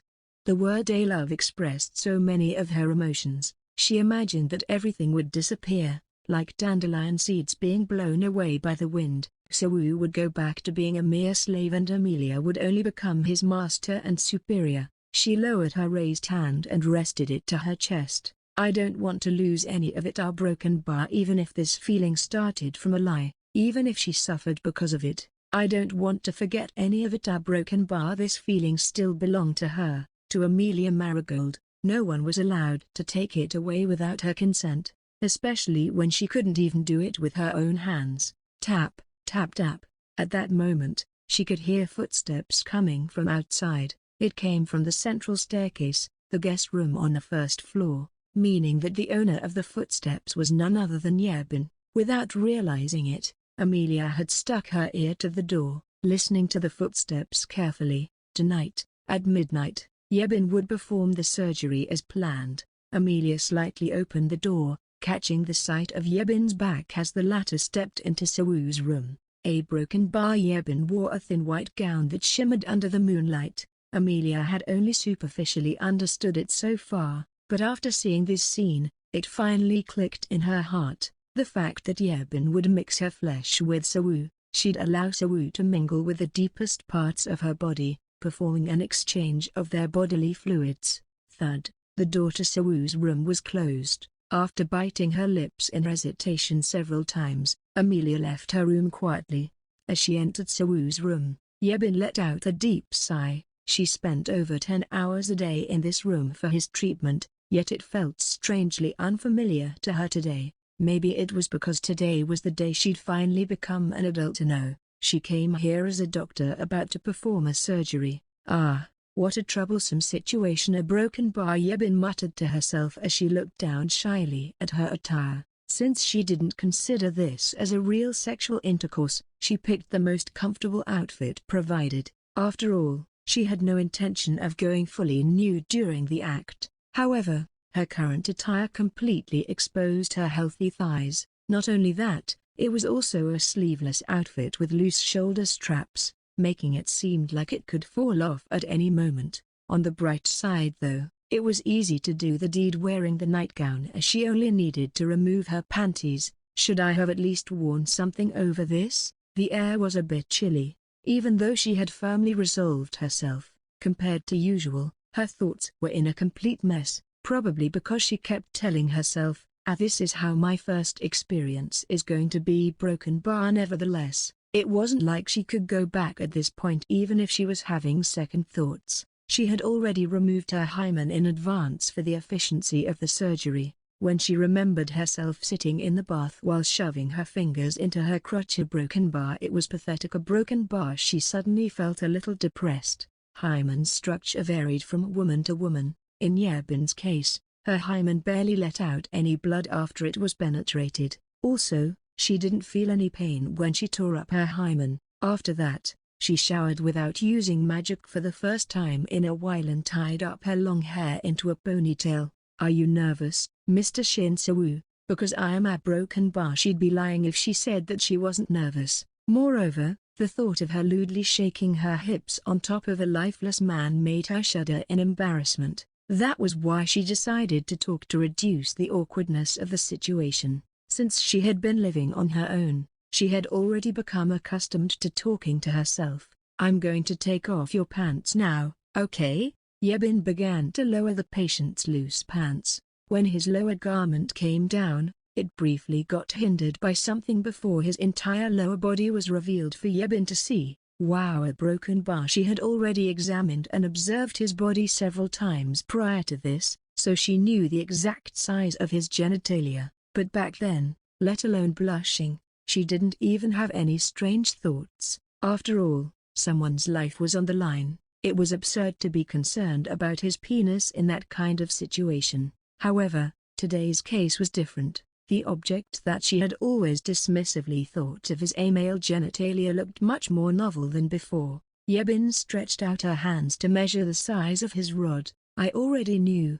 but yours is really big, Mr. Sawu. Broken bar. Does it count as sexual harassment to say such a thing? A broken bar. Do you have a girlfriend, Mr. Sawu? A broken bar. Or do you at least have experience? A broken bar. Dear my Prince Charming, you're sleeping so deeply, leaving me yearning for your touch. Would you really leave someone as attractive as me hanging? A broken bar. It went without saying that Sawu gave her no reply. Not that Yebin expected him to in the first place. She took out a bottle that she had packed in advance. It was a bottle of lubricant, the gel that she used for the ultrasonic testing. It allowed her to probe and accept the waves of his thoughts and his magic without terror. Also, since it was slippery, it was suitable to use as lube for sexual intercourse. "I'm sorry, but please don't think of me too badly. I'm also losing in this situation, you know." Since she was going to have her way with him without asking his consent, she figured that she'd at least give out a small apology before starting. First, she covered the entirety of his rod with the gel, ensuring that it was well lubricated. It was to the point that his flaccid penis could roll around her hand without any difficulty. She felt like she was looking at a Western porn star's dick, as there wasn't a single pubic hair on Sewoo's crotch. "First, I should broken bar this." Yebin took a hold of his drooping penis. She kept applying more gel on it to the point that she was barely able to hold it. "Now, go up and down a broken bar." Plap, plap, plap. Every time the bottom of her hand met his lower belly, an embarrassing sound echoed through the room. Yebin moved her arm up and down slowly while carefully observing Sewoo's reaction. She was ready to stop this procedure the moment he showed signs of excessive excitement or any kind of conscious reaction. However, Sewoo continued to gaze listlessly at the sky. Instead, his dick that she held firmly began to grow and throb with vigor. Her broken bar with each movement she made. It grew larger, hotter and harder. It had only been 3 minutes since she started rocking his dick, but it had become hard and erect within that short time. "Huh? Isn't it too big a broken bar?" Before it became erect, Yebin had already thought that his rod was too big, but now that it grew so fervently, she became intimidated by it. To exaggerate a little, its head had grown to the size of a baby's fist. Even with its slight curve, its length was monstrous. Unlike before, she couldn't even hold the whole thing with her hand anymore. Broken bar. Yebin gently released his cock from her hand. She blinked for a moment before looking down at her own abdomen, placing her hand on her stomach to measure on how deep inside her it would go. "Around here, broken bar?" Just from the length, it reached beyond her navel. The thought of it entering her body made her feel a little scared. "A broken bar, ma broken bar." She furrowed her eyebrows, contemplating deeply. Soon after, she seemed to have made up her mind as she climbed onto the bed. Yebin concluded that she didn't need to think about it deeply. This wasn't even sex between lovers. Also, she had made him erect already, so all she needed to do was to put it in and make the connection necessary for the synchronization. If she could endure the process until the climax, it would be perfect. "Ah, right." She inserted her fingers into her pussy, slowly rubbing her inner walls with the remnants of the gels. Even though Sewoo's dick had been lubricated enough, this was still Yebin's first time. If she wanted to avoid feeling any pain, she needed to lubricate her own pussy as well. Then, "Excuse me, a broken bar." She lifted the hem of her thin dress, revealing her curvaceous bottom.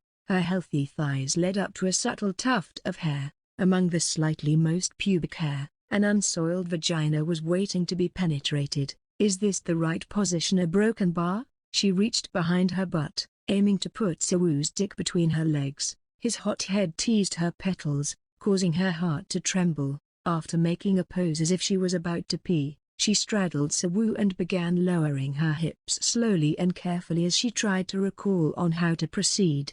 A broken bar. As Yebin slowly lowered her hips to swallow Sewoo's whole rod, it struck her that she had probably taken this way too lightly. Doing this was akin to forcing a slab of meat through a tight stem of a flower. Her hole was ripped apart as his glands penetrated her pussy before she could even let out a gasp. She inadvertently curled up her feet. The inner wall of her vagina clenched his glands tightly like a vice. Her healthy thighs stiffened and started to tremble. The tight sensation alone made her struggle to breathe. "A broken bar hurts, a broken bar." Yebin hurriedly placed her hands on Sewoo's chest to stabilize herself as she stopped all her movements. His dick tore apart her lower mouth, but her other mouth was the one that opened up widely. She felt goosebumps all over her skin, caused by the foreign sensation that she felt for the first time in her life. A broken bar. It felt unbelievably tight. She applied more than enough lube, so that part wasn't the issue.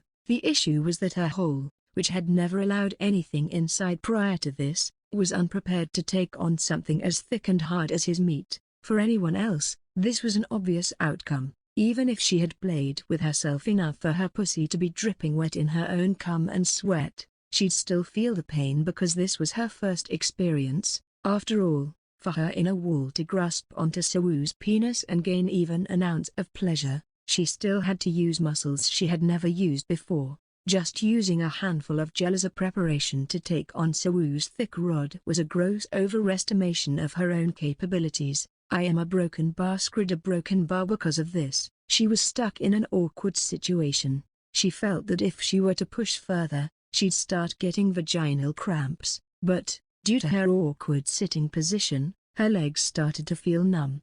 As she started to break out in sweat due to her effort of maintaining such a position, she left with no choice but to lay her upper body on top of Sawoo to gain some reprieve. Ha broken bar. She could feel every cell of Sawoo's hard skin, which has significantly less subcutaneous fat compared to a woman's skin, as her hands ran along his rigid muscles. This feeling made her realize once again how different a man's body was to a woman's. Let me a broken bar borrow your chest for a moment, Mr. Sawoo. Broken bar. She hadn't thought much about this process because she believed that all she needed was to let his dick penetrate her. However, when pretty much her whole upper body was plastered all over his, she felt a weird yet not unwelcome feeling rising inside her. It almost felt like she was settling in his embrace. I have to broken bar. Focus a broken bar. Yebin repeatedly told herself to calm down as she started pushing down her buttocks. It was as if her pussy was trying to get a piggyback from his penis. It slowly sucked in his glands before going further little by little. Even though she couldn't see it with her own eyes, she could imagine the scene quite vividly in her mind. Sawoo's huge member slowly made its way inside her. Ha broken bar. As she slowly rode down his rod, Yebin squirmed on top of his body. It felt as if her body was ripped apart by the cock that was slowly making its way inside. A broken bar. A broken bar. This is too big. A broken bar. Mr. Sawoo. Broken bar. She had often heard that the bigger ones brought more pleasure. Once upon a time, she even thought that it would be nice if her future boyfriend had a large enough penis to mess her insides up. However, after actually experiencing one in reality, she started to rethink her fantasies. Everything in moderation was always better. It isn't like a broken bar you're a horsey broken bar or something. A broken bar you a broken bar. As she kept squirming on top of Sawoo's chest, one of her shoulder straps came loose and fell. Her breasts that were too big to fit in one hand slid out from the top of her outfit. When her nipple rubbed against his bare skin, it perked up, giving a jolt to Yebin's body as if lightning was running down her spine. Ah, are you kidding me? A broken bar. Even though no one was looking, Yebin tucked in her tits and fixed her shoulder straps as she swallowed his cock at a snail's pace. Cute. A broken bar. Then, the upward curve of his dick brushed past a particularly sensitive area inside her pussy. At the same time, her thighs stiffened because of the sensation. Since Yebin wasn't completely clueless about sex, she instantly knew what this feeling was: excitement caused by an intensifying sexual pleasure. But, it felt subtly different compared to when she was playing by herself. The broken bar may be because it was her first time. Yebin recalled the scene when she first masturbated to compare it to her current situation. It was one day after class. Earlier that day, she found that rubbing her crotch against a corner of the desk made her feel a brief spurt of ecstasy. After all the students had left, she remained alone in her classroom, trying to make love with a desk. Yuga broken bar. She unintentionally dug up her own dark past as she tried to remember what made her feel so good during that first time. In any case, this process of familiarizing herself to a new sensation reminded her of what she had done before. For a while, Yebin continued to groan and shake her body as she tried to fit Sawoo's entire shaft inside her.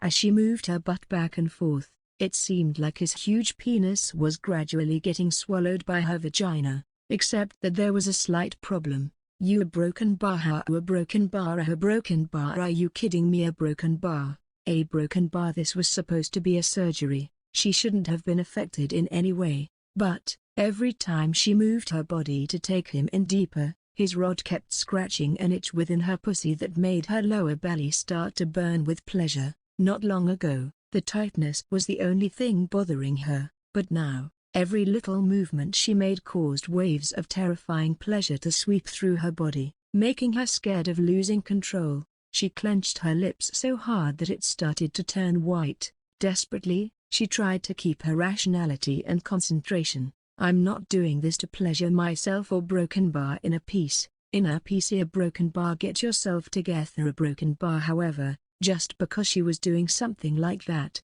didn't mean the pleasure would suddenly go away. If she were to continue to rub herself onto him, this important surgery would turn into a mess. About half of his rod was already inside her. Since her insides had become considerably looser, she should be able to lift herself up for the moment. Haha, broken bar. She pushed herself with both arms off his chest. After squatting down, she reached to the end of her ribcage, over her belly to grasp both sides of her waist. Yebin still couldn't believe that a man's cock was trapped between her legs, as it was something she had only seen in porn. Even after seeing Sawu lying down right in front of her, she still found the situation hard for her to accept. Here broken bar goes a broken bar. She then started to push his dick in, going far deeper than when she was lying down on top of him. Her once shuttered tight folds had gradually given way to his glands.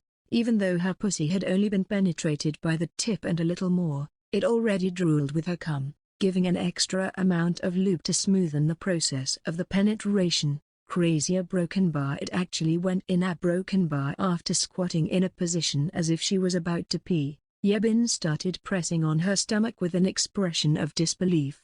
Every time she did, instead of her soft belly, she felt something hard poking out. Needless to say, Sawu's rod had forced its way inside her.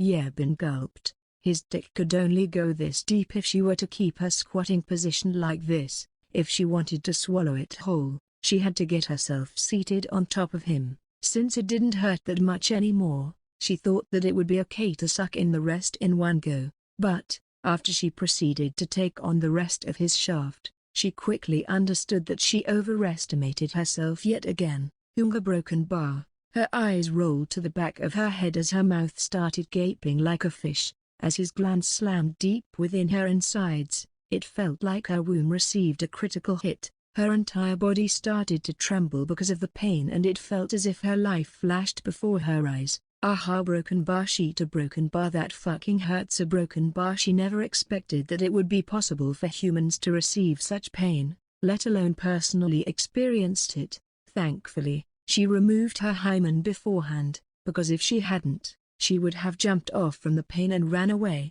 Her brows furrowed as she felt the pressure of his shaft on her cervix. The pain made her struggle to even lift herself up. Let's just stay like this for a while. Broken bar. Regardless of the pain she felt, she needed his rod to penetrate her as deep as possible, along with him climaxing so that her amagnetism magic could work optimally. She took short breaths to ease her pain. Every time his dick slightly moved, it felt like her pussy's grip on it becoming tighter, as if refusing to let go. As a result, she ended up unwelcoming the sensation when his penis shifted inside her. It felt like her body forcing her to feel pleasure from the act. A broken bar. Okay, should I move a little? At this point, most women would have burst into tears and stiffened their bodies because it hadn't been long since they felt the intense discomfort of their first penetration. But that wasn't the case for Yebin, probably because her body was built differently than normal women. Yebin continued to sway while holding her breasts that were forcing their way out of her clothes with an arm. Finally, she began to move her hips back and forth. Yuga broken bar. Yuga broken bar. All she needed to do was to copy the porn videos that she watched, like riding a horse, not pacing herself quickly, rather, shaking her butt slowly while gently following the length of his cock. Ha broken bar. Ha broken bar. Huta broken bar. As the glands of Sawu's dick rubbed furiously against her G-spot, she felt an intense pleasure that she had never experienced in her life. The sensation felt surreal for her. What a broken bar is this? A broken bar. Yebin stopped her hip movements for a moment as she gulped. What am I doing? I'm supposed to give him his treatment, not enjoying this act. The reason why she gave away her virginity to a man she had never spoken to was to save his life. A broken bar. However, she started to lose her concentration because of the new wave of pleasure that she experienced. If she were to continue the surgery in this condition, the result would be subpar compared to expectations. Since that's the case, should I try to get more used to sex before going all out with my magic? Yeah, broken bar. I should do that. A broken bar. Plap plap plap. Yebin's soft inner thighs rubbed against Sawu's hard thighs as she started to moan aggressively. A broken bar. Right there, broken bar. She squeezed her eyes shut as she started to familiarize herself with Sawu's cock. Amelia quietly opened the door and sneaked out. Her gaze was focused on Yebin's back. Despite having no business on the first floor, she went down anyway, taking out some rum from the kitchen and started smoking instead of munching on some snacks. Her heart was still pounding. Just a while ago, she was questioning whether her love for Sawu was genuine or not. However, as soon as she saw Yebin going into Sawu's room half naked for his treatment, all her previous thoughts were completely disregarded. The sight bothered her so much. Since some time had passed, they must have started their sexual intercourse by now. A broken bar. Amelia gazed at her empty glass. She didn't get drunk, her face didn't turn red like when she took some strange medicine, nor did she feel a slight sense of excitement or sluggishness. Sigh. Broken bar. Amelia let out a long sigh as she placed the glass back to its original place. Once again, she went up the central staircase and eventually reached the crossroad. One side was her own room and the other was Sawu's, the room where Yebin had entered. Amelia knew that this was an inconsiderate act. Not only that, by doing this, she'd be hugely disrespecting Yebin, who was doing her best to save Sawu. However, before she realized it, Amelia was sneaking around like a thief. She couldn't contain her temptation to confirm what was going on behind that closed door, disregarding how irrational she was being. A broken bar. She gulped. If she were to use her particle magic here, she'd be able to easily see what was going on inside, but she didn't have the courage to do so. Instead, she brought her ear close to the wooden door that acted like a tall barrier. Perhaps Yebin had placed a soundproofing barrier, since she was unable to hear anything from outside. However, Amelia was a 23rd rank witch. There was no way she would be unable to break through Yebin's barrier, who was only in the 19th rank. So, she discreetly tore and mended a part of the barrier without leaving any traces. With this, she was able to hear what was going on inside. A broken bar. Anger. Broken bar. Broken bar. Nga. Broken bar. Kuka. Broken bar. The sweet, wet sound gradually became more intense. It was undoubtedly Yebin's ecstatic moans. Unlike her usual modest appearance, the voice that leaked out from her mouth was surprisingly high-pitched and lewd. Other than Yebin's voice, Amelia could also hear the sound of rustling bed sheets and colliding flesh. At that moment, a feeling of anger and powerlessness squeezed her heart. On top of that, another intense emotion surged within her: jealousy. Back when she saw Sawu getting along with the twins, back when she saw Odile giving him head in the carriage, and when Yebin proposed sex with him as a method of treatment. In every single one of those situations, she felt this emotion. However, she had never felt it burning as intense as she was currently feeling. The sensation numbed her entire body. Broken bar. A broken bar. It feels so good. A broken bar. Mr. Sawu. Broken bar. A broken bar. When Yebin called Sawu's name, Amelia barely managed to stop herself from barging into the room. Though the purpose of the intercourse was for treatment, Amelia knew that it was natural for someone to let out such a moan when their erogenous zone was stimulated. Besides, even if she were to interrupt them, what was she going to do afterwards? Broken bar. Broken bar. Broken bar. Amelia bit her lip tightly and lowered her hand from the doorknob.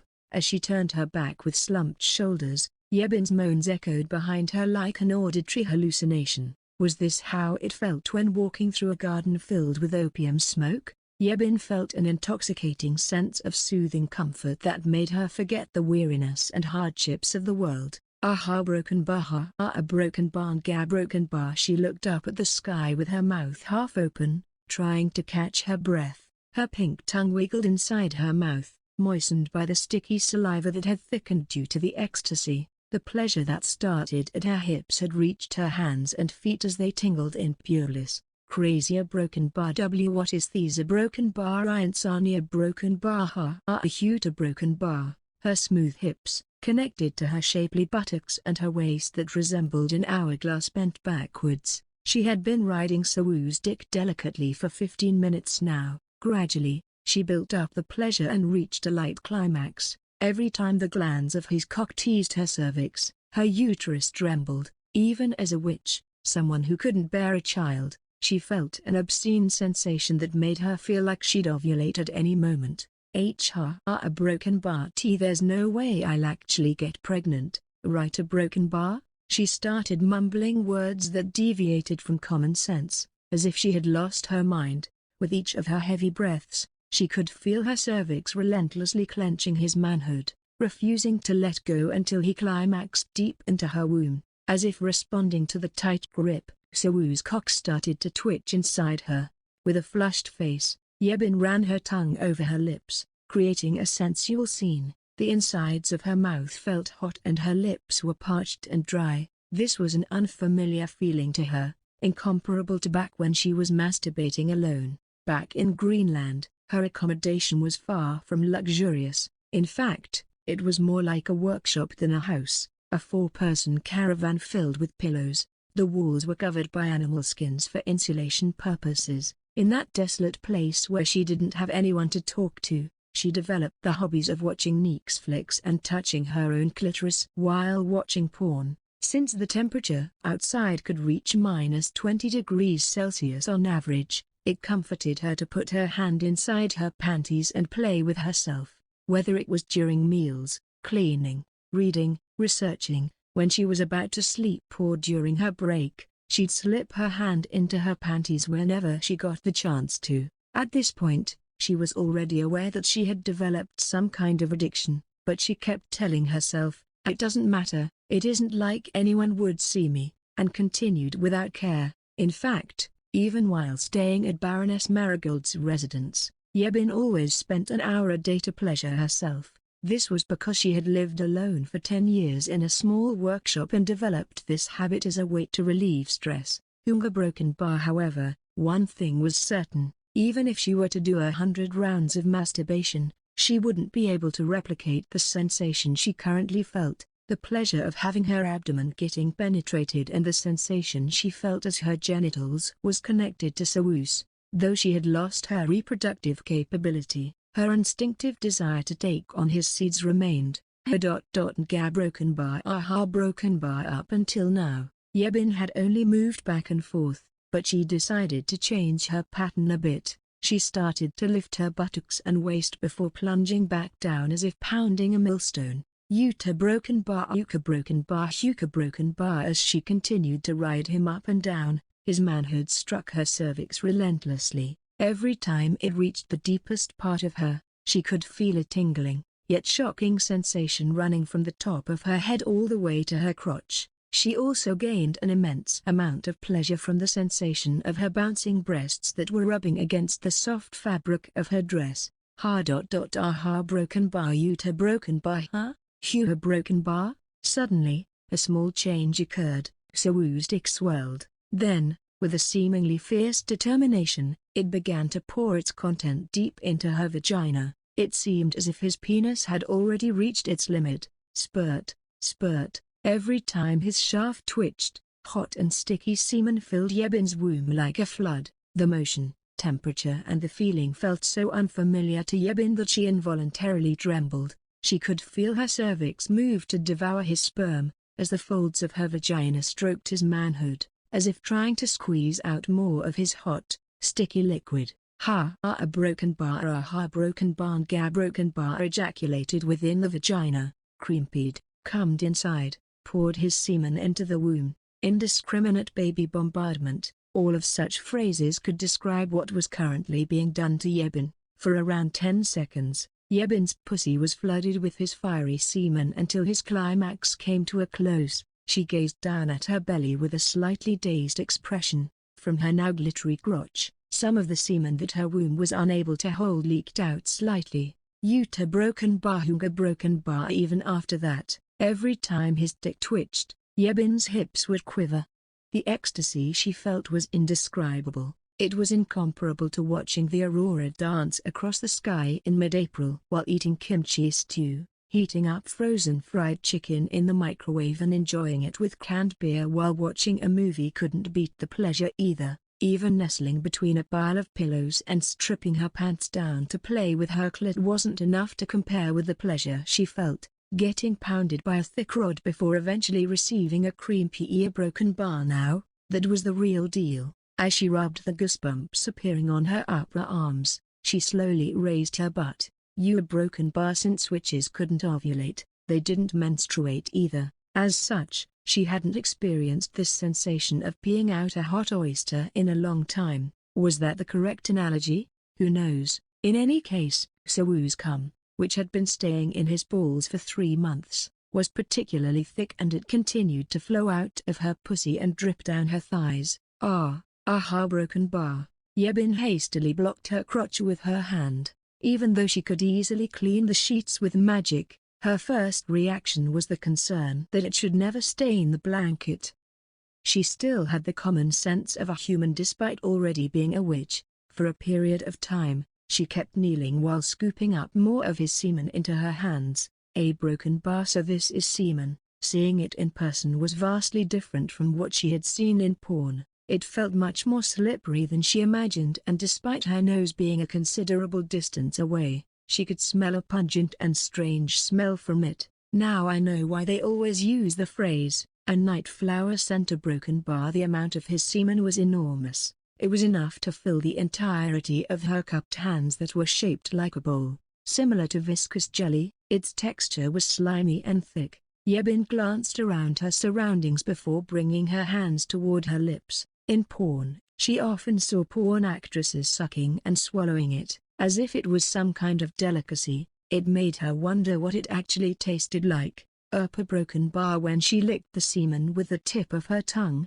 she started shuddering in disgust. It was unpalatable, far more bitter and stinky than she could have ever imagined. She managed to swallow a little of it, but it was enough to give her throat a stinging sensation. Yebin used a wet towel she had prepared in advance to meticulously clean her palm, his dick and balls, and the slit between her crotch. It was shameful, but she had completely forgotten about the treatment she was supposed to be doing until just a moment ago. But, now that she had adapted to the pleasure, she could finally begin the treatment in earnest. Once again, she took out the gel and generously applied it on his rod with her hand until it glistened. Despite having ejaculated once already, it hadn't shrunk at all. Its veins proudly pulses as if trying to appeal to her. A broken bar. She unintentionally let out a hot sigh before flinching in shock. When she touched his hard shaft, she recalled the intense pleasure she had just felt. Why am I like this? I must be going crazy. A broken bar. She shook her head and, like before, proceeded to cautiously straddle him. A hunger broken bar. Due to her lust, her vaginal walls became more swollen than before. However, because it was softened and drenched by the slimy mixture of various fluids, she felt an even greater pleasure than before as she devoured Sawu's whole shaft all over again. And now a broken bar. Let's start the broken bar treatment. A broken bar. She thought that one round was enough to make her used to the sensation. Yebin slapped down her hips as she started to release her magic. As Sawu's glands started to tease her cervix once again, her back also stiffened just like before. A broken bar. Mr. Sawu. Broken bar accompanied by her own tender voice. Yebin's first night would go on even longer. I'm fucking a broken bar. After waking up in the warm sunshine for the first time in a while, Yebin recalled yesterday's event as she grasped her cheeks. I didn't do his treatment at a broken bar to be exact. She hadn't achieved a tenth of her original goal. The source wasn't because of any external factors or internal problems. Sawu's body was in an optimal condition, both for the surgery and the sexual intercourse. Yebin thought it'd be difficult to feel pleasure from the act, but the truth couldn't be any more wrong. Crazy a broken bar moon Yebin, you fucking crazy bitch a broken bar. She was literally drowning in pleasure when she did the deed. Yebin recalled her actions from last night. A hanga broken bar, a broken bar and a broken bar. How do you like it, Mr. Sewell broken bar? It's my first time a broken bar feeling something like these a broken bar, a broken bar. I love it a broken bar. The image of her shaking her ass on top of him as she begged for not one, not two, but 3 cream peas like a slut was etched in her mind. She did it 3 fucking times, literally using Sewell like a sex toy while indulging in a one-sided pleasure. At first, she told herself that she had done it to get familiar with the act of sex itself so that she could stay focused on the treatment. But, along the way, she got reminded of the first time she ever tried to masturbate and ended up bouncing her hips against Sewell's for the entire night. She was about to start her treatment on the 4th round, but her time was up. The sun had already risen. The Baroness would always check on Sewell when morning came, so if Yebin were to continue the act, Amelia would end up witnessing them having sex. Even if the Baroness let her off with Sewell's treatment as an excuse, she still didn't want to show a full-on sex scene of her with the Baroness man. So shameful a broken bar. I bet my stack 1 gamer lingo, as in the stacks you need to collect before using skills of shame, has been filled up by now. A broken bar. Yebin laid face down on the bed, violently grabbing her hair. She started the deed for the sake of treatment, yet she ended up fucking a man she had never even talked to before for several hours. During the 3 times he ejaculated inside of her, she had done no treatment whatsoever. Instead, she just desperately tried to get herself off again and again. I'm so screwed. A broken bar. Yebin crawled to the edge of the bed and proceeded to bang her head against the wall in despair. She made a resolve that tonight she absolutely had to focus on the treatment. In the first place, she had already told the Baroness that 3 times would be enough. She had no intentions of going back on her words, so she had to complete yesterday's portion of the treatment as well as today's, no matter what would happen. But she probably needed to take around 12 hours to achieve that. Yebin leaned her head against the wall with her butt sticking up as she sank into a deep contemplation. 12 hours a broken bar. Really? 12 hours a broken bar? 12 hours of sex a broken bar? I have to do what I did last night for 12 whole hours a broken bar? Her hand somehow found its way slipping under her panties, rubbing her round pearl before she realized it. The heat from the passionate night seemed to linger. Her crotch had become drenched before long. A broken bar. My broken bar. She buried her face in the pillow and firmly bit down on its sheets. Her 2 fingers that were meandering around her petals had slipped into her wet slit. My broken bar. My broken bar. She recalled the sensation when his shaft grazed the surface of her slit, making her moan and gasp in pleasure as shivers ran down her spine. And just like that, 10 minutes passed with her losing her way inside her own fantasy. Miss Smyrna. Suddenly, she felt goosebumps all over her skin, coupled with a sense of danger. The owner of the voice wasn't someone who was supposed to be in this room. Like a broken puppet, she creaked her neck as she turned it around. Due to how flustered she was, her fingers were still stuffed inside her pussy. Behind her, stood Amelia with her arms crossed, wearing an expression colder than dry ice. Footnotes. 1 gamer lingo, as in the stacks you need to collect before using skills. Aha. Broken bar. A broken bar. What was the spell for suicide again? That was the first thing that came to Yebin's mind after being ambushed by Amelia. Since I'm not a virgin anymore, I shouldn't have any regrets even if I were to die now, right? In the cold silence that cut through the air like a dagger, Yebin quietly withdrew her fingers from her pussy. A noticeably large amount of juices dripped down, prompting her to hurriedly wipe them with her clothes before straightening her posture. Normally, in such a situation, the other person wouldn't enter the room in the first place, or even if they did by accident, they'd prompt to leave immediately. However, Amelia remained firmly in her place with her arms closed, observing Yebin clumsily fixing her panties. Of course Yebin wasn't sane enough to criticize her attitude. She was too busy trying to compose herself.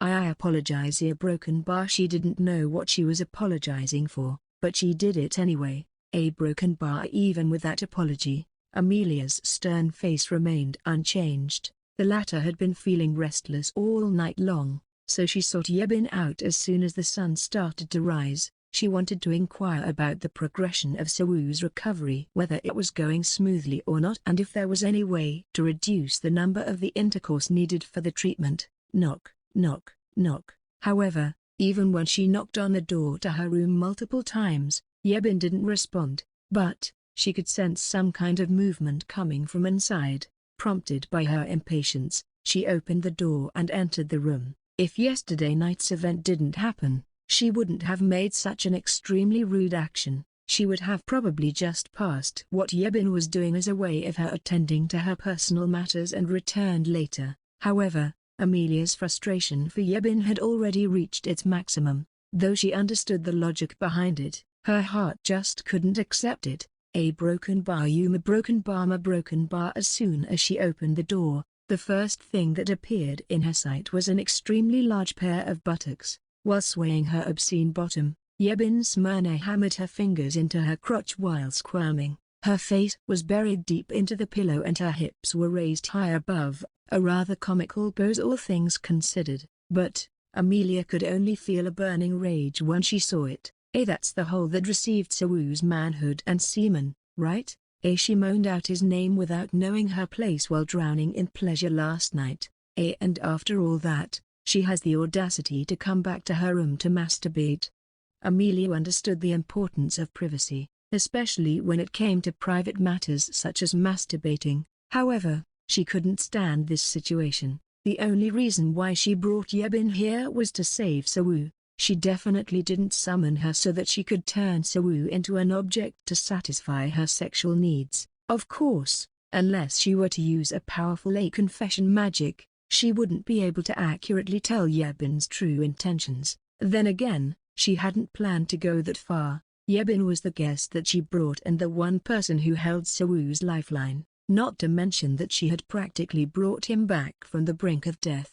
She acknowledged Yebin's efforts. That was the only reason why she could still keep her fury and annoyance at bay. Even so, seeing the other witch in such a pitiful state made her unleash a little bit of her pent-up emotion. Meanwhile, Yebin could only clasp her hands between her legs while pressing her loose dress down with a face as red as a boiled octopus. How disgraceful! You can't even keep your modesty. Are all exiles like this? Amelia's pent-up emotion turned into curses that she hurled toward Yebin. The latter flinched, as if she had been stabbed on the butt with a tack. Before lowering her head even further, she couldn't bring herself to look Amelia in the eye. Strictly speaking, the one who was at fault here was Amelia. After all, she was the one who had barged into Yebin's room in the first place. Buta broken bar. Yebin understood Amelia's feelings. After wasting 20 years of her life watching women fight over men while hurling curses at each other in dramas,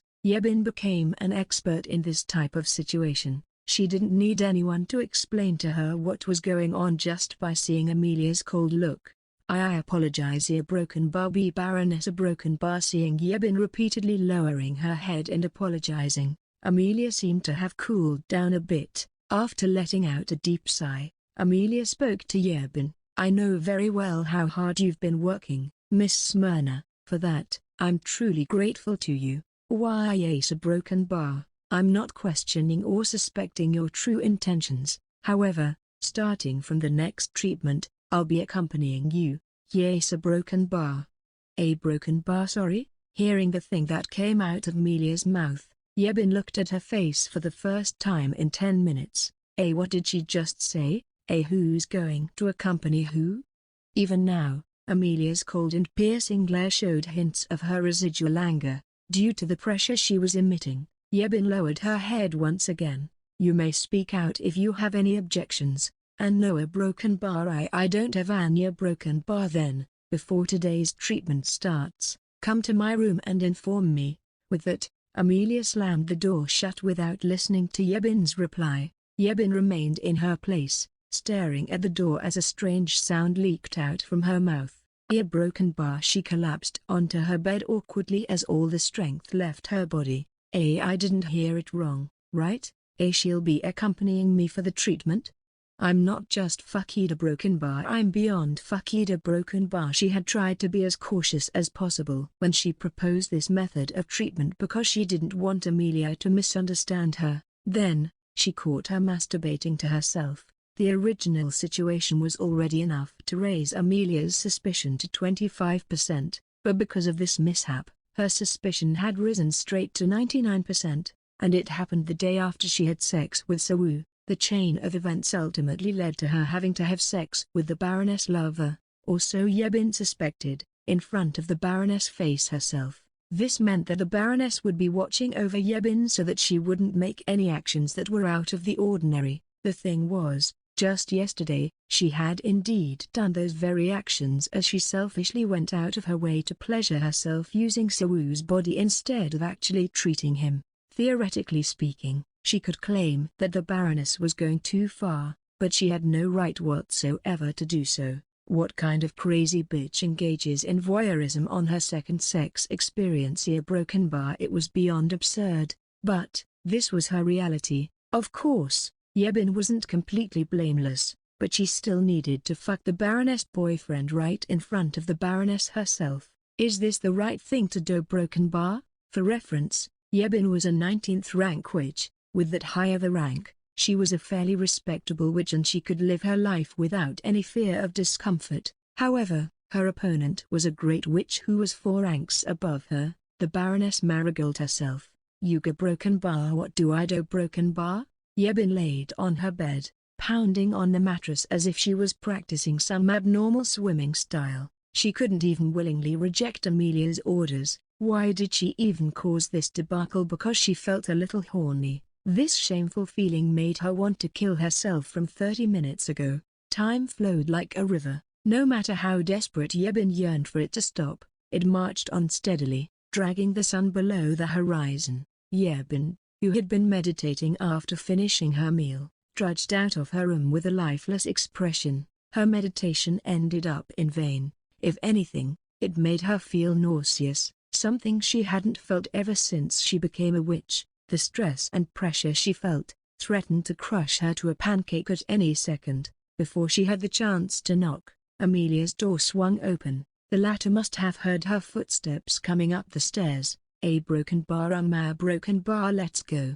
Amelia brushed past the bewildered Yebin as she walked towards Sawu's room. She felt like a cow being led to the slaughterhouse. Reluctantly, she followed Amelia with slumped shoulders. As soon as Amelia entered the room, she stopped and looked at Sawu's face with a complicated expression, an expression that Yebin could understand. After all, she'd have to witness her and Sawu having sexual intercourse with her own eyes. Yebin cautiously closed the door and tiptoed towards Amelia, trying to not make any sound that could potentially tip off Amelia even more. Let me know when you've finished your preparations. Amelia brought a chair next to the bed and opened a large book with the size of her torso. Then, she started to read. In truth, Yebin had expected she'd talk to her or even curse at her, but seeing her doing neither of those made her feel relieved. However, that didn't mean the pressure she felt went away. Yebin had a vanilla taste when it came to sex.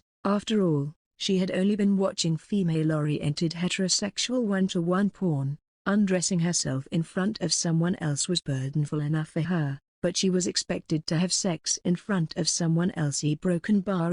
Baroness Marigold, are you sure you'll be a broken bar? Okay with what? Maybe a broken bar. I could create a chart and give it to you later. A broken bar. I'm good. She wanted to say, can you please vacate the room? But Amelia cut her off before she got the chance to. Yebin was forced to hold back her urge to scream and cry as she reached her trembling hands out to Sawu's pants.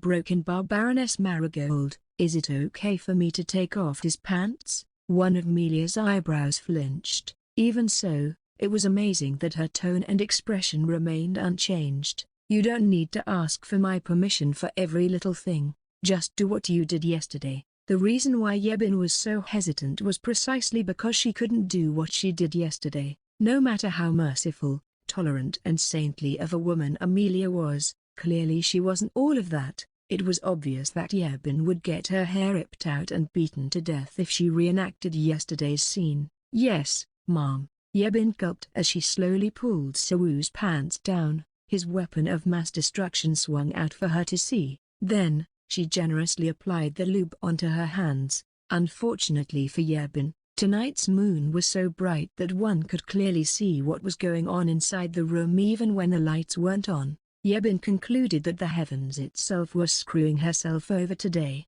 Squelch, squelch, she grasped Sawu's shaft, smearing it with the gel just like what she did yesterday. It didn't take long for his lifeless rod to come back to life even with the awkward movements she used to jerk it off. At this point, she took a glance towards Amelia's direction, which prompted the latter to quickly turn her gaze back to her book. That was when she realized that the Baroness would really be watching every one of her actions. I'm going to throw up. A broken bar. Yebin nibbled on her lips to ease a little of her stress as she carefully took off her clothes. The thin short dress similar to what she wore yesterday was uncovered. Then, she lifted the hem of the dress and took off her panties. Shame and embarrassment crashed into her as she asked herself, am I really going to do these a broken bar? A broken bar. I'm going on top of him now. Yebin climbed up the bed and used the remaining gel on her hand to evenly spread the lube within her pussy. She knew that if she didn't amply prepare herself, it would hurt her like hell. Since earlier, she felt a cold glare coming from behind her back. It went without saying that she was more than aware who was responsible for such a glare. But, if she didn't properly show her the treatment, the Baroness would come to hate her even more. What she needed to do was to desperately convey the image of a doctor sincerely treating her patient, and so, she displayed the most professional attitude possible as she started rubbing Sawu's dick on her lower lips, trying to find the opening. She only did this once yesterday, but she didn't have any trouble reenacting it. Even though their genitals were only brushing against each other, her heart started beating faster as her breaths turned hot. The pleasure she felt started to threaten to take over from her professionalism, something that she had to prevent at all cost. Yebin tried to concentrate as she plunged Sawu's rod into herself. Maybe because it had broken her pussy for the whole night yesterday, it slipped in way too easily. Yupa broken bar. Her anxiety and embarrassment made her body stiffened. This caused a momentary lapse in her concentration, but that was enough to upset the balance of her unsteady lower body, causing it to fall. A broken bar. If she were to fall to the side or backwards, it would cause an instant penile fracture to Sawu, and so, she was left with only a single choice if she wanted to protect Sawu's dick, which was to give up on squatting on her toes and receive the entirety of his rod as she fell down. Slap. But, she made a miscalculation. She thought that if she were determined enough, she could suppress her moan, ignoring the pleasure she might have felt. In reality, when his whole shaft entered her hole, its head pressed against her cervix, stimulating it, and a broken bar. A loud moan resounded within the room. Even to her own ears, she found her moans extremely lewd and shamefully loud. Yebin's ecstatic man echoed through the room as she covered her mouth hurriedly. However, her action was a little too late as she couldn't just pull back the voice she just let out. Amelia furrowed her eyes and glared at the two people who had mingled into one.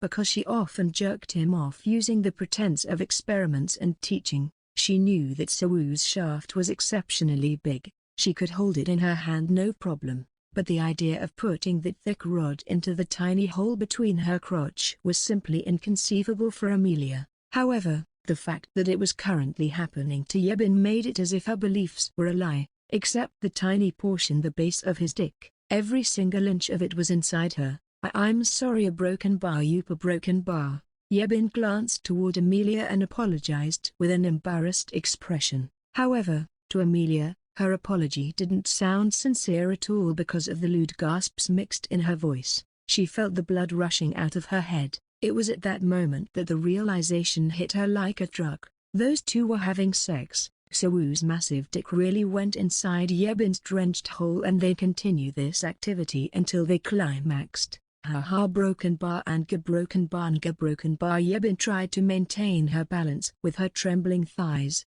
However, It was evident that she couldn't block her moans from coming out, so she used one of her hands to block her mouth. She sent a glance at Amelia before turning her gaze forward. Finally, she spoke out to Amelia, "I will a broken bar start moving a broken bar." Amelia couldn't bring herself to reply. In truth, after hearing Yebin's moan, her body became frozen stiff like a statue. Yebin's hips moved in a lewd way as she started to move her ass up and down. Plap, plap. Obscene voices came from the place where the two of them were connected. The sticky gel Yebin applied rubbed against the most sensitive parts of their skin. Hupa broken barm for broken bar a broken bar. Amelia watched as they were having sex right in front of her eyes. It felt like Yebin was mocking her as she shook her ass while doing an act that should only be done to prove a couple's love for each other. She felt her heart broken apart. Did she really need to feel these emotions? Was it because she loved him that she felt this way? It felt like the most precious person in her heart was being taken by someone else before very eyes. The sensation was strange. Everything about it felt strange. A broken bar for broken bar. A broken bar anger broken bar. In the end, despite her attempt to block it, her moan leaked through the gaps of her fingers. Goosebumps rose on her white thighs. Her previously lifeless eyes turned into a half-dazed one that was filled with love and desire. Unga broken bar Kuka broken bar a broken bar. It was at this moment that she began to find her rhythm. She desperately wanted to end this awkward situation as soon as she could. However, she was unable to separate the combination of this uncomfortable voyeuristic play, the treatment she had to do and the pleasure she got from Sawu's dick. This resulted in her unable to control herself even when she wanted to. Huga broken bar. Being penetrated by Sawu felt good as always. No, she felt even better than yesterday. Apparently, the more she used the sensation the greater the pleasure was for her. It was as if his rod was solely made to fit inside her and she had only become comfortable enough to accept it. If that was truly the case, one could conclude that Yebin's speed in adapting to that was absurdly quick. By now she was starting to rub her clit into his body, fucking him desperately, even when she knew that Amelia was staring at her and her going into the act without any foreplay. Her pussy, which was originally wet, became even wetter when she started to shake her ass into his hips. Every movement she made gave her a small orgasm, making her feel as if her body was being trained to become Sawu's personal owner. A broken bar MMPH. Despite her covering her mouth with her hand, the seductive moans kept leaking out. She started to think that it would be better to use soundproofing magic instead of wasting her concentration on restraining those moans. In that situation, Yebin let out her mana, Smyrna's self-essence magic, a panacea. To use it, one had to stick their mana onto someone's body. The magic would give the caster the ability to read information about the target and analyze it in depth. It was an incredibly subtle magic that was incomparable to normal magical sense. Additionally, the close of the analyzed body part was to her brand. The more accurate the information and the analysis would be, this was why shoving Sawu's dick into her was the most efficient and accurate way to use this magic. Although she didn't look the part, Yebin was a well-rounded and capable witch. As soon as she stopped blocking out her moans, she started to focus on analyzing Sawu. Her concentration was so deep that she couldn't even hear her own voice anymore. She analyzed the intricate waves of magic energy that surged from Sawu while also connecting with him on a spiritual level. Amidst the complex flow of information, she extracted useful fragments to piece together the clues needed to regenerate his brain. The concentration that she put onto suppressing her moans had entirely shifted towards the treatment, yielding quite the predictable result.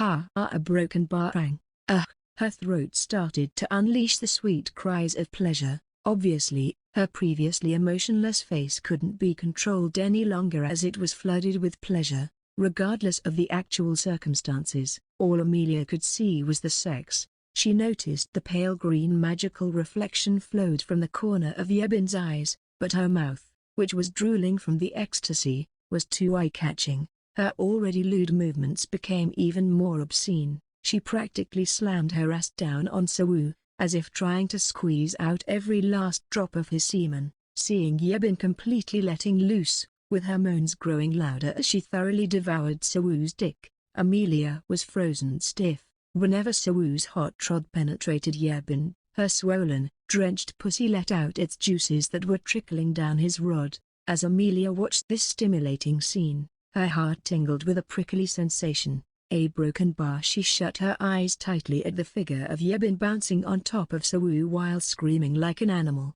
Then, she closed the book on her knees and quietly got up from her seat. Yebin didn't even glance at her as she continued to push her body onto Sawu, as if telling Amelia that this place was their stage and this was her moment. Amelia already knew, the reason why Yebin acted like this was because she was focused on the treatment. But, no matter how much she tried to tell herself this, it couldn't chase away the pitiful sense of defeat in her heart. Amelia closed the door and left. After returning to her own room, she stood there blankly before moving to light a cigarette. She was tired. At this point, she was prepared to let go of the feelings she purposely held onto because she was afraid of losing them. It was the correct decision to break free from this fleeting dream and return to how she used to. She wouldn't need to care anymore whether her personal slave fucked another woman or not. Giving up on everything would be better than suffering miserably like this. Prompted by her impulsive thought, she overlapped her finger. Unlike before, she didn't have a lot of doubts anymore. Her head, still heavy because of the shock, could only think, "Hey, I don't want to be in pain anymore." Snap! A clear and crisp sound resonated throughout the room. She activated her brand, purifying all the abnormal ailments interfering with her magic circuits. Whatever remained of the love potion would completely disappear by now. The feeling of love that had practically been a joke would be over. As soon as she realized this, a fierce wave of nausea flooded over her. What have I done?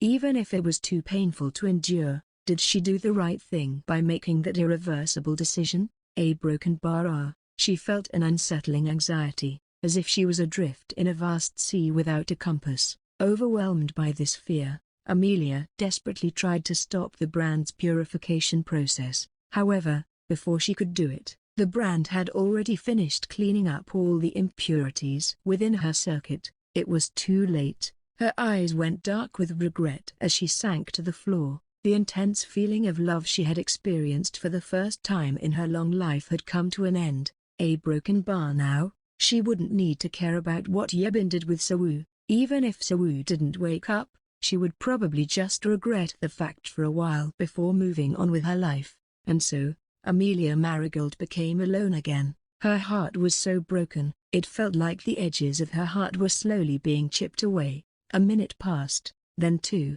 A broken bar? She blinked her eyes while looking around. Then she continued on doing this until she realized something. She jumped from her seat, clenched her teeth and threw the flower vase on the table against the wall. Crash! Shattered pieces of glass scattered everywhere. As those fragments rained down, she clenched her fists while gritting her teeth. Odile, Adet, Sophia. She screamed those three names, as if she was trying to rip them apart. Nothing a broken bar changed. If she were under the influence of a potion, no matter what kind it was, the effect should have been purified by now. Yet, she felt that there was no change in both her emotions and thoughts. She still wanted to touch his face and feel the warmth of his fingers, and she still felt the burning jealousy at the thought of Yebin passionately embracing Sawu. In other words, she wasn't under the effect of the potion in the first place. To think that she seriously contemplated something much like, "Hey, what if this love isn't real? And I don't want to suffer anymore. I'll let these feelings go." A broken bar. All by herself or broken bar. All by herself. Feeling both shameful and embarrassed, Amelia tackled the goose feather pillow on her bed. After that clean tackle, she mounted it before beating the shit out of the poor pillow. Her brows furrowed in frustration. Thud, thud, thud. I agonized over this so seriously. I'm so upset. I thought that I lost everything. Turns out everything is just a stupid misunderstanding. Thud, thud, thud. Her aggressive punches could probably kill an ordinary person. The poor pillow's feathers floated around in her surroundings, through the broken bar gradually. Her relentless pounding slowed down as her strength waned. At this point, she was only tapping the pillow gently. Yuka broken bar, Yuka broken bar. Little droplets of tears streamed down her face, just like how she had only truly realized how precious her master was after she disappeared. She understood how precious Sawu was after she almost lost him. The moment she tried to let go of her feeling of love, she understood. Her feelings for him were an unexplainably precious emotion for her. She was overjoyed by the fact that she didn't lose it, and so, she held the now half-sized pillow close to her heart while wiping away her tears with both hands. Yebin's consciousness delved deeper into Sawu's subconscious.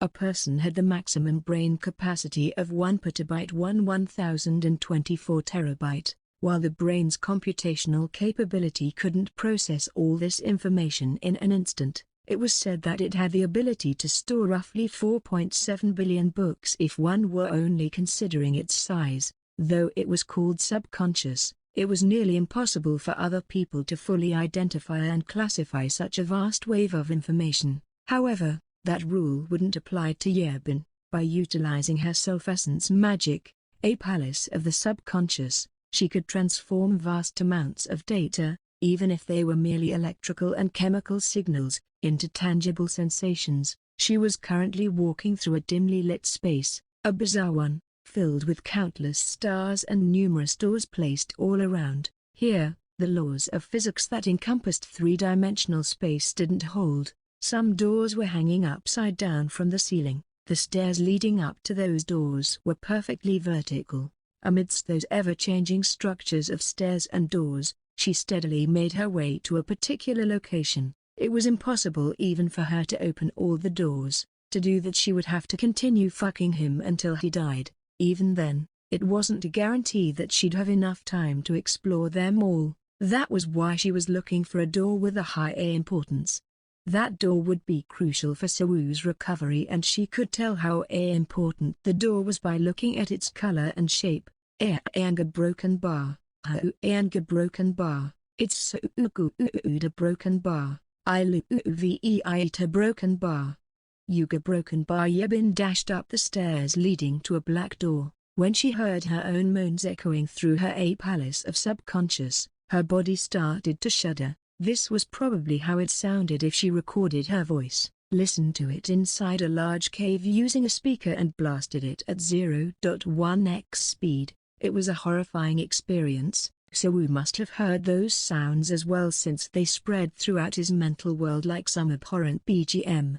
By now, Amelia was probably seeing her pounding on Sawu while letting out those cries of pleasure. Yebin felt embarrassed by this, but she didn't have the lenience to care about that. Her head was already hurting from the mental overload. She was pressured to finish this quickly. Yebin slammed open the black door and stepped inside. Ever since she began this procedure, she had been sensing powerful waves of consciousness coming from this location. There was a great chance that she'd be able to uncover important clues here. Her broken bar? Seeing the vast space in front of her made her yelp in surprise. Since she was a witch, she quickly recognized this space. It was Sawu's ain. Yebin knew that despite him being a male, his proficiency in magic was deep enough to achieve his own self-essence magic. That was why, if she had only witnessed his ain, she wouldn't be as surprised as this. Buta broken bar. Woo-oo, woo-oo. A tremendous vibration resonated throughout the space. In the center of the darkness, an unidentified golden object floated. The architectural structures constructed with magical knowledge were rapidly transforming their appearances by the seconds, from a sphere to quadrilaterals, elongating themselves into bands. Sometimes they'd even turn into a sword. Magic was both a law and a formula. As such, it could be modified based on a witch's abilities. Even so, its fundamental principles had to remain intact. This was the universal truth that couldn't be broken. For example, the common sense stated the earth is round or the most delicious ice cream is mint chocolate. Those were unchanging truths, but before her very eyes, Sawu's ain displayed a phenomenon that utterly shattered such common sense. The quality and quantity wasn't particularly large, But even when Yebin took that into consideration, his magic was too flexible in regard to changing its shape and its fundamental principles. It was almost to an astonishing degree. Yebin felt a shiver running down her spine. She was witnessing all this, but she couldn't comprehend anything from it. It prompted her to move and examine it more closely. As she maneuvered through the space with a chaotic movement, the distance between her and the structure steadily decreased. In that brief moment, the structure had been destroyed and created from scratch twice. Its current appearance was completely different from what it had been just a short while ago. What a broken bar! Is that a broken bar? At that moment, there was a distortion in this peculiar space that caught Yebin's eye. It was located underneath the structure. Perhaps she could describe it as a very thin funnel. It was the same black space as the area around it, but that particular space seemed to be slightly concave, almost resembling the gravitational field of a black hole. However, no matter how much she tried to scrutinize it, she couldn't understand its identity. It was as if her brain was rejecting the existence of this phenomenon.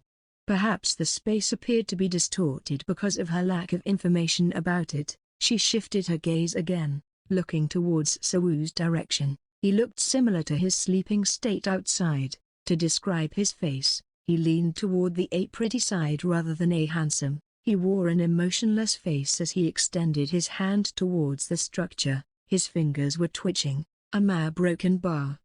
So, this is the guy I'm having a sex with, huh? Yebin suddenly felt embarrassed by this newfound realization. At that moment, Sawu turned his head. What gazed in Yebin's direction wasn't his eye, but something that lurked in his empty left eye socket, a golden shimmering sphere, taking the place of his eye. How many times am I going to be surprised today? Yebin pointed a finger at her chest as she asked him a question. See, can you see me, a broken bar? His eyes were clearly focused on Yebin, but they weren't supposed to do that. Yebin was merely a spectator in this place. While at first glance it might seem like she had actually entered Sawu's subconscious, but in reality, she had only collected and materialized the information she was able to take from his mind. It was as if one was observing someone from the CCTV and that person suddenly stared at the observer's eyes. Sawu gave out no response. He only stared at her for a while with a blank gaze. Then, he resumed what he had been doing, as if he had no interest in her anymore. That was when Yebin suddenly heard a loud noise. It was due to a disturbance caused by changes in the external environment. Her consciousness got instantly ejected from the palace of subconscious as it returned to reality. A broken bar. Broken bar. Soon after, she started feeling tingly. Her whole body shivered, as if she was struck by hypothermia. Then, it convulsed in a muscle spasm. A broken bar. She came, because of the overwhelming sexual pleasure she experienced. Her focus broke, rendering her magic unstable. Still, she managed to finish 30% of her goal, which was a massive improvement from yesterday. How much time had passed? A broken bar? She let out short breaths as she glanced to the side. Baroness Marigold's chair was empty and she could feel her stomach bursting with semen. She looked down on her crotch and opened her mouth in surprise. It looked so battered from the intense sex and her cum was practically stuck onto her lower belly. The leaked semen was foaming. It covered her entire body and the bed was a complete mess. Broken bar. Like a broken dam. The pleasure that she hadn't felt until now crashed onto her. She relished the afterglow of the orgasm as she tried to catch her breath. I'm gonna get addicted at this point, auntie. A broken bar? She only had enough energy to mutter that sentence. As she pulled out Sawu's cock from her pussy, their combined cum gushed out. Yebin ended up collapsing into Sawu's wide chest. Broken bar. What is this, a broken bar? Just a few months ago, she thought that she'd continued to live her boring life. Never did she expect that something like this would happen instead. Splurt. Broken bar. The air in her belly flew out of her pussy accompanied by Sawu's semen and a loud noise. Since she was spreading her legs while lying down, this was an obvious result. However, it didn't change the fact that the noise sounded so obscene that her face turned red in embarrassment. A broken bar. If Mr. Sawu was awake, I wouldn't have the will to continue on living anima a broken bar. She slowly lifted her body and moved her legs to the side. That was when her eyes met Sawoo's. A broken bar? A broken bar. His right eye was staring right at her. He slowly blinked his drowsy eyes as he observed his surroundings. Did he just wake up? The man looked dazed, but it seemed that he had regained his consciousness. Huh? Wait, what, a broken bar? No way, a broken bar. He wasn't supposed to wake up at this point. She still had to do the same treatment, producing the exact same result for another 2 times. First, grab. Sawoo reached out his hand to grab Yebin's wrist. The latter was so shocked that she didn't even react to that. She could feel his rough palm on her wrist. It was unmistakably the palm of a man. Since something that was akin to a miracle happened during the treatment, she had to prioritize observing each and every one of his actions. You are broken bar. Suddenly, Sawoo grabbed Yebin's breasts and started kneading them through her clothes. A strong pressure emitted through his movements as he continued to squeeze and play with them. During Sawoo's body recovery process, Yebin had ceaselessly cycled his blood and sent electrical signals toward his nerves to maintain his physical capabilities. Additionally, she also massaged his ligaments every 3 days. Thanks to this, even after he laid down for almost 100 days, his movements didn't feel stiff at all. Mr. Sawoo, are you a wiki a broken bar? It was an embarrassing situation for Yebin. An unfamiliar man started rubbing her breasts as soon as he woke up, not to mention that it was the same man who gave her cream peas multiple times. However, checking on his condition was Yebin's top priority. Yebin was certain that a semblance of his intellect had returned, but his movements were a little awkward. The fact that he had been keeping his mouth shut while playing with her breasts proved that his condition couldn't be concluded as normal yet. He was probably moved out of instincts because of the external stimulation that he had received. Yebin's voluptuous tits continued to stretch as Sawoo squeezed it with his hands. So, what did this action imply? The lack of motherly love during his childhood? Or maybe he just wanted to touch the first thing he saw out of curiosity? Whatever it was clear that he hadn't made a complete recovery. His action also couldn't be considered as abnormal due to the severity of his injuries. Mr. Sawoo, if you can hear me, can you please sigh a broken bar?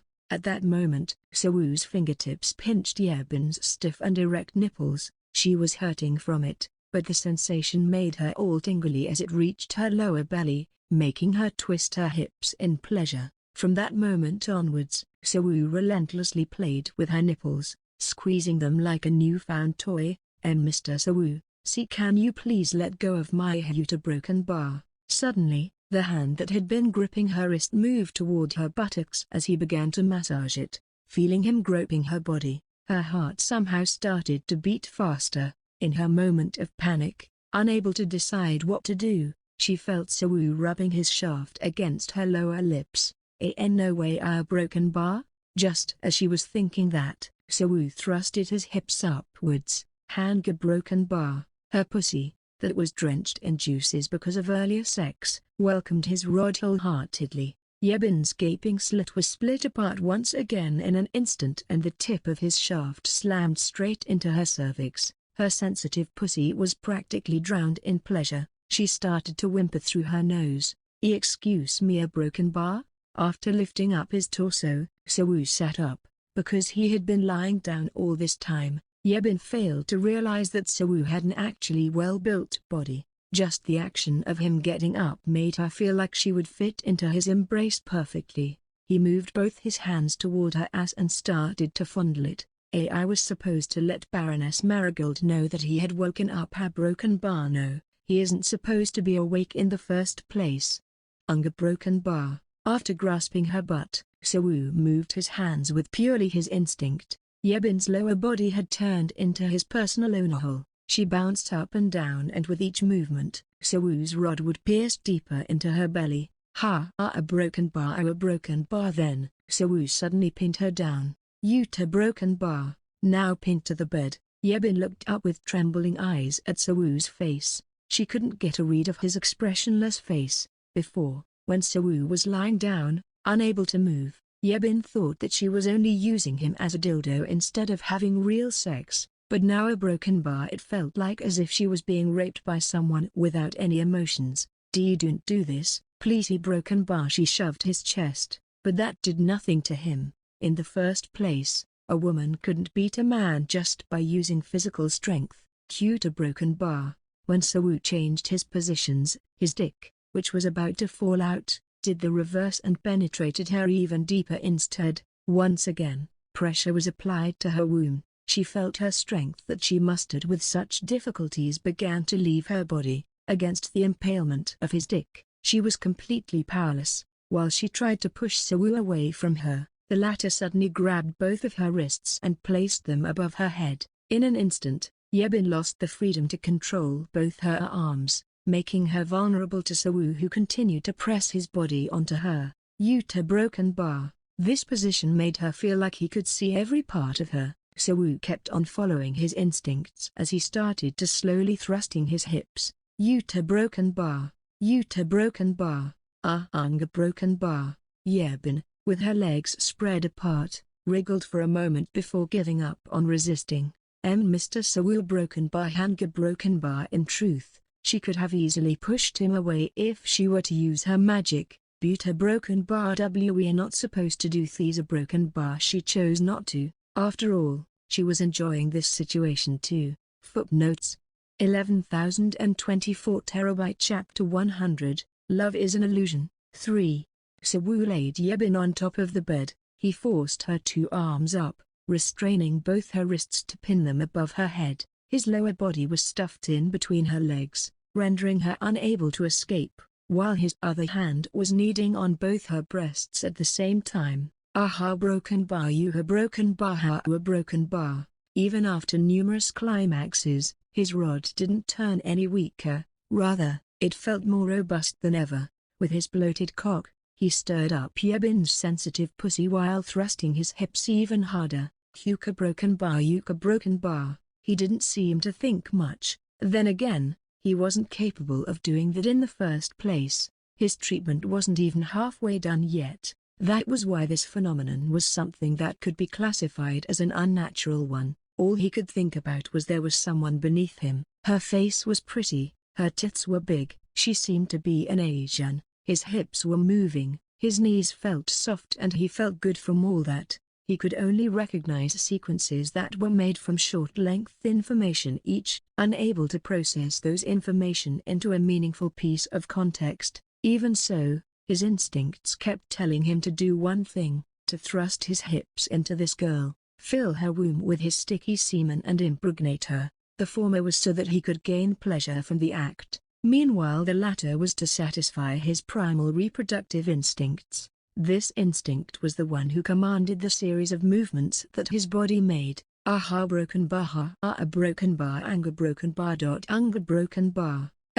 Art. Rip. His hand tore Yebin's dress apart. Since it was originally a thin dress, it didn't take much effort for Sawu to rip it. As Yebin leaked out a shriek, her alluring body became visible through her disheveled and torn clothes. Her breasts bounced every time Sawu moved. Still, for such a petite and short girl like her, the volume of her breasts was beyond comprehension. Swollen blue veins and the ripples on her chest was a phenomenon one could rarely see in breasts of average size. Though she was lying down, the center of her chest swayed without sagging to the side. In the middle of each of her tits, there was a perfectly shaped pink area. Her areolas, their size was around the size of a fingertip, which was quite large, but there were no imperfections on its color whatsoever. They actually contrasted perfectly with her innocent-looking face, thus adding to her seductive allure. Aha broken bar.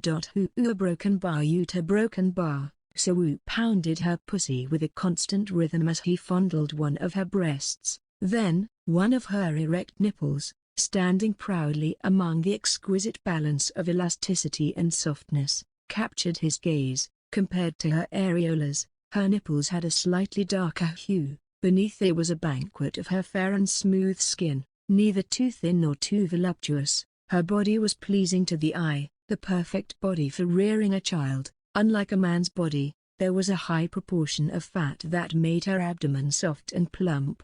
When Sawu pressed on it, he felt like his fingers would sink right in. Among this softness, a shimmering green tattoo was engraved there. To be more precise, it wasn't a tattoo, but her Ace Myrna's brand.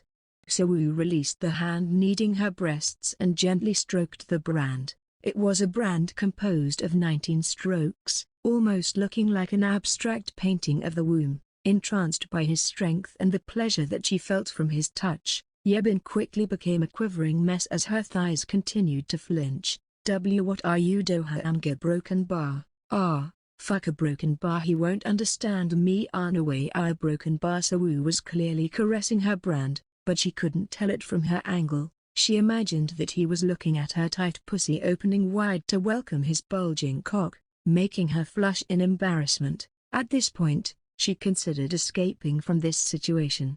As long as she could free the wrists, she would be able to get away from him. Buta broken bar, unga broken bar, unga broken bar. How a broken bar rang. She hesitated. Instead of moving on top of him by herself, letting him fucking her gave her new sensations, just like how sex and masturbation felt different, and how climaxing in porn and an actual orgasm was different.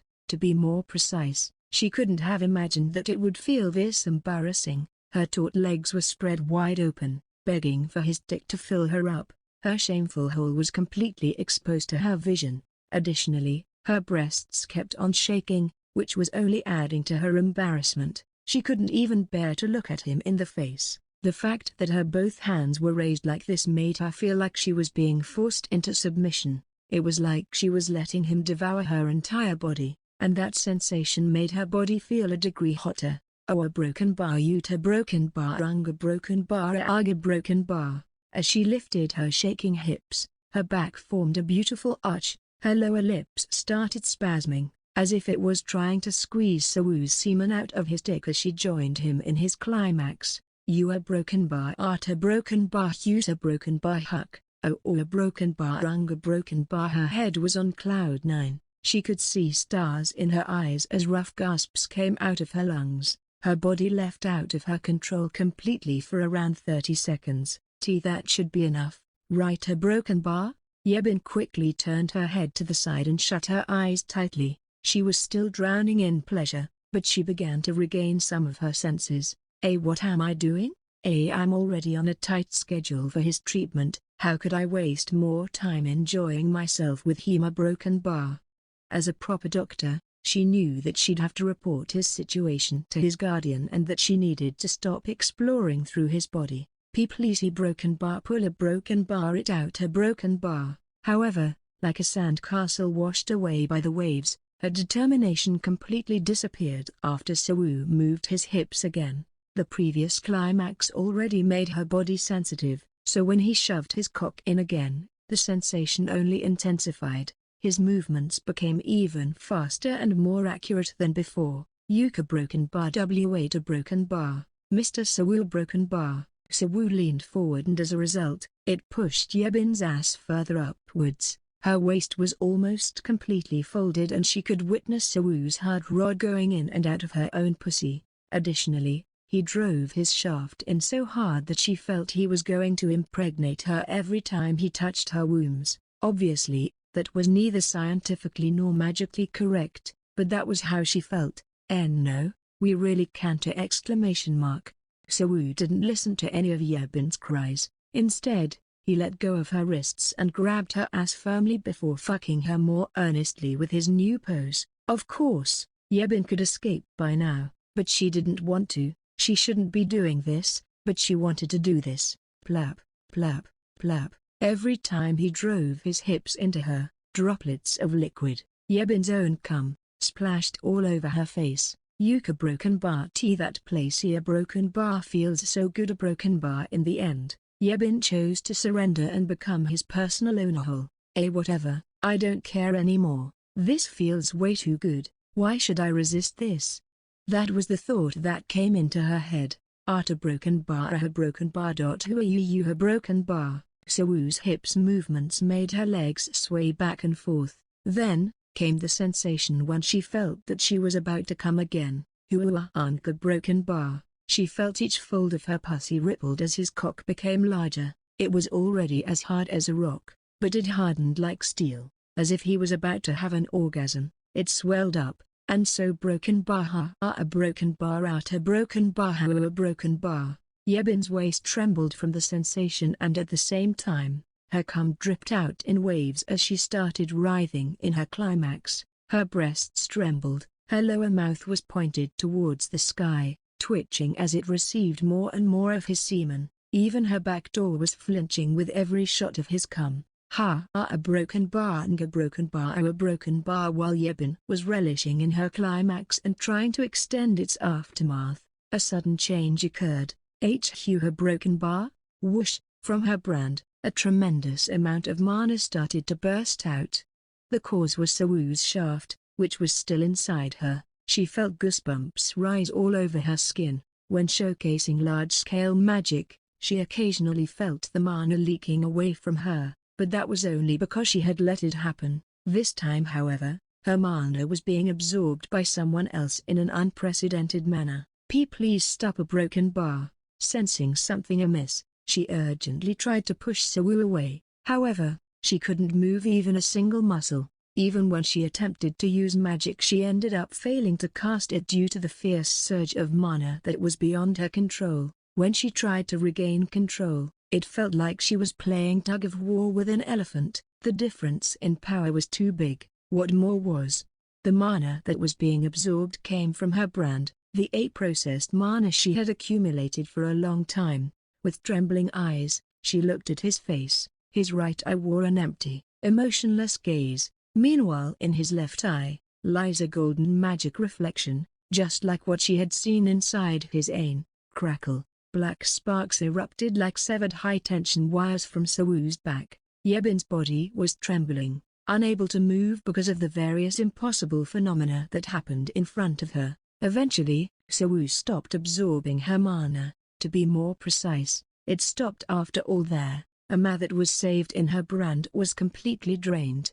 Her broken bar. Shortly after, it began to discharge in reverse. This happened through the connection between Yebin and Sawu's cock. Her broken bar. Pure white mana began to flow into her womb, filling up her previously empty brand to the brim. Needless to say, this process also went against her common sense. To charge up a witch's mana, they need to go over 3 major steps: absorption, conversion, preservation. Women couldn't generate mana on her own, so they needed to either draw in mana from their surroundings or borrow it through concentrated mana sources. This was the absorption process. Then, they converted mana over time to a form that was the easiest to use. This was the conversion process. The converted mana would be stored in their brand. This would make them able to use that mana effectively without leaking anything. This was the preservation process. How can this happen? A broken bar? The conversion process usually took a long time. Even the purest kind of magic would contain impurities. As such, refining it was still a challenging task. To 19th ranked witches like her, who had a large total mana capacity, it would take a month just to absorb and convert the mana they needed to refill their brand. However, the mana that flowed out of Sawu was completely different. Even after it went through his own body, its purity was especially remarkable. In fact, it was the first time Yebin ever saw mana with this degree of purity. If one were to compare this to the highest grade magic water from the Emerald Tablet, the latter would feel like dirt water. It felt as if she could use this mana instantly for casting spells even if she hadn't converted it first. Not to mention the high quantity of the mana she received. Yebin thought that he was just giving back what he had taken, but what he gave out was way more than that. But, the more perplexing thing was that she could feel an immense amount of mana remaining in his body. To put it in simple calculation, Yebin gave him 10 units of mana and he gave her 20 in return, but there were still 30 units inside his body. That meant, Sawu didn't simply refine and return her mana, he absorbed it, amplified it, then purified it before returning it back to her. Considering that normally, the purity of the mana usually decreased significantly after amplification, it was hard to comprehend how Sawu could have done this. What on earth is this, a broken bar? As Yebin stared wide-eyed in astonishment, Sawu suddenly twisted his head like a patient with a neck spasm. Trembling, His body fell backwards onto the bed. What's happening? The aftermath of the sex was suddenly interrupted by the presence of magic and resolved by Amelia, who rushed out of her lab because she was startled by the magical aura.